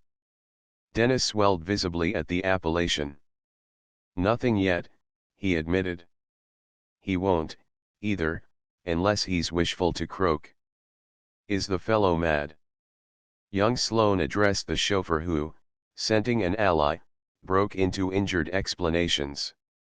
The argument became a triangular affair, although the scion of the Sloanes remained discreetly on the neutral ground beyond the gate. It was ended at last by a subdued hubbub at the farther one. Dennis turned to behold the inspector drive slowly in with several familiar officials of the department. His car was followed by a larger one packed with husky men and bristling with long-handled shovels. Dennis uttered a startled exclamation, and Brinsley Sloane let himself hurriedly in with his key, while the parson's chauffeur no longer exhibited any desire to depart. Martin appeared suddenly from nowhere and addressed the astounded deputy. "Beat it, Riordan, Mac wants you. I'll take over your job." Dennis needed no second bidding. He set off at a shambling run, unconsciously brandishing his revolver as he went, and Goddard, Trafford, and McCarty emerged from the house to meet him. He noticed as in a daze that the tutor braced his employer with an almost filial manner, and the older man leaned heavily upon him, pallid but composed. The men with the shovels were piling out of the second car, and he saw that they carried in addition enormous sooty baskets. His eyes turned wonderingly to McCarty as the inspector hurried up. "All set, Mac. The boys are posted all around the walls. What do you want done?" "Open that coal chute first." McCarty pointed to the square iron plate like a trapdoor in the center of the side court, over which Max was still hovering. "Then send your men down in Orbit's cellar to dig like hell. There's 30 tons to be moved by the 10 of them in an hour, and $1,000 from Mr. Goddard to the guy that takes out the last shovelful. Go to it." Chingley had appeared in the front door of the Orbit house and Jean at the side one, while Andre peered from the kitchen window. All at once the houseman was brushed aside and Orbit strode out. "What's the meaning of this?" he demanded. "We're going to move your coal, Mr. Orbit, the coal that was put in so quick the very hour that Horace Goddard disappeared," McCarty replied. He turned abruptly to the group who were lifting the cover of the chute. As it rose and then fell back ringing on the pavement, a long-drawn howl broke upon the air. Max, tense and quivering, was gazing down into the aperture, and McCarty motioned toward him. "'Twas him and not me got the hunch first, Inspector. 'Twas the lad's pal, here Max." Chapter XXI The Black Pyre. "Good God!" Orbit exclaimed in horrified accents. "You don't mean that the little fellow tumbled down the chute? That he was buried beneath the coal? Goddard, my old friend, what can I say to you? Surely this is only a vague supposition, a last resort. It would be too dreadful, too pitiful." Goddard's face worked, but he was unable to reply, and Orbit turned to the men who, with baskets and shovels, were filing around the rear of the house. "I'll add 1,000 to Mr. Goddard's. Work as you never did before, Inspector. Can such a fearful thing have occurred? It is incredible. How could the little chap have fallen down to the cellar without being seen? I suppose any outcry he might have made would have been drowned by the noise of the coal itself, but oh, it is too utterly horrible." His shocked, broken tones trailed away into silence, and then from below there ascended through the open chute the ring of shovels and the clatter of coal falling rhythmically into the baskets. A tortured groan was forced from Goddard's lips. Max crouched with his forepaws hanging over the edge of the aperture and his nose low between them, the hair rising in a ridge along his back and a soft, anxious whine pulsing from his throat. Dennis turned away with a shiver, and saw that Gardner Sloane had joined his son on the fringe of the group. Snape and the maids of Mrs. Bellamy's staff were gathered in a little knot just behind, with the parson's chauffeur, Danny Sayer the page boy, and the aged butler of the Sloanes, while Benjamin Parsons himself had emerged upon the steps of his home, and the lower windows of the Goddard house were thronged with the servants. From a window just above Orbit's conservatory the staring face of little Fumoy looked down in shrinking wonder. The rhythmic, dreadful scrape and rumble from beneath their feet went on as though it would never end. Goddard swayed weakly, but Trafford flung an arm about his shoulders. The inspector had replied to Orbit with non-committal gravity, and now they conversed together in an aside, while Dennis edged over to McCarty. "Why ever didn't you tell me?" he whispered. "No wonder you said 'twas fair sickening to think of, Mac. If the poor boy's found down there 'twill be one crime that's no crime at all." "How did you know?" "I don't know," McCarty responded candidly. "'Tis the only guess, though, that will cover the facts as they come to me, but Max needed none. I'm banking on the dog's instinct, Denny. Look at the back of him. It makes my own hair lift the hat from my head to see it." Dennis shivered again. Will they never have done with the shoveling? I could scream like a woman.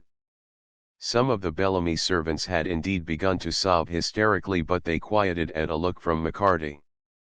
Parsons was slowly crossing the street and his chauffeur stepped aside for him.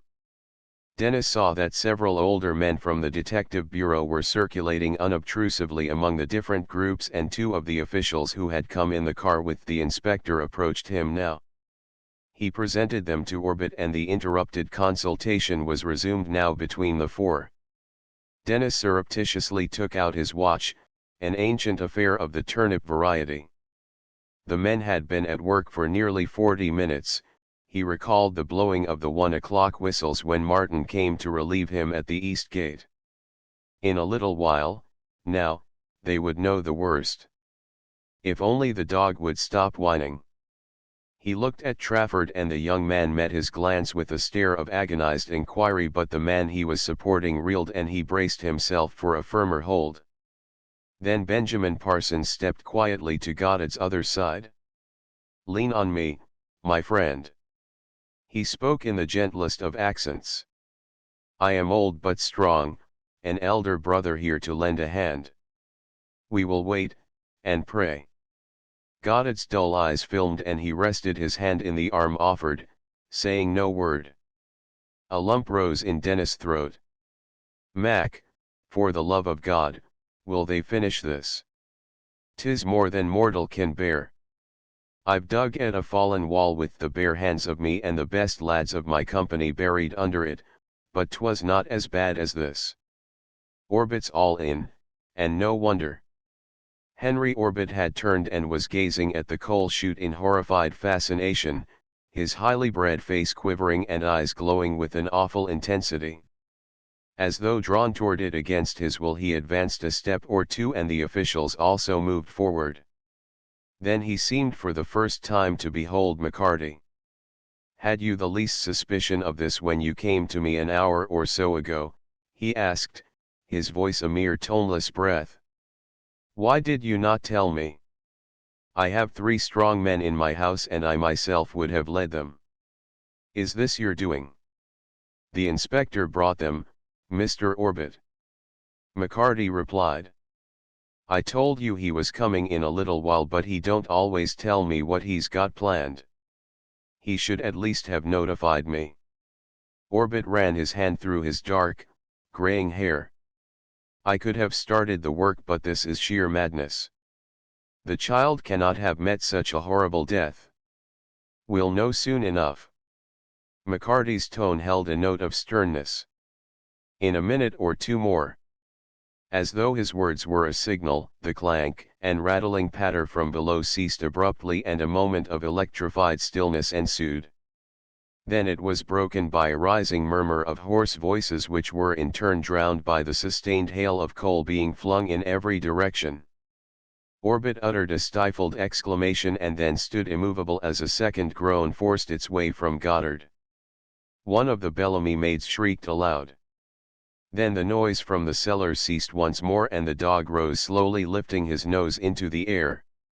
A low, wailing cry broke from him. At that moment a grimy head and shoulders rose in the opening of the coal chute and a hoarse, shuddering voice addressed McCarty. "We've found it, sir." The various groups merged and swept toward the aperture, then shrank back again in horror. A hubbub of subdued cries came from among them, but Eustace Goddard did not hear. His head had fallen forward, his knees sagged and doubled and he slumped, insensible, between the two who supported him. Instantly 2 plainclothes men were beside them and the unconscious man was carried into his house. It was significant that neither McCarty, the inspector, nor the 2 officials had moved to assist him. Now as Orbit, after his first horrified recoil from the brusque announcement, turned and hurried into the house, they followed, with Dennis bringing up the rear.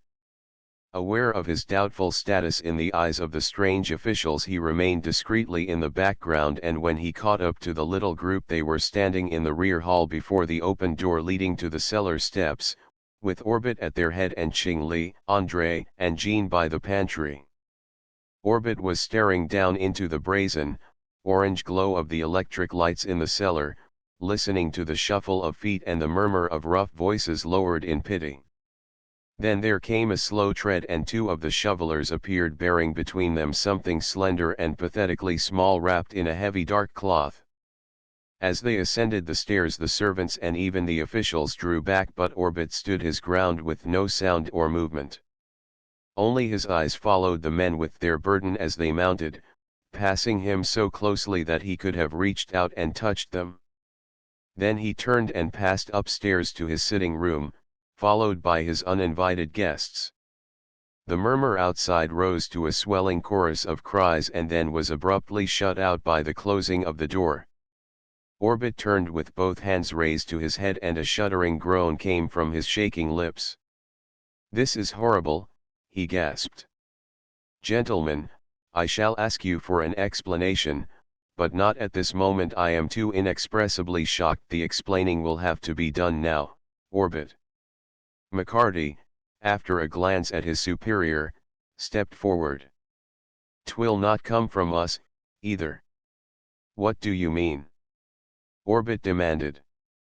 "Surely you are not mad enough to insinuate that I knew that the child was lying there? It is monstrous. Do you think I would not have let you know?"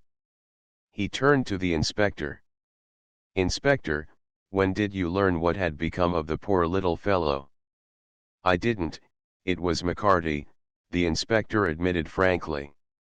"He told me this morning that he might have news for me by noon, but until he telephoned ordering the squad of men with shovels, I hadn't an inkling." "Then you—" Orbit turned again to McCarty. "'Twas the dog first put it in my head by hovering all the time about that coal chute," the latter responded. There was a new note in his voice as he went on. "It struck me too, as kind of funny you'd be having that coal put in an hour before your party, dirtying the place all up. Even if it had been ordered, you could have sent it away again, for you'd not be lighting up your furnace for weeks yet. I found then that you never ordered it till half an hour before it got here, and you'd phoned 3 times, at that, to hurry it up, yet you told me this morning that it had been arranged 4 days ago. About 20 minutes before you sent for it first, you went down to the kitchen and got a glass of milk from Andre. Did you drink it yourself, Henry Orbit?" "I did not." Orbit's eyes seemed burning into his face. "It was for Vite, the monkey." But Vite was locked up at the top of the house to be out of the way of the party, and Qing Li had the only key. Fumoy told me so. Fumoy is only a child and does not understand English well. Vite was not locked up until just before my guests arrived." "What are you trying to insinuate?" "Nothing. I'm telling you what I know.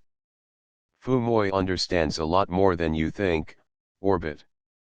What time did Horace Goddard come over to see you Tuesday afternoon? If that glass of milk was for the monkey, why didn't you ring for it instead of going yourself to the kitchen? Was it because you wanted nobody to know the lad was here? What did you put in that milk, Orbit, to make Horace unconscious or kill him, the way you poisoned Hughes? I know from Andre how you got all the servants out of the kitchen and pantries after, so you could get the lad's body down to the cellar without being seen, but why did you do it? What reason had you for bringing such a horrible death on the child who'd done you no harm? What reason did you have for murdering the valet who'd looked out for your comfort for more than 20 years? Why did you put poison gas made from the formula you bought from Hinton Sherrard into the Bellamy baby's toy balloon to kill both her and her nurse? How did you fix it to burst when it did, and what chance had you to pump the gas into it? You're far from crazy, Orbit. Why did you take the lives of these people you had no grudge against, no reason for wanting out of the way? Was it because of the blood that's in you from generations back urging you on? Answer me that, Henry Orbit. I shall answer nothing to you. Orbit's dark eyes blazed, but his voice was dangerously calm. You admit that I am not insane. I cannot say as much for you in the face of these monstrous accusations, Inspector. If you are in authority at this highly irregular proceeding, am I to understand that I am formally charged with this atrocious series of crimes? Am I to consider myself under arrest? Inspector Druitt glanced uncertainly at McCarty, and the latter nodded, a world of mingled demand and entreaty in the slight gesture. The inspector hesitated for a moment and then drew a deep breath. You are, he replied. I arrest you, Henry Orbit, for the murders of Alfred Hughes, Horace Goddard, and Lucette Guerin. The two other officials, after a startled glance between them, advanced one on each side of Orbit, but he shrugged and took a step forward. That being the case, I shall not say another word. Now you may play on this ridiculous farce for the moment. In the meantime, may I ask your indulgence for a few minutes? I desire merely to seat myself at that desk over there and write a short note to the one person in the world most interested, besides myself, in this extraordinary situation. I shall seal and address the envelope and leave it upon the desk, for you to deliver at your discretion.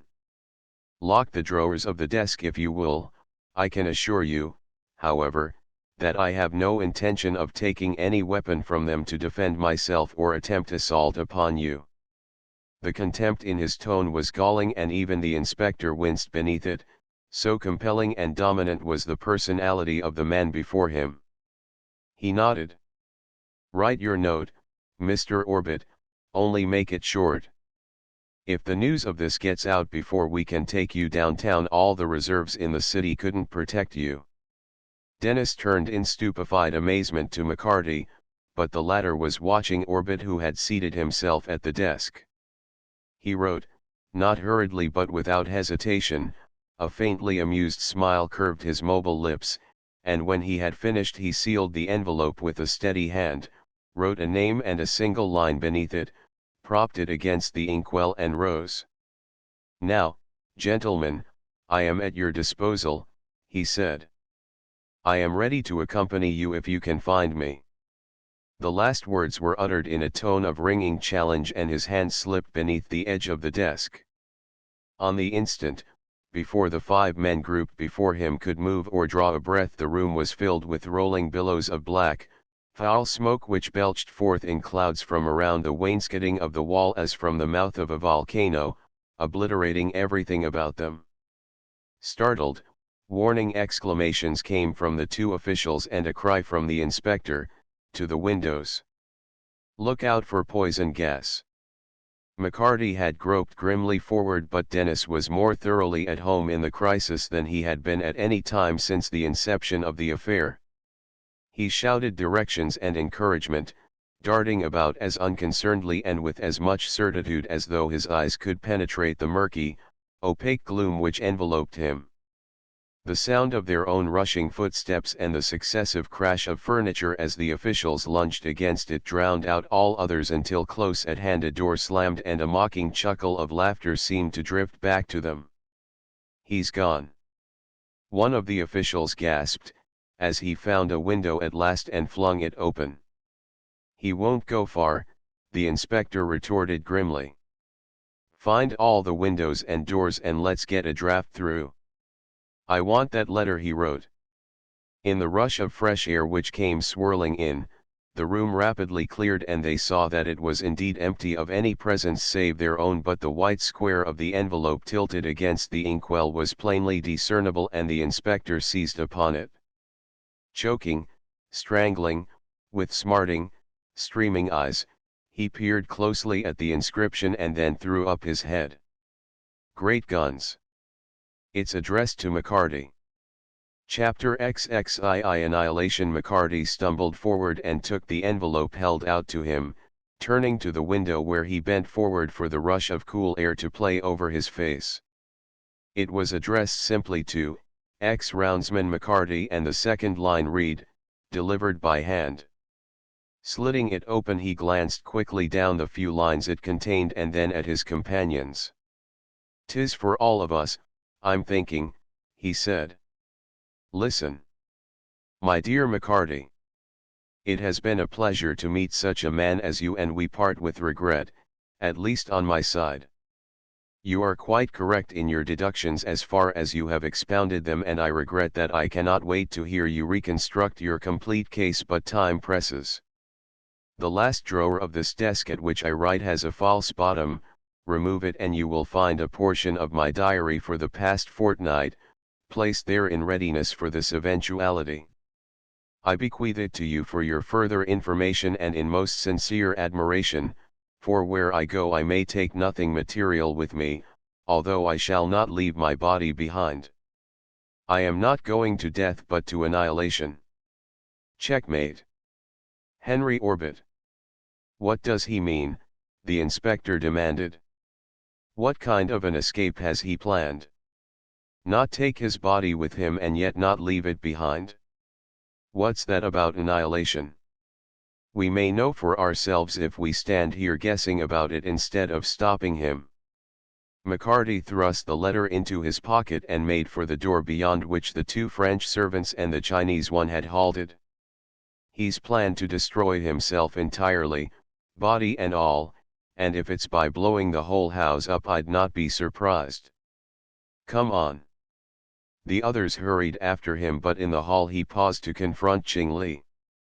"'Twas the man you worked for, Orbit, who was the murderer," he announced. "You knew that, though, you suspected it from the first, after the queer way Hughes took sick from drinking the medicine Orbit mixed for him before dinner. That's why you went next morning dressed like a Chinese laborer down to the quarter where Hughes died, to get what dope you could about it. If you don't want to get pinched for being accessory, you come clean. Which way did he go just now?" "I did not see." Ching Li's face had betrayed no slightest flicker of emotion and his tone was perfectly composed. "I came upstairs only when the shouts and the odor of smoke led me to think that the house was on fire. I saw no one, nothing. Where is his laboratory? Where is it that he locks himself away sometimes, a place that none of the rest of you enters?"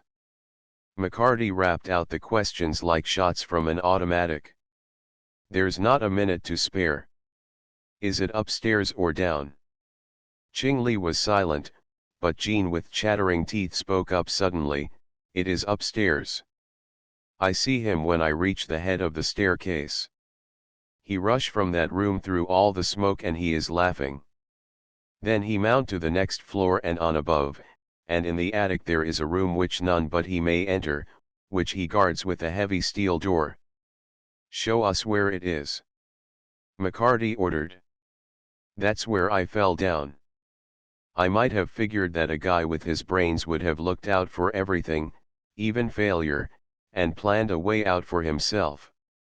He started on a shambling trot for the back stairs, with the others crowding after, but Jean slipped past him and leaped up 3 steps at a time. Past the guest rooms and servants' quarters to the storerooms and the attic above the searchers hurried, pausing only before a small wooden door. "I thought you said 'twas made of steel." McCarty turned the handle and then put his shoulder to a panel. "We'll have to break through. It is but the false one, the cover," explained Jean. "Just beyond is the real door of steel."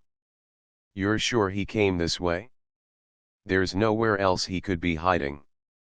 McCarty glanced at the Frenchman and then turned to his companions. "Stand back.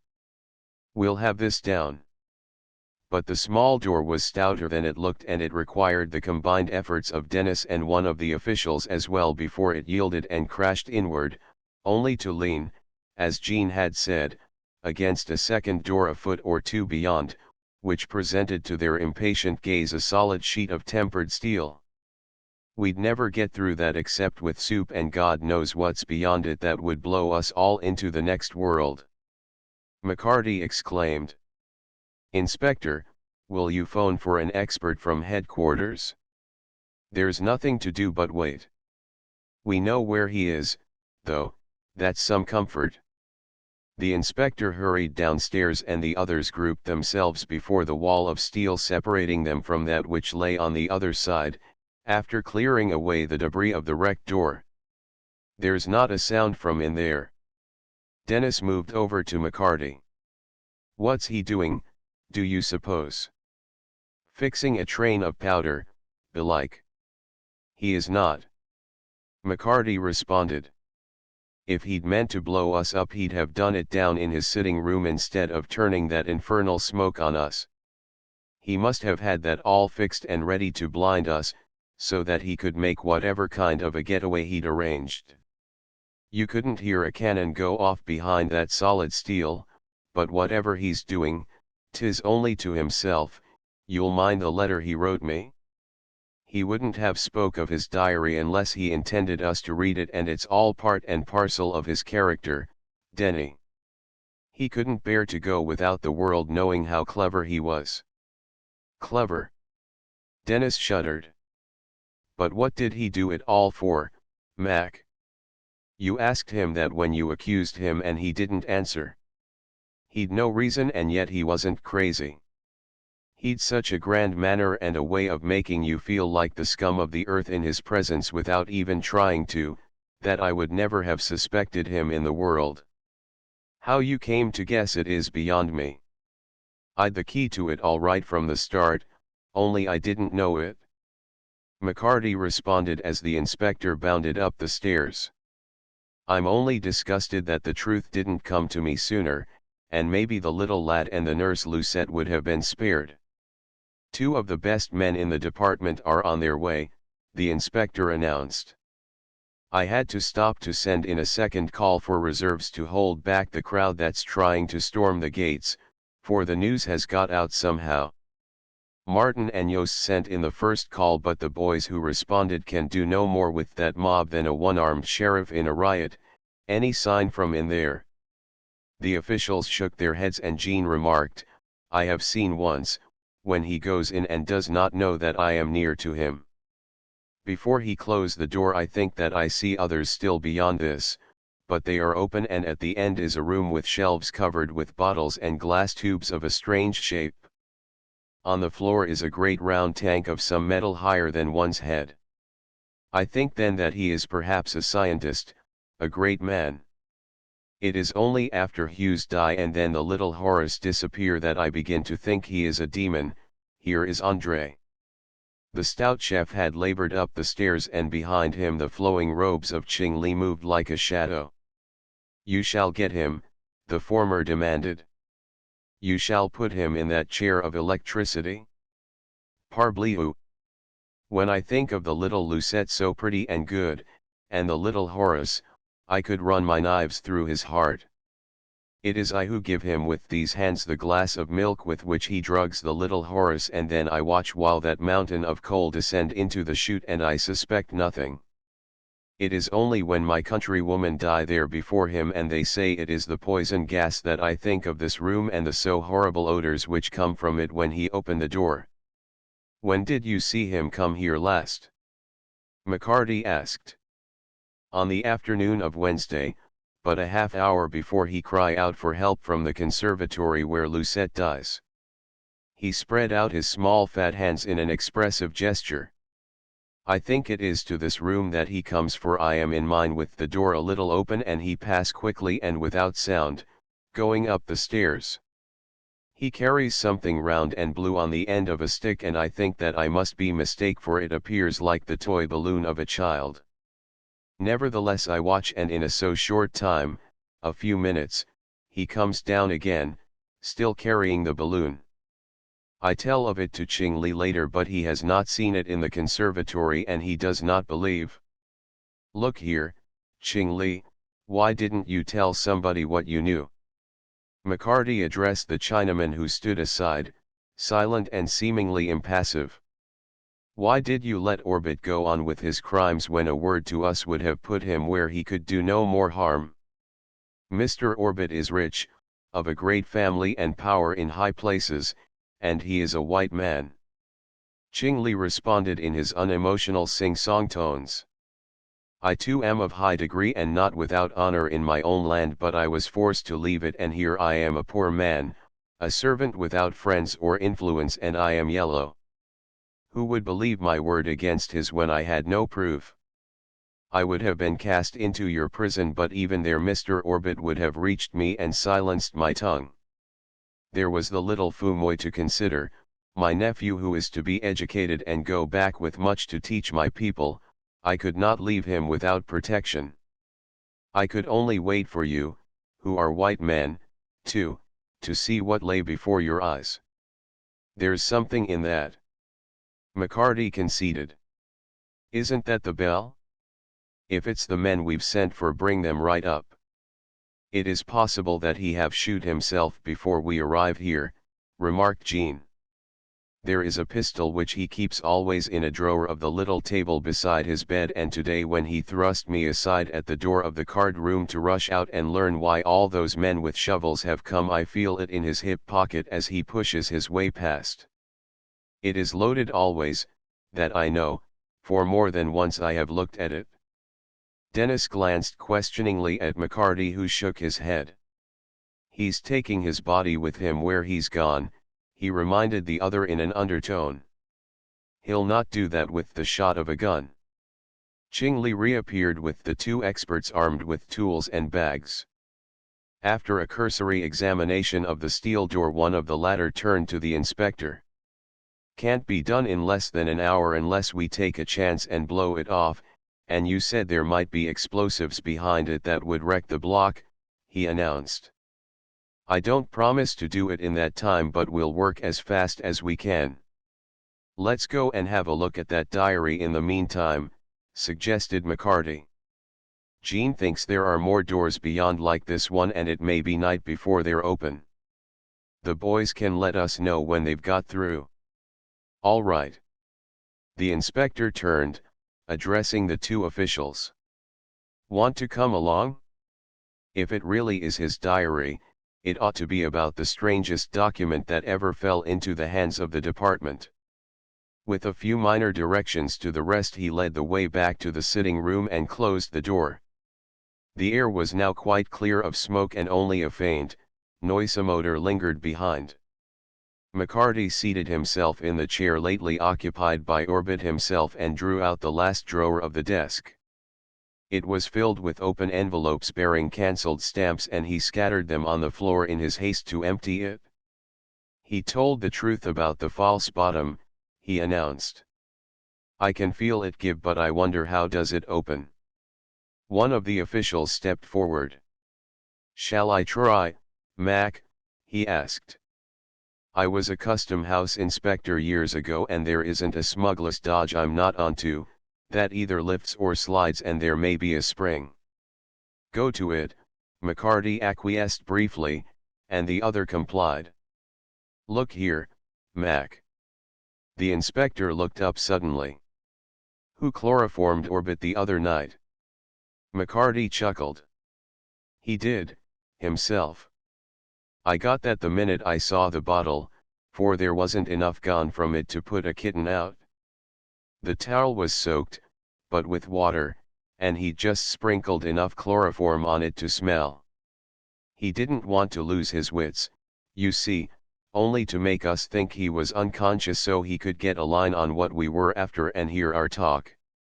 He must have heard us coming up the stairs and looked out, or else doped out that it would be us, for it was Denny and me that broke in that night. He paid me a return call the next and rigged up a gun to shoot me in the dark, but I found it first and fired it through the roof.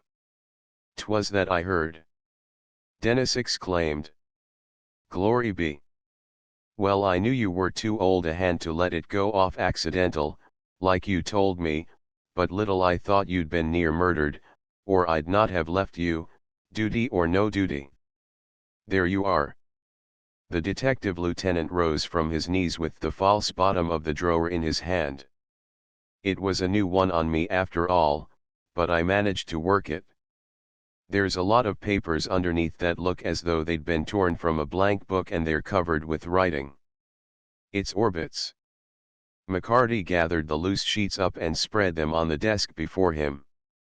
Do you mind when he wrote that list for me here in this very room, of the guests he'd had during the last few months? The writing is the same, and 'tis dated, it looks like the diary, all right. Do you want to read it, Inspector? I'm not much good at it, and if he uses as big words as he talks with. Inspector Druid took the pages from him and seated himself near the window. For a long moment he sat silent, glancing over the papers, and as he read his face darkened and then paled.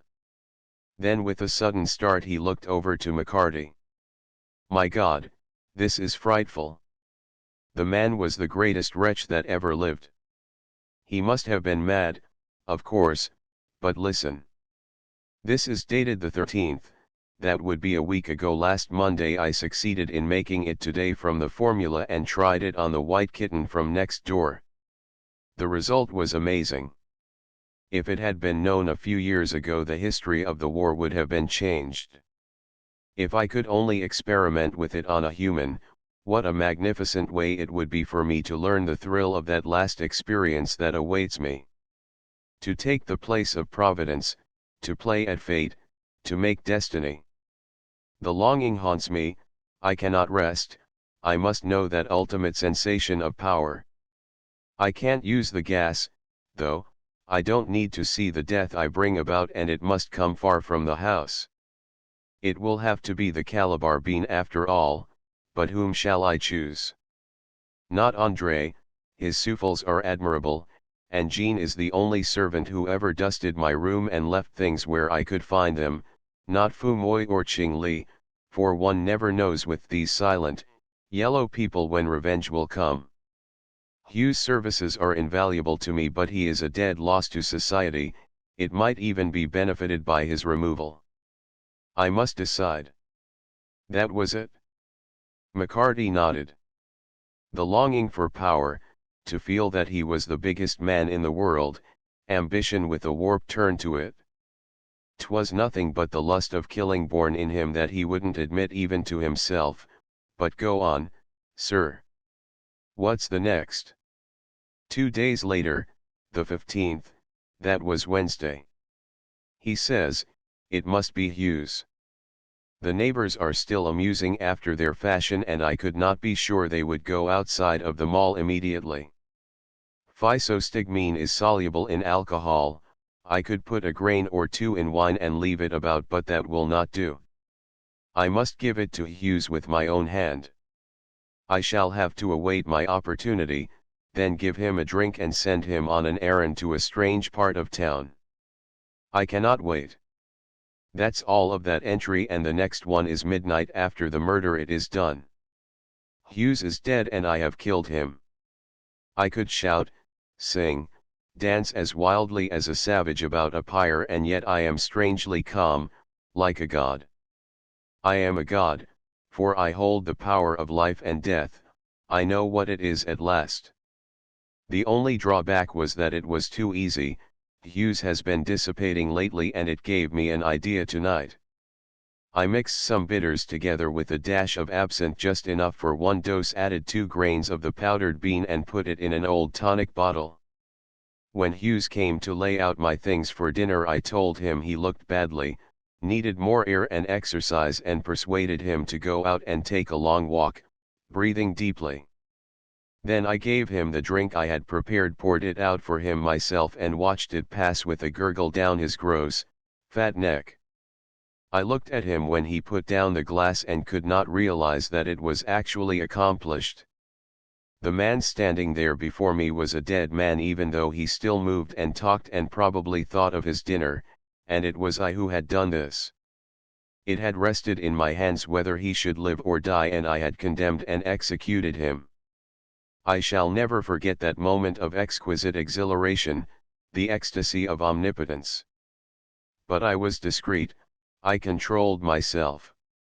I warned Hughes that the medicine might make him feel a trifle ill, might even restrict his breathing, but he must walk it off and he would be greatly benefited.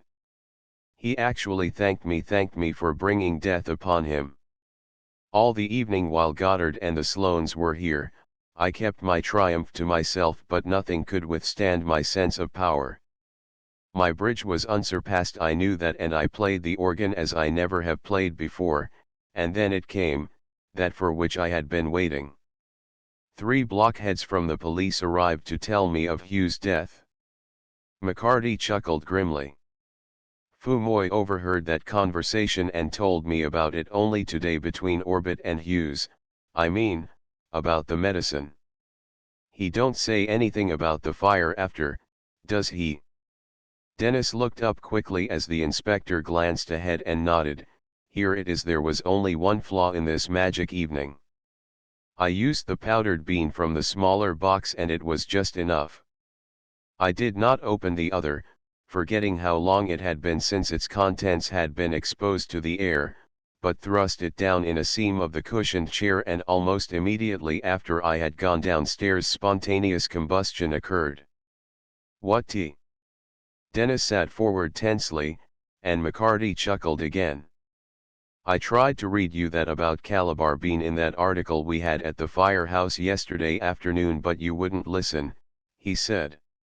I didn't know what was this spontaneous combustion at all, till you happened to explain this morning, little thinking what was on my mind. But what else does Orbit say about it? He goes on, Fumoy discovered it and Ching Li put it out.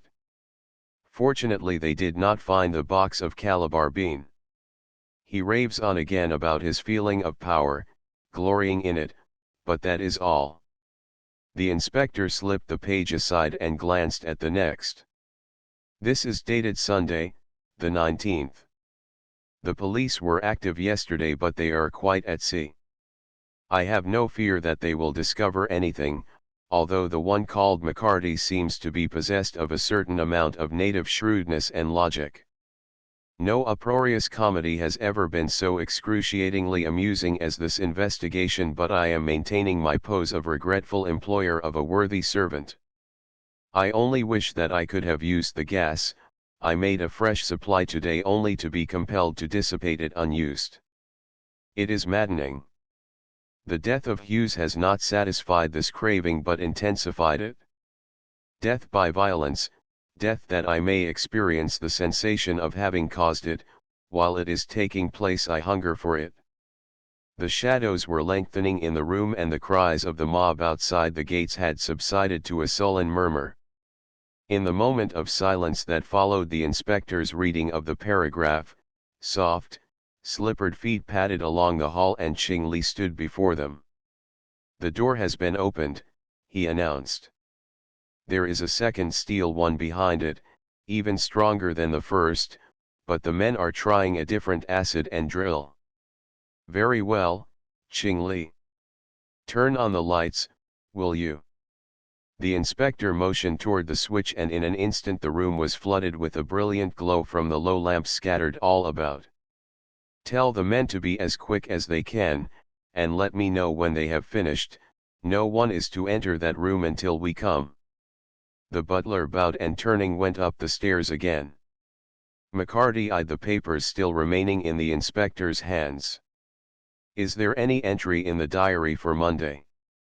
Only this, but it means a lot, considering what came later. Ching Li reminded me that the coal has not been ordered this season.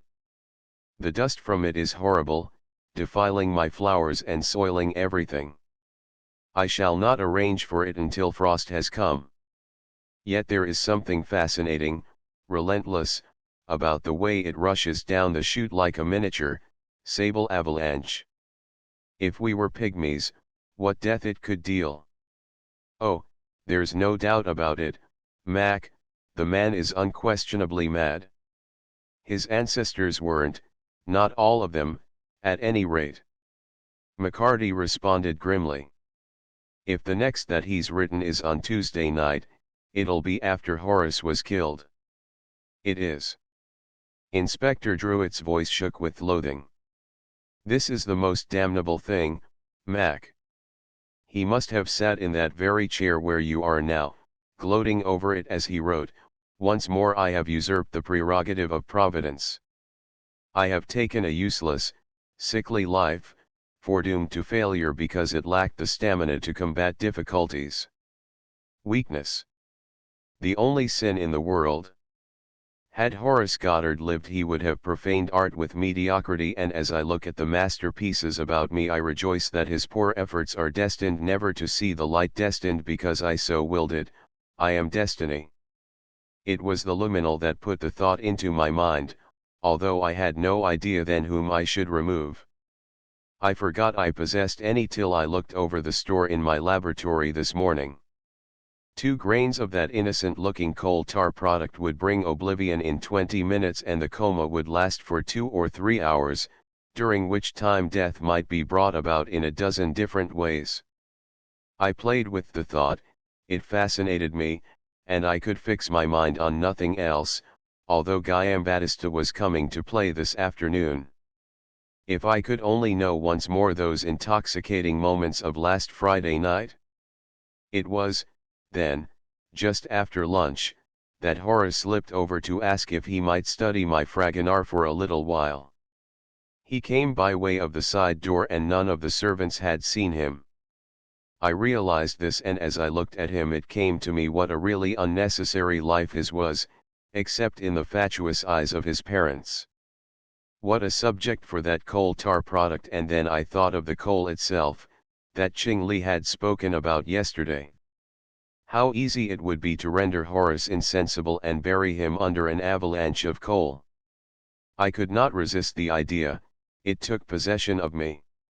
I coaxed the boy up to my sitting room, induced him to drink a glass of milk in which I dropped 2 miraculous grains of luminol, and then I went and telephoned the coal dealer. If he could not deliver, the boy would wake none the worse and my plan would only be deferred, but the order went through, and when I rejoined him Horace was already drowsy. I shall never forget the exquisite agony of suspense during that half hour. Horace slept at last, and although I had to call the coal dealer twice more my plan succeeded. I carried Horace to the cellar unseen and just in time, for the coal arrived and the crash of it tumbling down the chute was like the roll of maddening drums. To hear it was enough, I did not want to see, and I was again in my sitting room spraying the black dust from my flowers when the man McCarty and his associate were ushered in. I am not quite sure about McCarty, I have not underrated him. He is the type of the one-time policeman, elemental, phlegmatic, devoted to routine and without initiative, and yet he seemed today to be studying me. He had me right. McCarty grinned. "'Twas what I went there for. And me thinking you were stalling, and not getting it at all." Dennis shook his head. "He'd a grand opinion of himself, all right, but a poorly read one of you, Mac. Orbit goes on to mention Trafford's call to inquire for Horace while you were here." The inspector had been reading ahead. Then he starts on to rave about the musicale and how he felt with the lad's body under his very feet. He says that at the organ he surpassed Giambattista on the violin, and he was drunk with what he had pulled off all the evening. "He played all by himself later," McCarty observed. "A funny, childish little tune, and yet with something threatening and malicious about it, and whilst Denny was getting shaved this morning I found out what it was, a witch's song from an opera called Hansel and Gretel, after the crone has lured children to her house and made away with them. That ought to have told me something if I'd known what it was." "He says nothing of planning another murder, does he?" Dennis asked. "He must have run wild when he committed one the very next day." "The laboratory is open now, sir." Ching Li had reappeared so noiselessly that he seemed to have sprung into being on the threshold. "No one is there." "No one."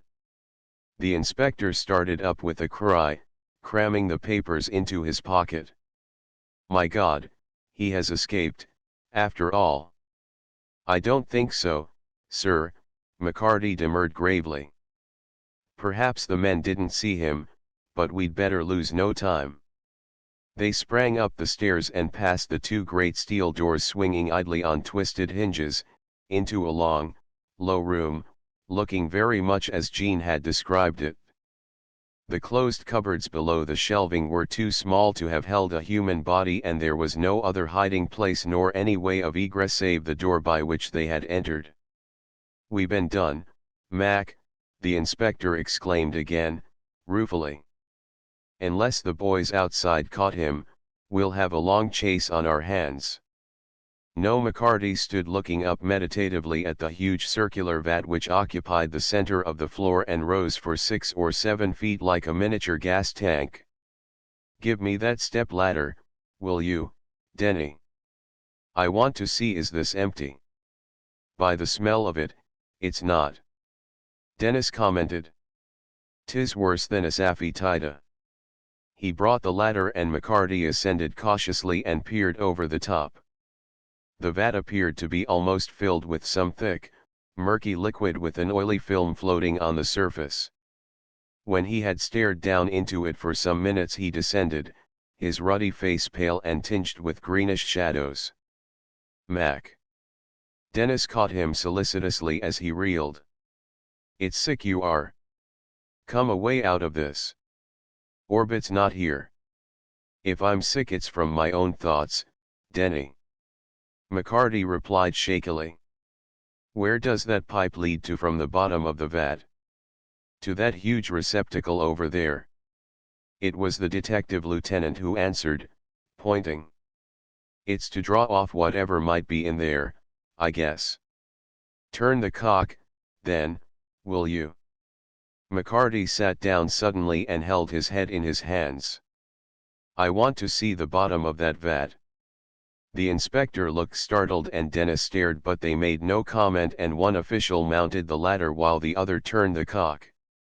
There was a gurgle and then a swishing rush as the liquid poured into the slender, solid pipe.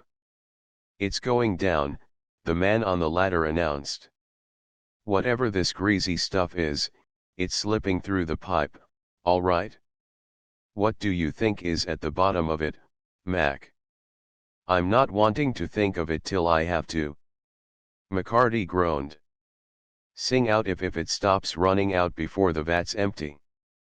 But the official did not sing out, and the waiting seemed interminable.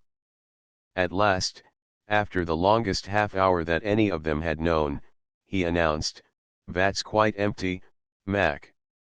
Except for scum it's as clean as the floor. There's 6 little things that look like pebbles rolling around in it, though. Shall I climb down and get them?" "For heaven's sake, no." McCarty sprang to his feet. "'Tis sudden death, and a horrible one, if you so much as touch the stuff that's left there. Go and ask Andre for a lead spoon from the kitchen, and mind its lead." The man obeyed, and McCarty threw off his coat, climbed the ladder, and perched on the rim of the vat, while Dennis uttered agonized warnings from below. Then he drew up the ladder, planted it firmly inside the vat, and when the detective returned with the required spoon he descended carefully to the lowest rung and scooped up the 6 gray pellets from the slime of the bottom. When he had climbed over and down once more, guarding his find with the utmost caution, the others gathered around him, and he shuddered as he addressed the inspector. "That vat is lined with lead, sir. Nothing else but lead could hold that stuff, for it eats everything away as if it hadn't even been. You notice that ladder was purposely fixed with lead tips to the feet of it, or it would have melted under me. I've heard of it, but I never saw it before. It's hydrofluoric acid. 'Twill go through steel and rock and flesh and bone, and leave no sign. Do you get me?"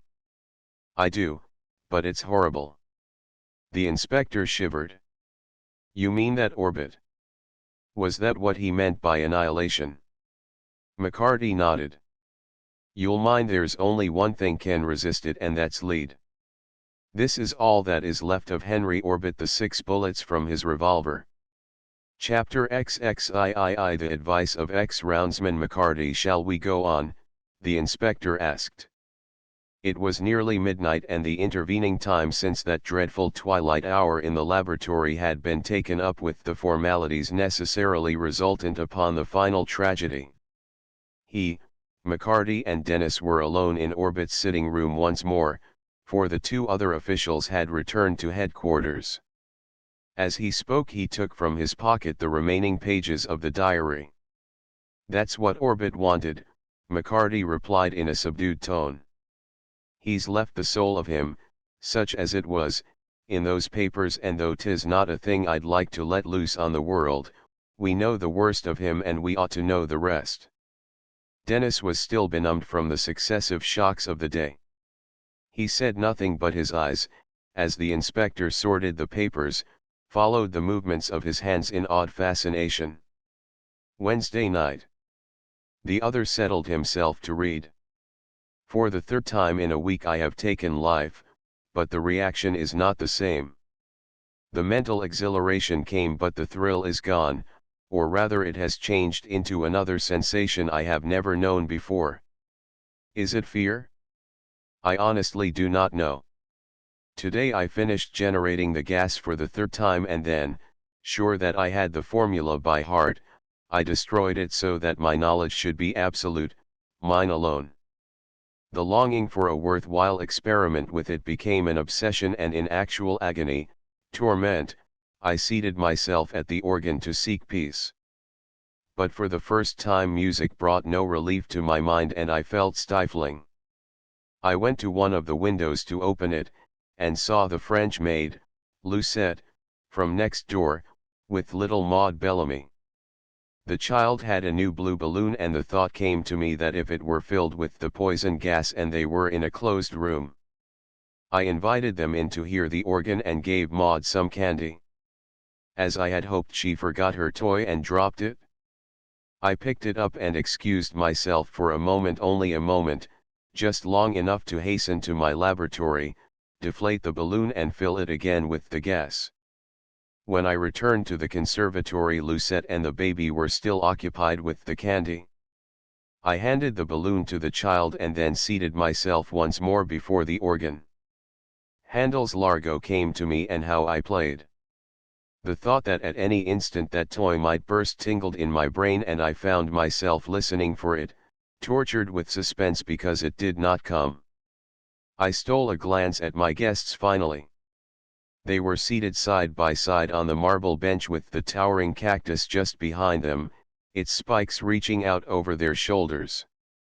If the balloon were to flow toward one of them, if a breath of air should waft it against one of those gigantic thorns, as the child was holding it now, straight up into the air.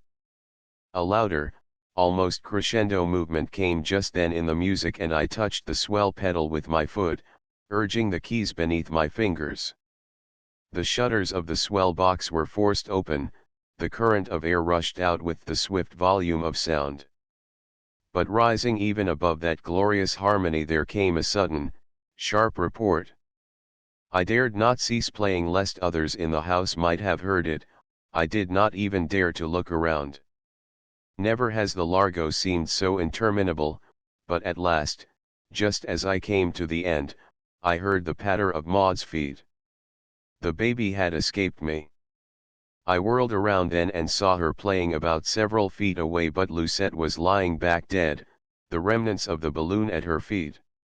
I rushed then to open the windows that the deadly vapors might not hang upon the air to betray me, and after the room was quite clear of them I raised the alarm. McCarty and his associate were passing, and in supreme confidence I had them called in, glorifying in their mystification.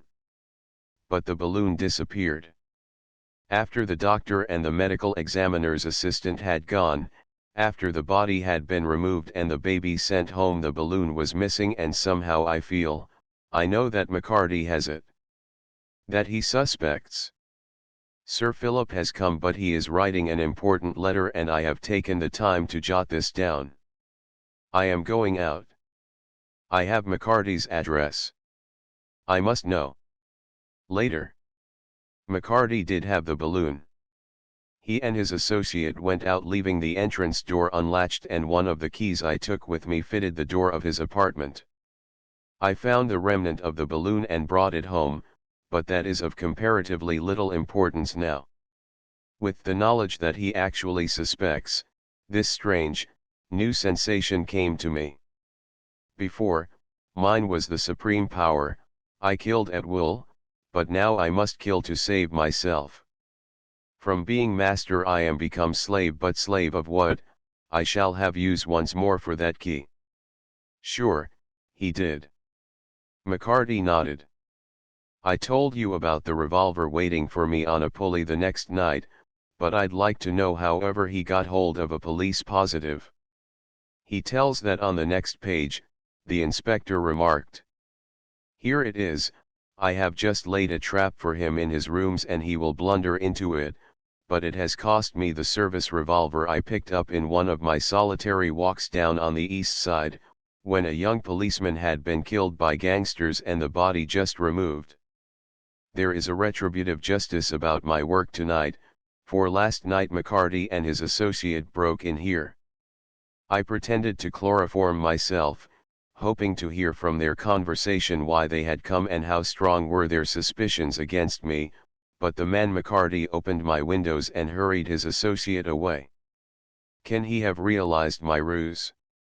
I am afraid, I know it now, but not of McCarty personally. Individual to individual he is infinitely my inferior, and yet there is about him a suggestion of strength which takes from me my sense of power. Is it because of what he represents?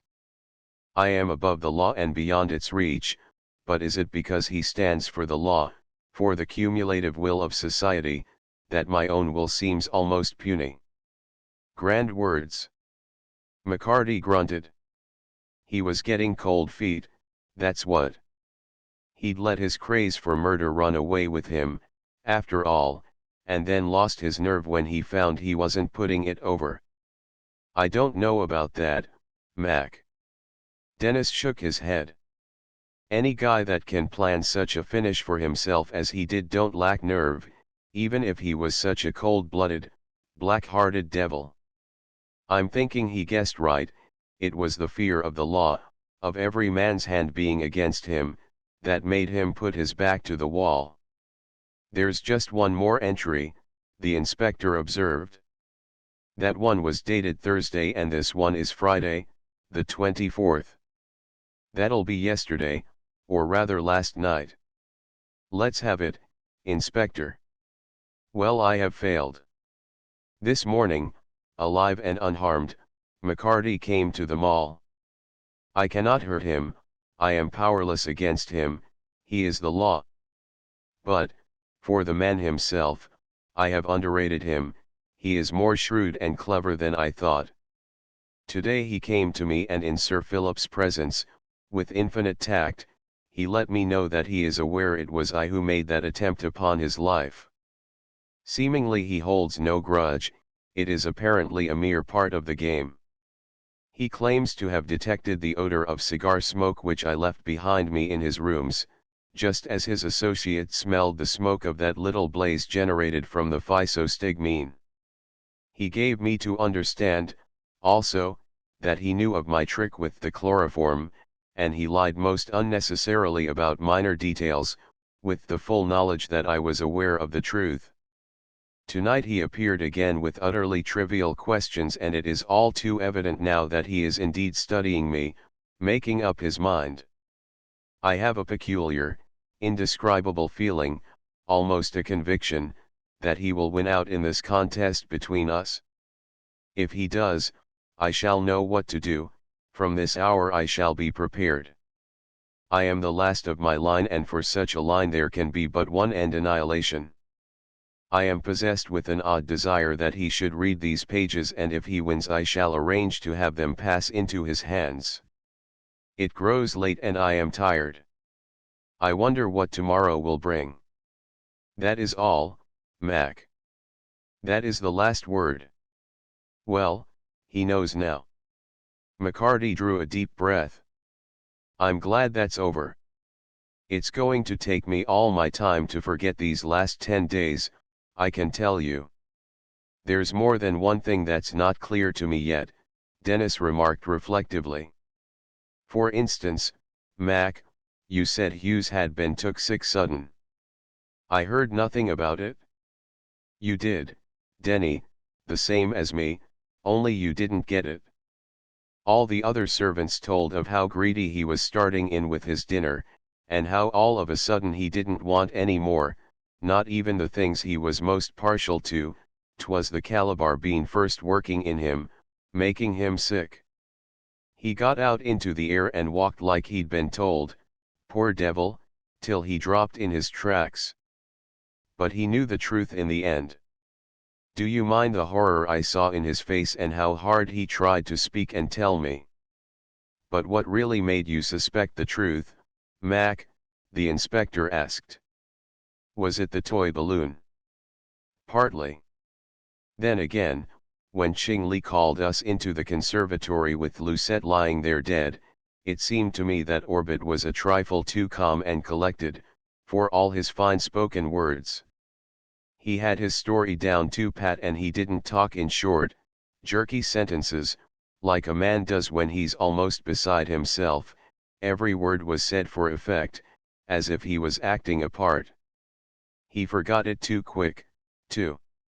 Even yesterday, when Sir Philip was talking about Lucette's death, he was more amused with the way the Britisher was trying to express himself, than sorrowful over the murder, and the girl not 2 days cold. After I left him I went to a little joint to get a bite, and whilst I waited I was feeling pretty rotten because I couldn't see my way clear like in the old days. It came over me that I'd been getting rusty since I was out of the game, and I kind of wished I was back again, though I remember well what a dog's life it was in some ways. That is just the phrase that come in my mind, a dog's life, and then I thought of Max.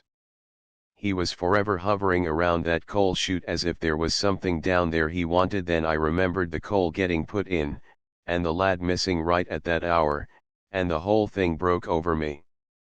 But you said you'd had the key to it all right in your hands from the start. Dennis objected. I had. It was this. McCarty reached in his pocket and drew forth a thin pamphlet bound in blue paper. You've both kidded me about reading up on this psychology stuff, to try to keep up with the boys down at headquarters, but it was getting to me and I wanted everything I could lay my hands on that seemed to have any bearing on it.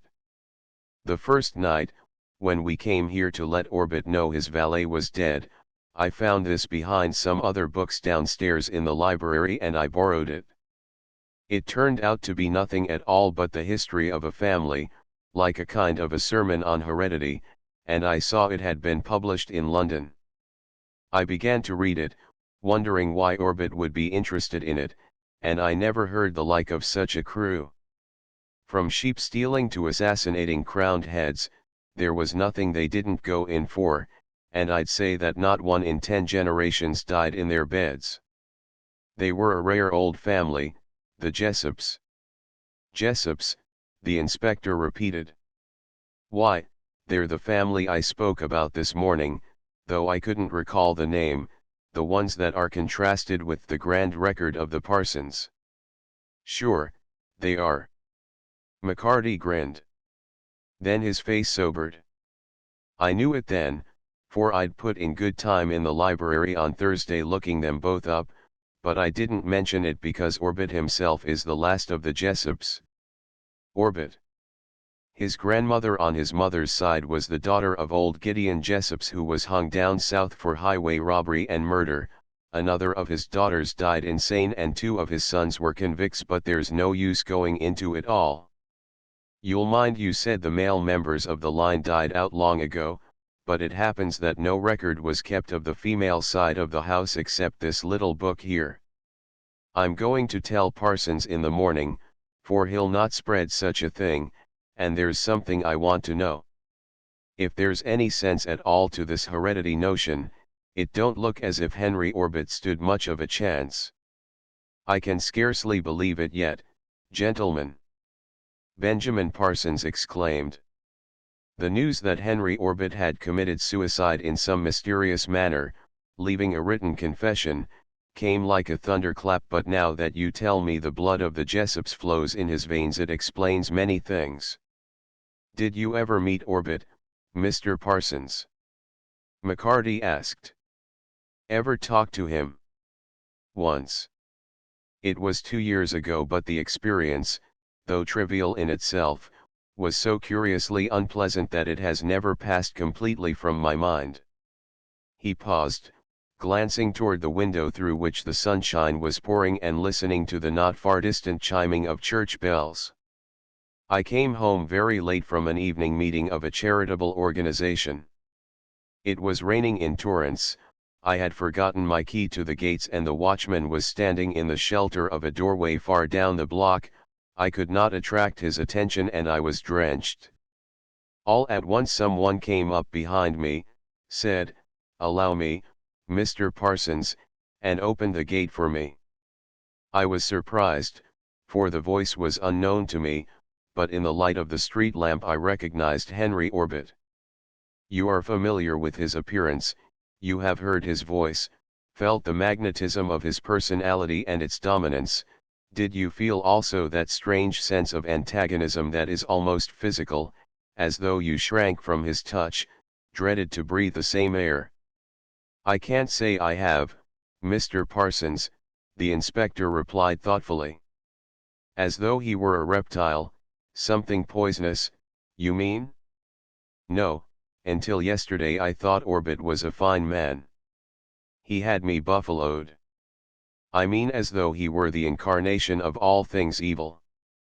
Parsons' voice was very low. I did not gain that impression at first so strongly, but I felt a curious repugnance toward him in spite of the charm of his manner.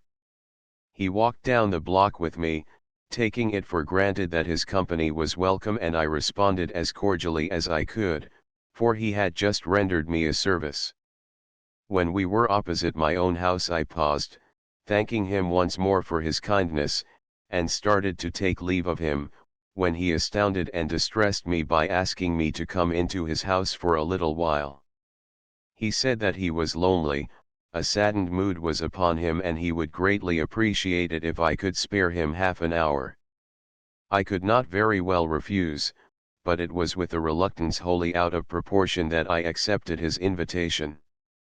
His house, although comparatively small, was beautiful beyond any palaces I have seen abroad and filled with priceless works of art, but without any tangible reason my aversion deepened to actual horror.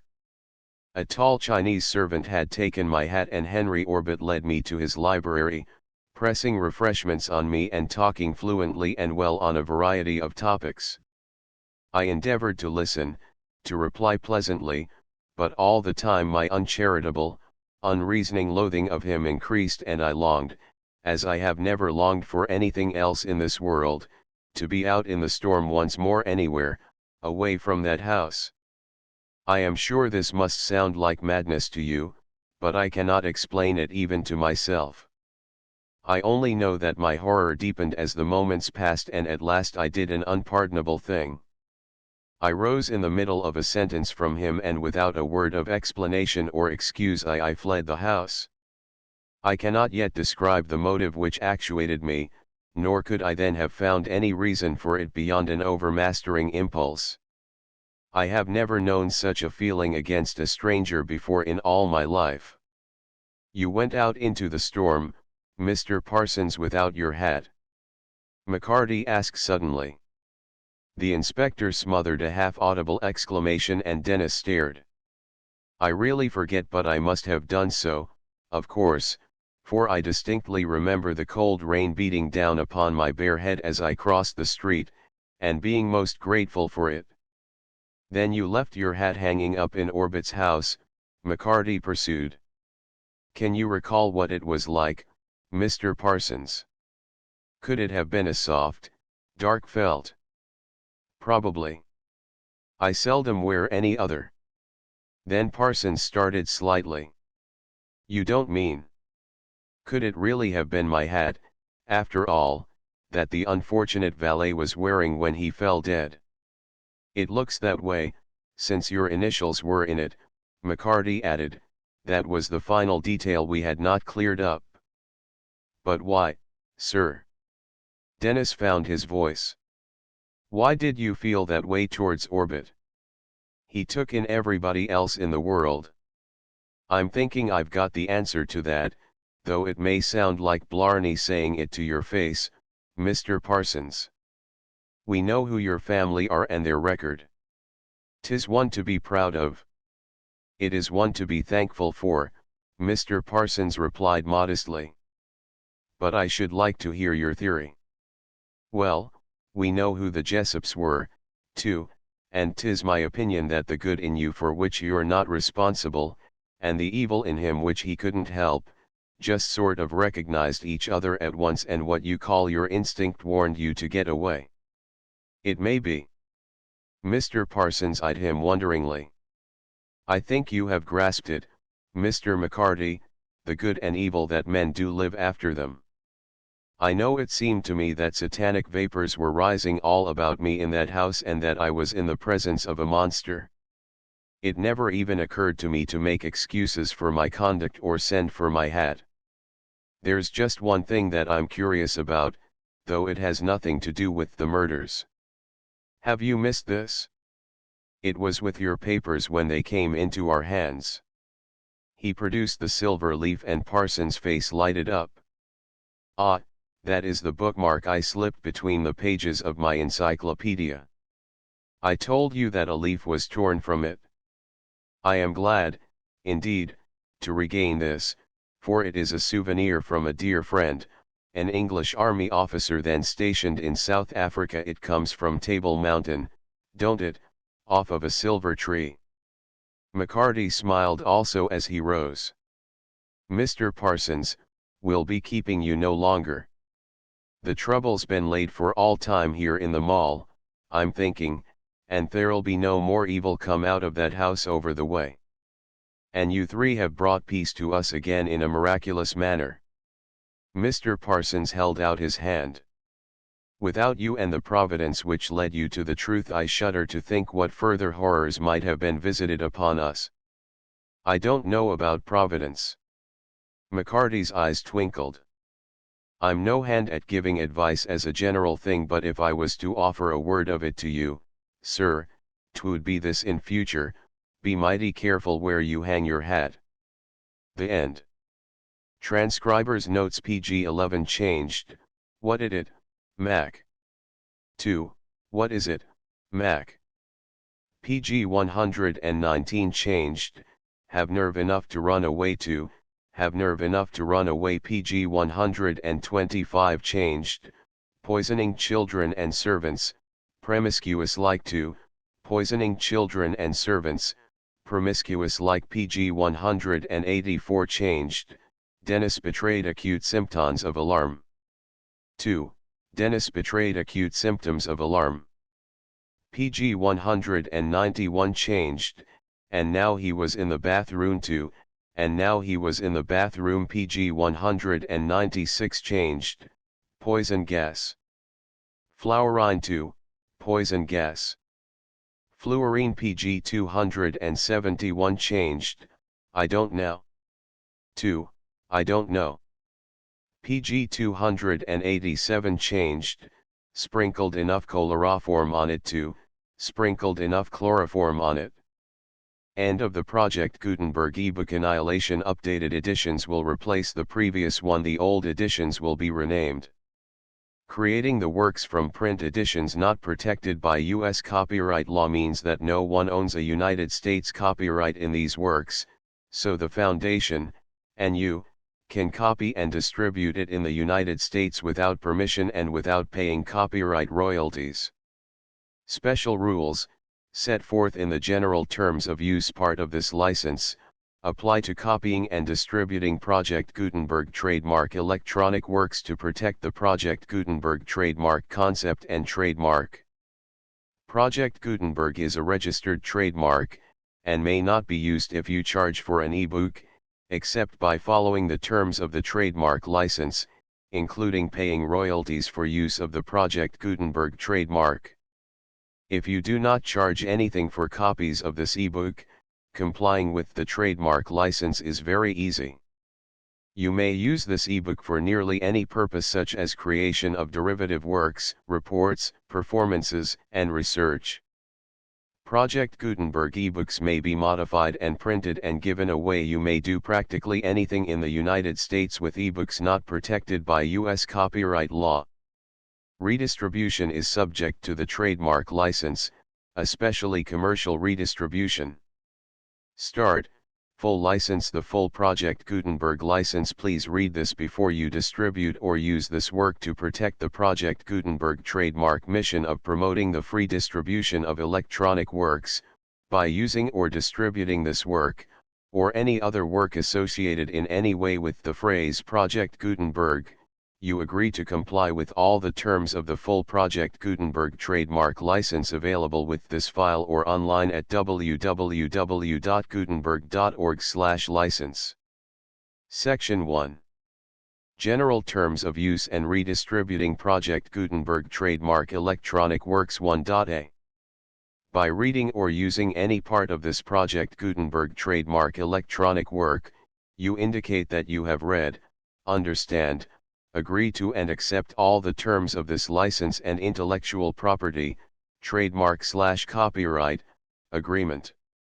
If you do not agree to abide by all the terms of this agreement, you must cease using and return or destroy all copies of Project Gutenberg trademark electronic works in your possession.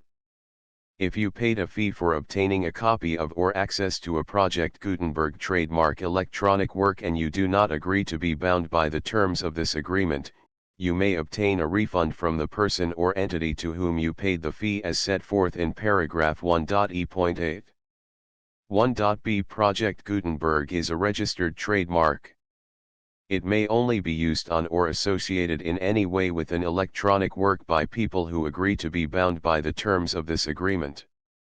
There are a few things that you can do with most Project Gutenberg trademark electronic works even without complying with the full terms of this agreement.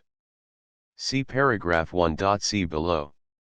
There are a lot of things you can do with Project Gutenberg trademark electronic works if you follow the terms of this agreement and help preserve free future access to Project Gutenberg trademark electronic works. See paragraph 1.e below. 1.c. The Project Gutenberg Literary Archive Foundation, the Foundation or PGLOF, owns a compilation copyright in the collection of Project Gutenberg trademark electronic works. Nearly all the individual works in the collection are in the public domain in the United States. If an individual work is unprotected by copyright law in the United States and you are located in the United States, we do not claim a right to prevent you from copying, distributing, performing, displaying, or creating derivative works based on the work as long as all references to Project Gutenberg are removed. Of course, we hope that you will support the Project Gutenberg trademark mission of promoting free access to electronic works by freely sharing Project Gutenberg trademark works in compliance with the terms of this agreement for keeping the Project Gutenberg trademark name associated with the work. You can easily comply with the terms of this agreement by keeping this work in the same format with its attached full Project Gutenberg trademark license when you share it without charge with others. 1.d. The copyright laws of the place where you are located also govern what you can do with this work. Copyright laws in most countries are in a constant state of change. If you are outside the United States, check the laws of your country in addition to the terms of this agreement before downloading, copying, displaying, performing, distributing or creating derivative works based on this work or any other Project Gutenberg trademark work. The Foundation makes no representations concerning the copyright status of any work in any country other than the United States. 1.e. Unless you have removed all references to Project Gutenberg, 1.e.1. The following sentence, with active links to, or other immediate access to, the full Project Gutenberg trademark license must appear prominently whenever any copy of a Project Gutenberg trademark work, any work on which the phrase Project Gutenberg appears, or with which the phrase Project Gutenberg is associated, is accessed, displayed, performed, viewed, copied or distributed. This ebook is for the use of anyone anywhere in the United States and most other parts of the world at no cost and with almost no restrictions whatsoever. You may copy it, give it away or reuse it under the terms of the Project Gutenberg license included with this ebook or online at www.gutenberg.org. If you are not located in the United States, you will have to check the laws of the country where you are located before using this ebook. 1.e.2. If an individual Project Gutenberg trademark electronic work is derived from texts not protected by U.S. copyright law, does not contain a notice indicating that it is posted with permission of the copyright holder, the work can be copied and distributed to anyone in the United States without paying any fees or charges. If you are redistributing or providing access to a work with the phrase Project Gutenberg associated with or appearing on the work, you must comply either with the requirements of paragraphs 1.e.1 through 1.e.7 or obtain permission for the use of the work and the Project Gutenberg trademark as set forth in paragraphs 1.e.8 or 1.e.9. 1.e.3. If an individual Project Gutenberg trademark electronic work is posted with the permission of the copyright holder, your use and distribution must comply with both paragraphs 1.e.1 through 1.e.7 and any additional terms imposed by the copyright holder. Additional terms will be linked to the Project Gutenberg trademark license for all works posted with the permission of the copyright holder found at the beginning of this work. 1.e.4. Do not unlink or detach or remove the full Project Gutenberg trademark license terms from this work, or any files containing a part of this work or any other work associated with Project Gutenberg trademark. 1.e.5. Do not copy, display, perform, distribute or redistribute this electronic work, or any part of this electronic work, without prominently displaying the sentence set forth in paragraph 1.e.1 with active links or immediate access to the full terms of the Project Gutenberg trademark license. 1.e.6. You may convert to and distribute this work in any binary, compressed, marked up, non-proprietary or proprietary form, including any word processing or hypertext form. However, if you provide access to or distribute copies of a Project Gutenberg trademark work in a format other than plain vanilla ASCII or other format used in the official version posted on the official Project Gutenberg trademark website, www.gutenberg.org, you must, at no additional cost, fee, or expense to the user, provide a copy, a means of exporting a copy, or a means of obtaining a copy upon request, of the work in its original plain vanilla ASCII or other form. Any alternate format must include the full Project Gutenberg trademark license as specified in paragraph 1.e.1. 1.e.7. Do not charge a fee for access to, viewing, displaying, performing, copying or distributing any Project Gutenberg trademark works unless you comply with paragraph 1.e.8 or 1.e.9. 1.e.8. You may charge a reasonable fee for copies of or providing access to or distributing Project Gutenberg trademark electronic works provided that, you pay a royalty fee of 20% of the gross profits you derive from the use of Project Gutenberg trademark works calculated using the method you already use to calculate your applicable taxes. The fee is owed to the owner of the Project Gutenberg trademark, but he has agreed to donate royalties under this paragraph to the Project Gutenberg Literary Archive Foundation. Royalty payments must be paid within 60 days following each date on which you prepare, or are legally required to prepare, your periodic tax returns. Royalty payments should be clearly marked as such and sent to the Project Gutenberg Literary Archive Foundation at the address specified in Section 4, Information about donations to the Project Gutenberg Literary Archive Foundation. You provide a full refund of any money paid by a user who notifies you in writing, or by email, within 30 days of receipt that he does not agree to the terms of the full Project Gutenberg trademark license. You must require such a user to return or destroy all copies of the works possessed in a physical medium and discontinue all use of and all access to other copies of Project Gutenberg trademark works. You provide, in accordance with paragraph 1.f.3, a full refund of any money paid for a work or a replacement copy, if a defect in the electronic work is discovered and reported to you within 90 days of receipt of the work. You comply with all other terms of this agreement for free distribution of Project Gutenberg trademark works. 1.e.9. If you wish to charge a fee or distribute a Project Gutenberg trademark electronic work or group of works on different terms than are set forth in this agreement, you must obtain permission in writing from the Project Gutenberg Literary Archive Foundation, the manager of the Project Gutenberg trademark. Contact the Foundation as set forth in Section 3 below. 1.f1.f.1. Project Gutenberg volunteers and employees expend considerable effort to identify, do copyright research on, transcribe and proofread works not protected by U.S. copyright law in creating the Project Gutenberg trademark collection. Despite these efforts, Project Gutenberg trademark electronic works, and the medium on which they may be stored, may contain defects, such as, but not limited to, incomplete, inaccurate or corrupt data, transcription errors, a copyright or other intellectual property infringement, a defective or damaged disk or other medium, a computer virus, or computer codes that damage or cannot be read by your equipment. 1.f.2.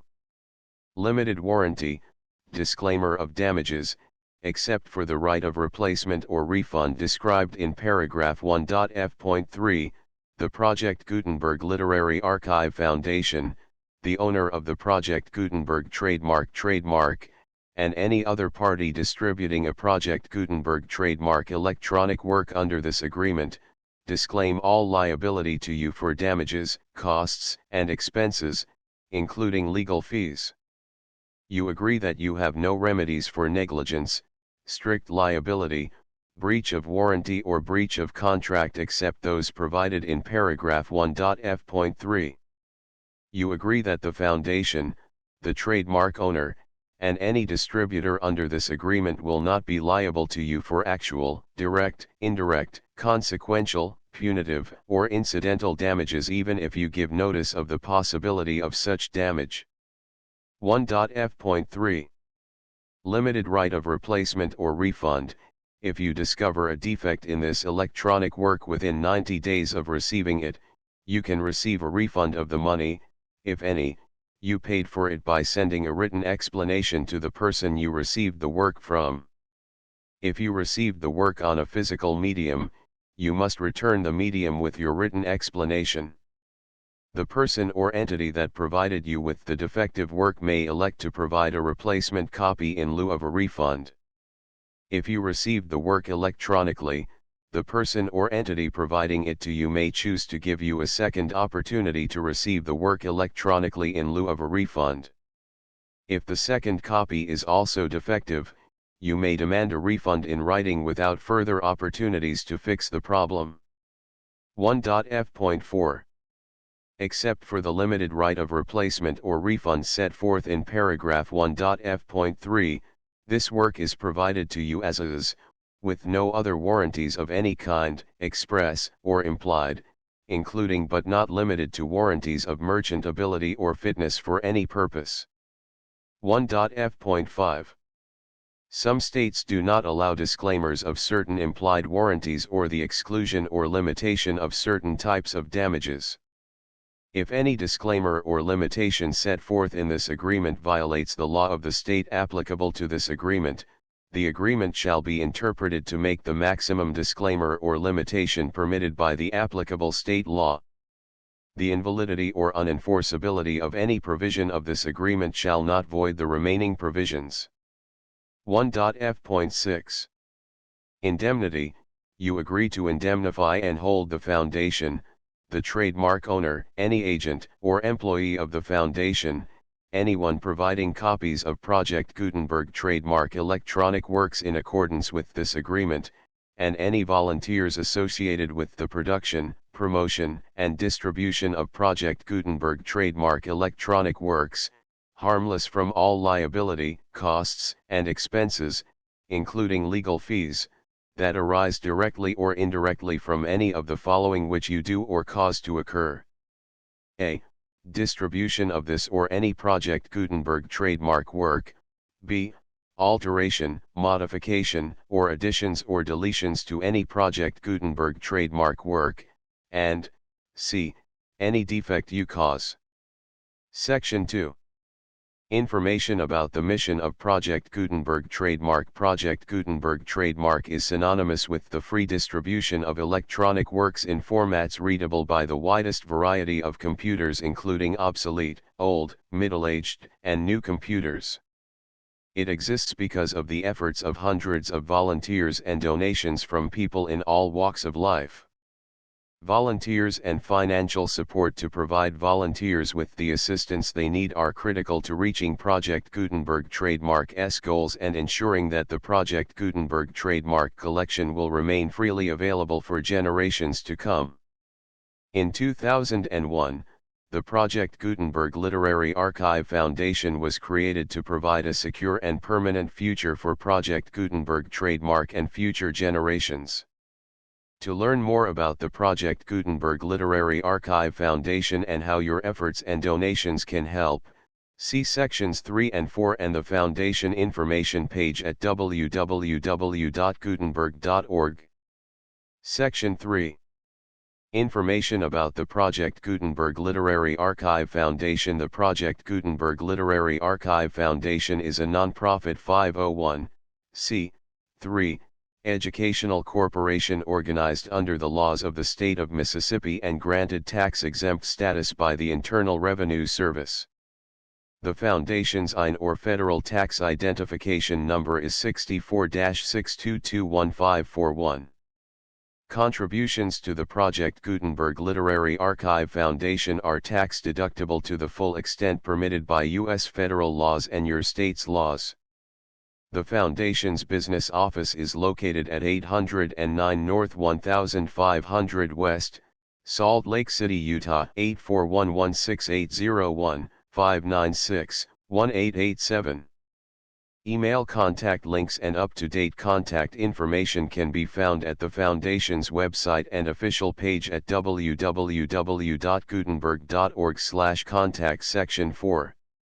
Information about donations to the Project Gutenberg Literary Archive Foundation. Project Gutenberg trademark depends upon and cannot survive without widespread public support and donations to carry out its mission of increasing the number of public domain and licensed works that can be freely distributed in machine-readable form accessible by the widest array of equipment, including outdated equipment. Many small donations, $1 to $5,000, are particularly important to maintaining tax-exempt status with the IRS. The Foundation is committed to complying with the laws regulating charities and charitable donations in all 50 states of the United States. Compliance requirements are not uniform and it takes a considerable effort, much paperwork, and many fees to meet and keep up with these requirements. We do not solicit donations in locations where we have not received written confirmation of compliance. To send donations or determine the status of compliance for any particular state, visit www.gutenberg.org/donate.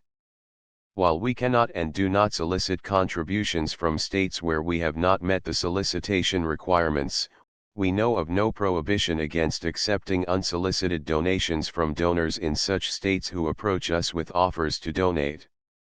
International donations are gratefully accepted, but we cannot make any statements concerning tax treatment of donations received from outside the United States. U.S. laws alone swamp our small staff. Please check the Project Gutenberg web pages for current donation methods and addresses. Donations are accepted in a number of other ways, including checks, online payments, and credit card donations. To donate, please visit www.gutenberg.org/donate. Section 5. General information about Project Gutenberg Trademark Electronic Works. Professor Michael S. Hart was the originator of the Project Gutenberg trademark concept of a library of electronic works that could be freely shared with anyone. For 40 years, he produced and distributed Project Gutenberg trademark ebooks with only a loose network of volunteer support. Project Gutenberg trademark ebooks are often created from several printed editions, all of which are confirmed as not protected by copyright in the US unless a copyright notice is included. Thus, we do not necessarily keep ebooks in compliance with any particular paper edition. Most people start at our website, which has the main PG search facility, www.gutenberg.org. This website includes information about Project Gutenberg trademark, including how to make donations to the Project Gutenberg Literary Archive Foundation, how to help produce our new ebooks, and how to subscribe to our email newsletter to hear about new ebooks. Annihilation Contents Chapter I in the Rain Chapter 2 Number 4 Chapter 3 The Nose of Dennis Riordan Chapter 4 The Inspector Brings News Chapter V Ching Lee's Errand Chapter 6 Deadlock Chapter 7 Gertie Chapter 8 Gates of Mystery Chapter 9 In Thin Air Chapter X The Man in the Shadows Chapter 11 The Closed House Chapter 12 The Breath of Death Chapter 13 The Horror Deepens Chapter 14 The Blue Balloon Chapter 15 Midnight Marauders Chapter 16 A Question Answered Chapter 17 Forewarned Chapter 18 Checkmate Chapter 19 Dennis Supplies a Simile Chapter XX Max Chapter XXI The Black Pyre Chapter XXII Annihilation Chapter XXII The Advice of Ex-Roundsman McCarty Transcribers Notes The full Project Gutenberg License PG1 PG2 PG3 PG4 PG5 PG6 PG7 PG8 PG9 PG10 PG11 PG12 PG13 PG14 PG15 PG16 PG17 PG18 PG19 PG20 PG21 PG22 PG23 PG24 PG25 PG26 PG27 PG28 PG29 PG30 PG31 PG32 PG33 PG34 PG35 PG36 PG37 PG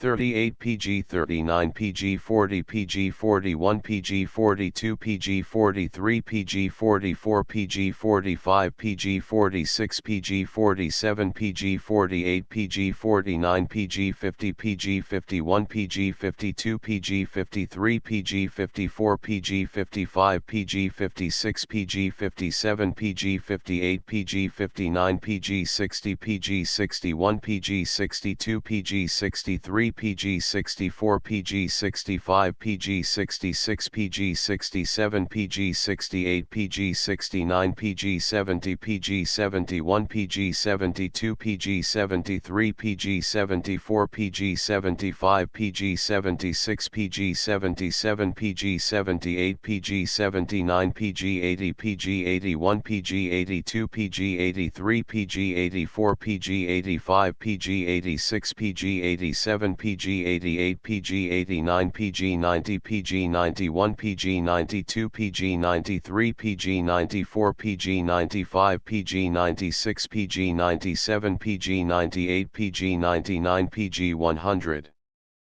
PG101 PG102 PG103 PG104 PG105 PG106 PG107 PG108 PG109 PG110 PG111 PG112 PG113 PG114 PG115 PG116 PG117 PG 118 PG 119 PG 120 PG 121 PG 122 PG 123 PG 124 PG 125 PG 126 PG 127 PG 128 PG 129 PG 130 PG 131 PG 132 PG 133 PG 134 PG 135 PG 136 PG 137 PG 138 PG 139 PG 140 PG 141 PG 142 PG 143 PG 144 PG 145 PG 146 PG 147 PG 148 PG 149 PG 150 PG 151 PG 152 PG 153 PG 154 PG 155 PG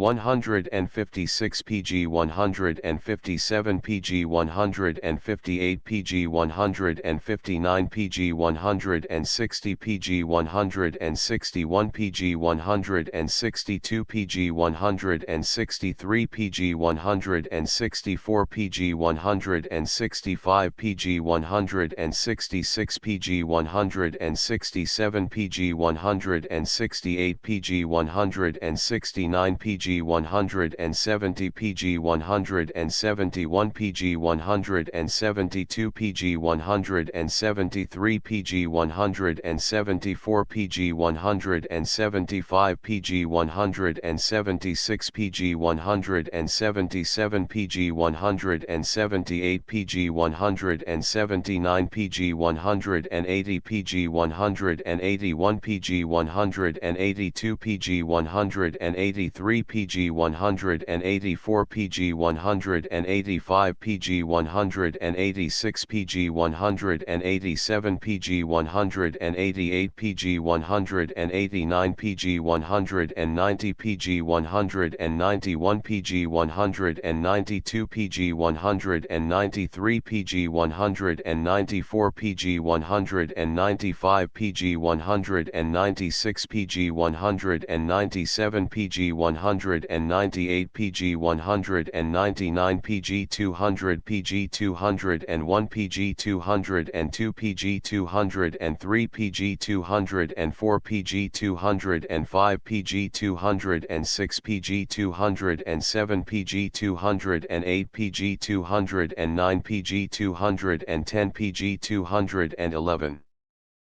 PG 212 PG 213 PG 214 PG 215 PG 216 PG 217 PG 218 PG 219 PG 220 PG 221 PG 222 PG 223 PG 224 PG 225 PG 226 PG 227 PG 228 PG 229 PG 230 PG 231 PG 232 PG 233 PG 234 PG 235 PG 236 PG 237 PG 238 PG 239 PG 240 PG 241 PG 242 PG 243 PG 244 PG 245 PG 246 PG 247 PG 248 PG 249 PG 250 PG 251 PG 252 PG 253 PG 254 PG PG 255 PG 256 PG 257 PG 258 PG 259 PG 260 PG 261 PG 262 PG 263 PG 264 PG 265 PG 266 PG